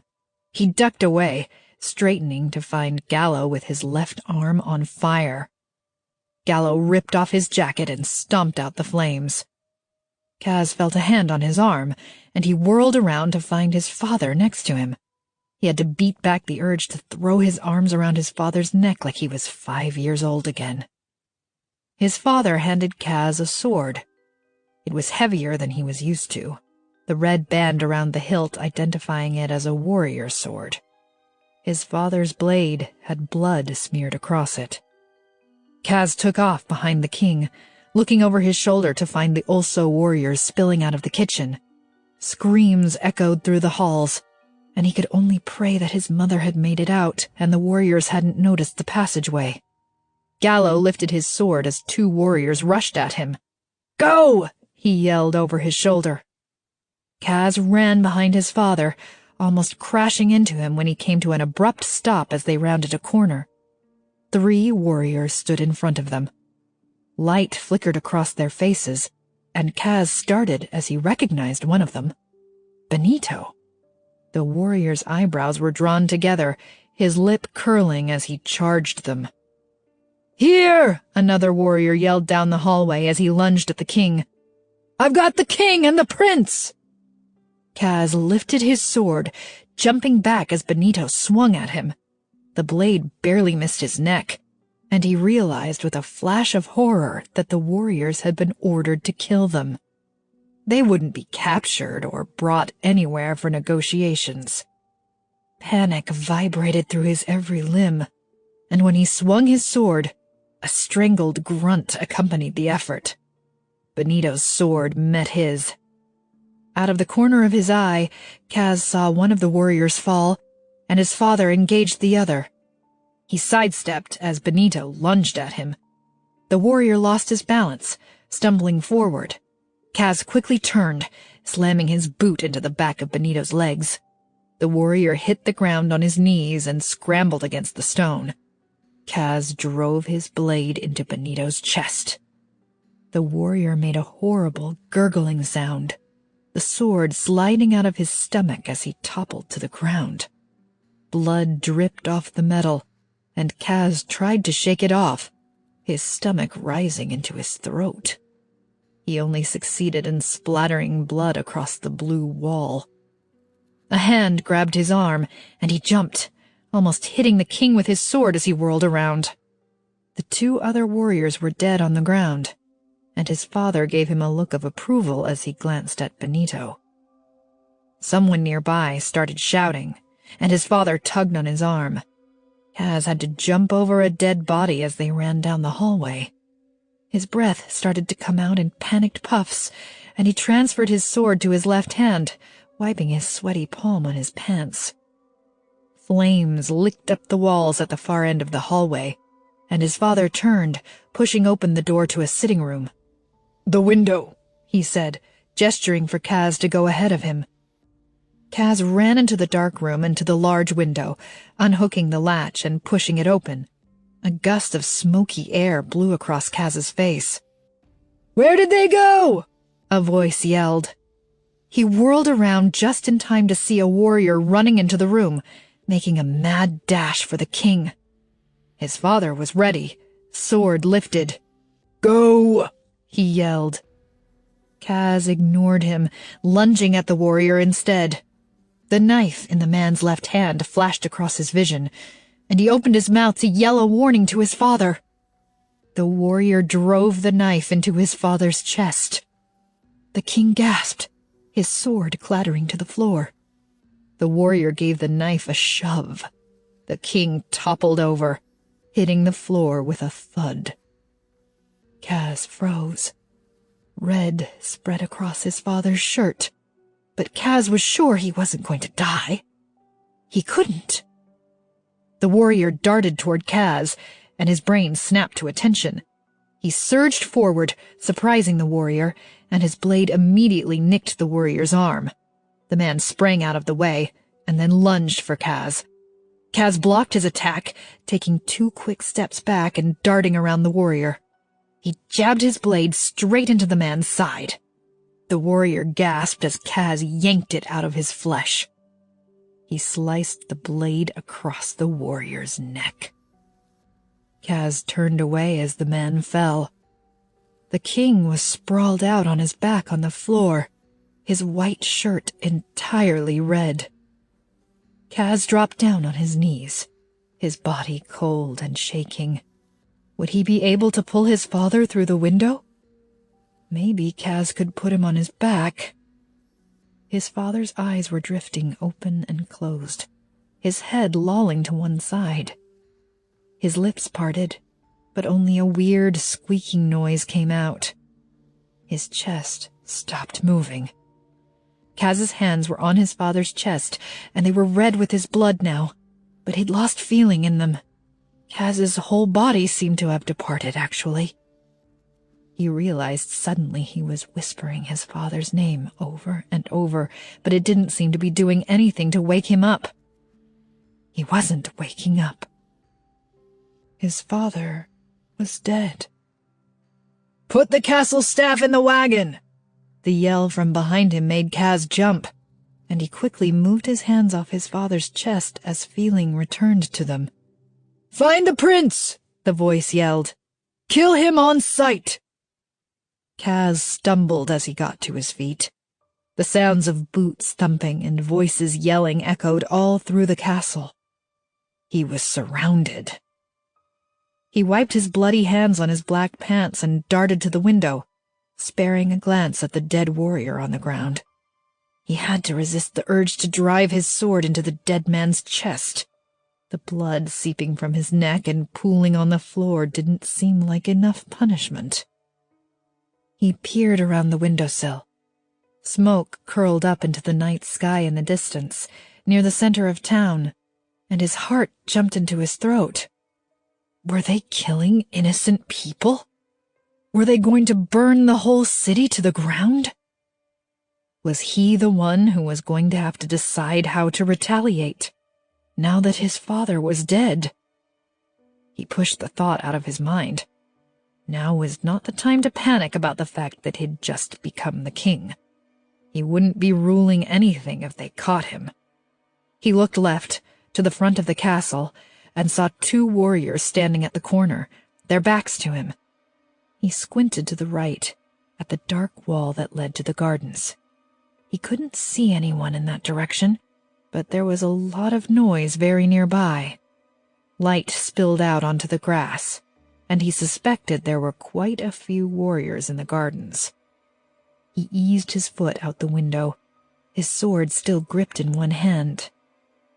He didn't turn back to his father. Somehow he knew that if he turned around now, that was the image that would stay burned into his brain forever. His feet hit the ground with a soft thud, and he crouched down next to the wall, stilling for a moment as he made sure no one had caught his movement. He had 3 choices: make a run for it, which was likely to draw attention, try to sneak out the front gate, which was near impossible, or try to make it through the gardens to the tree and back and attempt to jump over the wall. The latter was probably his best choice. He suspected there were more warriors in that direction, but that might work in his favor. It'd be harder to spot in the chaos. He stayed low to the ground as he ran next to the castle wall. Kill him on sight. The words rolled through his brain again, and he looked down at his clothes. His shirt was gray, without any royal insignia on it. Many of the Ulso warriors had never met him, but they must have seen drawings of him. He leaned down, grabbing some dirt and rubbing it across his cheeks. He ruffled his hair as well, pulling a few strands down into his eyes.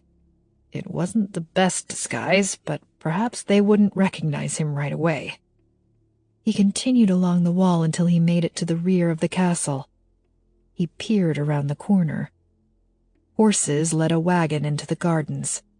The wagon was a completely sealed wooden box on wheels, usually used to transport prisoners. The warriors must have stolen it. Some of the castle staff were lined up to get in the wagon. Where were the warriors taking them? He glanced out at the gardens. At least 50 Ulso warriors milled around. Some ran back and forth, clearly in search of something. "The king is dead!" someone yelled from the back door. "No sign of the prince!" A hand clapped over his mouth suddenly, and Kaz's body jerked. He started to twist from the tight grip the man had on him. "Your Highness," the voice whispered. "Don't panic." The hand disappeared from his mouth, and Kaz turned. A boy a few years younger than Kaz stood in front of him. He had a scar across one eyebrow and looked vaguely familiar. He worked in the kitchen, maybe. "I'm sorry I did that," the boy said, his eyes round with fear. "I didn't want you to make any noise and—" Kaz waved his hand for him to be quiet. "It's fine." The boy started unbuttoning his blue shirt. "Take off your shirt and give it to me, Your Highness. If we trade and you get caught, they'll think you're part of the staff. They're putting all the staff in that wagon." "Oh." Kaz blinked at him before reaching to unbutton his own shirt. "Thank you. That's very smart." His hand stilled as something occurred to him. "Will they think you're me if you're wearing my shirt? Some of the warriors inside saw me." The boy started to laugh, then quickly stifled the sound. "No, Your Highness. I don't think there's any danger of them mistaking me for you." The boy was tall and broad, his blonde hair brushing his collar. He had a long nose and a pointed chin, and Kaz realized he was right. The warriors must have had a vague idea of what Kaz looked like, and this boy in no way resembled him. He pulled the boy's shirt on. The sleeves were a little short, and it was a bit tight, but it would do. "What's your name?" he asked. "Felipe." "Thank you, Felipe." A flash of red caught his eye. Behind the boy, an Ulso warrior was coming around the corner of the castle, his head turned to call something over his shoulder. Kaz grabbed Felipe's arm and dashed to the left, his sights set on the bushes only a few paces in front of them.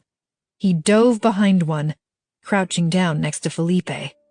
The Ulso warrior was joined by 3 others, and Kaz held his breath as their boots crunched against the grass. He gripped his sword with 2 fingers and went down on his hands and knees, crawling into the gardens. Felipe followed him. The row of bushes extended only a bit farther in front of him. Then it was open space until he made it to the hedges. He would have a hard time making it through without someone seeing him. "I'll create a distraction so it's easier for you," Felipe whispered behind him. Kaz wanted to argue, but the boy had a determined look on his face, like he'd already decided. He nodded. Felipe shot to his feet and ran in the opposite direction. "There!" a woman yelled. "There's someone behind that bush!" Kaz waited until Felipe was halfway to the front of the castle before he took off. The warriors were all occupied running after him, and if he could just make it a few more steps... He was yanked back by his shirt suddenly, the collar straining against his neck so hard he choked. His feet came off the ground. A boot slammed into the back of his legs. His sword sprang out of his hand and bounced out of reach. He hit the grass hard, gasping for air and taking in some dirt as well. "Get up!" a man's voice spat. Kaz slowly got to his knees, and then his feet. His heart thudded in his chest, and he was intensely aware of the sword the warrior had in his hand. It was half lifted in warning. The man gave him another shove with his boot, almost knocking Kaz to the ground again. "In the wagon with the rest!" Kaz did as he was told, the warrior following close behind. "2 more castle staff," the warrior said. Out of the corner of his eye, Kaz saw Felipe being dragged across the grass by a warrior. A female warrior stood at the back of the wagon, and she jerked her thumb for them to get in. "Any sign of the prince?" she asked the other warrior. Kaz ducked his chin into his chest. "No." "Start spreading the word to the locals that there's a significant reward for finding him, dead or alive," the female warrior said. "Preferably dead." Kaz dared a glance inside the wagon and saw about 30 members of the castle staff loaded inside. They were a mix of young and old, cooks and maids he'd seen only in passing. He even spotted 2 guards. A few eyes widened in recognition. He took a step inside, swallowing as he realized any of them could give him up if they wanted. But everyone was silent as he stepped into the wagon. Felipe followed behind him. Kaz felt gentle tugs on his left arm, and he turned to see the staff making a hole in back for him to sit.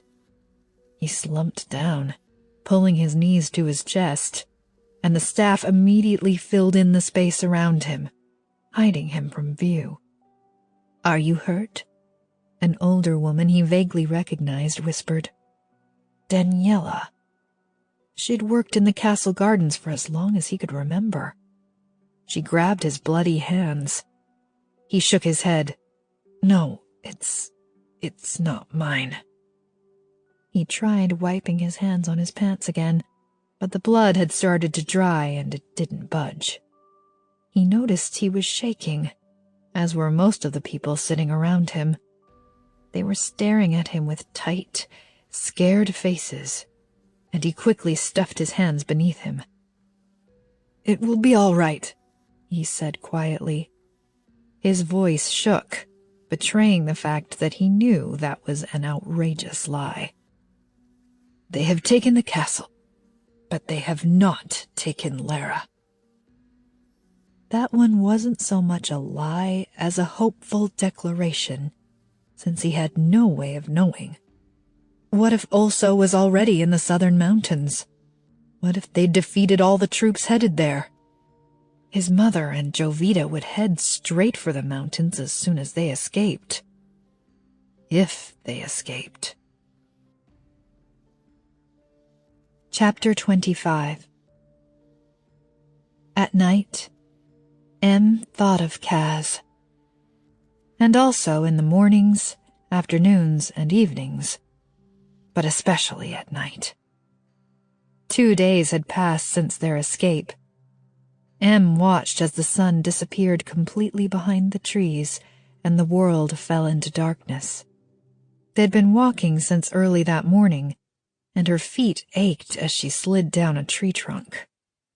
The jungle was noisy around her, even though everyone in their party was quiet and on constant alert. The jungle was an absolute gift, loud and crowded, with chirping bugs and squawking birds competing for space with vines, trees, and leaves as big as her face. The forests of Vallos and Ruina were different. Quiet, sparse, harder to hide in. Iria passed her a small piece of dried meat, and she took it with a soft, "Thank you." She tore off a piece of meat with her teeth, looking down at the mess that used to be her dress. The blue fabric was now completely brown at the hem, and smudges of dirt dotted the skirt. There was even a smear of blood from where she'd caught the sharp edge of a tree branch on her arm and wiped it on her skirt. She'd fashioned a belt out of a vine and stuck her sword through it, and she found herself always watching the warriors' movements, waiting to see if they were still partners now that they were safely away from the Lera castle. 2 warriors against 1 tired, useless ruined. Not her best odds. "Who's taking first watch?"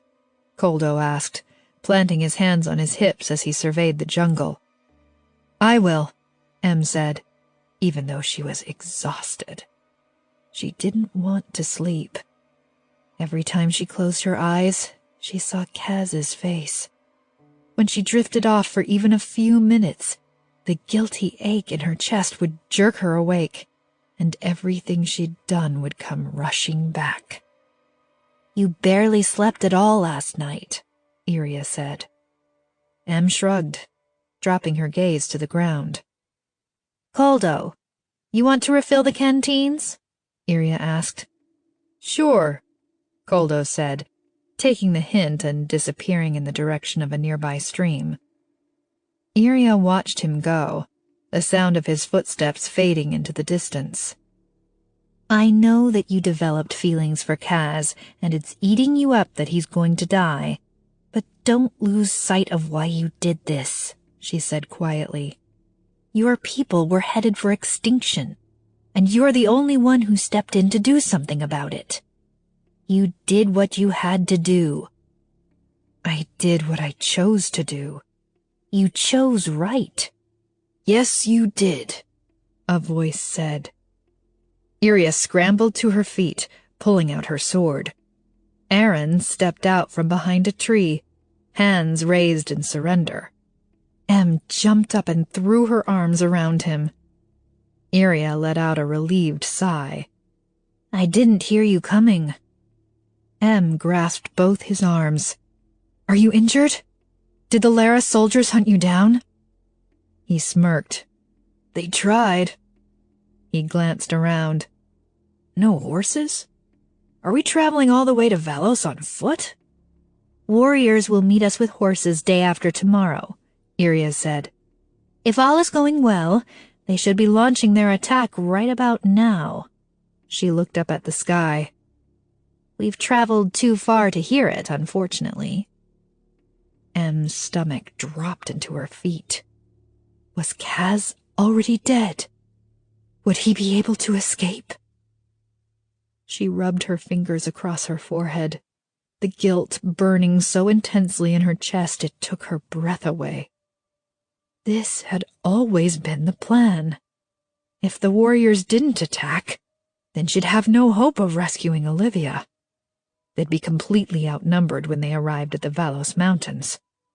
She'd known this was how her time at the castle would end. Still, she felt like curling into a ball and screaming. Aaron nudged her arm. "Iria's right about sleeping, Em. I could use some sleep as well. I covered your tracks as best I could as I followed you, but I'm sure we'll still encounter some Lera soldiers soon. We need to be prepared." "I'll keep watch," Iria said. Em's shoulders slumped in defeat as she let Aaron tug her down to the ground. He put an arm around her, leaning back against the tree. "Thanks for finding me," she said, resting her head on his shoulder. "Thanks for not getting killed," he whispered, squeezing her arm. "That would have really put a damper on my day." Her lips twitched up as she let her eyes drift closed. Chapter 26. Kaz lurched forward as the wagon stopped. A few of the people around him stirred, waking from sleep. Beside him, Daniela arched her back, wincing as she rubbed a wrinkled hand across her eyes. They'd been crammed in the closed wooden wagon all night, and it was incredible that some of them were able to sleep. He wasn't sure he'd ever sleep again. It was dim inside the wagon, only wisps of sunlight leaking in through the cracks in the wood. It was almost unbearably hot inside, and Kaz's clothes were stuck to his body. The door at the back swung open, and Kaz squinted in the bright sunshine. "Men first," the warrior barked. He jerked his thumb, indicating they should get out. For a brief moment, Kaz panicked, thinking the warriors were lining them up for execution. "Over there in the bushes," someone said as the men started piling out. Kaz sighed as he realized the warriors were just letting the prisoners relieve themselves. He climbed out of the wagon, ducking his head into his chest. There were 6 warriors around the wagon, and Kaz noticed that many of the saddles were Lera colors as they dismounted their horses. They must have taken them from the castle or the townspeople. The warriors marched them in a straight line to the bushes, swords pointed at their backs. No one appeared to be thinking about running, as that seemed pointless. A few warriors had spread out in a circle, covering every corner. "Quickly!" a warrior barked as they approached a thick patch of bushes. When they headed back, Kaz snuck a glance around. They must have been traveling south, because the air was thicker near the jungle. Were they headed for the southern mountains? Would Emelina be there? Anger bubbled in his chest, so powerfully it almost knocked him over. She must have known the warriors planned to attack. She'd probably had a hand in planning it.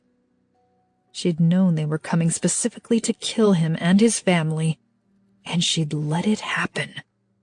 How strong could her feelings really be for him if she'd so easily sent him to his death? His father was gone because of her. Gallo, too, most likely. His throat closed, and he forced the image of his dead father out of his brain. The women streamed out of the wagon as the men approached, and Kaz took a moment to appreciate the fresh air around him. How many days was he going to be in that wagon? And worse, where was he going to be when they finally let them out? The man in front of him stepped onto the wagon, and Kaz put one foot up, tossing his hair out of his eyes. "Wait," the warrior said. Kaz froze as a hand closed over his arm. "Look at me." Kaz's heart stopped. The warrior gasped as their eyes met. The warrior's hand found his sword. "You're—" Felipe shot in front of Kaz so quickly it was nothing but a blur. The boy kicked the warrior in the hand, sending the sword flying. The boy scrambled in the dirt to grab it, and Kaz opened his mouth to scream for him to stop. Felipe grabbed the sword and sank the blade into the warrior's chest. Kaz's eyes went wide as the warrior fell to the ground, his mouth forming silent words. A female warrior lunged, easily blocking Felipe's attack. She sliced her blade across his neck. Kaz screamed. A sob caught in his throat as he fell to the ground. Felipe's blood pooled beneath his knees. Someone grabbed him under the arms, and he struggled against them, kicking his legs and trying to get back to the boy. "Get him in there, or I'll slit his throat too," the female warrior yelled. Tears streamed down Kaz's face as a staff member gently tugged him into the wagon. He wiped a hand across his face as he scooted on his knees to the corner of the wagon, but a fresh wave of tears came. People moved in all around him. Daniela sat beside him again. She put a hand on his arm, and he had to fight back another wave of tears. He took in a shaky breath, glancing at the people around him. "Please, don't anyone else do that," he whispered. Daniela patted his arm. "I'm sorry, Your Highness, but I think we're all going to ignore that order." His cheeks burned as he wiped tears from them. His people were probably looking to him for leadership and strength, and he was weeping like a child. He cleared his throat, turning his gaze to his feet. They began moving again, and Kaz spent most of the morning and afternoon struggling to hear the chatter outside. He needed a plan, and an idea of their location, but the warriors gave no indication as to where they were going.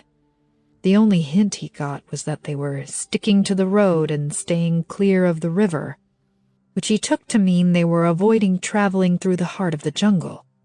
It would have been very difficult with a wagon anyway. He leaned his head back against the wood, noticing suddenly that every head in the wagon was turned in his direction. He straightened, giving them a curious look. Daniela pointed to something across from him, and Kaz leaned over so he could see what she was trying to show him. A young woman in the back left corner had her hand braced against the side of the wagon. She tilted her hand forward, an entire wooden panel coming with her. She'd managed to free a large piece of the wood and was only keeping it in place with her hand. It was big enough for someone to squeeze through.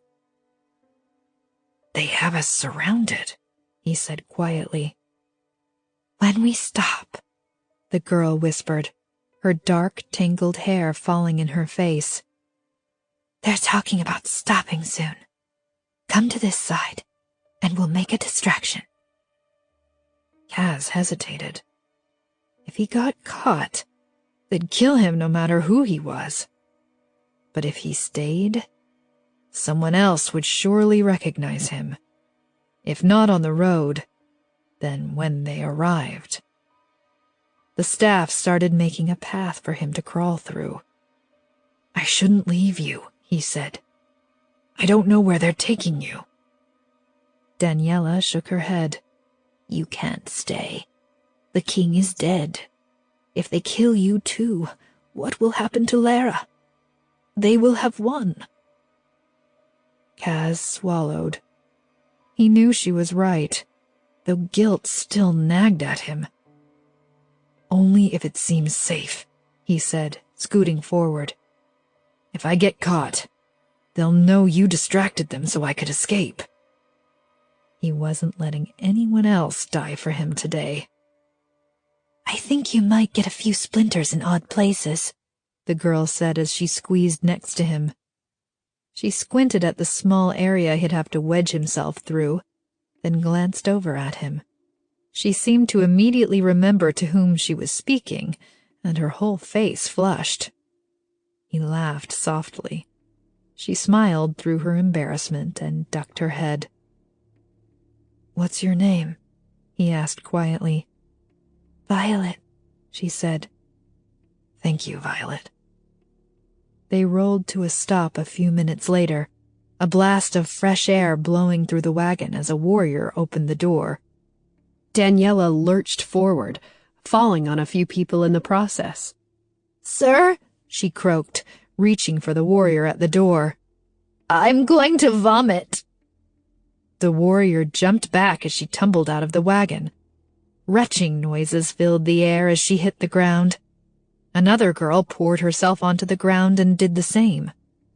Kaz leaned forward, watching through a crack in the wood as two warriors dismounted their horses and walked to the back of the wagon to see what was going on. The left side of the wagon was totally clear, from what he could see. "They need water," one of the warriors said. Kaz glanced over to see a big clump of them standing at the door. The staff members in front of him were sitting as tall as possible, hiding him from view in the back corner. He nodded at Violet, and she slowly moved her hand, letting the wood fall away from the wagon. She gently lowered it to the floor of the wagon. The narrow opening was only barely big enough. He eased his leg through first. Seemed preferable to getting his head stuck. He slipped the other foot through. His feet found the ground, and he took a quick glance back to see the staff divided between watching him and keeping an eye on the warriors at the wagon door. The warriors' attention was still on the women, but they started to turn back to the wagon. "Come on out," one of the warriors said, waving his hand impatiently. A man in front made a sound like a scream or a cry, causing every head to turn in his direction. Last chance. Kaz braced his hands against the wood, arching his back as he let his torso through. His feet slipped, the wood scraping against his stomach as he began to fall. Definitely a few splinters in weird places. He hit the ground on his butt with a soft thud. He was out. "Come on, everyone out!" a warrior called impatiently. Kaz gingerly moved into a crouch, scooting behind the front wheel of the wagon. A warrior atop a horse was only a few paces in front of him, but he was facing forward, away from Kaz. "What's going on back there?" a voice yelled from ahead. The warrior near Kaz started to turn. Kaz scrambled beneath the wagon, rolling onto his back directly in the center, away from the wheels. He held his arms against his chest, willing himself not to breathe. "They're getting sick from the heat," a warrior replied. Boots hit the ground, spraying dirt across Kaz's right arm. "Get them some water," a female voice said. The boots disappeared, and Kaz lifted his head to see them headed for the back of the wagon. His left looked clear, though it was hard to tell from underneath the wagon. He'd have to risk it, because he had to get out from under the carriage before they started moving again. Kaz eased himself to the left and slowly rolled over onto his stomach. He scooted forward, barely peeking his head out. The horse at the front of the line was unmanned now. He looked at the rear of the wagon. He could see the side of one warrior and the back of another. If they turned this way suddenly, he'd be done for. He ducked his head, peering out the other side of the wagon. A line of shoes walked away from him. The staff was all headed to the other side, so hopefully the warriors would stay there with them. He moved his forearms against the ground, wiggling forward on his stomach until his body was halfway out from underneath the wagon. He didn't dare stand, as one of the warriors might catch the movement out of the corner of his eye. "Men, with me!" a warrior yelled. Kaz dared to go a little faster. He was completely out from under the wagon now, lying flat on his stomach in the middle of the road. The tall grass in front of him wouldn't be enough to hide him if anyone looked closely, but maybe if he stayed still, very still. A grunt made him peer over his shoulder, and he saw the two warriors closest to him now facing each other, talking. He scooted into the grass until his feet were off the road, and then went a bit farther. He placed his palms flat in the dirt and rested his face on top of them. He was breathing heavily, but he tried to be perfectly still. "Back inside!" a warrior finally yelled. Horses' hooves thudded against the ground, and he knew the warriors had all gone back to their posts. All they had to do was glance over at the lump in the grass, and he was dead. Kaz held his breath as the wagon creaked and the horses began to move. "What is that?" a voice called. Kaz curled his toes in his boots, preparing to run. Maybe if he ran fast enough they wouldn't catch him. Maybe he could find a good enough hiding place. "Is that my knife?" The voice was amused, and someone else laughed. "Get your own knife." Kaz Kaz said a silent thank you as the sounds began to grow distant. He remained motionless for a long time, probably much longer than he needed to. He finally lifted his head, slowly, and blinked against the sunlight. Everyone was gone. A warm breeze blew through the grass, making it tickle his face, and he almost felt like laughing for a moment. The urge left as soon as it came. He got to his hands and knees, then to his feet. If the warriors were staying away from the river, then that was exactly where he needed to be. He could follow it almost all the way to Fort Victoria. He pushed his hair out of his face and ran through the grass, headed for the cover of the trees. Chapter 27. Em walked behind Koldo and Iria as they trekked through the jungle. It had been 2 days since Aaron had found them, and she felt better with her friend next to her. He'd pointed out Koldo's slight limp and bloodied left leg yesterday, and she'd been watching it ever since, getting a handle on how he moved in case she needed to defend herself. They were all silent as the morning stretched into afternoon, and Em couldn't help but think of Damien. He was the talkative one, the one Aaron and Em would have to shush and remind that they were trying to be quiet to avoid hunters. The weight of his absence mixed with her fear for Kaz, and every step she took felt heavy. "Should I carry you?" Aaron asked, cocking an eyebrow when she fell behind again. Sorry. She took a couple of quick steps to catch up with him. I miss Damien, she said, leaving out the second part of her sadness. Aaron kicked a pebble out of his way. Me too. Sometimes I wonder what would have happened if we'd gone into hiding instead of doing all this, she said, letting herself picture it for a moment. Like if we'd just found a place to be safe and took some people with us. If I'd married Damien and tried to forget everything that had happened. Aaron laughed, and she turned to him in surprise. He rolled his eyes at her. You never would have married Damien, Em. I don't know. Maybe it could have happened, if everything had calmed down. Aaron shook his head. If you'd felt that way about him, it wouldn't have mattered how crazy our lives were. You managed to develop some pretty strong feelings for Kaz despite terrible circumstances. He lifted an eyebrow, and she looked away. He had a point. He wasn't upset about it, Aaron continued. Disappointed, sure, but he wasn't waiting or hoping or anything. She swallowed, crossing her arms over her chest. And you will never be the type to hide, Aaron said. Everyone else wanted to hide, and you insisted on fighting. I admire you for it. Don't admire me. She'd taken the king's tactics and made them her own. While trying to defeat him, she had become him, and that seemed far worse than anything she'd ever imagined. Aaron bumped his shoulder against hers. Too late. Kaz's stomach rumbled for food, and his mouth was so dry that he couldn't think of much else.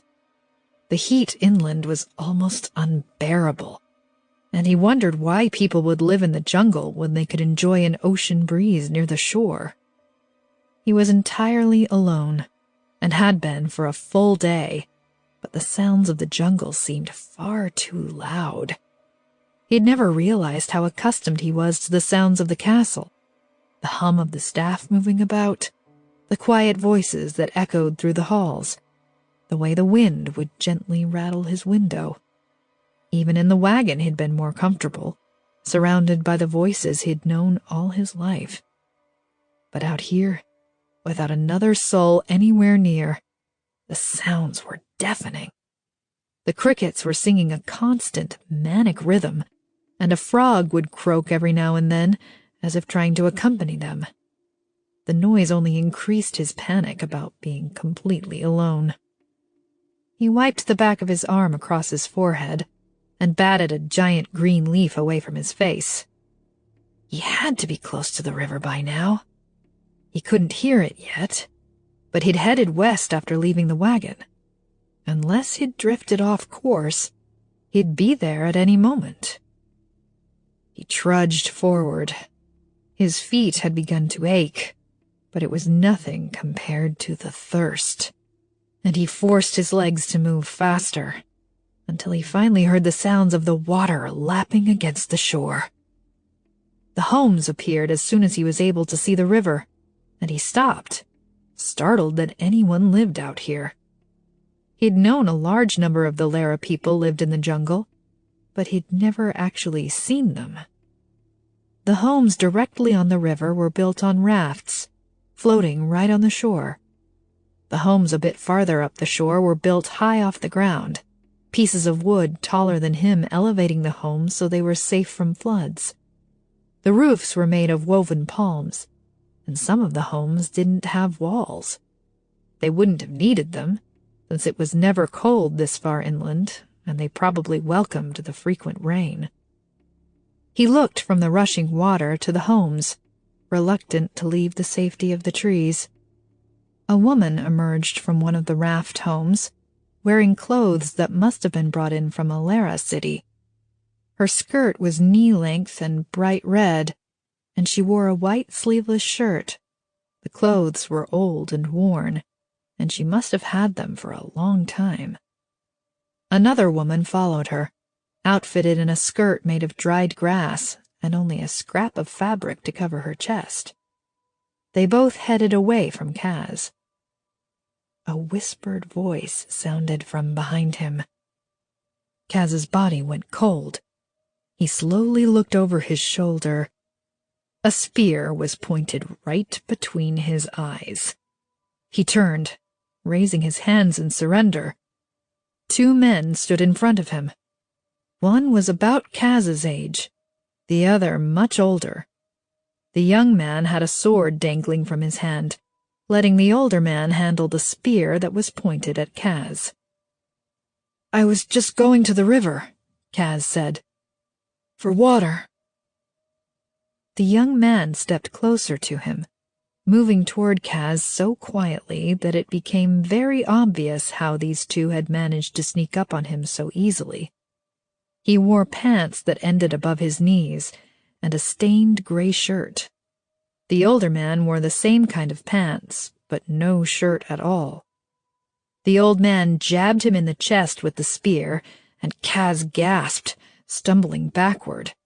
He'd poked Kaz just hard enough to break the skin, and a dot of red started to appear over the castle insignia. "You're from the castle," the man said accusingly. Kaz flashed back to the warriors, saying they were going to let the locals know there was a price on the prince's head. I stole it." His lie came out hesitantly. "The person wearing it was dead, so I took it. The Oso warriors attacked the castle." "Did the warriors kill the people in the castle?" The older man was so hopeful suddenly that Kaz had to beat down a swell of rage.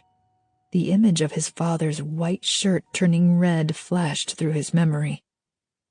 "Some of them," he said quietly. "Good." The man nodded, as if this satisfied him. "You can have some water," the young man said, sheathing his sword. "Then you'll leave."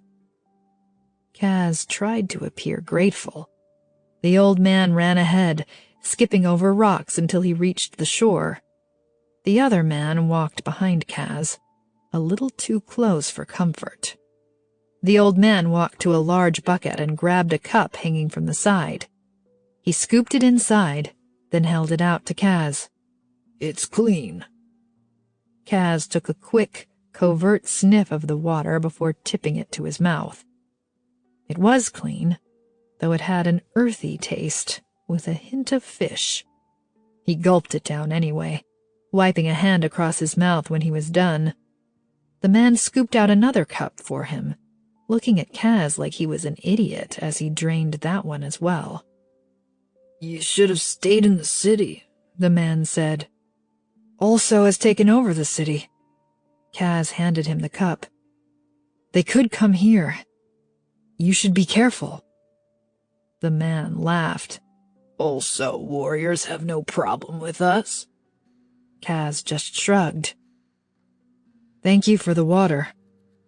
The man pointed in the direction Kaz had come from. "Royal City is back that way." Kaz didn't tell him he wasn't going to Royal City.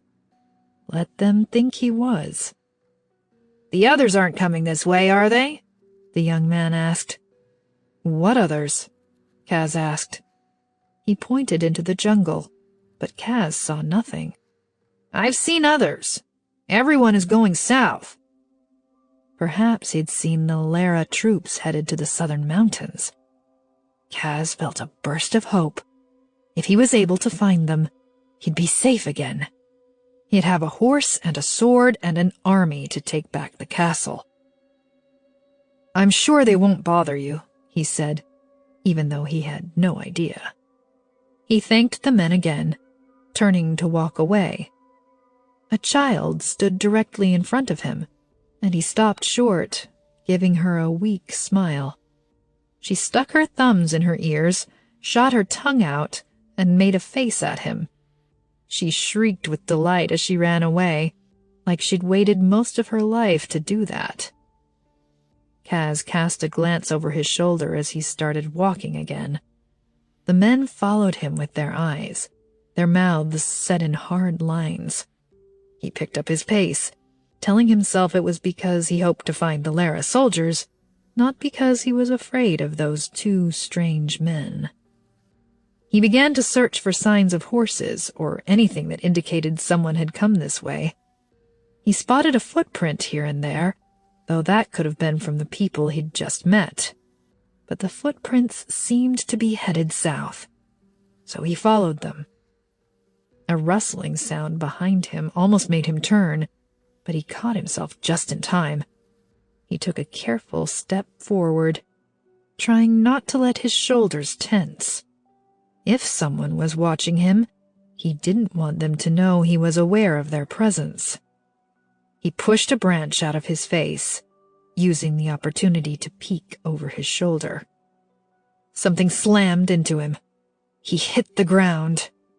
The young man grabbed the back of his shirt and yanked Kaz to his feet. The old man stood in front of him, spear aimed directly at Kaz's neck. He drew the spear back, preparing to plunge it straight into Kaz's flesh. Kaz grabbed onto the arm holding him, using the anchor to lift his legs off the ground. Kaz launched his feet into the man's chest. The man stumbled backward, tripping over a vine and hitting the ground. The arm around him loosened as he returned his feet to the ground. Kaz lifted his elbow and slammed it into the young man's side. He grunted, and Kaz spun out of his grasp. The old man lunged at him with the spear, and Kaz dove out of the way. The man swung the spear wildly, and Kaz quickly ducked. He popped right back up, grabbing hold of the wooden handle of the spear as soon as it came at his head again. He yanked it out of the man's hands. He took a step back, away from the man's flailing hands. He used both hands to sink the sharp tip of the spear into the man's neck. The old man made a strange gasping sound as he fell, the blood draining down his bare chest. The young man had disappeared, and Kaz whirled around, frantically scanning the area. The man was standing on a fallen tree right behind Kaz, sword poised. He jumped before Kaz could react. Kaz darted out of the way, but not before the blade sliced across his bad shoulder. He stumbled as he felt blood start to trickle down his arm. The young man grabbed him by the hair, and Kaz tried to pull away, yelling as the pain shot through his scalp. He dropped to his knees. The young man stepped in front of him. Kaz felt the metal of a blade against his skin, and he squeezed his eyes shut. Chapter 28. 2 warriors and 4 horses waited near the riverbank. Iria and Koldo greeted the 2 men, but Em hung back with Aaron, surveying their weapons and supplies. The 2 new warriors were fresh and clean next to the 4 travelers. Their red and white coats were crisp, and their faces weren't drawn and exhausted. They both had swords, and probably a knife or 2 hidden somewhere. "This must be the famous Emelina Flores," a warrior with a mustache said, striding over to her. "I'm Miguel." Em. She jerked her head to her friend. Aaron. "Nice to meet you both." He gestured at his warrior buddy. "This is Francisco. I'm glad we found you. We were starting to think you weren't coming." "We've had to travel on foot," Iria said. "Did you come from the castle?" Em asked hurriedly. "What happened?" Matching grins spread across Miguel's and Francisco's faces. "The castle is ours. The king is dead." Relief and dread smacked against her all at once. "The rest of the royal family has gone missing," Miguel continued, and she almost collapsed from relief. "We assume they're headed for Fort Victoria, so we'll take care of that when we arrive. We've informed some of the locals out here that there is a sizable reward for killing any member of the royal family." Iria's eyes flicked briefly to Em before she smiled at the warriors. "Wonderful. Should we keep going then? Aaron and Em, you'll need to share a horse." The sounds of a man grunting echoed through the trees. Em whirled around, searching for the source of the noise. She could hear rustling and heavy breathing, followed by a yell. A fight, maybe. Everyone remained still. She wrapped her fingers around her sword. A flash of blue streaked across her vision and disappeared from view. She stepped to the side, craning her neck to see around the trees. Her heart stopped. It was Kaz, on his knees with a blade to his throat. A man with a sword set his mouth in a determined line, preparing to slice Kaz's neck. She was moving before she realized she was going to him, ignoring the shouts from behind her. Kaz was out of sight suddenly, and for a terrible moment she thought the man had succeeded in killing him. But he rolled away from the blade and jumped up, moving faster than she'd ever seen, and she'd thought he was giving it his all when they sparred. She leaped over a vine, her fingers sweaty around the hilt of her sword. Kaz slammed his body against the man, knocking them both to the ground. Kaz scrambled to his feet. He had the sword. She skidded to a stop a few paces from him just in time to see him plunge the sword into the man's chest. He whirled around, bloody sword still poised in front of him. Their eyes met.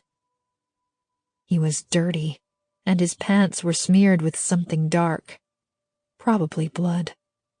He wore a blue staff shirt that was only half-buttoned and covered in grime. Deep, dark circles marred the flesh under his eyes. He'd aged 3 years instead of 3 days. His face twisted, and she caught a full glimpse of just how much he hated her. He hated her with everything he had, hated her with more intensity than he'd ever felt about anything. He lunged at her, and she barely raised her sword in time to block his attack. The sound of their blades crashing together echoed through the forest, and her heart began to beat so fast she felt sick. "Kaz!" She gulped back the words as he dove at her again. He nicked her neck with the blade and she scurried back, away from him. He followed, shoving his sword dangerously close to her chest. She blocked it and lifted her sword against the next attack. He slammed his foot into her knee. Her legs buckled and she hit the ground, keeping a tight grip on her sword. She started to scramble to her feet. Kaz had his blade aimed at her neck. She sucked in a breath. He was gasping for air, his expression twisted and furious. He wasn't just angry. He was going to kill her. She considered saying she was sorry, but she wasn't sure she wanted those to be the last words she ever said. The blade in front of her face shook a tiny bit, and she looked from it to Kaz. He pressed his lips together, the saddest, defeated expression crossing his face. He started to lower the blade. Every part of her body crumpled in relief.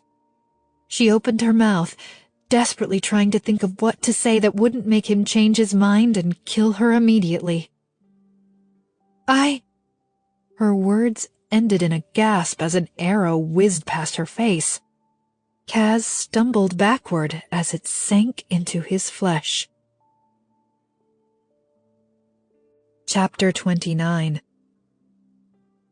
Kaz fell to the ground, the arrow sticking out of his left shoulder. Em frantically scrambled across the dirt to him. "You missed," Iria said from behind her. "Tell her to move out of the way and I'll make sure the next one's in his heart," Miguel said. Em yanked the arrow out before Kaz could protest. He pressed his lips together to muffle his scream. He looked like he wished he'd killed her. "Move, Emelina," Miguel said. Her eyes met Kaz's. His father deserved to die. Lera deserved to be burned to the ground. But Kaz didn't deserve any of this. "No," she said, her voice sounding stronger than she felt. Boots stopped next to her, and Aaron frowned down at her. "If you're going to kill him yourself, do you mind being quick about it?" Miguel asked. "I know your mother was fond of extended torture, but we don't really have time." "No one is killing him," she said. Some of Kaz's anger melted into confusion. Iria's voice trailed off, and she glanced at Miguel. "We have to," Miguel said. "King Lucio ordered the royal family killed." "I do not take orders from King Lucio, and I say that he lives." Em looked at Aaron. "Will you help me move him to the river? That arrow was probably filthy. We should boil some water and clean the wound." "We should what?" Miguel let out a disbelieving laugh. "No one needs to help me," Kaz spat, sitting up with his hand braced against his bloody shoulder. "I can walk." "Oh, good," Miguel said. "He can walk. Let's catch him some fish and make him a lovely meal while we're at it, why don't we?" Kaz eyed his sword, just beyond his reach, and Aaron quickly scooped it off the ground. He knelt down next to Em, lowering his voice so Kaz wouldn't overhear. "He tried to kill you, Em. He wasn't going to do it. He was lowering his sword. It looked like he was going to kill you from where I stood." She glanced over her shoulder to see the 4 warriors in a huddle, talking among themselves. Miguel kept throwing his arms around in annoyance. "Come on," Em said, jumping to her feet and extending her hand to Kaz. He glared at it. "You have to get that wound clean." He struggled to stand on his own, almost falling over in the process. He blinked, obviously light-headed from the loss of blood. "Why? Just kill me and get it over with." He let out a strangled laugh. "No one is killing you." She gestured for him to walk in front of her because she didn't trust that he wouldn't take off running. He didn't stand a chance out in the jungle with that wound and no sword. He walked past her and toward the river, casting a quick glance at the warriors. They all followed him with their eyes, and Em kept careful watch on Miguel's bow and arrow. There were 4 warriors, and only she and Aaron. Em didn't think she could count Kaz on their team, even if he weren't injured. She had Aaron, at least. He made their odds much better. "Tell them you want to offer him as a trade," Aaron whispered to Em. She looked at him quickly. "What?" "Tell them you want him alive so you can trade him for Olivia. Fort Victoria will be well protected by Lera soldiers by the time we get there. Tell them you have doubts that the warriors will be able to take the area. He's your backup plan." That's a good idea. They may actually go for that. "I think you should kill him, for the record," he said. "But if you really can't, I trust your decision." "Thank you," she said as they approached the river. Kaz stood near the water, a muscle in his jaw twitching. He looked at them suspiciously, obviously wondering what they were whispering about. "How do you expect to boil water out here?" he asked. Aaron snorted. "How sad. Prince Casimir doesn't even know how to build a fire. Life's a bit tough without Mommy and Daddy's maids, isn't it?" Kaz flushed, his eyes sparking with fury, and Em cleared her throat. "Aaron, would you mind gathering some branches and kindling?" she asked. She pointed at Kaz. "You, sit down." He stood there for several seconds, like he wasn't sure he wanted to obey her. But then he slumped to the ground, blowing a piece of hair out of his face. The warriors hadn't moved. Their heads were still bent together as they talked. She knelt down in front of Kaz, careful to keep the warriors in her sight. "What are you doing?" He spit out every word, like it pained him to talk to her. "Why are you helping me?" "It looks like you need it." She knew what he meant, but she didn't think she had the words to explain why she was helping him. "Because I have feelings for you" was too pathetic now, given the utter fury on his face. "Where are your guards?" she asked. "Why are you alone?" "I imagine most of my guards are dead, thanks to you." "And almost everyone I ever cared about is dead, thanks to you," Aaron said as he dropped an armload of branches off. "Aaron," she said softly, in a warning tone. He stomped away. She passed Kaz her canteen. "You should have some water." He snatched it from her and took a few gulps. Miguel turned away from the group of warriors, planting his hands on his hips. "Why are you giving him water? What do you expect to do with him?" "He's coming with us," Em said, "as our prisoner. When we get to the southern mountains, I want to trade him for Olivia." Kaz laughed, a hollow, almost manic sound. "Your prisoner. Wonderful. It's so lovely to meet the real you, Emelina. You're just how my father described." Em struggled to keep a neutral expression as she ignored him. "Trade him and Lera will have their king back," Miguel said. "No, they'll have a new king. A powerless one, since Olso will have full control of the country by then, I assume?" Miguel just frowned. "I'm not letting you kill my biggest bargaining chip. I made it clear when we entered into this agreement that my most important goal was to get Olivia. Once I have her, you can resume hunting down the royal family if that's how you want to spend your time." "After Kaz has had time to get far away from you," she added silently. "And if he tries to kill you again?" Miguel asked. "Then I guess I'll be dead." Miguel took the bow and arrow off his back. He pointed the arrow straight at Em.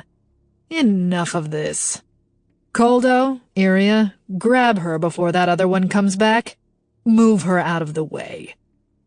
Coldo strode toward her, and Em scrambled to her feet, reaching for her sword. Iria jumped forward, grabbing Coldo by his jacket. "Wait, wait, wait!" She moved between Em and Miguel, extending her arms in either direction. Let's just calm down. Coldo stopped in his tracks, looking worriedly from Miguel to Iria. Miguel didn't lower his arrow. She is not our prisoner, Iria said. We have control of the Lera capital because of her. All of this is because of her. No kidding, Kaz muttered. Iria ignored him. If she wants to take Casimir as her prisoner, that's her choice. She's earned at least that. I don't take orders from Ruined, Miguel said through clenched teeth. And they don't take orders from you, Iria said. I certainly don't. Aaron emerged from the forest, dropping another armful of branches off for the fire. Miguel spun to face him, arrow still ready to launch. Miguel's legs flew out from under him suddenly, the arrow soaring to the sky as his butt hit the ground.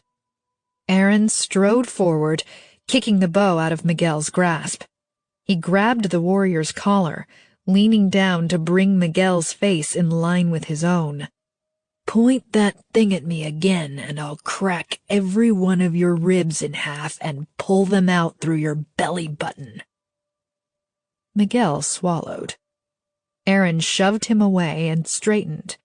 He grabbed the bow and held it out to Iria, some of the anger draining from his face when he looked at her. Maybe you should hold on to that. She took it with a nod. Aaron spun on his heel, walking past Miguel and grabbing the sticks to start arranging them for the fire. Thanks, Em said quietly to Iria. One side of Iria's mouth turned up. Sure. She glanced back at Kaz. It's your choice. But if he kills you, I'll never hear the end of it from those guys. I'll try to avoid it. Good. She took a step away, turning to face Em with a smile. I'd be a little sad if you died. Only a little, huh? Iria held up her thumb and pointer finger, leaving a small amount of space between them. A tiny bit.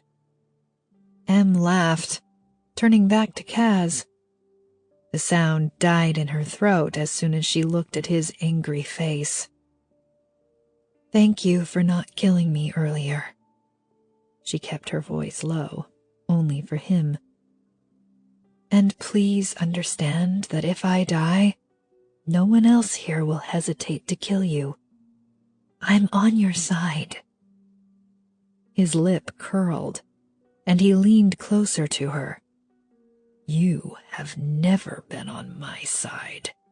You're a liar and a murderer. Maybe my father was right to exterminate every last one of you.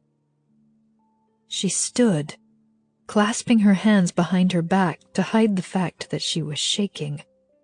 He was right to kill my mother and slaughter almost everyone living in the castle? Even the staff? Children? She cocked her head. At least he'd be proud to see you've turned out the same. Em marched away from Kaz, blinking away tears. Chapter 30. Kaz trudged behind the horses, his hands bound together in front of him. His shoulder ached and burned, but he kept his expression neutral and walked in silence. Emelina was next to him. Aaron and the 3 male warriors were on the horses, and Iria walked beside them. She kept glancing back at him and Emelina. He stole a quick look at Emelina. She wore the same dress she'd had on last time he saw her, but now it was smeared with dirt and grime and ripped in places. Her dark hair was pulled back, her expression grim.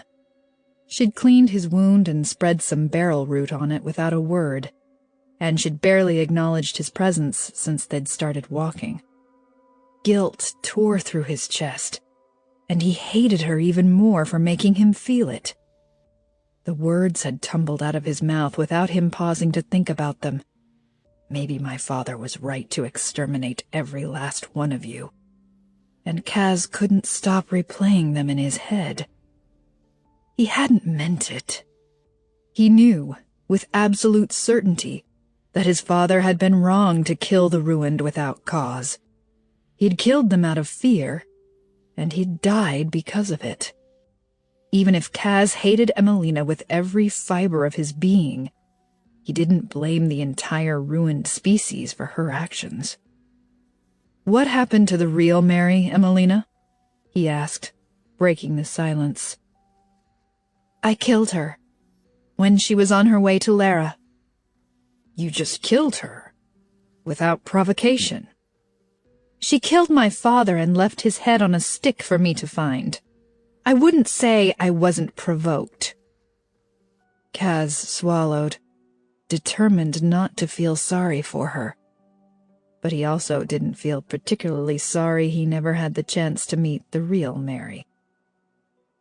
"And it's M," she said, quieter. "Most people call me M."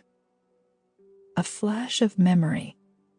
I was educated at the castle with M and Olivia. And Kaz drew in a breath. "You knew Damien?" "Yes. He was a friend." "And I let you argue to set him free. I'm such an idiot." "You're not an idiot." "You were kind to him." "You don't know what that meant to me." He didn't know how to respond to that. He could have told her that he would do it again, because Ruined didn't deserve to die simply for being magical. But he wasn't in the mood to be nice to her. He kept his mouth shut. "Do you have to walk so close to him?" Iria called over her shoulder. "It makes me nervous." "He's not going to hurt me, Iria," Em called, and Kaz felt a surge of anger that she didn't seem to think he was actually a threat to her. Maybe because he'd squandered the opportunity to kill her. He could still see her face as he pointed his sword at her head. His blade had been locked in place, the terror at actually having to go through with murdering her making his stomach rise up into his throat. Even now, as he stared at the scratch on her neck where he'd nicked her, he felt a little sick. He should have been able to kill her. He should have enjoyed it. She hadn't just betrayed him. She'd made him care about her so thoroughly that he couldn't even hate her properly. And now he was a hostage, injured and still at her mercy. "I do want to apologize, Kaz, for—" Em began. "Don't apologize to me," he spat. "You're not sorry. You manipulate people. You say and do what you think they want and then turn around and use it against them. Your apology means nothing to me." "Well, I'm apologizing anyway," she yelled, making everyone turn around and stare at them. He rolled his eyes. "I'm sorry if I doubt the sincerity of an apology screamed at me.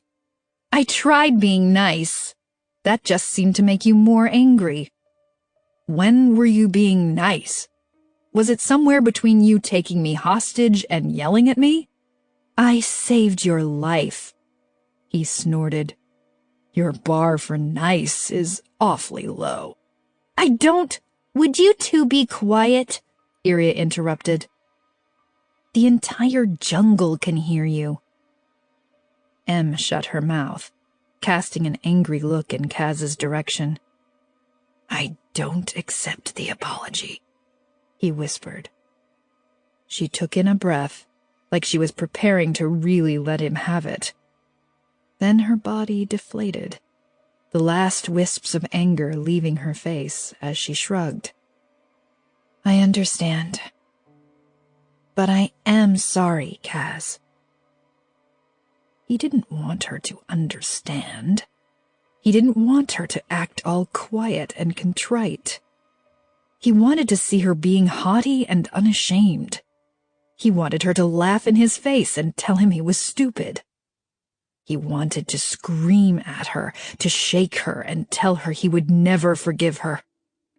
but the traces of her last words, "I am sorry, Kaz," lingered in the air, and he couldn't bring himself to say anything at all. "Should we tie up his legs?" Em looked over at the sound of Iria's voice and shook her head. "No, I think he's fine." Kaz glared at Iria. They'd stopped not long after the sun set, and he'd collapsed against a tree without a word. Em suspected he was far too tired to run. Em sat down on the ground near him, watching as Miguel leaned over and muttered something to Francisco. It was dark, but the moonlight cast a glow over their faces, and they both seemed to be very pointedly avoiding her. Coldo stopped in front of her, offering some dried meat. She took 2 pieces and passed one to Kaz. "Thanks, Coldo," she said, smiling at him. He mumbled, "You're welcome," without meeting her eyes, pink spots appearing on his cheeks. She tore off a hunk of meat with her teeth and watched as Coldo handed a piece to Iria. None of the men had talked to Iria much since she defended Em, but Coldo looked visibly uncomfortable just being near her. Iria stretched her legs out in front of her, apparently oblivious. "I'm going to see if I can find some bananas," Aaron said. "No," Em said quickly, hopping to her feet. "I'll do it. Will you stay here and watch him?" She gestured at Kaz. Aaron's head tilted, like he knew something was wrong. She touched his arm as she passed him. "They're planning something," she murmured. "I'll stay close by. Let them think I've left you and Kaz alone." He barely nodded, and she let her hand drop from his arm as she walked away. She walked into the thick trees, making noisy footsteps as she jogged into the darkness. Then she stopped, silently doubling back. She ducked under a vine, crouching behind a bush. Francisco, Coldo, and Iria were exactly where she'd left them. Miguel was gone. She slowly removed her sword from her belt, casting a quick glance around her. A cricket jumped across the ground in front of her, and she watched as it disappeared into the darkness. Rustling noises and chirps echoed from the jungle, making it difficult to hear if someone was nearby. She waited several minutes, barely breathing. Finally, Miguel emerged from the trees behind Aaron, making a slow and silent approach. A piece of cloth dangled from his hands, probably for Aaron's eyes. If they blindfolded him, he wouldn't be able to use his ruined magic, and she and Kaz were screwed. Francisco had moved in front of Iria, standing over her and blocking her view of Aaron. Em watched as Miguel took another step toward Aaron. "Aaron, behind you!" she yelled. Aaron sprang to his feet and whirled around. Miguel's arm swung straight up, the blindfold fluttering to the ground. The arm twisted backward with a horrible crunch. Miguel's scream echoed through the trees as Em darted out of the bushes. Kaz scrambled to his feet, stumbling as his bound wrists threw him off balance. Francisco rushed at him, sword drawn. Kaz barely jumped out of the way in time. Francisco lifted his sword again, and Em ducked beneath it, planting herself between him and Kaz. The warrior's blade crashed against hers, and she quickly blocked his next attack. Miguel's screams made Francisco glance away for half a second, and Em lunged. She drove her sword into his side, aiming to wound, not kill. If she was ever going to make peace with the warriors, it was best not to leave them dead. She grabbed Kaz by the ropes around his wrists and sliced her blade through them. "Aaron, sword!" she yelled, holding her hand out. He turned away from Miguel, tossing her Kaz's stolen sword. She caught it and thrust it into Kaz's hand. "The horses!" she said, jerking her head in their direction. Kaz's eyes widened at something behind her. He slammed his hands down on her shoulders so hard she crumpled to the ground. He leaned back as Koldo's blade sailed over M's head. M kicked Koldo's knee, and the warrior went down with a yelp. "Go!" she yelled at Kaz. He ran past Iria. She stood a few paces away, her mouth in an O as she surveyed the scene. Koldo scrambled across the dirt, his hand reaching for M's ankle. His wrist cracked suddenly, the back of his hand hitting the top of his wrist. He howled, cradling the arm against his stomach. Aaron was slumped against a tree, his chest heaving up and down. She took off after Kaz. A body slammed into hers and she hit the dirt, hard. 2 hands pinned her to the ground. "Punch me," Iria said in her ear. "Make it look good." Iria loosened her grip and M wriggled free, springing to her feet. She whirled around and swung her fist, connecting with Iria's jaw. The warrior hit the ground with a grunt. M winced and gave Iria an apologetic look before turning back to Kaz. He'd just freed the second horse. Koldo sprinted toward them, and she took off running, grabbing the reins of the horse. Kaz moved toward the third horse, but she shook her head. "Leave it!" she yelled. He jumped on the horse. M mounted the other horse, aiming her boot straight for Koldo's face as he tried to pull her off. He stumbled backward, landing on his butt as she rode past. Aaron still stood by the tree, and he reached his hand out as M's horse galloped his way.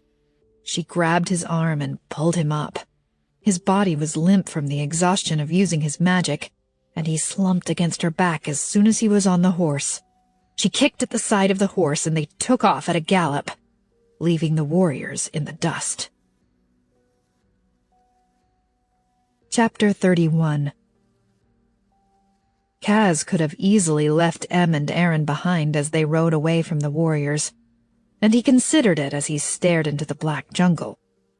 M's horse carried 2 people, and was far slower than his as a result. M slid off her horse, leaving Aaron hunched over on the saddle by himself. He looked like he might be asleep. She walked to Kaz, holding out her canteen. He took a small sip and handed it back. He didn't have a canteen, or any idea where he was going in the dark. Once the sun rose, he could figure out which way was south, but he'd lost track of their position after being captured. He had a sword now, at least, but what chance did he really have by himself? If he'd come across Iria and the other warriors alone, he'd be dead. He squinted at M as she put the cap back on the canteen. Was this all part of the plan? Was she pretending to save him in order to use him further? Did she really want to take him prisoner and trade him for Olivia? The dark jungle suddenly seemed like a better idea than staying with her. He must be at least halfway to the southern mountains. He could make the rest of the trip by himself. "I won't blame you if you take off." She turned around and walked back to her horse. "We should be to Gallego City by morning. If you want to ride with us until then, I promise you'll be safe."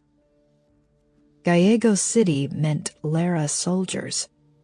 It meant finding out if his mother and Jovita were alive, and having a guard to protect him. He hadn't even realized they were close to Gallego.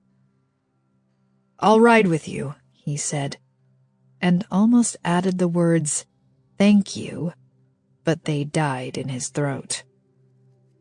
M nodded, and it was the last time she looked at him that night.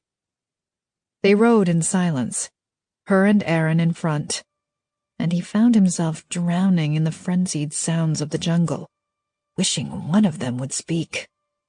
Now that he was temporarily out of danger, the weight of the last few days felt like it might crush him. The images from his final moments in the castle played over and over in his head, until his chest was so tight he thought he might never take an easy breath again. When the sun finally started to rise, he almost cried with happiness.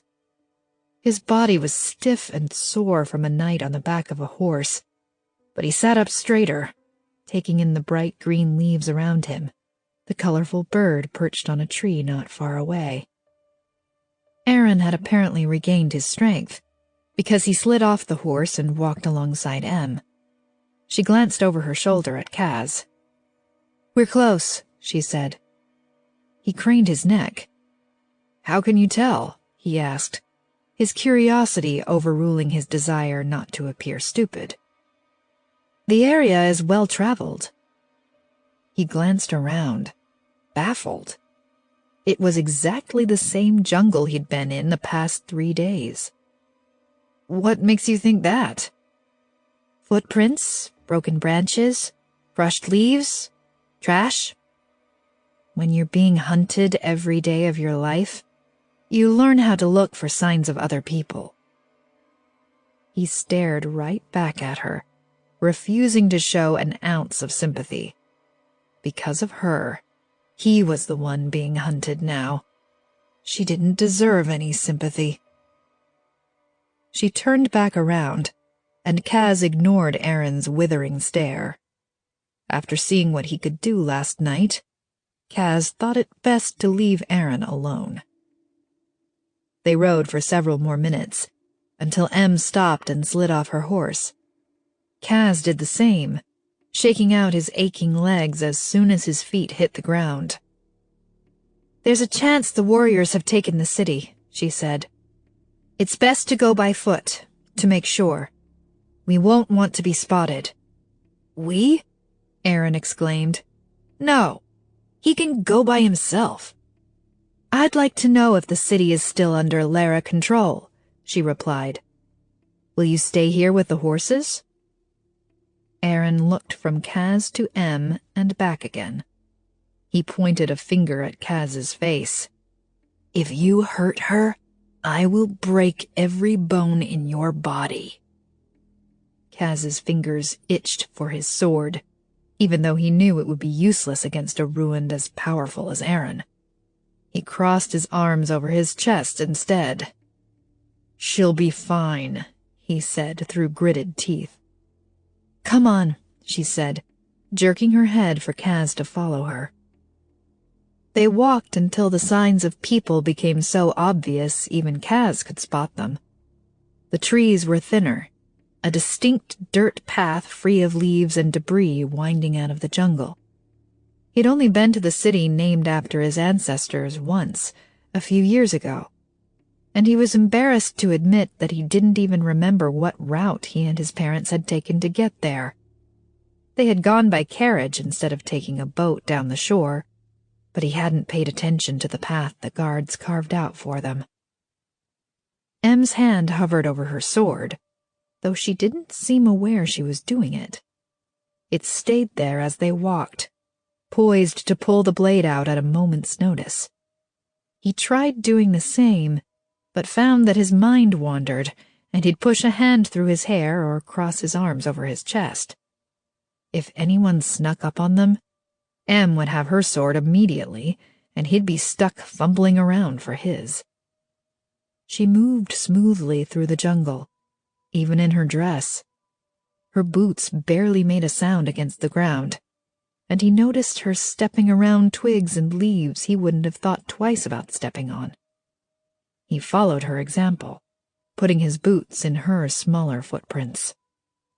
"Was this all for Olivia?" he asked suddenly. The words shot out of his mouth as if they refused to be contained a moment longer. "Yes," she said, without turning around.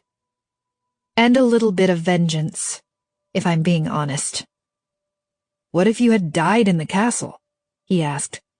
"What if you hadn't escaped in time? You must have known that was a possibility." Her eyebrows knitted together as she glanced back at him. "It was more than a possibility. That's why Aaron was there. The hope was that one of us would make it out." Given how strong his ruined magic is, my money was on him. She shrugged. And if that failed, at the very least I had the warriors, and a promise from the Also King that he would do his best to stop Lera from executing all the ruined. The word executing vibrated through his body, pricking emotions he didn't want to feel. If his father were here, he would say that M's actions only proved his point. The ruined deserved to die. They were too dangerous to live. And Kaz would have told him that M was only one person, like her mother was only one person. He hadn't met Olivia, but perhaps the whole family was a black mark on the ruined. Or maybe we did this to them. He beat down the words as soon as they bubbled up, but the sick feeling they brought remained. What kind of life must M have lived to be perfectly willing to walk into that kind of danger? To marry him, knowing full well that it might lead directly to her death. He wondered suddenly what M had been like before, when she still had her parents and sister, and before she knew how to walk without making a sound. Had she been angry and bitter about her lack of ruined power? Or had she thrown herself into other things, like learning to wield a sword? Her skill with a blade certainly hadn't developed over the past year. She'd spent a lifetime honing that skill.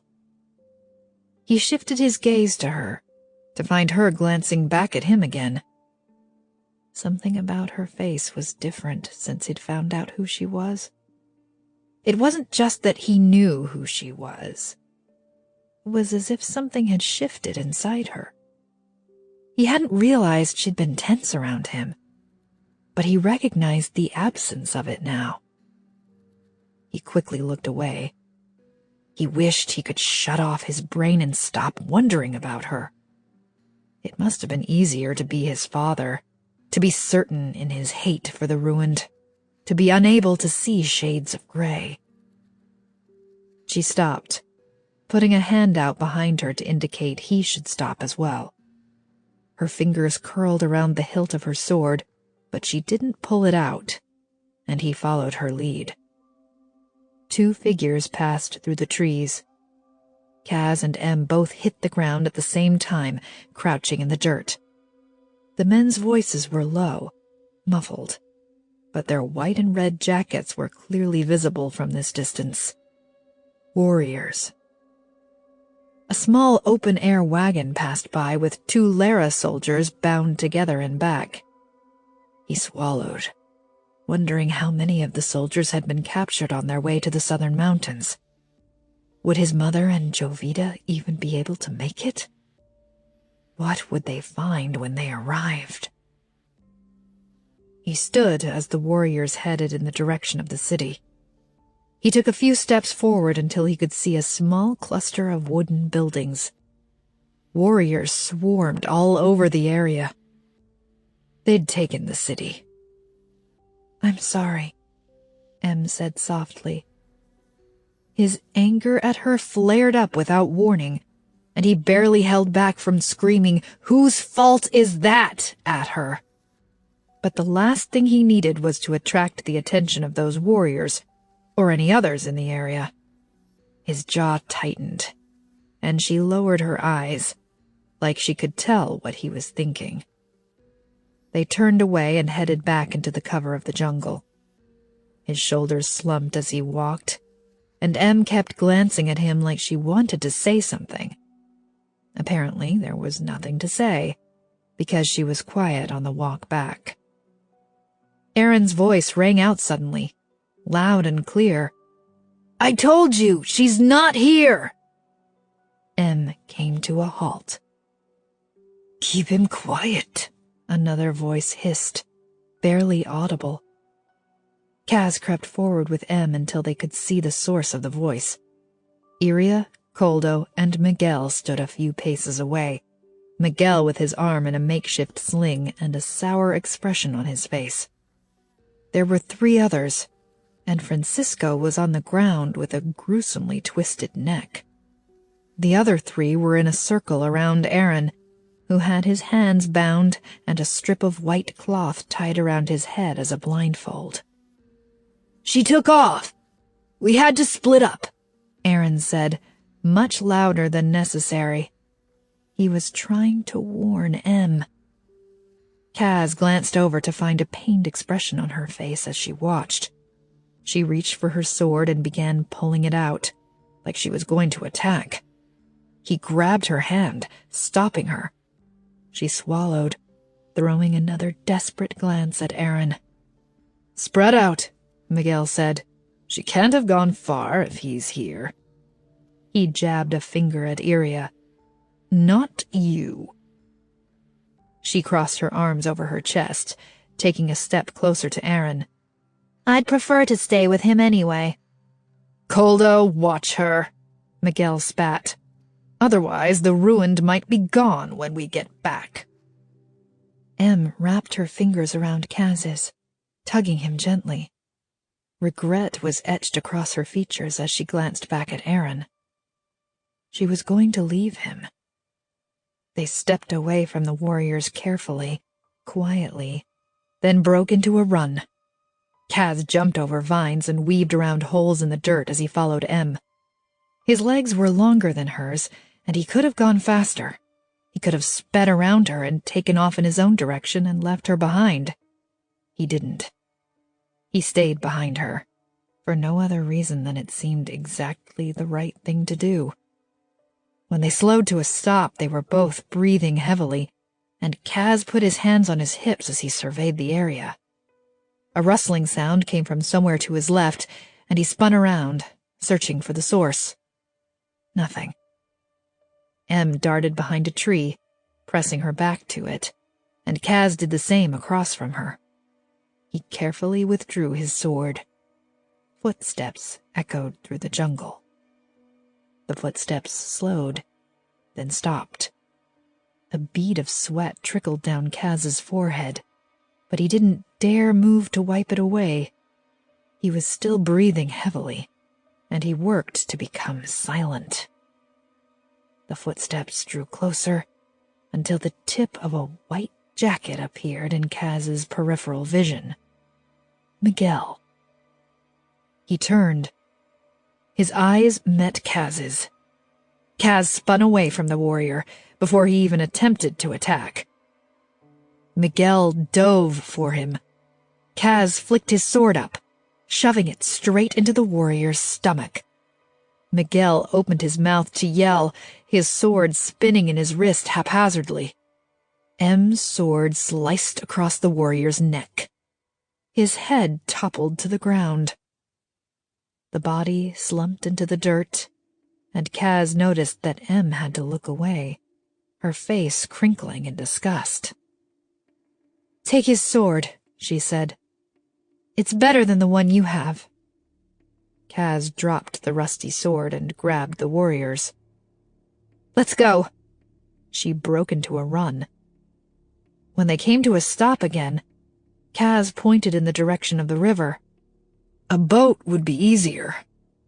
She took a sip of her water and handed it to him, wiping a hand across her mouth. "Of course it would, but we don't have one." "A lot of the people who live around here have rowboats," he said. "I remember it from my last visit to Gallego City. We could snatch one." "Sure, we could try." "I want to be clear about something," he said slowly. "We were sending Lera soldiers to hunt you down and bring you to Lera for execution." "I figured." "You should be brought to justice for what you did." "And your father should be brought to justice for what he did." She held his gaze. "That doesn't excuse what you did." "I'm not saying that it does. I'm merely pointing out the facts." 100 different emotions surged through Kaz's chest at once. Anger, guilt, sadness, helplessness. And he tried to find one to cling to. Anger was easiest. Anger could cover up all the other emotions, swallow them whole, and leave him with nothing but a burning fire in his stomach. But a king had to be calm, rational. He needed to act the way a king would. "We're going to the same place," he said, trying to keep his voice steady. "It would be easiest for us to stick together. But as soon as we get there, I will have no problem ordering the Lera guard to arrest you." "So I should abandon you as soon as we get close, is what you're saying?" "I'm saying I'm not your friend. But I need your help, and you need mine. And I can put my anger aside for a few days if you can." She pressed her lips together. Sadness stamped across her features so suddenly that Kaz wanted to take his last words and stuff them back in his mouth. "Agreed." She cleared her throat. "But can I explain something?" He sort of shrugged, unwilling to give her permission, but too curious to stop her. "None of this was ever about you," she said quietly. "I'm sorry I used you." You had to marry me, but it wasn't about me?" he interrupted. "You know what I mean." "I'm sorry I had to hurt you to— You didn't hurt me," he snapped. "You hurt my kingdom." She rubbed a finger across her necklace, her eyes on the ground. He wanted to ask her why she hadn't warned him about the attack. He wanted to ask if he was a complete idiot to think she developed feelings for him, despite everything. He wanted to know how she could leave him to die if she actually cared for him. He couldn't find the words to ask. Maybe he didn't want to know the answer. "I was trying to leave as soon as possible," she said, her voice wavering the smallest bit. "I would have been gone in a matter of days if it weren't for that painting." He shot her a furious look. "Is it supposed to make me feel better that you were miserable and trying to escape?" "That's not what I meant." "I know what you meant." "No, you don't!" Her voice rose.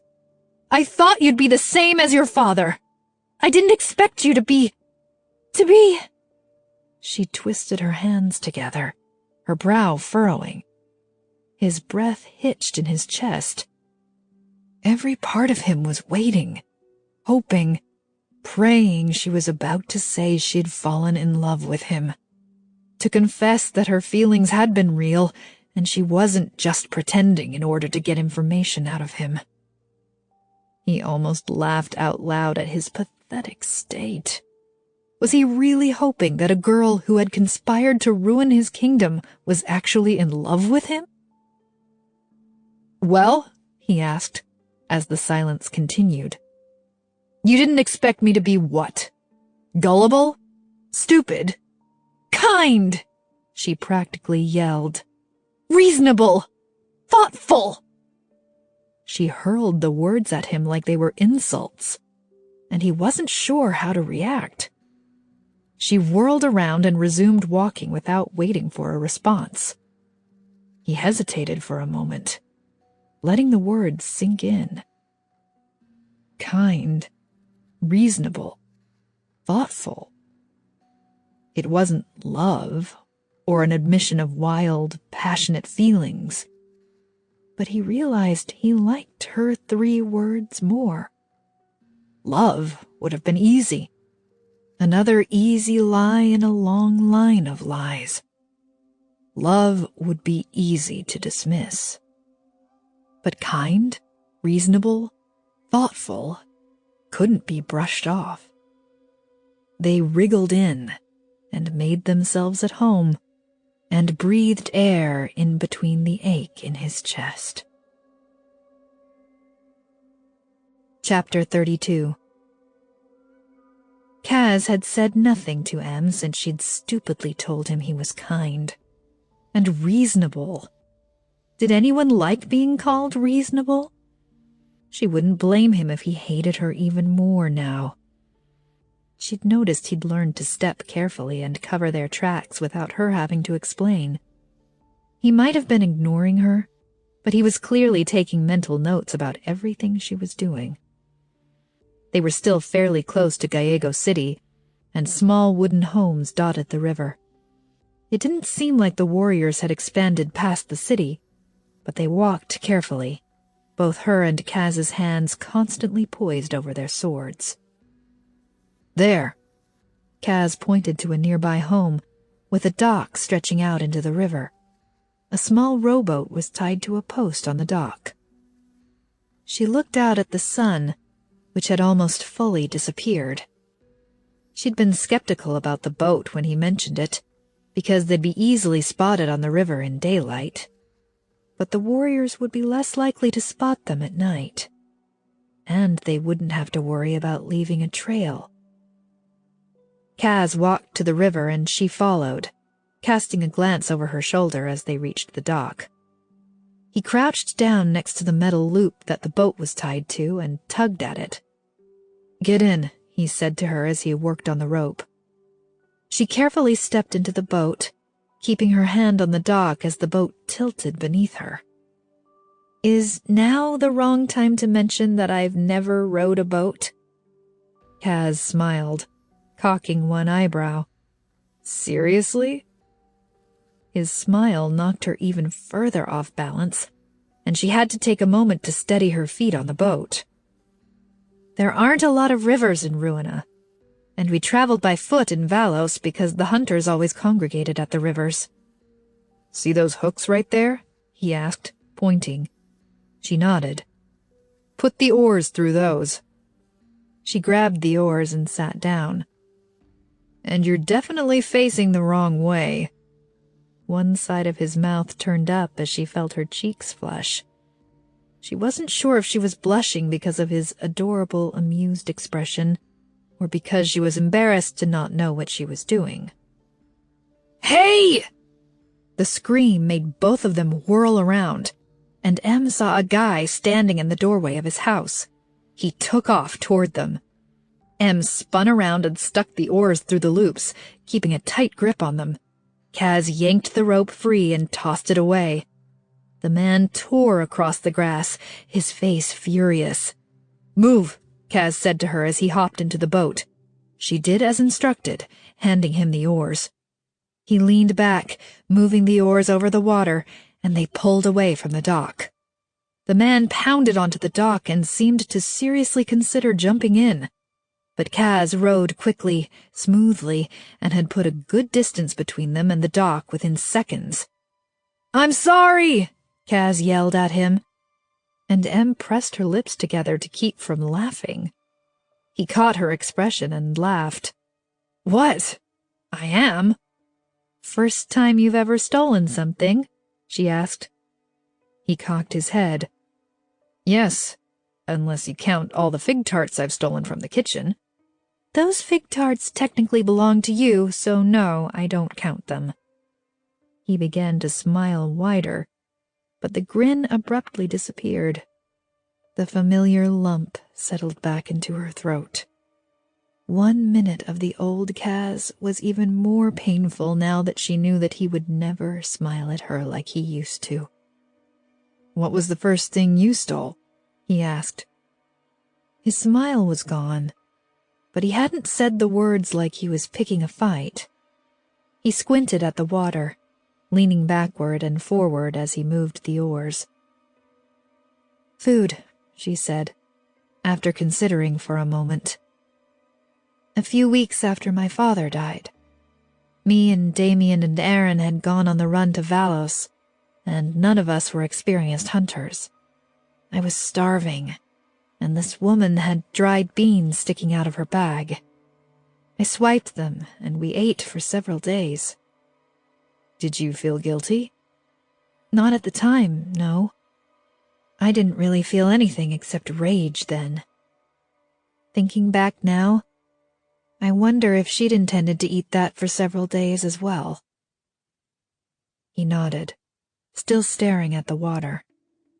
She didn't know what that nod meant, and he didn't offer a response, so she kept her mouth shut. "And you really don't have any ruined power?" he asked. She shook her head. "No." "Did your mother intend for you to inherit the throne?" he asked. "No. Olivia was next in line. I was supposed to be her closest advisor." She ran her fingertips over the water. "I was fine with it." "Really?" He lifted his eyebrows. "Yes. She's even more powerful than our mother was. Our people shouldn't have denied me the throne after Olivia was taken, but I never disputed that she should have been the one to rule if she'd been there." "Ruined power is the only thing that matters when inheriting the throne?" he asked skeptically. She shrugged. "It's no more arbitrary than the firstborn inheriting." "I guess." He looked at her for the first time since they'd started the conversation. "Was your mother disappointed?" Em shook her head. "No. She thought I had other powers. Non-magical ones, I mean." "Like what?" "She said my strengths were being rational and calm. The ability to make people fear me. She said I inherited that from her. She had big plans for me, apparently. Leading armies and working as an extraction specialist." "An extraction specialist," Kaz repeated. "Extracting information from people," she said. Her guts twisted, and she had to look away from him. Would her mother have given her a choice? Or would that have been her job, whether she liked it or not? "My father always said that extraction was Wenda's specialty," Kaz said, his tone betraying a hint of bitterness. Em stared at the water, wishing he hadn't asked about her mother. "He said her torture methods were unlike anything he'd ever seen. It was one of the reasons he had to invade." "And was that also why he took Olivia?" she snapped. "Maybe he feared that her daughters were going to turn out exactly like her, considering she was already preparing one of them for a career in torture." His voice rose, the oars moving faster. "I can think of worse things than turning out like my mother." As soon as the yell left her mouth, she regretted it, but the anger swirled inside of her too violently to back down. "I can't think of anything worse, actually," he spat. "She tortured people for fun." "Your father just tortured one of my best friends," she interrupted. "And your mother would have tortured every person in Lera if given the chance." "Well, she wasn't given the chance, was she?" Em shouted. "And maybe that's not such a bad thing," Kaz said tightly. "Lovely. Please go on about how you think it's so great that my mother is dead." "Really? You're telling me that you aren't celebrating that my father is dead?" She pressed her lips together. He had her there. Lera, and the rest of the kingdoms, were much better off without him. And maybe she could understand why Kaz felt that way about her mother.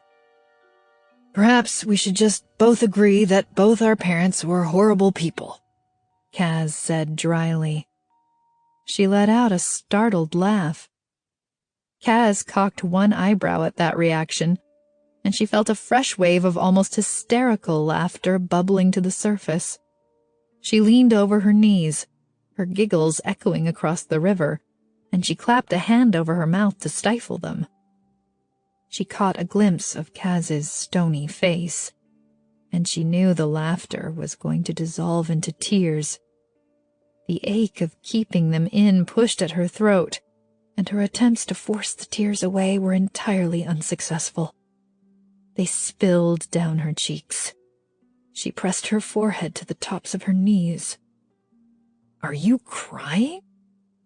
Kaz asked, like it was the first time he'd ever seen anyone do it. She didn't want to admit it out loud, so she remained silent and tried not to let her shoulders shake. You've lied to me, attempted to destroy my kingdom, basically killed my father, and now you're crying?" She sniffled. The boat tilted slightly, and she peeked up to see him scanning the area, holding the oars out of the water. I can't even go anywhere," he said. "I'm stuck on this boat with you, watching you cry." She wrapped her arms around her legs as she tried to get a hold of herself. "It's been a bad few days," she mumbled. He was quiet for several seconds. When he finally spoke, his voice was softer, calm. "It really has." Em woke to Kaz yelling her name. She jerked awake, her brain cloudy and her body stiff. She'd fallen into a deep sleep, and it took several seconds to pull herself out of it. When the fog cleared, she realized the boat was going very, very fast. And the noise. What was that? She whipped her head around, squinting in the dim early morning sun. A waterfall. It was still too dark to see it, but from the speed they were going, they must be rapidly approaching it. Kaz grabbed her hand, the boat lurching dangerously to the right. "Get out of the boat!" he yelled. "We're going over!" His sentence ended in a gasp as the boat tilted down. She lost Kaz's hand as the water swallowed them both. Chapter 33. Kaz gasped as he surfaced from the water. His entire body stung from the impact, but he hadn't hit anything solid. He couldn't say the same for the boat, however. Pieces of wood bobbed on the dark river. Em was nowhere to be seen. "Em?" He splashed in a circle, desperately squinting in the darkness. "Em!" He didn't see her. His chest started to tighten, panic creeping in. What if he lost her like this? What if, after everything, he lost her going over a stupid waterfall? "Kaz!" Her yell came from behind him, and he whipped around and swam toward it as fast as he could. He heard her breathing before he saw her. Em's head barely bobbed above the surface, and she sucked in air before disappearing under. She resurfaced a second later. He reached for her, his fingers finding her under the water. He tried to tug her up, but her body resisted. "It's stuck," she gasped, her arms flailing. "My foot is stuck." "Which foot?" "The left one." Her face disappeared underneath the water for a moment, and she spit out water when she surfaced. He took in a deep breath and dove down. It was too dark to see anything, so he had to feel his way down her leg. At her foot, he felt something slimy and stringy wrapped around it. He tugged at it, but it didn't budge. His lungs burned, and he kicked to the surface, sucking in a deep breath. "I've almost got it," he said. "Try to stay still." She nodded, and he dove back under, grabbing her leg. He yanked on the vine as hard as he could. It finally released Em's leg. He swam back up, his hands finding her waist. She was shaking, and she immediately clung to him, wrapping her arms around his neck. He circled one arm around her waist, using the other to keep them afloat. "It's all right," he said softly. "Thank you," she said, lowering her face into his shoulder. "You're welcome." For a moment, the only noise was the water rushing and Em breathing against him, and he realized that he wasn't supposed to be saving her. If he'd been thinking clearly, he might have remembered that he hated her. He should have been ordering her execution, not saving her life. His last thought hit him like a blow to the head, and his stomach lurched. Was he really going to order her execution? Stand by and watch a soldier chop off her head, the way his father had with Damien? No. The answer came immediately. He cleared his throat and tried to think more sensibly. If she were standing in front of him, being judged by Lera law, of course she would have to be executed. There was no other option. Still, he couldn't imagine giving that order. He held her tighter. He would save her again and again, no matter how angry he was with her. "Can you swim?" he asked quietly. She nodded, and his fingers brushed against her arm beneath the water as she untangled herself from him. She swam slowly, and Kaz stayed next to her until they reached the riverbank. He grabbed onto his sword as he left the water, relieved it hadn't been lost. Her dress clung to every curve of her body as she walked out of the water, and he tried to avert his eyes, but he found it hard to focus on anything but her. She turned and met his gaze. Something in his expression must have given him away, because a blush crept up her cheeks. She wouldn't look at him like that if she didn't have feelings for him. He was almost sure of it, but the tiny sliver of doubt made him want to scream. "I think I need a moment to rest." She clumsily plopped to the ground. His anger disappeared almost as soon as it had come, leaving nothing but an ache in his chest. He wanted to scoop her into his arms and tell her everything would be fine. "I'm going to see if there's some fruit nearby," he said, spinning on his heels so he wouldn't have to look at her anymore. Was he really that pathetic? Was he really still harboring feelings for her, after all she'd done? Yes, he definitely was. Kaz returned from the jungle with a few round yellow fruits.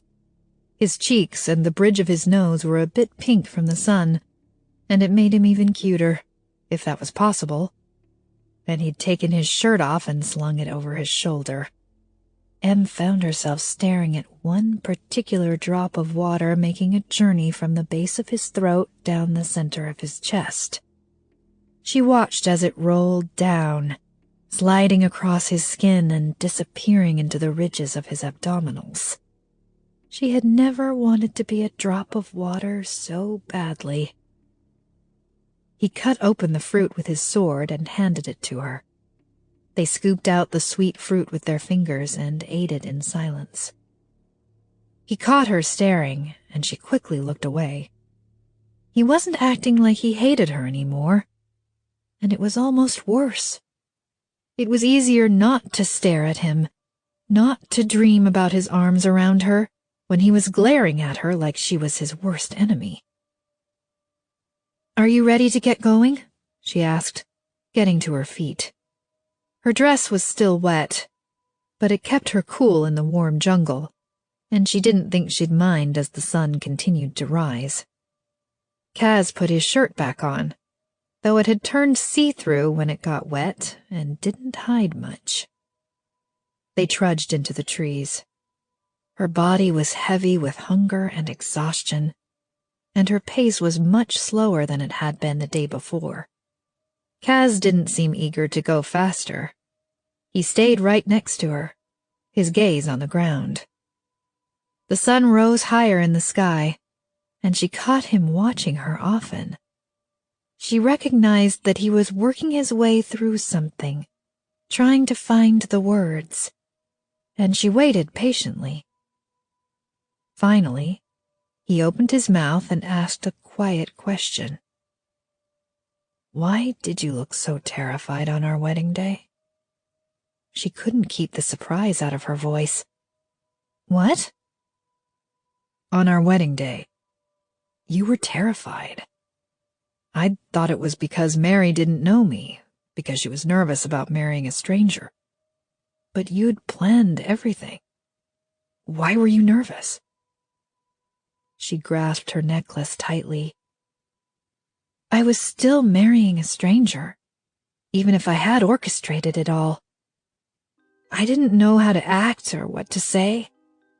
I was terrified about that night because I've never... Oh. Thank you for that, by the way. It was very nice of you not to assume I'd be ready to sleep with you right away. You were a stranger as well, and I didn't particularly look forward to my first time happening because my parents declared it. A smile tugged on her lips. Good point. Did you ever consider telling me who you really were? He asked. We talked about the ruined often. You knew I had different opinions than my father. Did you ever consider what I would have done if you'd told me? Every day, she said quietly, immediately. Especially after you tried to save Damien. I wondered what your reaction would be. But you didn't. No. She paused. What would you have done? He pulled on his fingers, cracking the knuckles. I don't know. Maybe I would have been able to listen to you. He shook his head. Maybe not. I got really angry when my mother showed me that painting. But it could have been different, coming from you. I'm sorry, Kaz. Her voice was strained, and he couldn't help but believe that she said the words with sincerity. I'll be sorry for the rest of my life about what I did to you. And when I... He trailed off before finishing the question. And when you what? He cleared his throat. Nothing. You can ask me anything, Kaz. I'll answer you honestly. He let out a hollow laugh, kicking a rock. Honestly, huh? She swallowed as she watched the rock dart across the dirt. She deserved that, but she still wanted to yell at him that she had been honest about plenty of things. He stuffed his hands in his pockets, his eyebrows knitted together. He grabbed her arm, bringing them both to a stop. Did you care about me at all?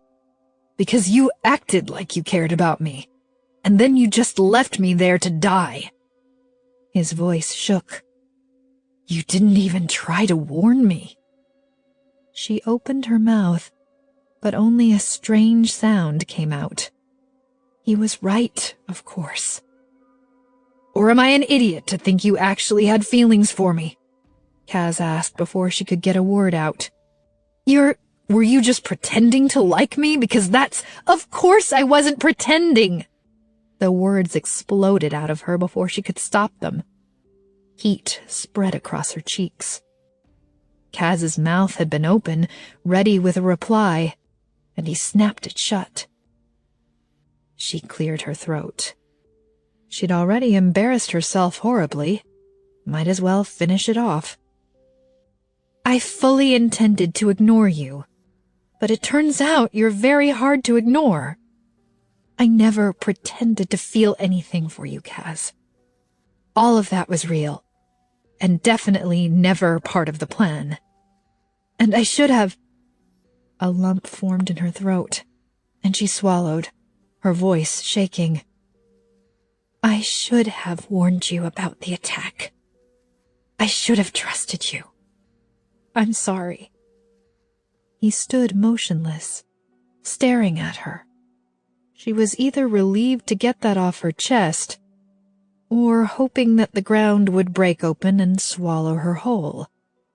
The latter option was burning particularly bright at the moment. Then his arm was reaching for her. He grabbed her around the waist, roughly tugging her to him. Her chest bumped his, and his eyes burned with fire as he lowered his mouth to hers. She wrapped her fingers around his shirt, rising up on her toes. He kissed her like she was in danger of slipping out of his arms. His lips were hot and insistent against hers, his hands pressing into her back and crushing her against him. She wound her fingers into his hair, and every piece of her melted into him with no hope of return. Even after he pulled away, she would leave pieces of herself all over him, and none of those pieces were ever coming back. She slid her hand down to his waist, tugging his shirt up and running her fingers over his warm skin. He sucked in a breath, his chest shifting against hers. She ran her thumb up his spine, hoping for that response 100 more times. She wanted to feel his body reacting to her touch every day for the rest of her life. She lost herself in the kiss for so long she felt a bit dizzy when he finally pulled away. "I don't know if I should have done," Kaz began. She didn't want to hear the end of that sentence. She cut him off with another kiss, putting both her hands on his cheeks. Her fingers grazed over the stubble on his jaw and trailed down his neck and to his chest. She wanted to memorize how he felt against her. He wrapped his arms around her so tightly her feet almost left the ground. His lips left hers, but he didn't pull away. Their foreheads touched as he spoke softly. "Promise me this wasn't part of the plan." "I promise," she whispered. "I tried so hard not to fall for you and failed miserably." One side of his mouth turned up, and he brushed her hair away from her face as he leaned down to kiss her again. He was slow this time, letting his lips linger and his breath tickle across her mouth. She let herself collapse into him, let herself forget where she was and what she had to do. When they finally broke apart, his hair was messy from her fingers, his mouth red. She imagined she looked about the same. "I should be most angry about you conspiring with Olso to start a war," he said breathlessly. "Or about the fact that my father died because of events you put in motion. But I was most angry that you pretended to have feelings for me."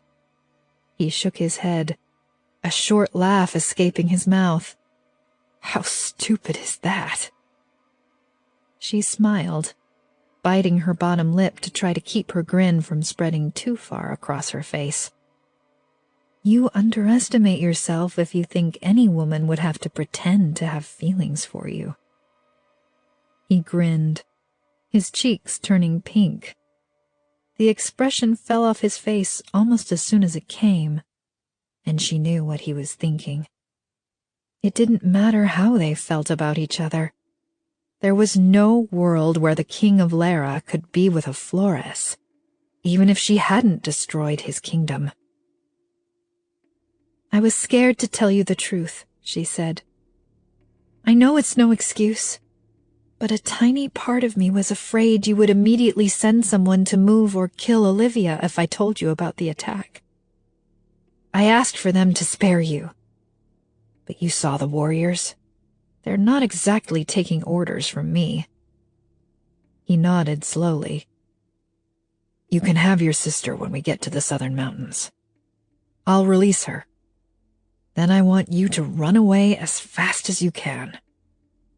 Gratitude swelled inside of her, and she had to swallow down tears. "Thank you, Kaz." "You'll probably need to stay hidden when we arrive. If my mother or Jovita sees you, I don't think I can provide them with a reason why you shouldn't stand trial." He winced, like he was suddenly in pain. "I can't order your execution. I don't even think that's what you deserve, and I would never recover from that." "Thank you," she whispered again. "Assuming the Olso warriors don't kill me, I'll convince my advisors that it's best to focus on them, and not you. I think we'll have our hands full for quite a while." His expression turned serious. If you promise not to attack Lera again. If you promise not to execute the ruined simply for their magic. Agreed. Agreed. She began to smile at him, but the relief of their arrangement was quickly overshadowed by the fact that this meant they would likely never see each other again. He wore a matching expression, and she reached out, finding his hand. When the jungle fell into darkness that night, Em's eyelids felt heavy, and her feet and legs ached. She suggested they rest for the night, and Kaz agreed. He pulled her close to him as soon as they sat down in the dirt against a large tree trunk. Her body began sending off sparks immediately, the exhaustion she'd felt a few seconds ago vanishing. Don't let them take away your rightful position as queen, Kaz said quietly, resting his chin on top of her head. What? She put one hand on his chest. You should be queen of your people, whether you have ruined magic or not. Maybe especially because you don't. Your mother's biggest failing was her over-reliance on magic. You proved that you don't need any to defeat your enemies. They should be celebrating you, not telling you you're useless. Quite a compliment, coming from one of my enemies. You can tell them I said that. Or maybe don't, if you think it will actually hurt the cause. She smiled, and he put one hand on her neck and ducked his head down to kiss her.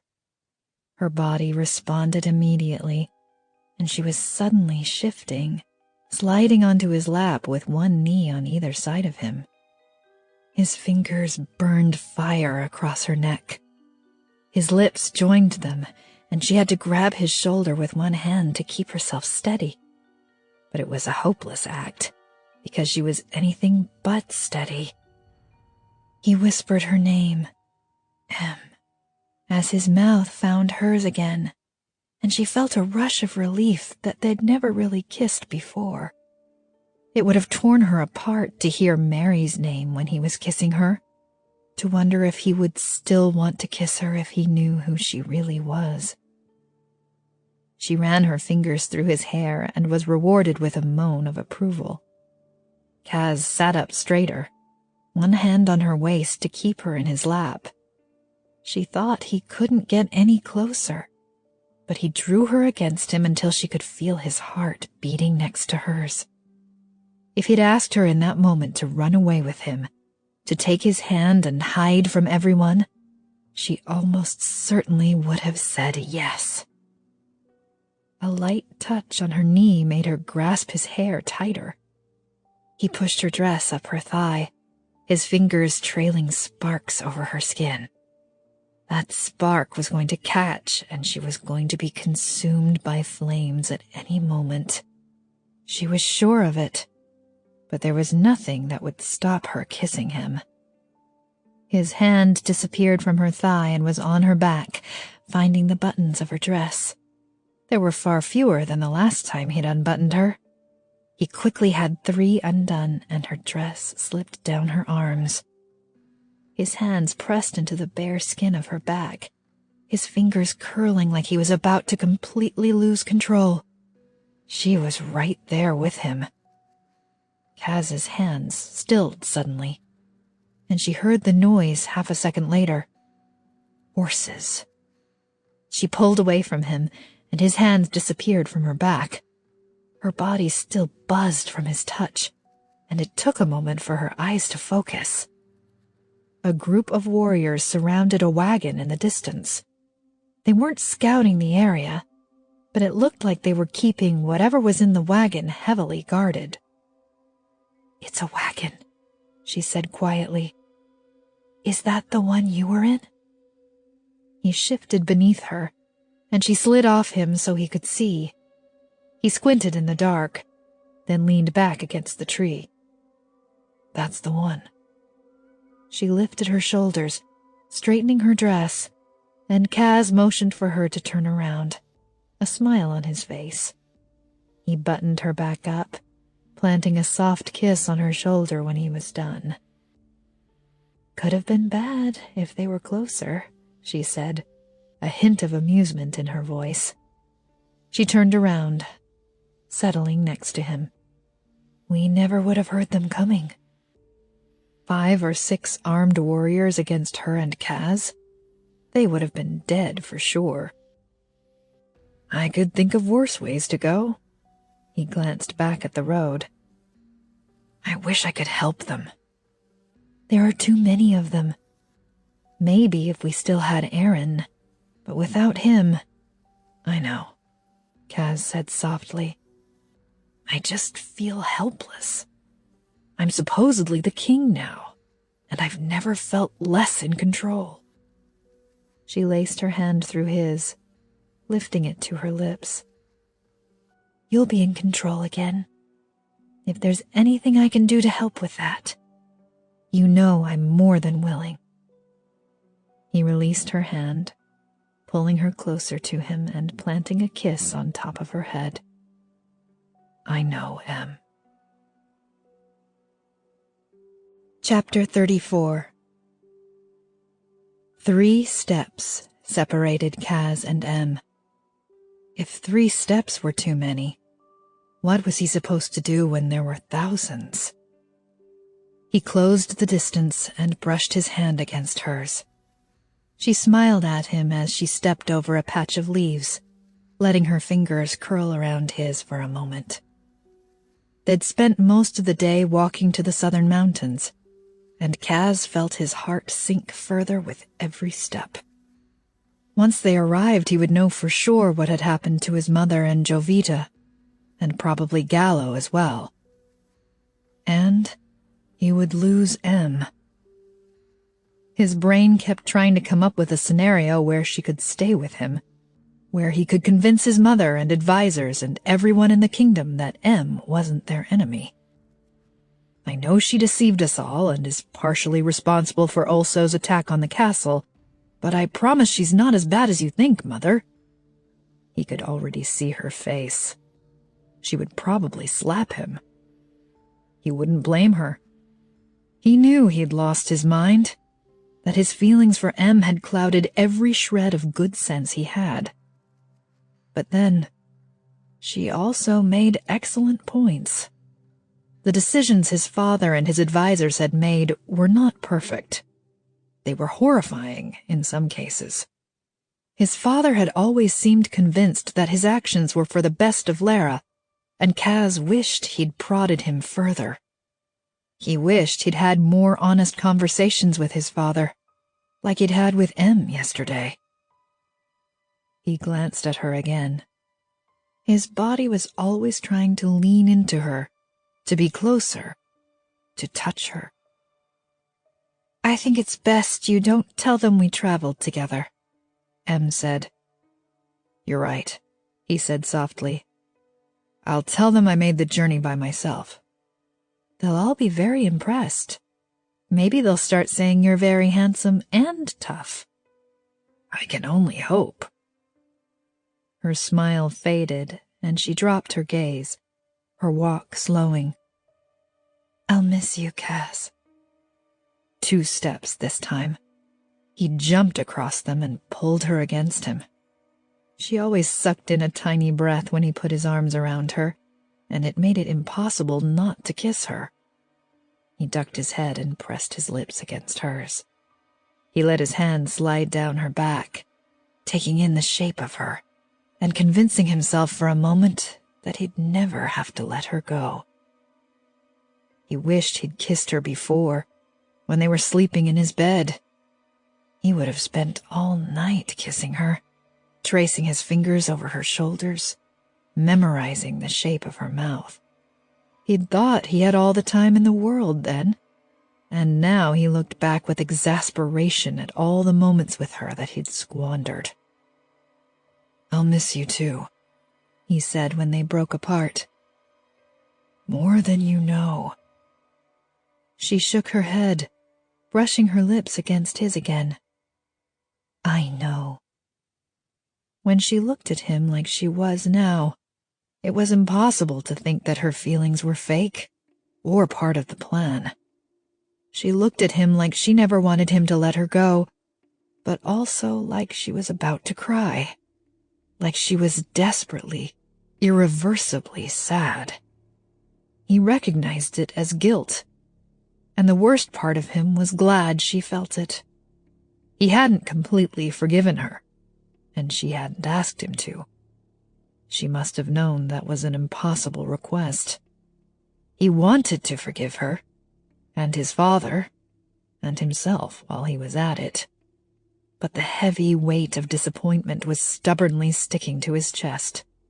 Clawing it out all at once didn't seem to be an option.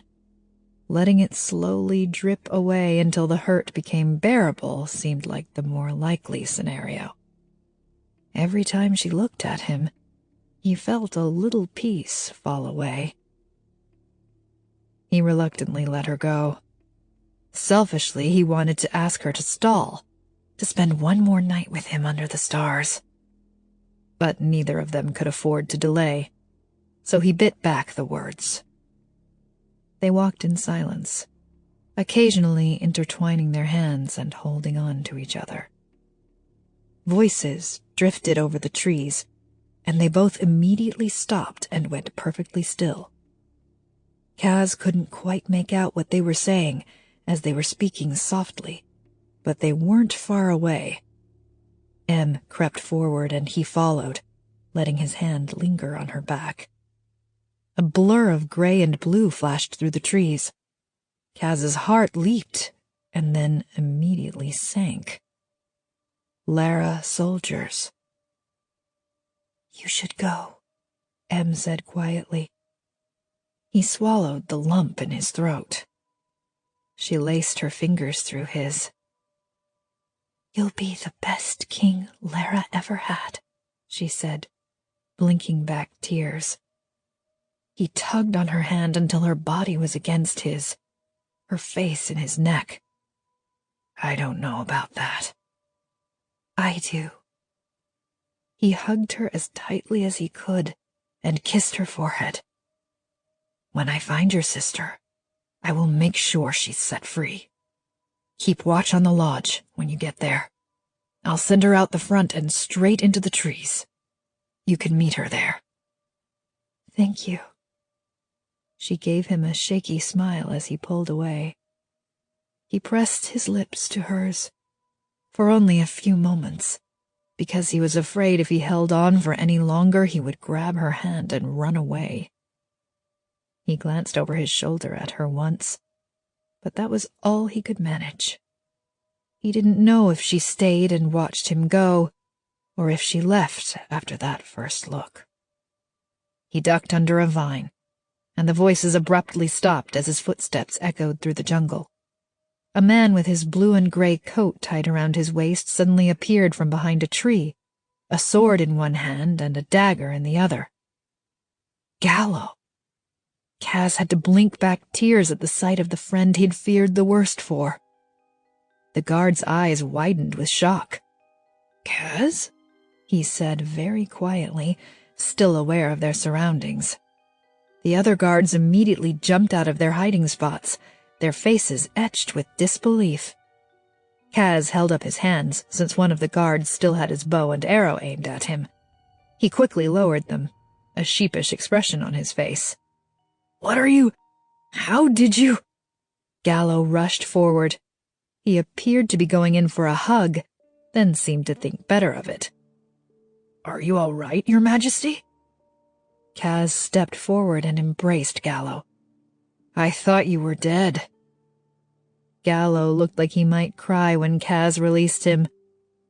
"We feared the same, Your Majesty. Please stop calling me that." "Sorry." Gallo surveyed him. "Are you injured?" "My shoulder was re-injured, but I'm fine." "Did my mother make it out?" Gallo gestured behind him.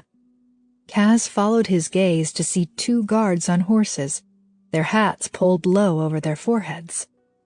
One of them looked up, and Kaz's heart leaped into his throat. His mother. She slid off her horse and ran for him, almost knocking him over as she threw her arms around him. "I knew you weren't dead," she said, her voice thick with tears. "I told them you would have found a way to escape." She released him, holding on to his arms as she inspected his clothes. "Why are you wearing a staff shirt?" "Some of the staff helped me escape." Jovita was on the other horse, and she jumped down and briefly hugged Kaz. "I'm glad you're all right," she said. "Sure you are," Kaz said with a laugh. She smiled tightly, not quite meeting his eyes. Perhaps his cousin hadn't been entirely sad about his disappearance, and her sudden direct path to the throne. "Come on," the Queen said. "We should keep moving. Tell us your story on the way." "Is Fort Victoria still under our control?" Kaz asked. "Yes," his mother said. "We sent one guard to ride ahead and check, and he said it's still secure and they're preparing for an attack. We've sent soldiers to protect the Vallos border as well. We want to keep the warriors in the north for now." "And Olivia?" he asked. "We'll dispose of her when we arrive," the Queen said. "I didn't send word for them to kill her. I figured there were more important things to take care of."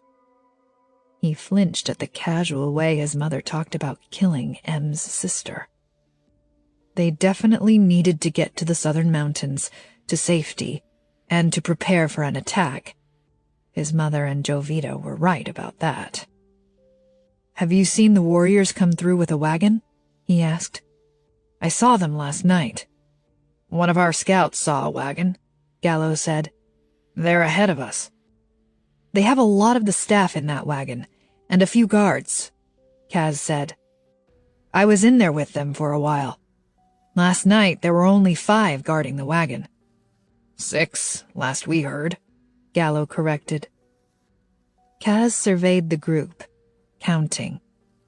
8 guards that he could see, plus his mother and Jovita. "Is this all of you?" "No, there are 4 scouting the nearby areas," Gallo replied. 2 ahead and 2 behind. "That's plenty. Do you think we can catch up to the wagon?" "No," Jovita said sharply. "We don't have time." "We're headed that way anyway," Kaz said. "And given how we were treated in the wagon, I can't imagine the warriors have anything good planned for them." He turned to Gallo. "How far ahead and behind are the scouts?" "Not far. One of the 2 comes back often with reports." "Good. Next time they come back, we'll have them stay with us. At least 4 guards will go with my mother and Jovita, and they can continue on to the mountains. The rest are with me, and we'll be taking that wagon." "No, you will not," the Queen said. "There is no one of use in that wagon, and we are not risking our lives to save them. Everyone back on your horses. Joseph, Kaz will ride yours." The guards looked from the Queen to Kaz, clearly unsure what to do. His mother put a hand on his arm. "Kaz, your safety is more—" "It wasn't a suggestion," he said, his voice rising. She blinked, dropping her hand from his arm. "There are 30 people in that wagon, and they all helped me escape. 30 people we will take with us to the southern mountains to help defend our hold on Vallos." Jovita put her hands on her hips. She gave Kaz a look like he was an absolute idiot.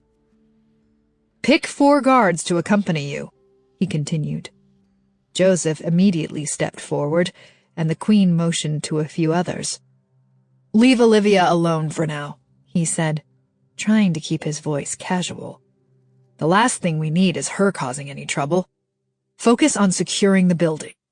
We'll deal with her later." The guards all nodded, but his mother studied him, a hint of suspicion in her eyes. He quickly turned away. "Let's go." It took less than an hour to catch up to the wagon, and a guard who went ahead informed Kaz that the warriors were resting, letting their prisoners out for a bathroom break. Only 2 of the Lera guards had bows and arrows, and all 8 stood in a circle around him. There were 5 men and 3 women, and he didn't know any of them particularly well, except Gallo. But they all listened intently as he outlined his plan, nodding as he gave orders. "I'm going to make it my mission to open that wagon," he said, his voice low as they weren't that far from the warriors. "Either the men or the women will still be inside, because they only let one group out at a time usually. No one in that wagon has a weapon, but we could use the extra bodies." "Are you sure you won't wait here?" Gallo asked, and Kaz immediately shook his head. "Or just let us go ahead and you can come in after we've killed a few of them." "No. I'm good with a sword. You need my help." "I'm sticking close to you then," Gallo said. "If you die, we have to take orders from Jovita." This produced a few chuckles from the tense guards, and Kaz smiled. "Fair point." He looked at each of them. "Thank you for this. I know our main priority is to get to the mountains and defend the rest of Lera and Vallos, but I can't just let the warriors take the castle staff, especially not after they helped me escape." A young man with dark curls, one of the guards with a bow and arrow, took a glance around the circle. "I think I speak for all of us when I say that we're honored to be with the one who wanted to save the staff, not leave them to die."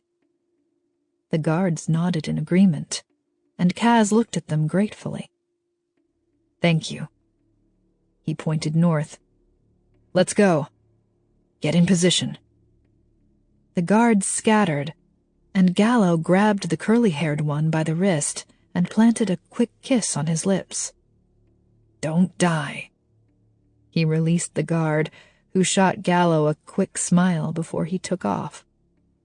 Kaz watched him go, then turned to Gallo. "How long has that been going on?" "A few months." Gallo started walking, drawing his sword. Kaz did the same. "Months? You didn't say." "I don't think now is the time to talk about my love life, Kaz," Gallo said, amused. "Fine, but you're telling me later." Kaz stopped behind a tree. He could see the wagon in the clearing ahead. The women were in the wagon, the men in a line outside, getting ready to be loaded back in. The warriors were in the same positions they'd been in when they'd had him, 2 in front, 1 on either side of the wagon, and 2 in back. The 2 in back were off their horses, supervising the prisoners. Kaz glanced to his right. He couldn't see the guard, but he was probably almost in position, getting ready to shoot off an arrow. What's his name?" Kaz glanced at Gallo. "Matteo." "How is Matteo with that bow?" "Excellent." An arrow whizzed through the air. It landed squarely in the back of a warrior at the side of the wagon. Her body convulsed once before she toppled off her horse. A second arrow flew through the air, but the other warriors were already off their horses, swords drawn. "In the wagon!" one of the warriors yelled to the prisoners. The men froze, ignoring the order. Kaz broke into a sprint, Gallo at his side. 2 more arrows flew through the air. A warrior screamed as one lodged in his arm. A few of the male staff members jumped on top of him. A warrior immediately planted himself in front of the door to the wagon, and Kaz swung his sword as he approached. The warrior blocked the attack, his feet kicking up dust as their swords met. Gallo crept around behind the warrior, grabbing him by the throat. The warrior's eyes widened, his sword jerking sideways. Kaz lunged, sinking his sword into the man's chest as Gallo dropped him, his body making a thud as it hit the ground. Kaz jumped forward, releasing the latch on the wagon and swinging open the door. Gasps echoed through the group as they recognized him. He gestured for them to get out, quickly whirling around to survey the damage. He spotted 1 Lera guard dead on the ground, but the staff had swarmed the warrior. 2 warriors were fending off an attack from 4 guards, and clearly losing. A guard sliced his blade into the chest of one of the warriors as Kaz watched. In a matter of minutes, 5 of the 6 warriors were dead, and Mateo was engaged in a heated battle with the last one. The guard was clearly not as good with a sword as he was with a bow and arrow. Kaz ran for them, slamming his body against the warriors. They both tumbled to the dirt, the warrior keeping a grip on his sword as he went down. Kaz barely ducked his head as the man swung at his neck. The warrior scrambled to get up, but a few of the women from the wagon had him pinned. Kaz quickly rolled away from the warrior, and Mateo put both hands on his sword, driving it into the warrior's chest. He smiled at Kaz as he withdrew the blade. "Thank you, Your Majesty." Kaz nodded as he got to his feet. The clearing was almost silent, the warriors' dead bodies littering the ground. Only the one guard had died, but Kaz found himself unable to look in that direction. The death felt heavy in his chest. He looked back at the wagon to see Daniela, the older woman he'd met earlier in the wagon, climbing out. She teetered to him and threw her arms around his neck. He gave her a gentle squeeze before releasing her. He regarded the dirty, exhausted faces around him. "Is everyone all right?" Heads nodded in unison. "Did they feed you?" "A little dried meat yesterday," one man said. "It's not far to Fort Victoria," he said. "Feel free to get back in the wagon if you're too weak to walk." He gestured for a couple of guards to take over the wagon. "Thank you," Daniela said, her eyes shining with tears. Several more thank yous rumbled through the crowd, and he gave a tired smile before turning away. Gallo stood behind him, watching the staff. "I think you've just created 30 people who would do anything you say," the guard said. Kaz walked to his horse. "It looks like a few died since the last time I saw them. That's not your fault." Kaz shrugged as he mounted his horse. The guard climbed atop his as well, and the rest of the guards spread out in front and behind him as they started down the trail. "I'm sorry about your father," Gallo said after a long silence. "A warrior came through the window and stabbed him before I could react," Kaz said. "I couldn't save him." "No one expected you to," Gallo said. "You shouldn't have had to face a warrior alone anyway. I failed you." "No, you didn't," Kaz said, frowning at him. "If I remember correctly, you stayed behind to fight off a rather large number of warriors. I'm surprised you made it out alive." "I am too." "It's a good thing. I don't know who else I would have named captain of my guard." Gallo looked at Kaz in surprise. "I'm too young to be captain of the king's guard." "Well, I'm too young to be king, but here we are." "Here we are," Gallo repeated quietly. He gave Kaz a sad smile. "All right. Thank you." He paused, glancing at Kaz for several moments. "We haven't found a trace of Emelina Flores." "Ah." "You hadn't asked." "I guess I figured you would say if you had." Gallo gave him a thoroughly suspicious look, but didn't push further. Kaz would confide in him eventually, but not when the other guards were so close. Kaz glanced at his friend, realizing for the first time that Gallo was the only person he trusted enough to tell the truth about Emelina. His mother and Jovita would have a nervous breakdown. None of his father's advisors had ever taken him seriously enough to build any kind of relationship. "I'm glad you're not dead, Gallo," he said softly. He wanted to say more, to tell Gallo everything and ask for advice, and he could see Gallo reading that emotion on his face. Kaz turned away, kicking his horse until it began galloping. "Let's go." Chapter 35. Lera soldiers swarmed the fortress. Jovita had described Fort Victoria to Em as simple, and she wasn't wrong. While the royal city castle was all windows and lavish decorations, the fort was nothing but a square pile of bricks. 2 towers flanked the main building, with openings at the very top, presumably for the soldiers to keep watch. A brick wall ran around the entirety of the building, though it wasn't so high that it couldn't be climbed if necessary. But it would be hard to climb it without drawing attention from the guards. Em crouched on a hill not far away, where she could see the soldiers milling around behind the wall. A huge number had made it to the southern mountains without being captured by also guards.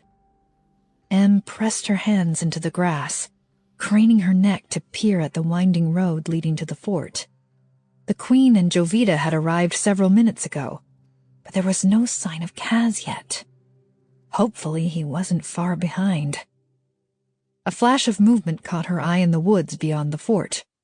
A few red jackets came into view. Warriors. She jumped to her feet, keeping her body low to the ground as she jogged down the hill. She needed to find Aaron before Olivia was released. She wanted to hightail it out of Lera as soon as she had Olivia, and she wasn't leaving without Aaron. She broke into a run as she entered the cover of trees. The woods were too quiet. No animals scurrying around, no insects chirping. A lot of people had been through the area recently. A powerful gust of wind blew across her face, too strong to be natural. She whirled around, searching for the ruined. Dirt sprayed across her face, and she blinked, her eyes watering. A body smashed into hers, and Em grunted as she hit the ground. She threw her elbow back, connecting with soft flesh, and managed to wriggle away as the woman cried out in pain. She scrambled across the dirt, her sword half drawn before she caught a glimpse of her attacker's face. She froze. Mariana? The ruined girl blinked, giving Em a baffled look. Emelina? Footsteps pounded the dirt, and Em whipped her head around to see 2 ruined men running toward them. "It's fine! It's just Emelina!" Mariana jumped to her feet, dusting the dirt off her pants. "What are you doing here?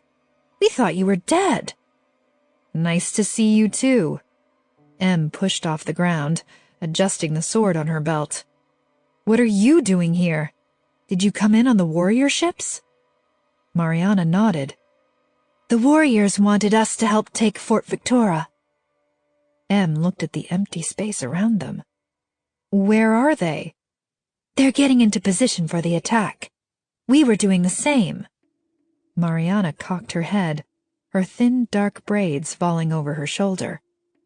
"Why are you here? I was sure you died months ago." Em ignored the question, glancing at the 2 men.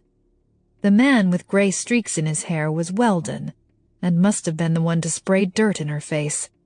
The younger man, Nick, was also able to control the elements, but the power was so weak he was practically useless.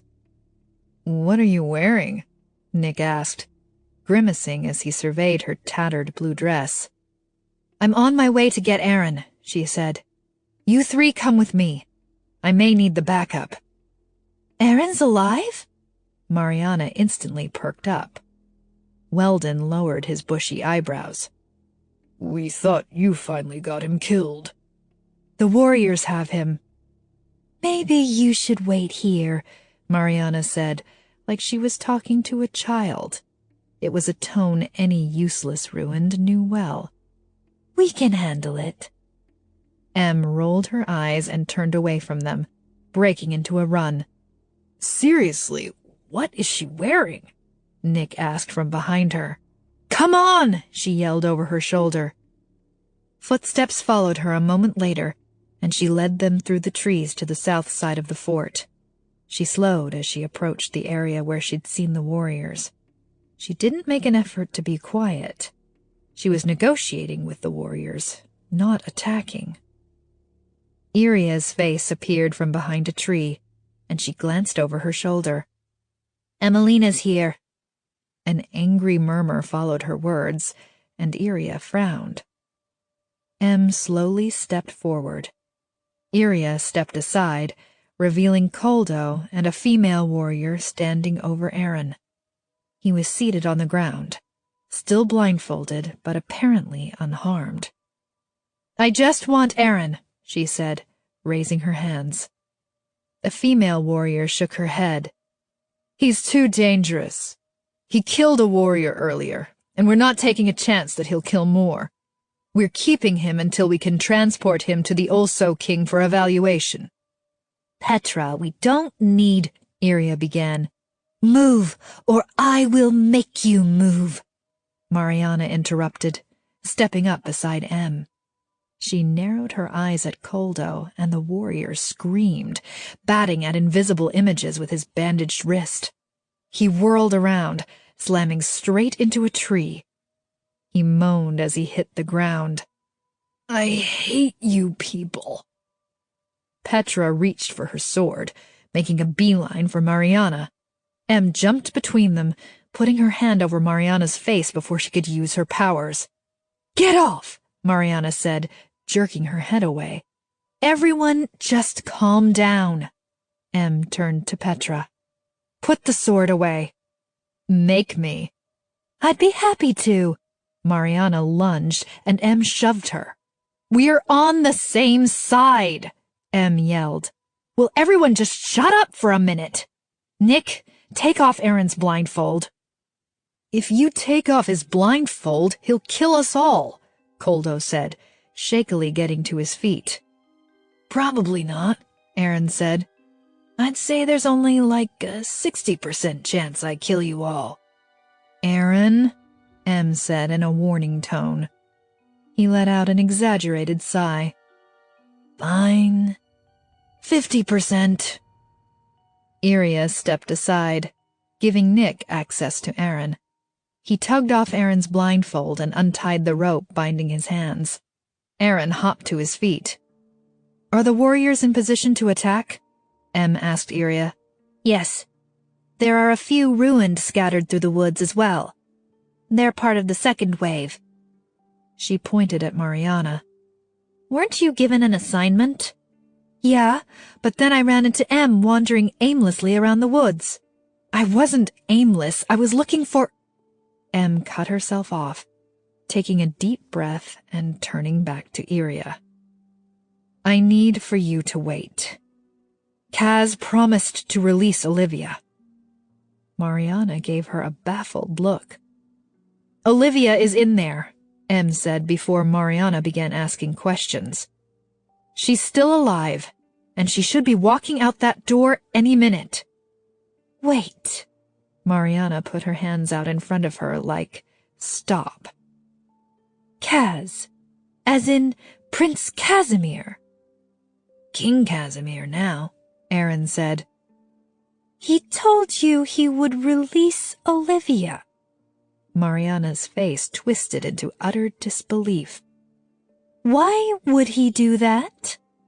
"It's a long story, but it's a long story you need to hear," Aaron interrupted. "Em married Kaz.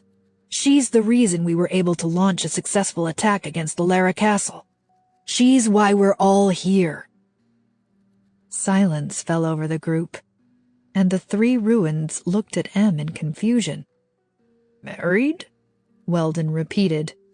Mariana made a disgusted face. "Ew." "Can you hold off on the attack?" Em asked Iria. "No. It happens after sundown. Everything is already in motion."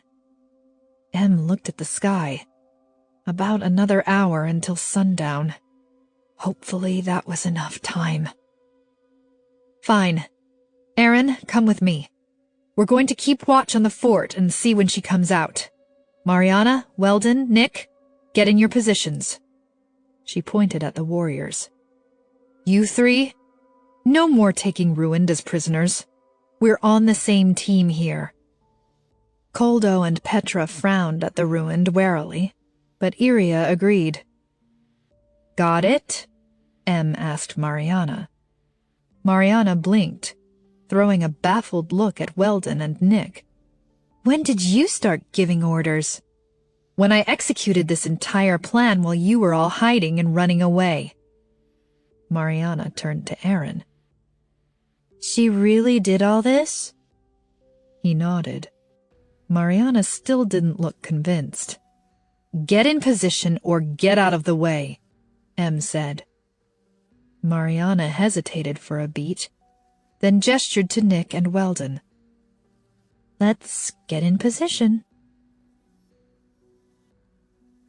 Chapter 36.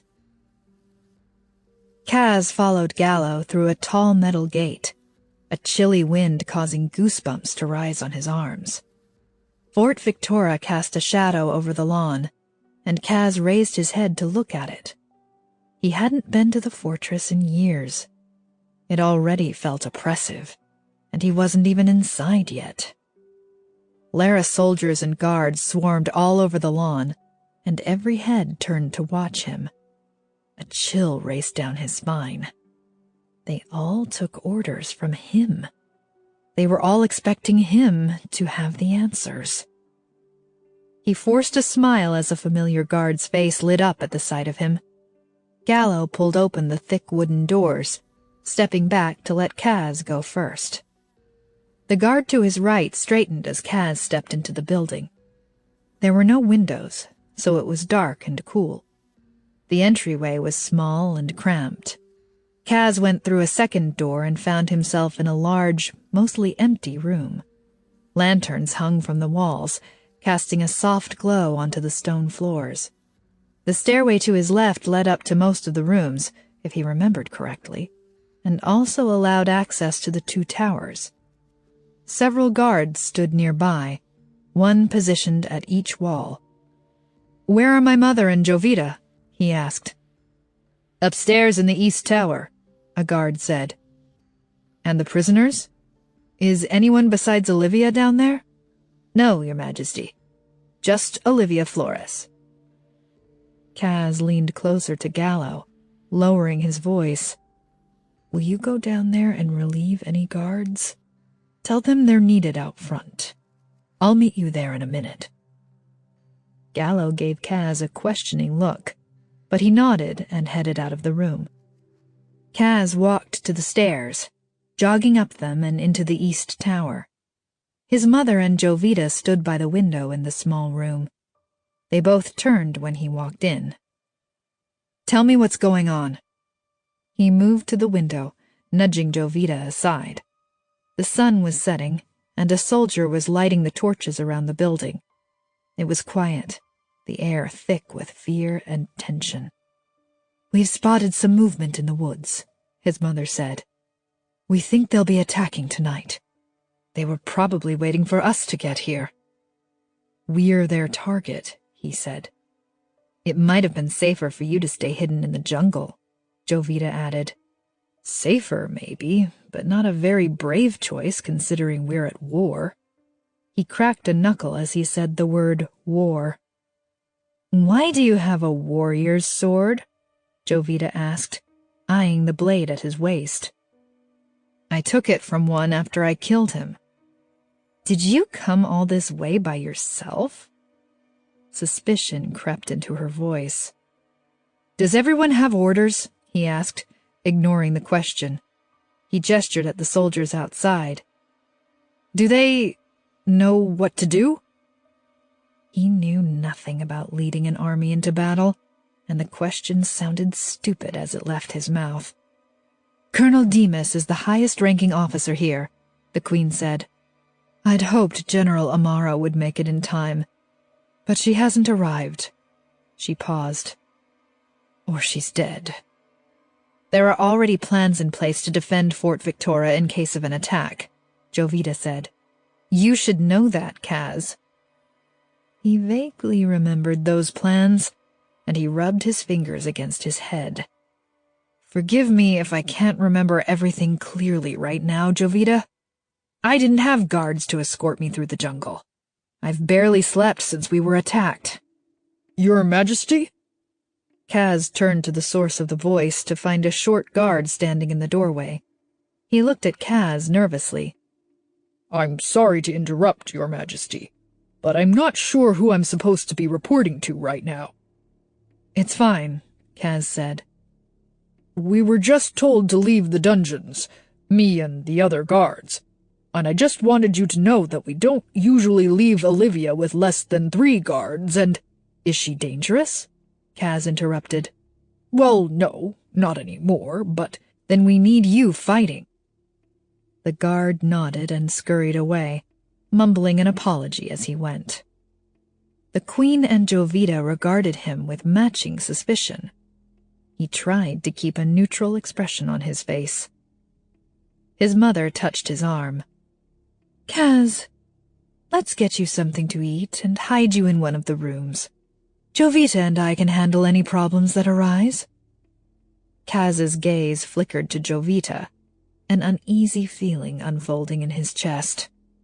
I'm not hiding away while our soldiers fight. He turned to his cousin. Jovita, go get Colonel Demas and tell him to meet me downstairs. I want a briefing on the plan. Your mother and I already talked to him, Jovita said. Good. Now go and tell him the king wants to speak with him in a few minutes. Jovita's jaw twitched, but she walked past him and ran down the stairs. He headed after her, his mother following him. Part of being a good king is making sure you stay alive to actually rule, she said, her shoes pounding the floor as she ran after him. Charging into battle to save a few staff members in a wagon, and we saved them, and I'm still here, Mother. It's not smart. She grabbed his shirt, pulling him to a stop. Why did you take the guards off Olivia? We need everyone fighting. He tried to keep his face blank, but his mother frowned suspiciously. Kaz turned away, jogging down the stairs. His mother stayed put, and he could feel her eyes burning into his back. He stepped off the stairs and out of her line of sight. He was going to have to sneak Olivia out, and he wasn't looking forward to the fallout once his mother realized what he'd done. Colonel Demas walked through the front door and nodded at Kaz. Your Majesty, I'm glad you made it here safely. He led Kaz outside and took him around the entire building, giving Kaz a brief rundown of their defense strategy as they walked. Many of the guards and soldiers were obviously weary, their uniforms wrinkled and dirty from travel, but they stood tall in straight lines, ready for battle. Kaz looked down at his grungy blue staff shirt. Can I get a guard uniform? He asked the colonel as they returned to the front lawn.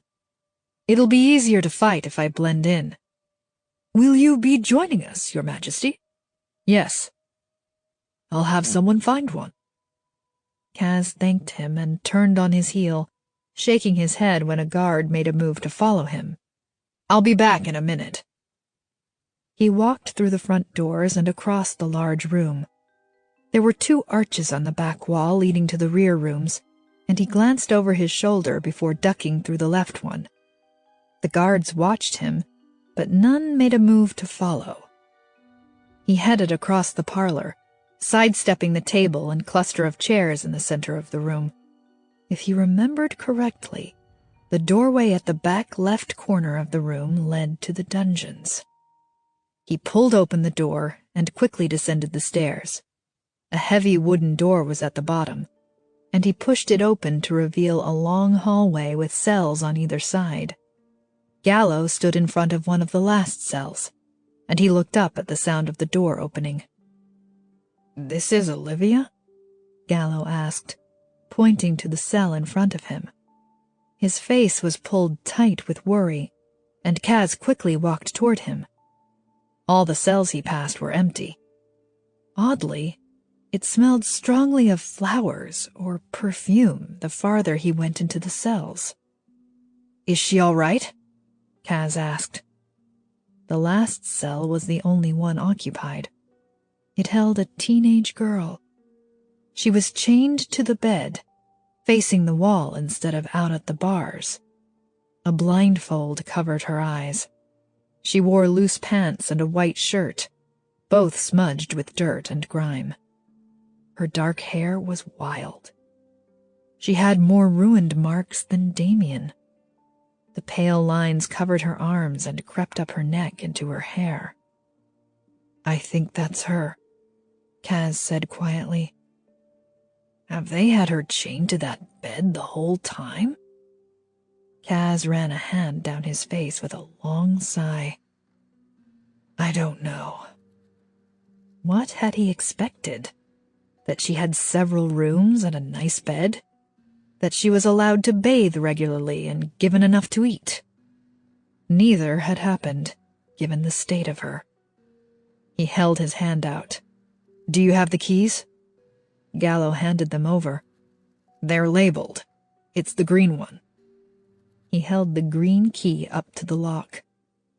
"Olivia!" The dungeon door banged open, and he jumped away from the cell. His mother and Jovita strode down the hallway, followed by 4 guards. The queen extended her hand as she stopped in front of Kaz. "Keys, Casimir." He took a step back, his shoulder brushing against Gallo's. He cleared his throat, trying to sound authoritative. "Could you all please give me a moment?" "You can't release her." The queen shook her head. "I know that's why you're down here. I know Emelina put ideas in your head about the ruined, but you can't just let Olivia go. You don't know what she's capable. She's chained to the bed." He pointed at her, anger rising in his chest. "She's not capable of anything." "It's a failed experiment, Kaz," Jovita said. "We'll admit that. We learned a few things, and we thought Olivia's healing powers could be useful, but she couldn't be conditioned to—" He pointed at the guards. "Get them out of here." None of the guards moved. His mother looked at him apologetically. "I'm sorry," she said quietly. The guards sprang forward. Hands closed tightly around Kaz's wrists. He tried to jerk away, but they held firm. One of them pried the keys out of Kaz's hand. "I'm sorry, Your Highness," one of them murmured. Gallo's fingers curled around his sword. "You're too emotional," the queen said. Kaz fought down a swell of rage. Lera isn't about the opinions of just one person," the queen interrupted. "Even if that person might be the next king." Might be the next king. Might? He swiveled his head to Jovita. She didn't meet his gaze. "We're engaged in war," his mother said. "Now isn't the time to drastically change policies. If you were thinking clearly, you would see that. You've barely slept in days, we can all tell, and I can certainly understand you still being traumatized by the death of your father." His mother gestured at a cell. "Only for a few hours, until we fend off an attack from the warriors. You'll be safe down here." She grabbed her necklace, pulling it over her head and then throwing it over his head. The metal was still warm from her skin as it slipped beneath his shirt. "It has the weakling flower in it. It protects you from ruined magic." He looked down at it in surprise, turning a questioning gaze to her. "It's one of the reasons we had Olivia. We needed to know their weaknesses in case of a situation like this.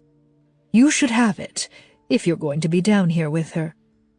She pointed to Gallo, who still had his hand on his sword. "Put him in there with Kaz."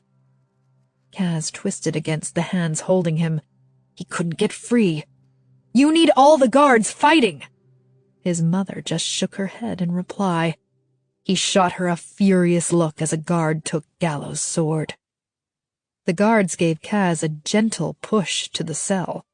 He stubbornly refused to budge, so they had to drag him through the open metal door. The 2 men released him and stepped out of the cell, then pushed Gallo inside. The guards banged the door shut behind them and twisted the key. Kaz crossed his arms over his chest, noticing that his mother was avoiding his gaze. He stared at each of the guards in turn, making a mental note of their faces. He didn't want to forget the faces of traitors.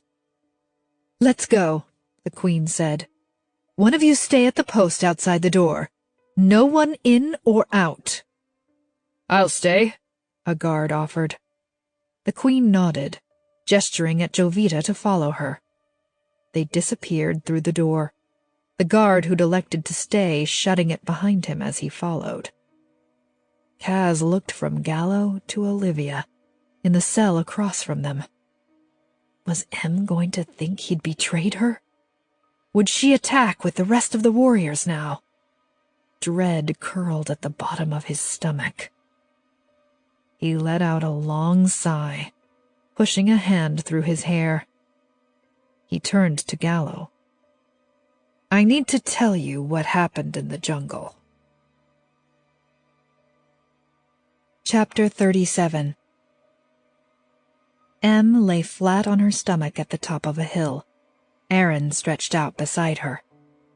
She had been watching the front of the fort for an hour, and there had been no sign of Kaz or Olivia.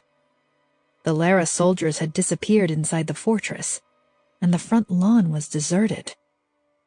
"Em." She glanced over her shoulder to see Iria crouched behind her. "Everyone is almost in position. Are you and Aaron helping?" Em searched the front lawn again, like Olivia was suddenly going to appear if she wished for it hard enough. Why hadn't Kaz released her? Had she been moved? Was she dead? Had he changed his mind? She looked at Aaron. "I'm going to help," he said quietly. He got to his feet. Em sighed, slowly standing and following him and Iria down the hill. "We're doing 2 waves," Iria said as they walked. "We've got a ruined in position to take down a section of the front wall, and then the warriors are going in. The ruined will attack shortly after. We've got them scattered in safe positions. Once they've exhausted their magic, we'll move back in." "I want to try and get into the building and grab Olivia," Em said. "Your best bet is to wait until after we've taken it," Iria said. "What if you don't succeed?" "We will." They'd reached the bottom of the hill, and she pointed into the thick of the trees. "Aaron, there are a couple of ruined that way. If you go meet up with them, they'll get you in position." Aaron shook his head. "I'm staying with Em. We're going for Olivia. I'll take down as many Lera soldiers as I can, though." "Fine." Iria took off, her footsteps quiet in the grass as she disappeared into the trees.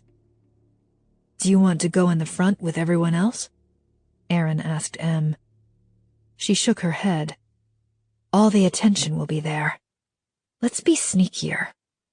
She headed into the trees, gesturing for him to follow her. Mariana stood with 2 warriors, and her eyes brightened when she saw Em and Aaron coming. "Did he release Olivia?" "No," Em said. "We're going in after her. Is there anyone set up at the back of the building who could blow a hole in it?" "Sure. We have Weldon back there, and he can do it," Mariana said. Em turned to Aaron. "Can you hang back with Weldon and take out any Lera soldiers in the immediate area? I'll go in by myself." "I should go in with you," Aaron said. "No. You'll be more useful if you can get the soldiers off me so I can get in. And I know how much energy that will take. You should be in a safe place." He paused, then nodded. "All right." "You need to hurry," Mariana said. "We're attacking any minute. You'll hear the wall come down soon." Em and Aaron took off, whispers of "good luck" following them. The sun had completely set, and it was dark and silent as they ran. Her feet ached, and her stomach had given up on the hope of food and just twisted sadly, but she ignored the pain. They found Weldon in a tree not far from the back of the fortress. His legs dangled on either side of a branch, and he listened carefully as Aaron explained the plan. "We need you to blow a hole in the wall first," Aaron said. He pointed. "Then take out that spot right there at the back of the building." And if you could make it big, we'd appreciate it. Take some people out with it." Weldon grinned. "Absolutely." A low whistle echoed through the quiet night, and Weldon twisted his face into a more serious expression. "The front wall's about to come down. Go!" Em drew her sword and ran. The area at the back of the fortress was nothing but grass, and anyone in the tower could have seen her coming. A loud boom sounded from the front of the fortress. The ground beneath her shook, and she fell to her knees, watching as the stones of the rear wall of the fortress rumbled. A large section exploded, sending pieces of stone and wood shooting out in every direction. She ducked her head, covering it with her hands. She jumped to her feet, squinting in the dust and darkness. Weldon had blown a huge hole in the wall and the building, and 2 men lay crumpled in the rubble. Another was stumbling around, blood pouring from his scalp. There were more guards inside. She could see at least 4 running toward the wreckage, and she headed right for them. Aaron could take out at least 3. That left 1 for her and her sword. She hopped over the stones, pointing her sword to her left. Aaron took care of the guard rushing toward her immediately. His body made a crunching sound as it slammed into the ceiling and then to the ground. The guard right in front of her also flew out of reach, and she raised her sword to the one rushing at her. She kept one eye on the scene around her, frantically searching for Kaz. Where was he? She ran her blade into the guard's chest when he lost his balance, and quickly darted away from him. Footsteps pounded the floor somewhere nearby, and she ran in the opposite direction. She didn't want Aaron to use his magic anymore. He needed to conserve his energy. She slipped around the corner. Where would they keep Olivia? Locked in a cell, for sure. All the cells in Lera had been underground, so it was best to assume it was the same here. She found a kitchen and a small dining room first, but no doors leading downstairs. She waited for the sounds of footsteps to fade, then darted across the destroyed room to the other side of the fortress. She opened a door to find a small parlor. There was a door at the back of the room, and she ran to it and threw it open. Stairs leading to the basement stretched out in front of her.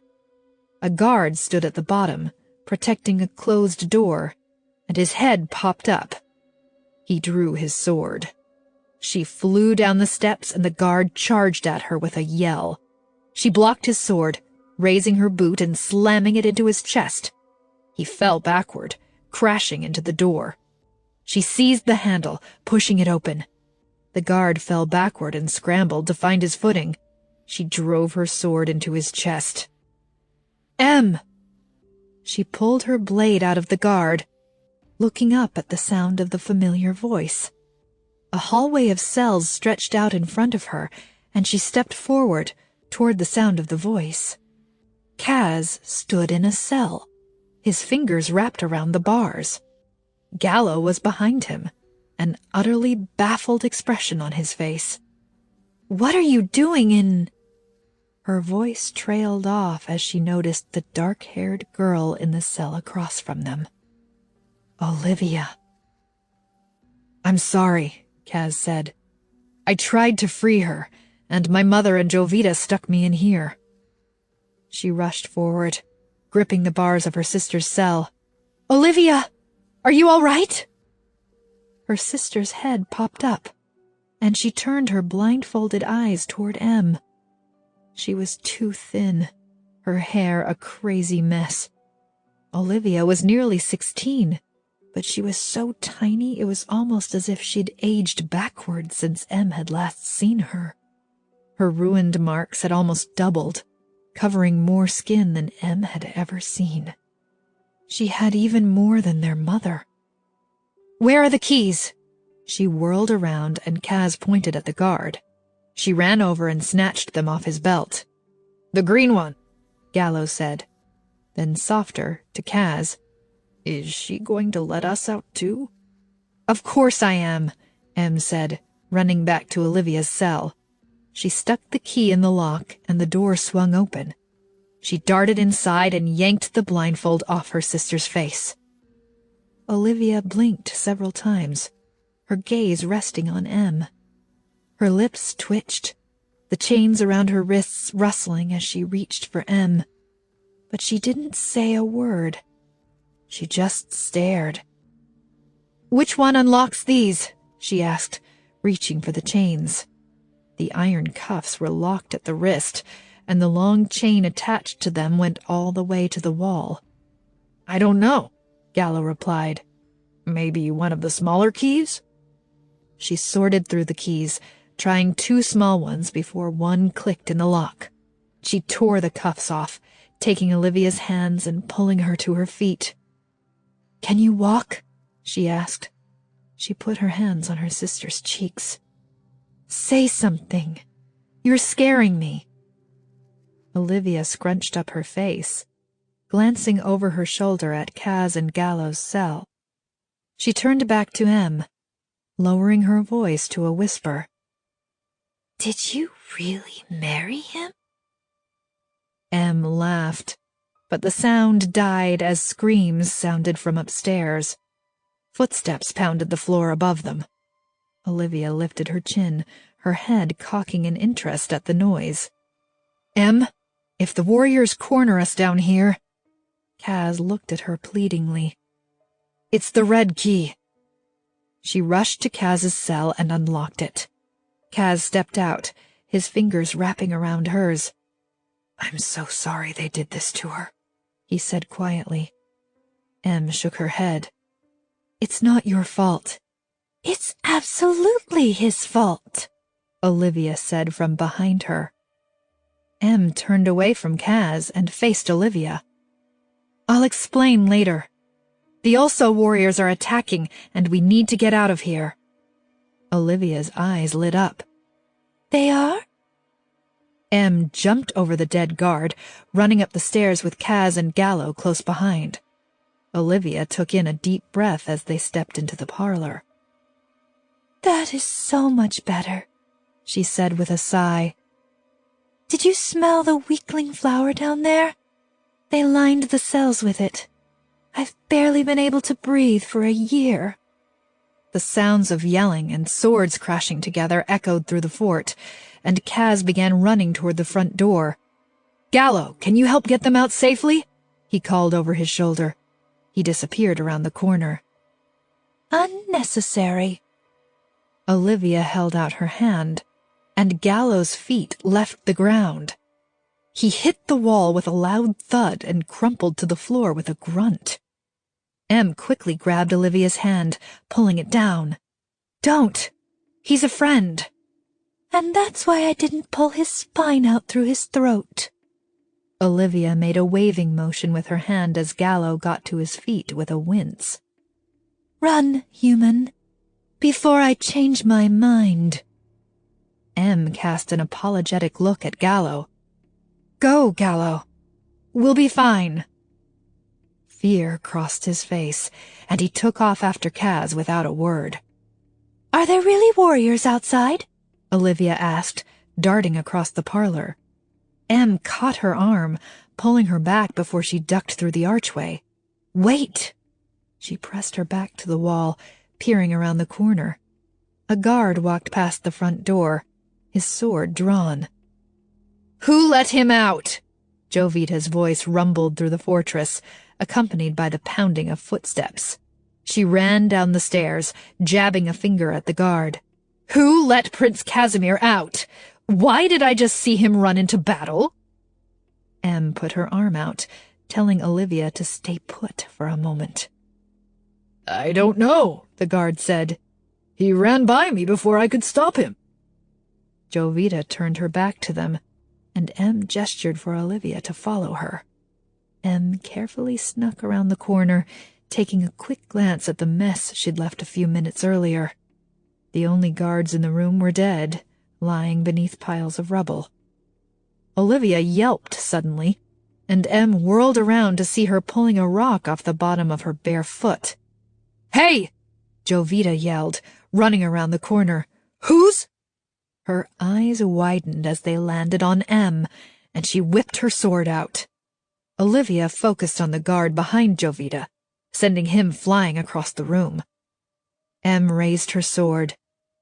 "Remember how this ended for you last time." Jovita's lip curled as she took a step forward. "Move, Em," Olivia said, nudging her arm. "Let me!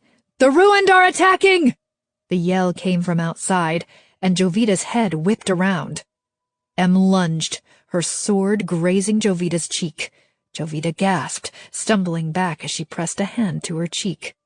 Blood seeped through Jovita's fingers, and Em lowered her sword. She wouldn't kill a member of Kaz's family.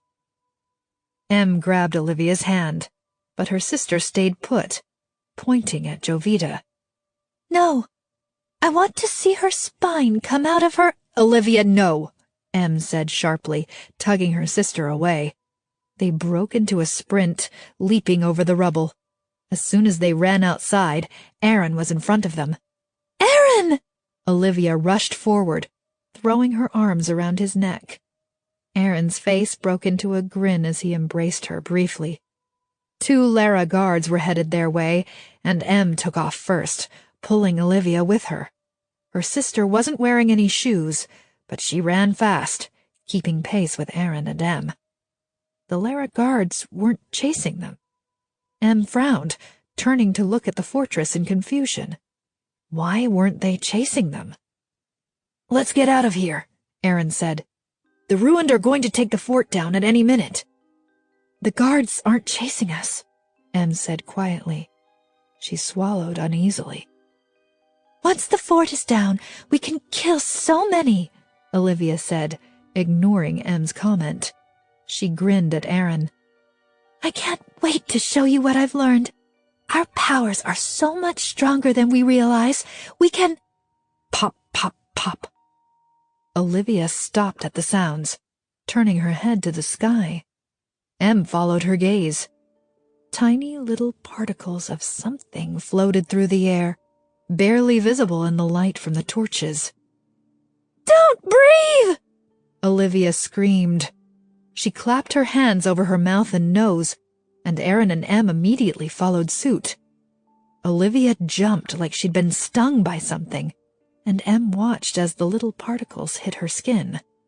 The ruined marks swirling around her arms grew darker, spots of blood appearing as the skin began to rip apart. Em watched as the blue pieces hit her skin.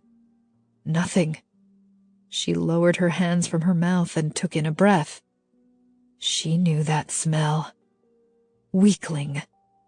Em dove for Olivia first, then Aaron. She shoved them both to the ground and wrapped her arms around them as best she could. Olivia had more flesh exposed than Aaron, and she pulled her sister's arms in closer, covering them with her own. She stayed crouched over them until the particles had all mostly drifted to the ground, then pulled them up. "Run," she said. "Run until you can breathe." Olivia stumbled as she stood, keeping the back of her arm against her mouth. Aaron did the same, steadying her with his free hand. They took off together, Em following close behind. Screams tore through the night, and Olivia came to an abrupt stop. They'd just cleared the weakling, and she and Aaron sucked in deep gulps of air. "They're killing the Ruined!" Olivia clenched her fingers into fists and ran back in the direction of the fortress. Em almost yelled for her to stop, but the air had mostly cleared. Aaron and Em sprinted behind her. "The Ruined were set up at different points around the fortress," Aaron called. "In a U shape! Over there!" Olivia glanced back to see where he was pointing, then veered to her left. They ran into the trees, then immediately stopped. The weakling was stronger here, clinging to the leaves and still floating through the air. Olivia and Aaron took several steps back, letting Em walk into the thick of the trees. Nick lay on the ground, blood seeping out of the ruined marks on his neck.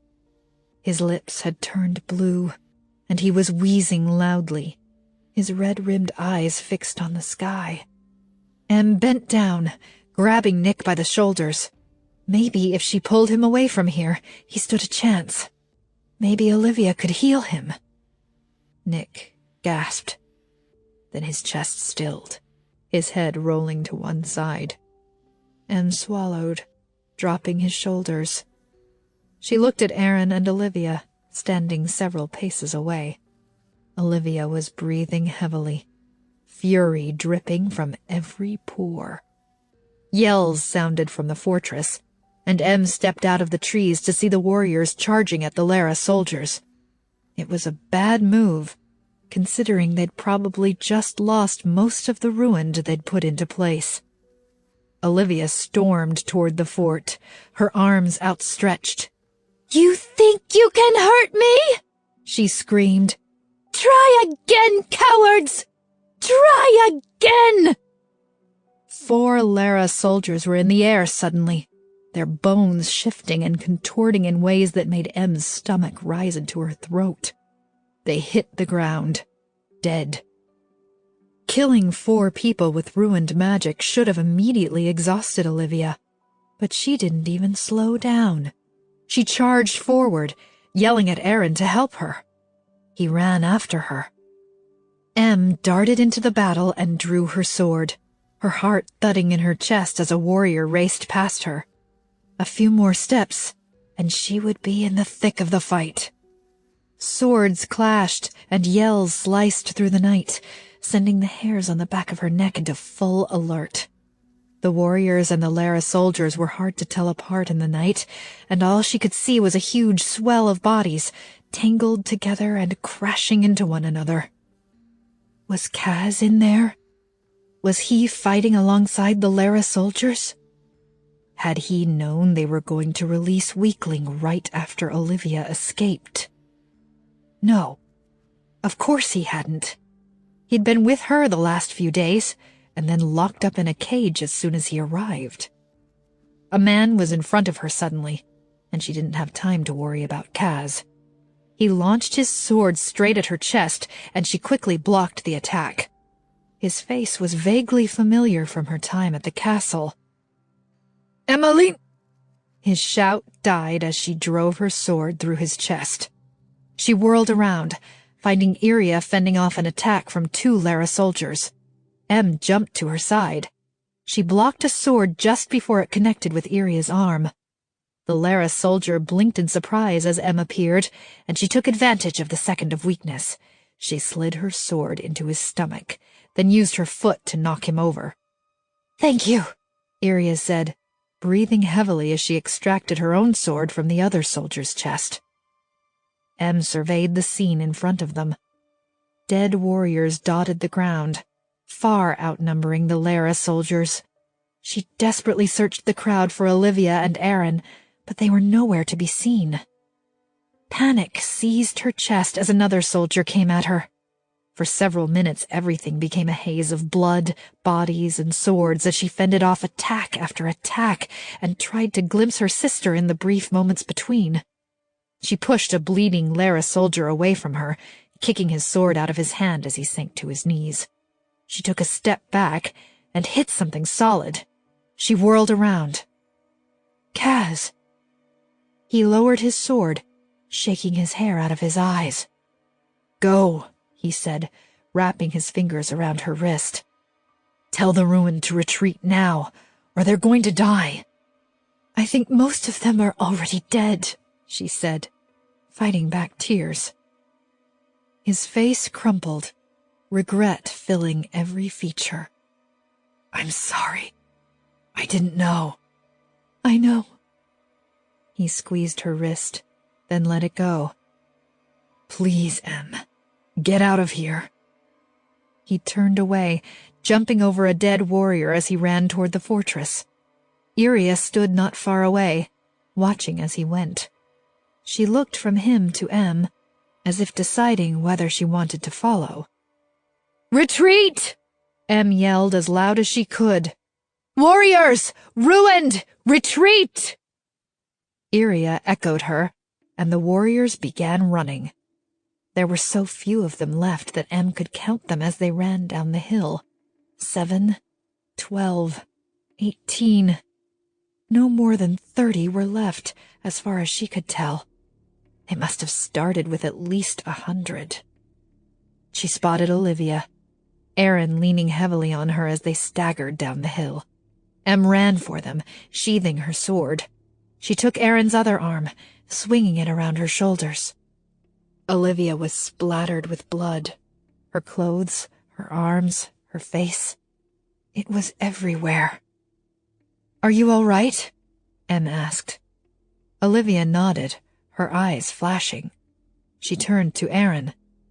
"Don't worry. I'll teach you how to stay strong when you use your powers." "Yeah?" he asked, his voice full of hope. "Definitely." She smiled at him, wiping at the blood on her cheek. They dragged Aaron down the hill and through the trees. The warriors had scattered, and the area around them was quiet, still. The silence was almost too much after the noise of battle. "Where are we going?" Olivia asked. "To see if there are any ruined left alive." Olivia gasped suddenly, and Em's words died in her throat. An arrow stuck out of Olivia's left arm, and she staggered back, Aaron crumpling to the ground without her support. Another arrow whizzed through the air, so close to Olivia's face that it left a tiny scratch on her right cheek. Em whirled around. She couldn't see anything. Olivia yanked the arrow out of her arm. A blue liquid seeped out of the wound. They'd tipped the arrows with weakling. A body slammed into hers suddenly, and she realized too late she'd forgotten to look up. Of course the soldiers were in the trees. She knew that trick well. Arms grabbed her around the waist, the neck, the legs. She twisted in their grasp, desperately trying to see Olivia, but one of them put her in a chokehold, yanking her around so all she could see was forest. And the Queen. Fabiana didn't smile, but the satisfaction was written all over her face. She jerked her head. "Back to the fortress. She dies in public for her crimes." She pointed behind Em. "You can kill Olivia here. Bring me her head." Em kicked her legs, but the arms holding her held even tighter. Olivia was still screaming, and Em was too scared to turn around and look for Aaron. Was he already dead? "Please just let her go," Em begged as the soldiers dragged her behind the Queen. "You can have me, but please let Olivia go." "I already have both of you," the Queen said, casting a glance over her shoulder. "Your negotiation skills could use some work." "Please!" Em's words sounded desperate, but she didn't care. "If you let Olivia go, you won't see any of us again." The Queen didn't bother responding to her at all, and tears and rage swelled in Em's chest. It was hopeless. She'd failed to save Olivia, failed to save the ruined. She would die having accomplished nothing. Footsteps pounded against the ground, and the Queen drew her sword as Em looked around hopefully. Now would be an excellent time for the warriors to make an appearance. Kaz's face appeared through the leaves, and the tiny ball of hope in her stomach grew bigger. He was out of breath, and his eyes bounced from Em to his mother. His expression was wild, and Em could tell he'd come expecting to find this situation. The Queen lowered her sword with a sigh. "Kaz, please go back to the fortress." "Release her," he said, pointing at the soldiers holding Em. They didn't move. "I understand why you can't do it yourself," Fabiana said. "But someone has to." "No, we don't." Kaz's voice shook, but he stood tall. "There's been enough killing on both sides." "The damage she's done to our kingdom is immeasurable," the Queen said.